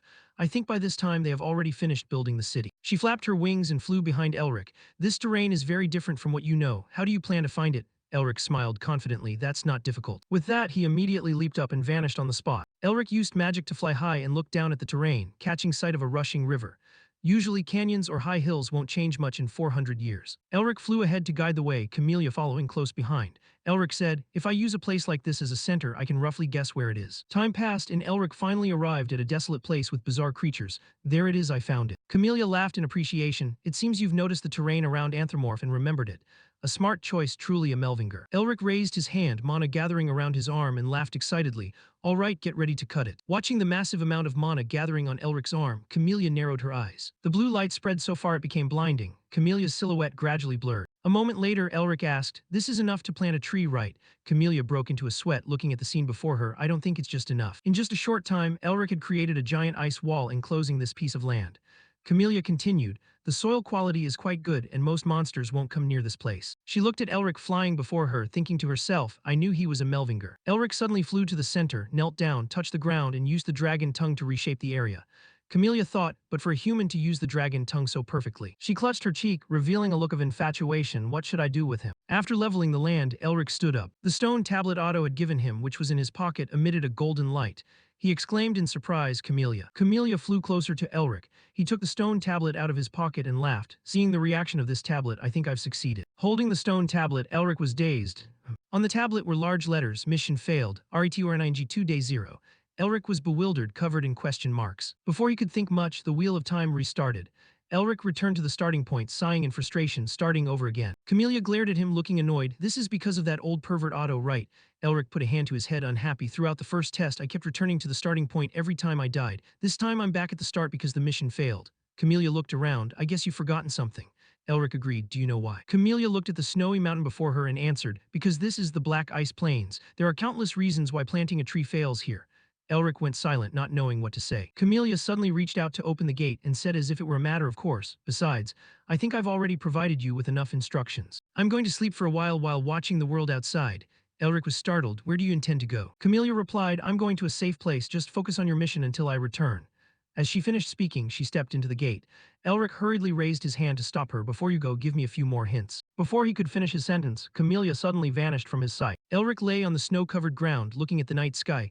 I guess I'll have to find the reason for my failure on my own. He sat up abruptly, trying to think, what could I have missed? Elric put on a serious face. He tried to emit a large amount of mana to scan the area. I can't waste any more time. I need to concentrate more. Elric closed his eyes, and the golden mana centered on him gradually spread outward. Suddenly, he felt something unusual. What's that under the ground? Elric furrowed his brows, trying to see more clearly. It looks like there's something there. Just then, the ground beneath his feet experienced a strong tremor, and he startled, eyes snapping open. Elric struggled to steady himself. Damn it. A giant worm suddenly burst from the ground.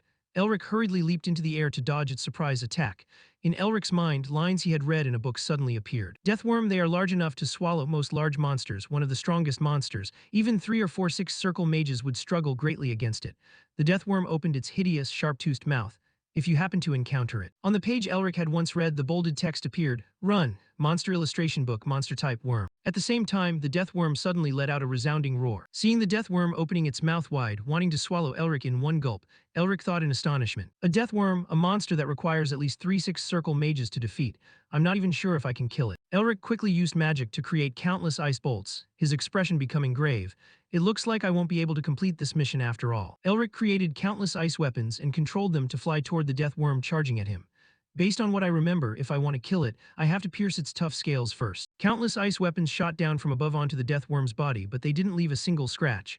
Seeing this, Elric couldn't help but think, its scales are too hard. He furrowed his brows. If magic can't do anything to it. Its scales are too hard. He furrowed his brows. If magic can't do anything to it.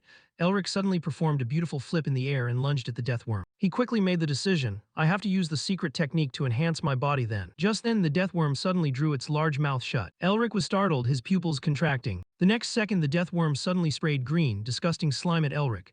Elric hurriedly stopped and leaped backward. He gritted his teeth and quickly erected a magic shield. Poison spray. The next second, the magic shield was immediately corroded by the deathworm's poison. Elric couldn't help but think in astonishment, I can't believe this poison is strong enough to pierce through my magic barrier. He broke into a cold sweat, looking at the large hole corroded into his shield. If I keep approaching it without being observant, I'll definitely be swallowed by this pile of poison. Just then, the deathworm suddenly turned around, intending to burrow back into the ground. Elric immediately fired ice blades to block its path and shouted, You can't escape. Finishing his words, he disregarded everything, retracted his shield, and charged forward. If I let it get away, I'll lose the time I need to finish the mission. Elric's attack caused a layer of the deathworm's scales to peel off. Its heavy body crashed onto the ground, causing the earth to crack into many pieces. The deathworm suddenly lay flat on the ground, not moving anymore. Just as Elric intended to approach it, it suddenly opened its large, tooth-filled mouth, wanting to swallow him in one gulp. He realized its intention, so you were luring me to follow you, huh? Elric jumped down from above and stomped on the deathworm's head. You're more cunning than those other monsters. He laughed a bit nervously. It seems I'm about to be in danger. As soon as he finished, the deathworm immediately sprayed a large amount of poison, engulfing Elric inside. It suddenly moved violently, making his body stagger. The next second, poison surged from inside the deathworm's body, forcing Elric to hurriedly turn and flee. Damn it, this pile of poison is so annoying. The poison mist quickly covered the entire area, leaving Elric with no way to dodge. Elric's body was knocked off by the deathworm and fell straight down. Immediately after, it sprayed poison down on him from above. Looking at the large mouth descending toward his head, Elric couldn't help but worry. If I don't kill it soon, I'll have to restart the missions from the beginning. I have no choice but to take a risk. Elric furrowed his brows, a cold glint in his eyes. He silently chanted to release all of his power. A massive amount of mana in his body began to be released outward. Elric thought, distracted. I still remember the combat techniques learned from the Blue Lion. He channeled his power into his fist and raised it, by focusing all my power into one point. Elric used the secret technique, White Tiger Full Strike. His fist wind surged forward like a fierce tiger. I can maximize the power of the attack and I'll have a chance to kill it. Elric used all his might to land a punch on the giant worm's body. The giant worm's tough scales finally shattered and fell to the ground with a clatter. At the same time, Elric's magic shield was also corroded by its poison. He gritted his teeth and cried out, his body losing its footing and immediately falling to the ground. His entire body covered in scratches, he broke into a cold sweat, looking at the poison sticking to his skin, bewildered. If I hadn't used up all my mana on that last strike, I probably would have been killed by its poison first. Elric lay exhausted on the ground, having no desire to sit up. He breathed a sigh of relief. Meeting another one now would mean my end. Elric held the stone tablet in his hand. I succeeded, huh? On the tablet the words were carved. You have met the necessary requirements. The first restriction has been removed. Elric was surprised. Restriction? What restriction? He raised the stone tablet high, and it emitted a blinding white light. That light suddenly transformed into a stream of energy and flew into the totem on Elric's arm. He lowered his head to look at it, bewildered. What's this? Elric sat up abruptly, looking at his arm in a daze. The totem on his arm still had a lingering light. He thought to himself, I didn't expect to receive the fourth mark so quickly. Can I use it to break the cold of the frozen land the same way I did with the Snow Mountain King? Elric scratched his ear and furrowed his brows, muttering, but how? I don't even know its real name. Thinking of Mephisto's disdainful face toward him, Elric's face turned pale, muttering, if Mephisto found out about this. He hurriedly waved his hand to banish Mephisto's shadow from his mind. Just follow the arrangement, I'll know soon enough anyway. Thinking it through, Elric excitedly stood up. He clenched his hand into a fist to get motivated, then smiled happily, finally finished cleaning this place up. Let's start planting the seeds. At that moment a sound prompted him, be careful. Elric suddenly felt a massive shock and exclaimed in astonishment, no way. The warning lines from the book appeared in his mind. Even though deathworms usually live alone, there are extremely rare cases where they live in packs in a vast region. A pack of deathworms appeared before Elric, all of them suddenly emerging from under the ground. It could be just a few, but it could also be dozens. They appeared from all sides, simultaneously rushing toward where Elric was standing, opening their mouths wide to attack him. Elric's face was filled with frustration. Come on, this is ridiculous. The wheel of time spun backward again. Elric clutched his head and screamed madly, I can't escape this place. One was hard enough to deal with, now there are dozens, what am I supposed to do? Elric furrowed his brows and gritted his teeth, rushing toward one side. What the hell? Why would the Tiger King want to build a house in a place like this? He remembered the scene of being torn apart by the deathworms before time reversed, thinking to himself, only the master would have the strength to defeat this whole pack of monsters alone. But a place with so many deathworms proves that the land is extremely fertile. Elric flew to a place and secretly resolved, I must try to find every possible way. He smiled brightly and said, trying a few more times, I'll surely find a solution. Time passed, no one knew how long. Elric was covered in injuries, his eyes rolling back, his face filled with despair, muttering, damn it. Attempt number 34. Elric lay flat on the ground, unable to move. I've tried every possible way. He remembered the scene of himself coughing up blood, and the time he was poisoned, along with various other ways he died, all in despair. Still couldn't kill those death worms. Elric sat sadly in a corner. I'll try another region far from here. His expression changed instantly, but the seeds won't sprout. Elric was surrounded by death worms from the inside. He wondered, am I going to be stuck here forever? Elric lay flat on the ground, thinking of Otto. Mephisto wasn't here, and the Camellia goddess wasn't either. I bet the ancestors are watching me suffer and laughing. Is no one coming to help me? Suddenly he felt enlightened. Wait a minute. Despite the surrounding deathworms, Elric screamed excitedly, I'm so stupid. Why did I just think of that now? They didn't forbid me from asking for help. Elric quickly regained his spirit, stood up straight, smiled happily and said, the Tiger King's clan. He remembered the might of the Tiger King, then immediately made the decision to ask them for help. Meanwhile, under the giant camellia tree, Camellia was sleeping soundly. She was on a soft cushion, unaware of anything. At the same time, someone suddenly appeared where Camellia was resting and spoke up.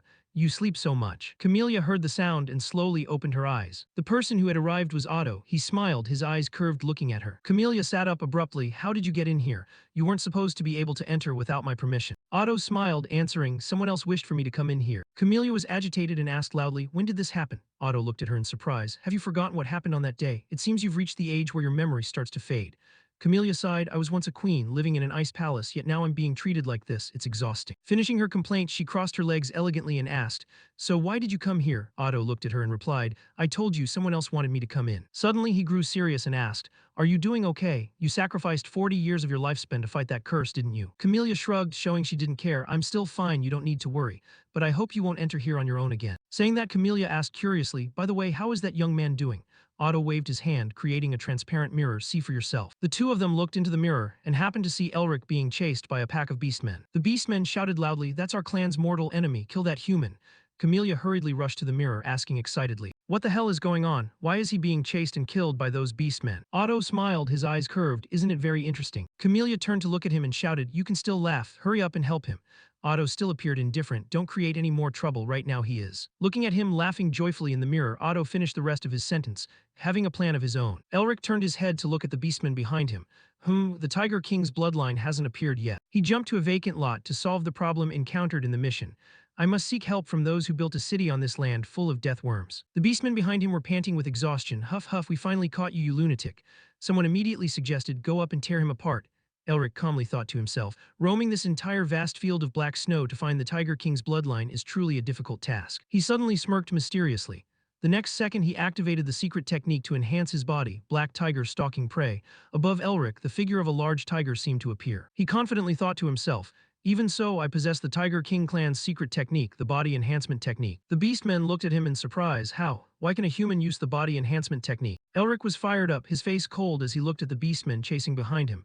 "With this strength-enhancing body enhancement technique, do you think I'll let you off?" A cold wind blew through the black snow field. Boom. The entire region where the field was suddenly exploded, the tremors spreading outward, making people terrified. The beastmen were blown away by the aftermath of the explosion, a blinding golden light shooting straight into the sky. A wolfman who was still somewhat conscious tried to crawl up. "That guy, we cannot let him escape." Meanwhile, Elric was standing on a dry tree branch looking down. He thought silently to himself, after destroying 6 beastkin cities, it's about time they reacted. Elric rubbed his chin, raised an eyebrow, his expression pensive. Or maybe the rumors haven't spread far enough yet. He suddenly lowered his center of gravity on the branch. "Once I stomp on the remaining few villages, they will appear." Before Elric could act, a giant tiger's claw suddenly appeared behind his back. In his mind there was a roar dodge. The next second that claw swiped past, the large tree Elric was standing on was immediately cut clean. Elric hurriedly jumped to the ground, backing away a long distance. He furrowed his brows, breaking into a cold sweat. "If my senses hadn't been keen, I would have died without even breathing." From the forest, a mighty figure slowly walked toward Elric from afar. "Your senses are better than I thought." Elric used his cold, sharp gaze to look at him cautiously. Elric had heard of this person who had arrived. He had gathered the beastmen living scattered across the black snow field, rising as the great lord of the north, a creature that struck terror into the empire. His amber-colored eyes glowed. He was the great ancestor of the Tiger King's bloodline, the first leader of the Beastkin Alliance. At this moment, he suddenly spoke up. "A human is able to master the body enhancement technique." His entire body radiated an overwhelming aura. He gritted his teeth. "Who are you?" With a cold, emotionless expression and a terrifyingly dark complexion, Elric knew him. He was Tiger King Yul. Tiger King Yul stared intently at Elric. "You are definitely a human." Elric stepped back cautiously. Yul looked down at him from above, "But I can't understand what's going on here." Just then, a voice shouted in panic, "Tiger King Yul." A group of beastmen chasing Elric gathered in this place. They asked in surprise, "Why are you here?" Yul glanced at the beastmen. "Why do you ask? Did I come to a place where I shouldn't be?" The beastmen broke into a cold sweat in fear. They opened their mouths but couldn't say a word. Elric looked at Yul's back and thought, the Tiger King has conflicts with other Beastkin tribes. He suddenly understood, this must be before Tiger King Yul unified the Beastkin tribes. In that case, he hasn't reached the 5-star combat power level yet. Feeling the invisible pressure created by Yul, Elric confusedly thought to himself, "But even so, why can I feel this cold pressure?" Just then, Yul suddenly spoke up, "If you don't intend to fight me, then get lost." The entire group of beastmen, overwhelmed by the aura on Yul, hurriedly fled in panic. They roared angrily, "Protecting a human, you are an enemy of the Beastkin, you will pay for this." Waiting for those beastmen to withdraw, Yul rested one hand on his waist and one hand picking his ear, finally quiet. Elric was somewhat surprised. "Did he protect me?" He suddenly smirked. How wise to only cause trouble with the Rage tribe, the tribe hostile to Tiger King Yul. Thinking of this, Elric bowed to Yul. "Thank you, sir." Before he finished his sentence, he was suddenly grabbed by the neck and squeezed tightly by Yul. Yul glared at him and said, How do you know the body enhancement technique of my clan?" Elric broke into a cold sweat. His body was lifted off the ground by Yul. He struggled to breathe and hurriedly explained, "I learned it from my master." Yul lowered his voice. "Tell me more details." Elric's whole body trembled. He broke into a cold sweat, clutching his wrist, trying to say, "First you have to let me go." Yul's amber pupils glowed. He stared intently. For a moment, Elric thought he was about to die from suffocation, but Yul suddenly dropped him. "If you dare to talk nonsense, I'll twist that neck right off." Elric sat on the snowy ground, rubbing his bruised neck as he said, "My parents were farmers who fled to the Black Ice Plains to escape the Empire's oppression." He frowned, looking pitiable, "But after my parents were attacked by monsters, I, an orphan, had my life saved by a beastman." Elric used all his acting skills, crying so miserably it could move the heavens. "That person taught me how to protect myself with the secret technique of body reinforcement, which is the only reason I was able to survive in this place. Yul's face darkened. He didn't offer the slightest bit of sympathy, only asking, what was the name of that Beastman clan? Elric bowed his head, pretending to be sad. My master told me they had forgotten their own name, and in the end, he never told me what it was. He continued, acting troubled. I couldn't bear to touch upon their painful memories, so I just called him Master with all the reverence in my heart. Yul glared at him, his pupils suddenly turning into slits. Elric stared straight into his eyes, tears welling up, thinking to himself, are you judging whether what I'm saying is true or not? Elric noticed the ears twitching at a low frequency, thinking, the Tiger King has keen senses, discerning lies by listening to the heartbeat and muscle movements of the body. He placed a hand over his own heart. But I am currently controlling the flow of my internal energy to stabilize my body, so it's easy to deceive him. Yul pursed his lips and said nothing. After a moment he spoke, so it seems you are a brother of our tribe. Elric thought to himself exactly. Brother was a term used for heirs who had mastered the secret body-strengthening technique. In other words, he had been accepted. Thinking this, Elric pretended to wipe his tears, sniffing miserably. Yul suddenly patted his shoulder. Brother, do you have a place to rest in this barren land yet? A while later, Yul and Elric rode wolves together toward a destination. Right then, a portal suddenly appeared beside Elric, followed by a voice from within. Honestly, you acted quite recklessly. Elric looked toward it, surprised. Camellia had returned. She sat on Elric's shoulder and asked, how come none of the Melvinger clan are ever sensible? Elric didn't answer, only asking anxiously, is it really okay for you to appear like this? Camellia looked at Yul's back and replied, I've cast a spell so others can't sense my presence, so don't worry. She then asked curiously, but what do you plan to do next? Do you really believe he will accept you as an ally? Elric smiled confidently, of course he doesn't trust me yet, but he will keep me by his side. Hearing this, Camellia couldn't help but wonder, why is that? Thinking of the complicated relationship between Yul and the other tribes, Elric answered, this is a time when tensions between tribes are running high.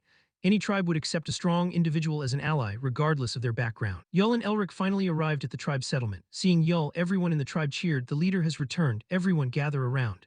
At the same time, Elric added, especially Yul, the ambitious Tiger King, he's even willing to go that far. Camellia still felt a bit worried, thinking to herself, however, in this era, the hatred of beastmen toward humanity is still very strong. Will the tribe members accept this kid like Yul the Tiger King has? Without letting her think much further, the beastmen in the tribe noticed Elric. One beastman's eyes widened in horror. The next second, the beastmen grew agitated, pointing at Elric and shouting furiously, a human, the enemy who killed my father, why did you bring a human here? Seeing them about to attack Elric, Yul stepped in to block them. Stop, this is one of our brothers. The beastman bared his fangs and said indignantly, a brother? How can a human be a brother? How can a human ever become a brother to us? Yul tried to calm them. Stay calm, now gather around. Elric looked at the tense situation before him, thinking, this is the time when the Empire's oppressive regime is at its most cruel to both beastmen and commoners. Because of that, the hostility toward humanity was intense. He broke into a cold sweat, trying to think of a counter-strategy. If I can't convince them, my plan will fall apart. However, things didn't go as he had imagined. The beastmen who had just wanted to attack him suddenly grabbed his hands and feet, sobbing uncontrollably. Elric was bewildered. They wailed. Wah, my master, why did you abandon us and leave first? One of the beastmen grabbed Elric's hand, looking at him sincerely. You are truly lucky to have been taught martial arts by such a person. Elric looked at Yul standing beside him. Yul actually laughed and gave him a thumbs up. Elric, completely lost, asked, what are you all talking about? Seeing Yul laughing his head off, Elric turned his head. Just a moment ago they were ready to butcher him. What was the reason for them suddenly becoming so friendly? Seeing Yul still wearing that look of approval, Elric couldn't help but think, this must be thanks to Yul the Tiger King. At that moment, Yul suddenly grew agitated, slamming his fist onto the table. Standing before the beastmen, he shouted, that is why my master said this before closing his eyes forever. Elric stood to the side, rubbing his head in embarrassment. Yul, oblivious, trembled, his eyes looking sorrowful. Although we have faced the boundaries of our races between beastmen and humans, I am very glad that even though we had to part from this world, we remain brothers. Yul's raised hand trembled uncontrollably. Let us meet again in another life. The beastmen below were moved to tears. The color seemed to drain from Yul's face as he forced a smile, acting out the tragic scene before departing from the world. My students. The beastmen broke into loud, miserable sobs. Damn it.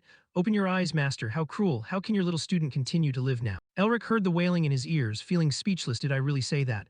Yul chuckled and whispered, just keep acting along. They are idiots, so they are incredibly gullible. Elric couldn't help but offer a sincere smile. Just then someone spoke up. We do not agree with what this human is saying. Elric turned around in surprise to look at the person. He clenched his fists, asking suspiciously, do you have any proof to make us believe you? Faced with his skepticism, Elric fell silent. Camellia whispered a reminder. They are the Black Wolf tribe, the loyal dogs of the Tiger King.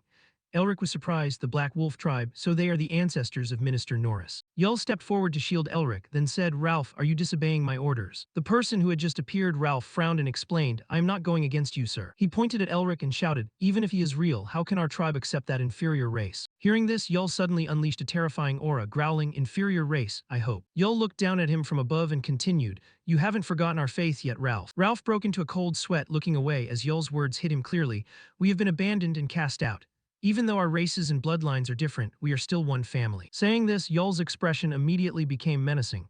If you have forgotten that faith, I will slit your throat. Elric stood not far away, silently observing the scene. He suddenly stepped forward and spoke, break down the boundaries between the tribes and unite all beastmen into one. Elric looked at Yull and smiled, I heard this is the goal of the Beastman tribe.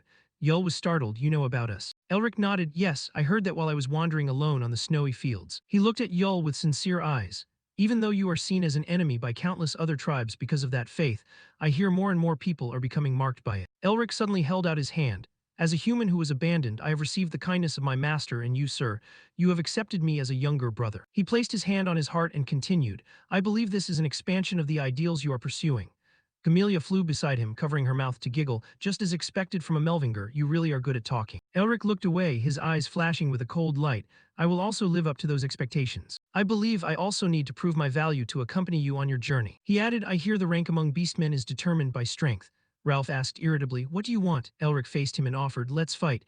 If I win, I will be a part of the tribe. If I lose, I will leave. Ralph was enraged, trembling with fury. How dare a common human challenge a great warrior of the Black Wolf tribe like me? Elric provoked him, why are you talking so much? He looked at him with disdain, are you afraid? Ralph was so angry his veins were popping, you bastard. Elric pointed at Ralph and burst into laughter, you're the bastard. Camellia shook her head in disappointment, Melvinger. Ralph finally couldn't take it anymore. He spread his hands, revealing sharp claws. His entire body was engulfed in a terrifying aura, I will kill you. Elric unleashed the mana within him, laughing arrogantly, do you think you can do it? Just as they were about to attack, Yull suddenly stomped his foot, causing the ground to crack open. Elric and Ralph were pushed back by his terrifying power. They slid a distance before stopping in a safe spot. Only then did Yull speak, let me ask you both. Elric and Ralph looked at each other. Yull stood like a mountain looking at them. Are you both prepared to accept the outcome, even if it means losing your lives in this battle? Ralph stood up without hesitation. If that human wins, I will treat him like family. Elric seriously raised his hand. I swear on my master's honor that I will accept the outcome. Yull's amber eyes stood out in the black night. He said with satisfaction, good. The next second he shouted, begin. Ralph transformed into a giant wolf and lunged at Elric. He swiped his claws at Elric, who was standing before him, roaring, I'll tear you to shreds. Elric nimbly ducked to dodge the attack, thinking to himself, the story I made up won't last long. I need to prove my value to Yull the Tiger King. Just as Ralph lunged at him again, Elric lowered his center of gravity, pulling his arm back to gain momentum. Thanks to him, this won't be a problem anymore. Ralph opened his mouth wide, revealing sharp fangs. Elric gathered mana into his hand behind him. He suddenly used the Fierce Tiger Impact technique, striking Ralph with a claw. Ralph lost his momentum and was pushed back. Elric looked at him with disdain. Only one punch and you're already winded, Ralph roared. You, before he could add another word, Elric landed another punch right in his face. The next second, Elric used the Fierce Tiger Breaking Strike, raining a flurry of punches directly onto Ralph's body. The beastmen witnessing the scene were open-mouthed in astonishment. Ralph is one of the top warriors in the Royal Guard. I can't believe he's being so one-sidedly overpowered. Someone beside them couldn't help but say, I never expected a human could use body-strengthening techniques so skillfully. A beastman looked panicked and worried, calling out to Ralph, whose body sagged to his knees on the ground. Blood streamed from his mouth. Elric stood before him, towering like an impassable mountain. Just then, Yull spoke. It seems the battle ended faster than I expected. He turned to look at Elric and continued, that's enough to make you family with us. Elric turned and walked toward him. The next second, Ralph suddenly opened his eyes. His pupils were as red as blood. He threw his head back and howled. Elric turned back in surprise as the beastman's anger exceeded its limit, his strength increasing exponentially, but he was fighting entirely on instinct. Seeing Ralph lunging toward him, Elric couldn't help but worry. Fighting him head-on is too dangerous for me. Therefore, Elric immediately released the mana on his arm. He used his mana, silently chanting freeze, and the mana transformed into ice, flying toward Ralph, who was charging in. Phased with countless sharp ice shards, Ralph was suddenly startled. His feet, which were mid-leap, stopped. The next second, he was knocked to the ground. From the sky, countless chains created from ice flew toward him. He fell. At the end of the chains were sharp ice arrows that streaked toward Ralph with wind-tearing speed. They wrapped around his body, restraining him. Ralph transformed into a wild beast, losing his reason completely and howling fiercely. Elric raised his hand high. From behind, he struck the back of the monster's neck hard. Quiet for a bit. The next second, Ralph passed out and lay still on the ground. The beastmen watching were bewildered. Is that magic?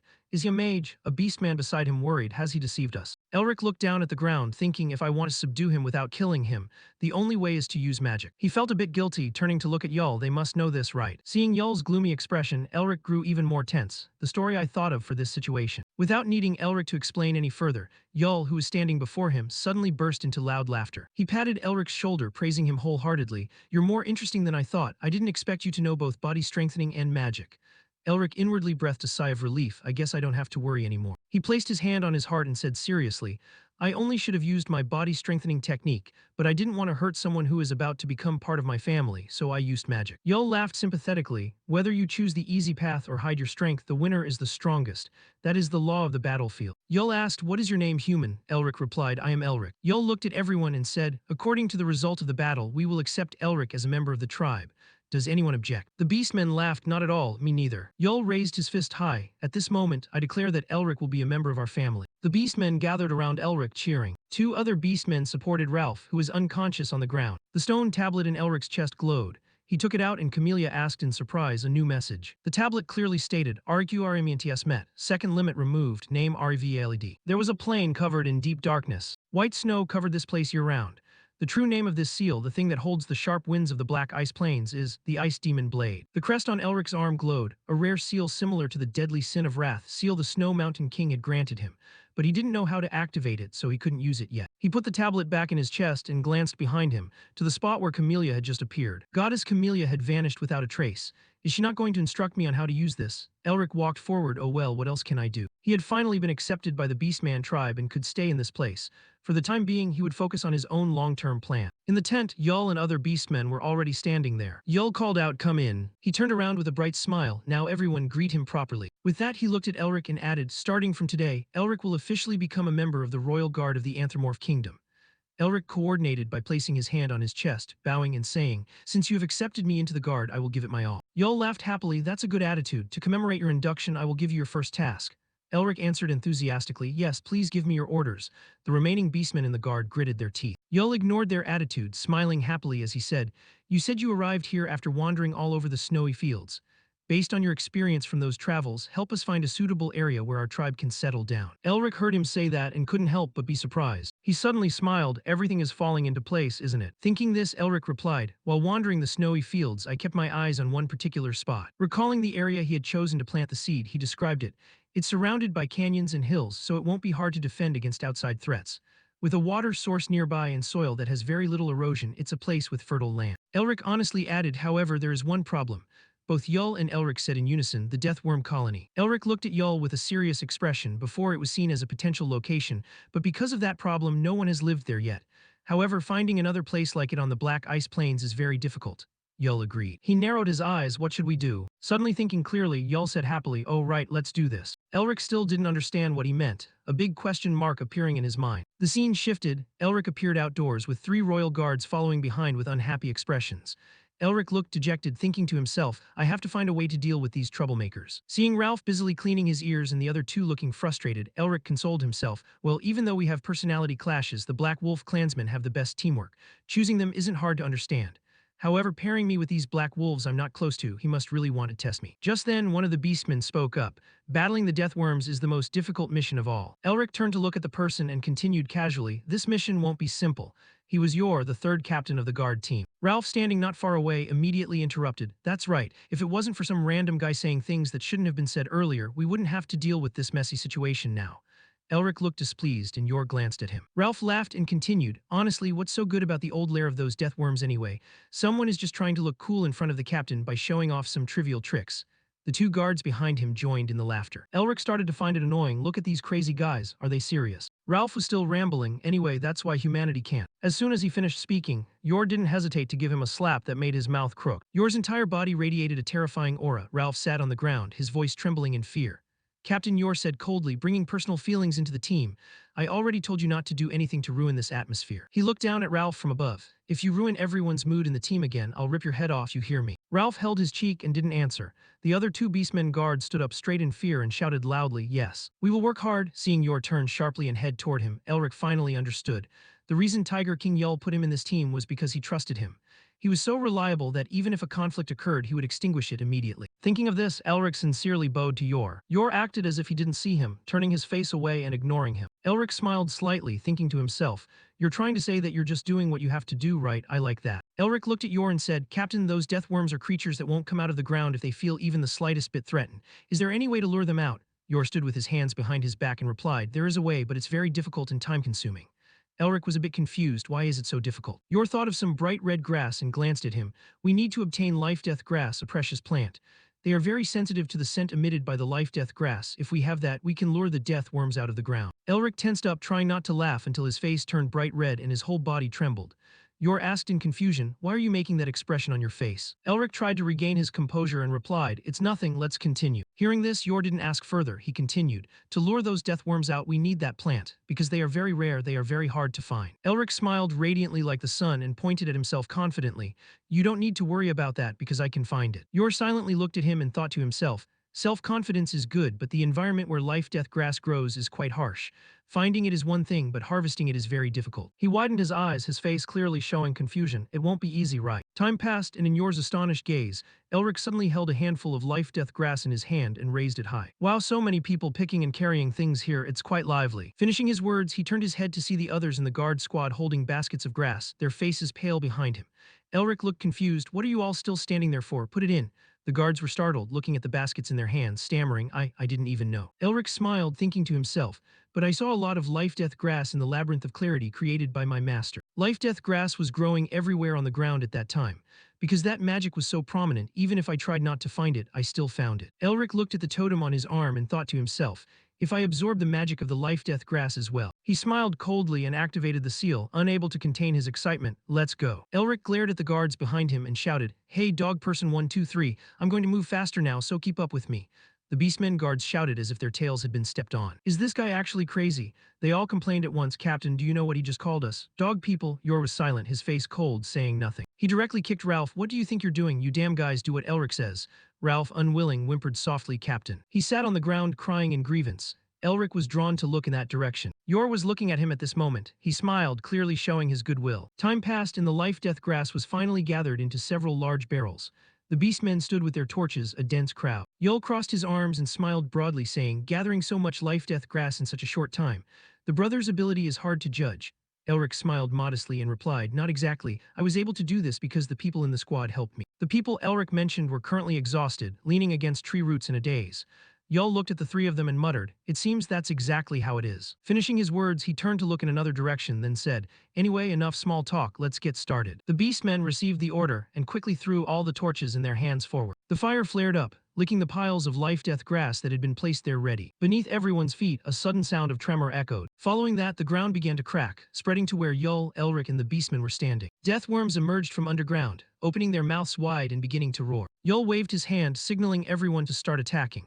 Everyone was a bit worried and shouted loudly, "Captain, we have a big problem." Yul turned his head to look at the beastman. "What's wrong? If it's nothing important then," the beastman stammered. The deathworm opened its mouth wide and lunged forward aggressively. Yul and Elric were astonished to hear what the beastman said. "The Rage Clan is on their way here." Yul asked in confusion, "What do you mean the Rage Clan is coming? Speak clearly." The beastman hurriedly explained, "It seems they found out we were hunting death worms and right now they are coming to ambush us." Yul gritted his teeth in anger, "Those dirty bastards." He turned his head to confront the death worms that were getting closer. In the dark night, a large guy holding a double-edged axe walked forward. His eyes were bloodshot. He said in a gruff voice, "Move forward, Rage Warriors."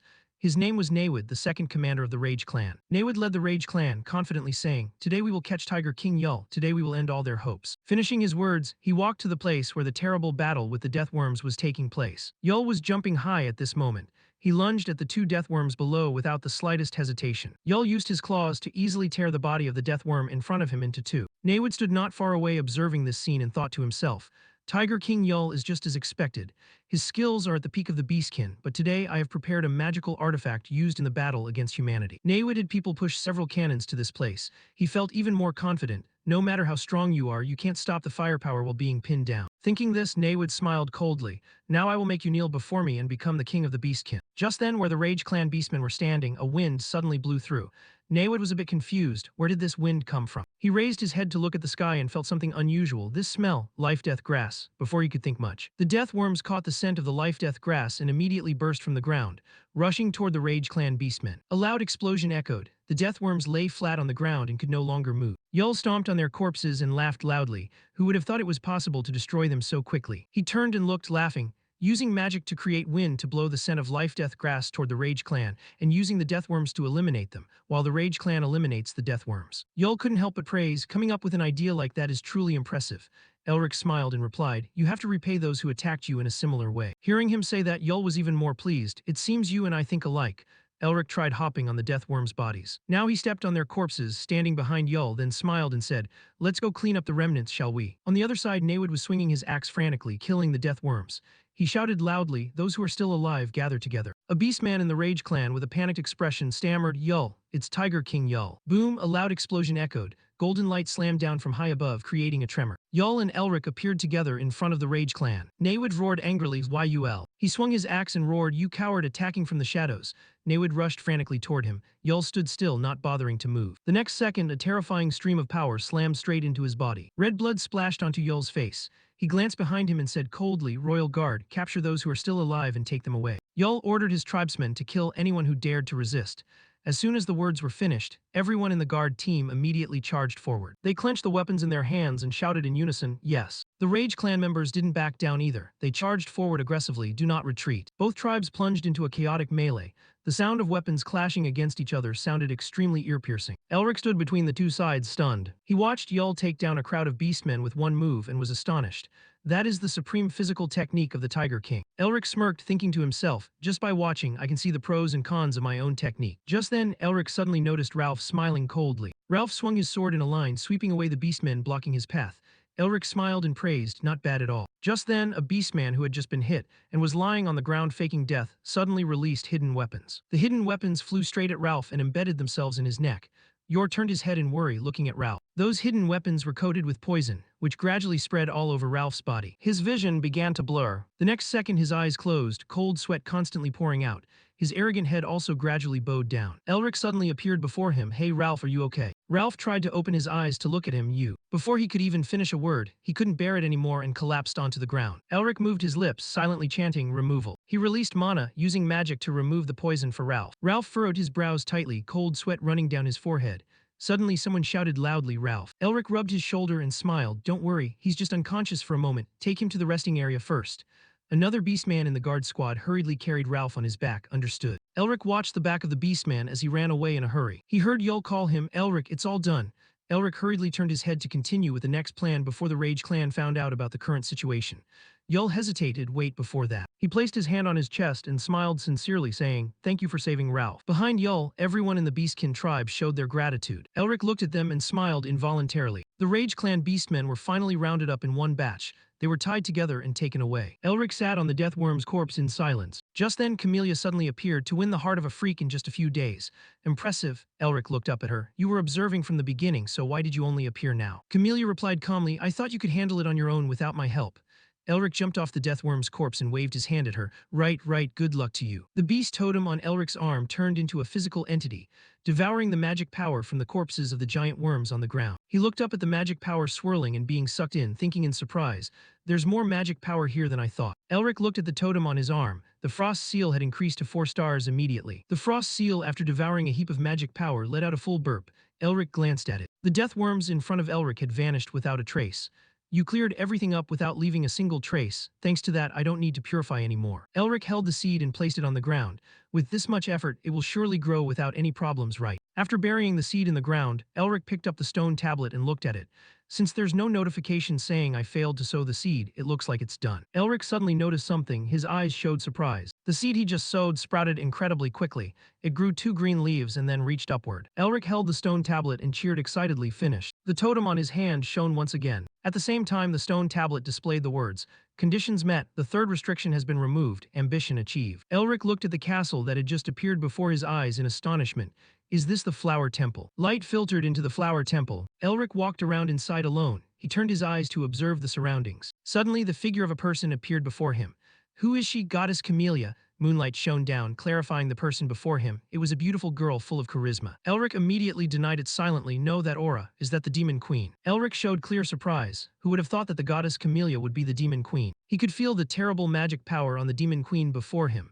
With this much magic power, she must be very strong. The demon queen looked down at Elric from above. Her eyes were red like fire. Elric thought of Camelia's beautiful, holy face and the current demon queen. How can a god and a demon queen coexist? And this magic power? Elric suddenly heard someone calling him Elric. He startled and snapped awake. Camellia flew high above, looking down at Elric, who was in a daze, and called out in worry, Elric. Camellia leaned over to look at him. Are you okay? You suddenly lost consciousness. Elric didn't answer. He looked up at her, the seal of the eastern wind. Elric furrowed his brows and asked suspiciously, was it from you? Camellia hesitated. Why do you think that? Elric answered honestly, I saw you. Camellia was a bit curious. What did you see? Elric looked at the stone tablet in his hand and replied, you were there alone in an empty palace. Elric sketched that scene in detail. You looked depressed, lonely, and sad. Elric looked at the totem that had just absorbed the magic energy on his arm. And the magic power you emitted was similar to the seal of the eastern wind. Camellia looked into the distance. Now that is just history that was forgotten a long time ago. Elric looked at her and asked curiously, was the cold all over the black snow field because of you? Camellia calmly admitted, that's right. She raised her hand and a pink stream of energy appeared in her palm. But it no longer belongs to me. I am Camellia, the goddess of all flowers. Elric looked up at the thing in her palm. Was this in the arrangement to erase your traces? Camellia closed her hand and the pink energy instantly vanished. Who knows? She smiled, flying in the air. All I can do is give you advice on planting the seed. Saying that, she looked up at the sky. Remember what Otto had told you. At that time, Otto had said seriously, you will learn how to swallow the Eastern General. The Eastern General is the past and the mistake of the goddess Camellia. Elric held the stone tablet and stood up. To grow the seeds, I need to dispel the cold from the goddess Camellia. Camellia turned to look at Elric. Always be vigilant against the Eastern General. She will become the biggest obstacle on your path. At Anthromorph, a town with houses built close together, Elric looked up at the seed that had transformed into a giant camellia tree.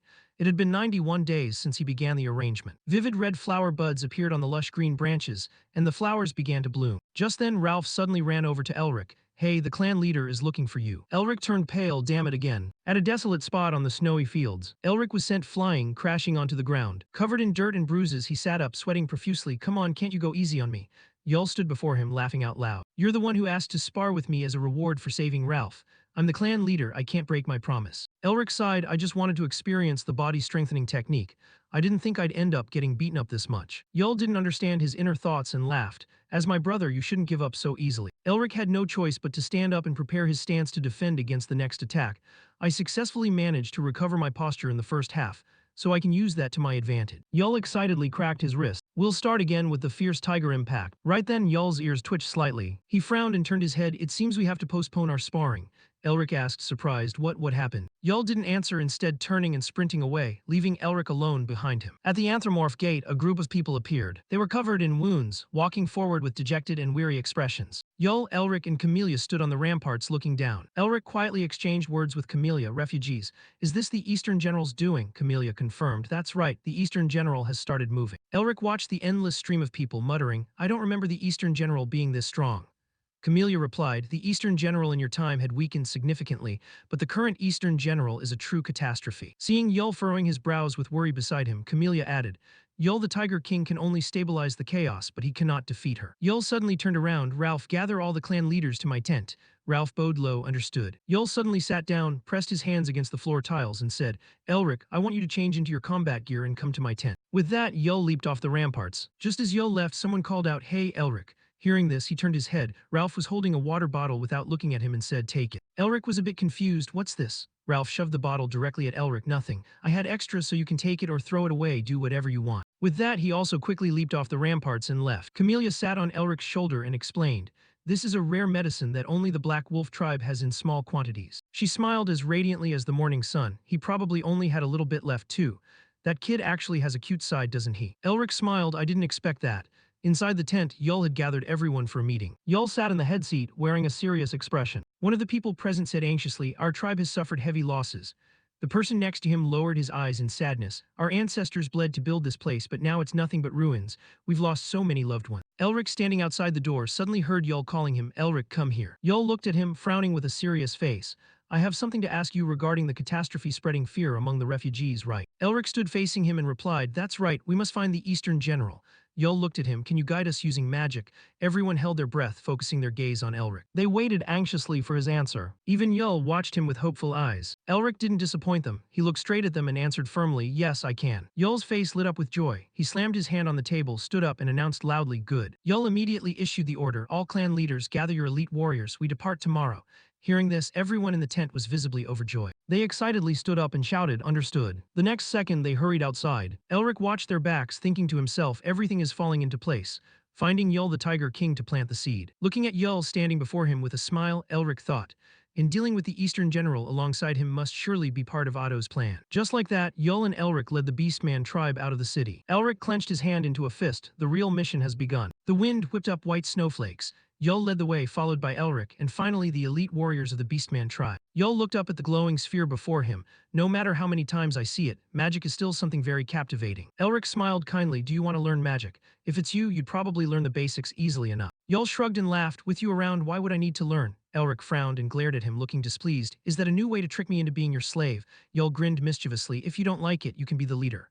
Elric shook his head vigorously, thinking to himself, I never expected the strongest king in monster history to be a lunatic. I wonder if his subordinates know about this.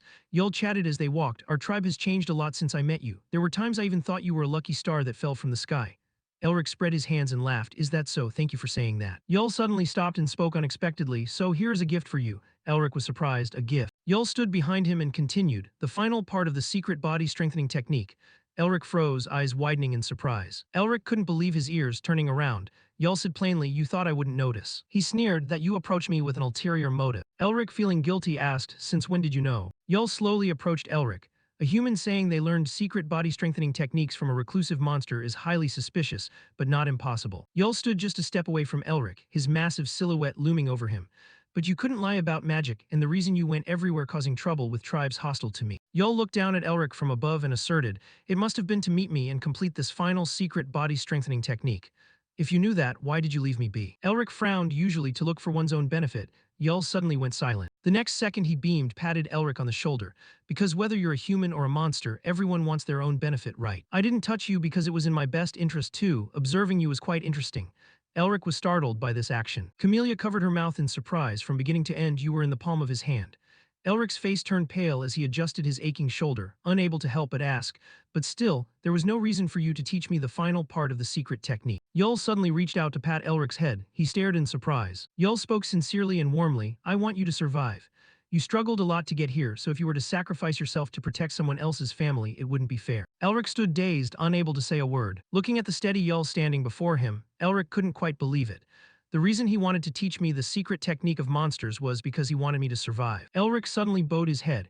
Perhaps he cares like this because he doesn't know that this is a past that has been reversed. He suddenly smiled, thank you, sir. Right then, Camellia suddenly interrupted. Sorry to break this moving moment, but now is not the time for emotions. Elric startled, turning his head. His eyes widened in astonishment as he looked ahead. Before him suddenly appeared a large, mysterious black shadow. The energy it emitted, Goddess Camellia, the person I just saw, an immense wave of malice that feels like it could swallow us at any moment. Elric and Yul stood frozen, staring ahead. The black shadow had two glowing red eyes, radiating a terrifying aura. Elric thought there is only one word to describe her, demon. Without letting Elric think much, a terrifying wave of magic power swept toward him and Yul. He quickly backed away, his mind racing. We must leave here quickly. Suddenly finding himself standing amidst the darkness, he stammered, what is this? Elric gritted his teeth. Goddess Camellia and the scouting team. I can't determine their location. He stared at the murky darkness. The Eastern General's demonic energy has cut off all flow of mana. Elric imagined the scene of everyone falling. If we fall into the Eastern General's trap, Yul the Tiger King and the scouting team will be wiped out. I must eliminate the Eastern General's darkness before that happens. Thinking this, Elric gritted his teeth, glancing at the crest on his arm, the Eastern Wind Seal.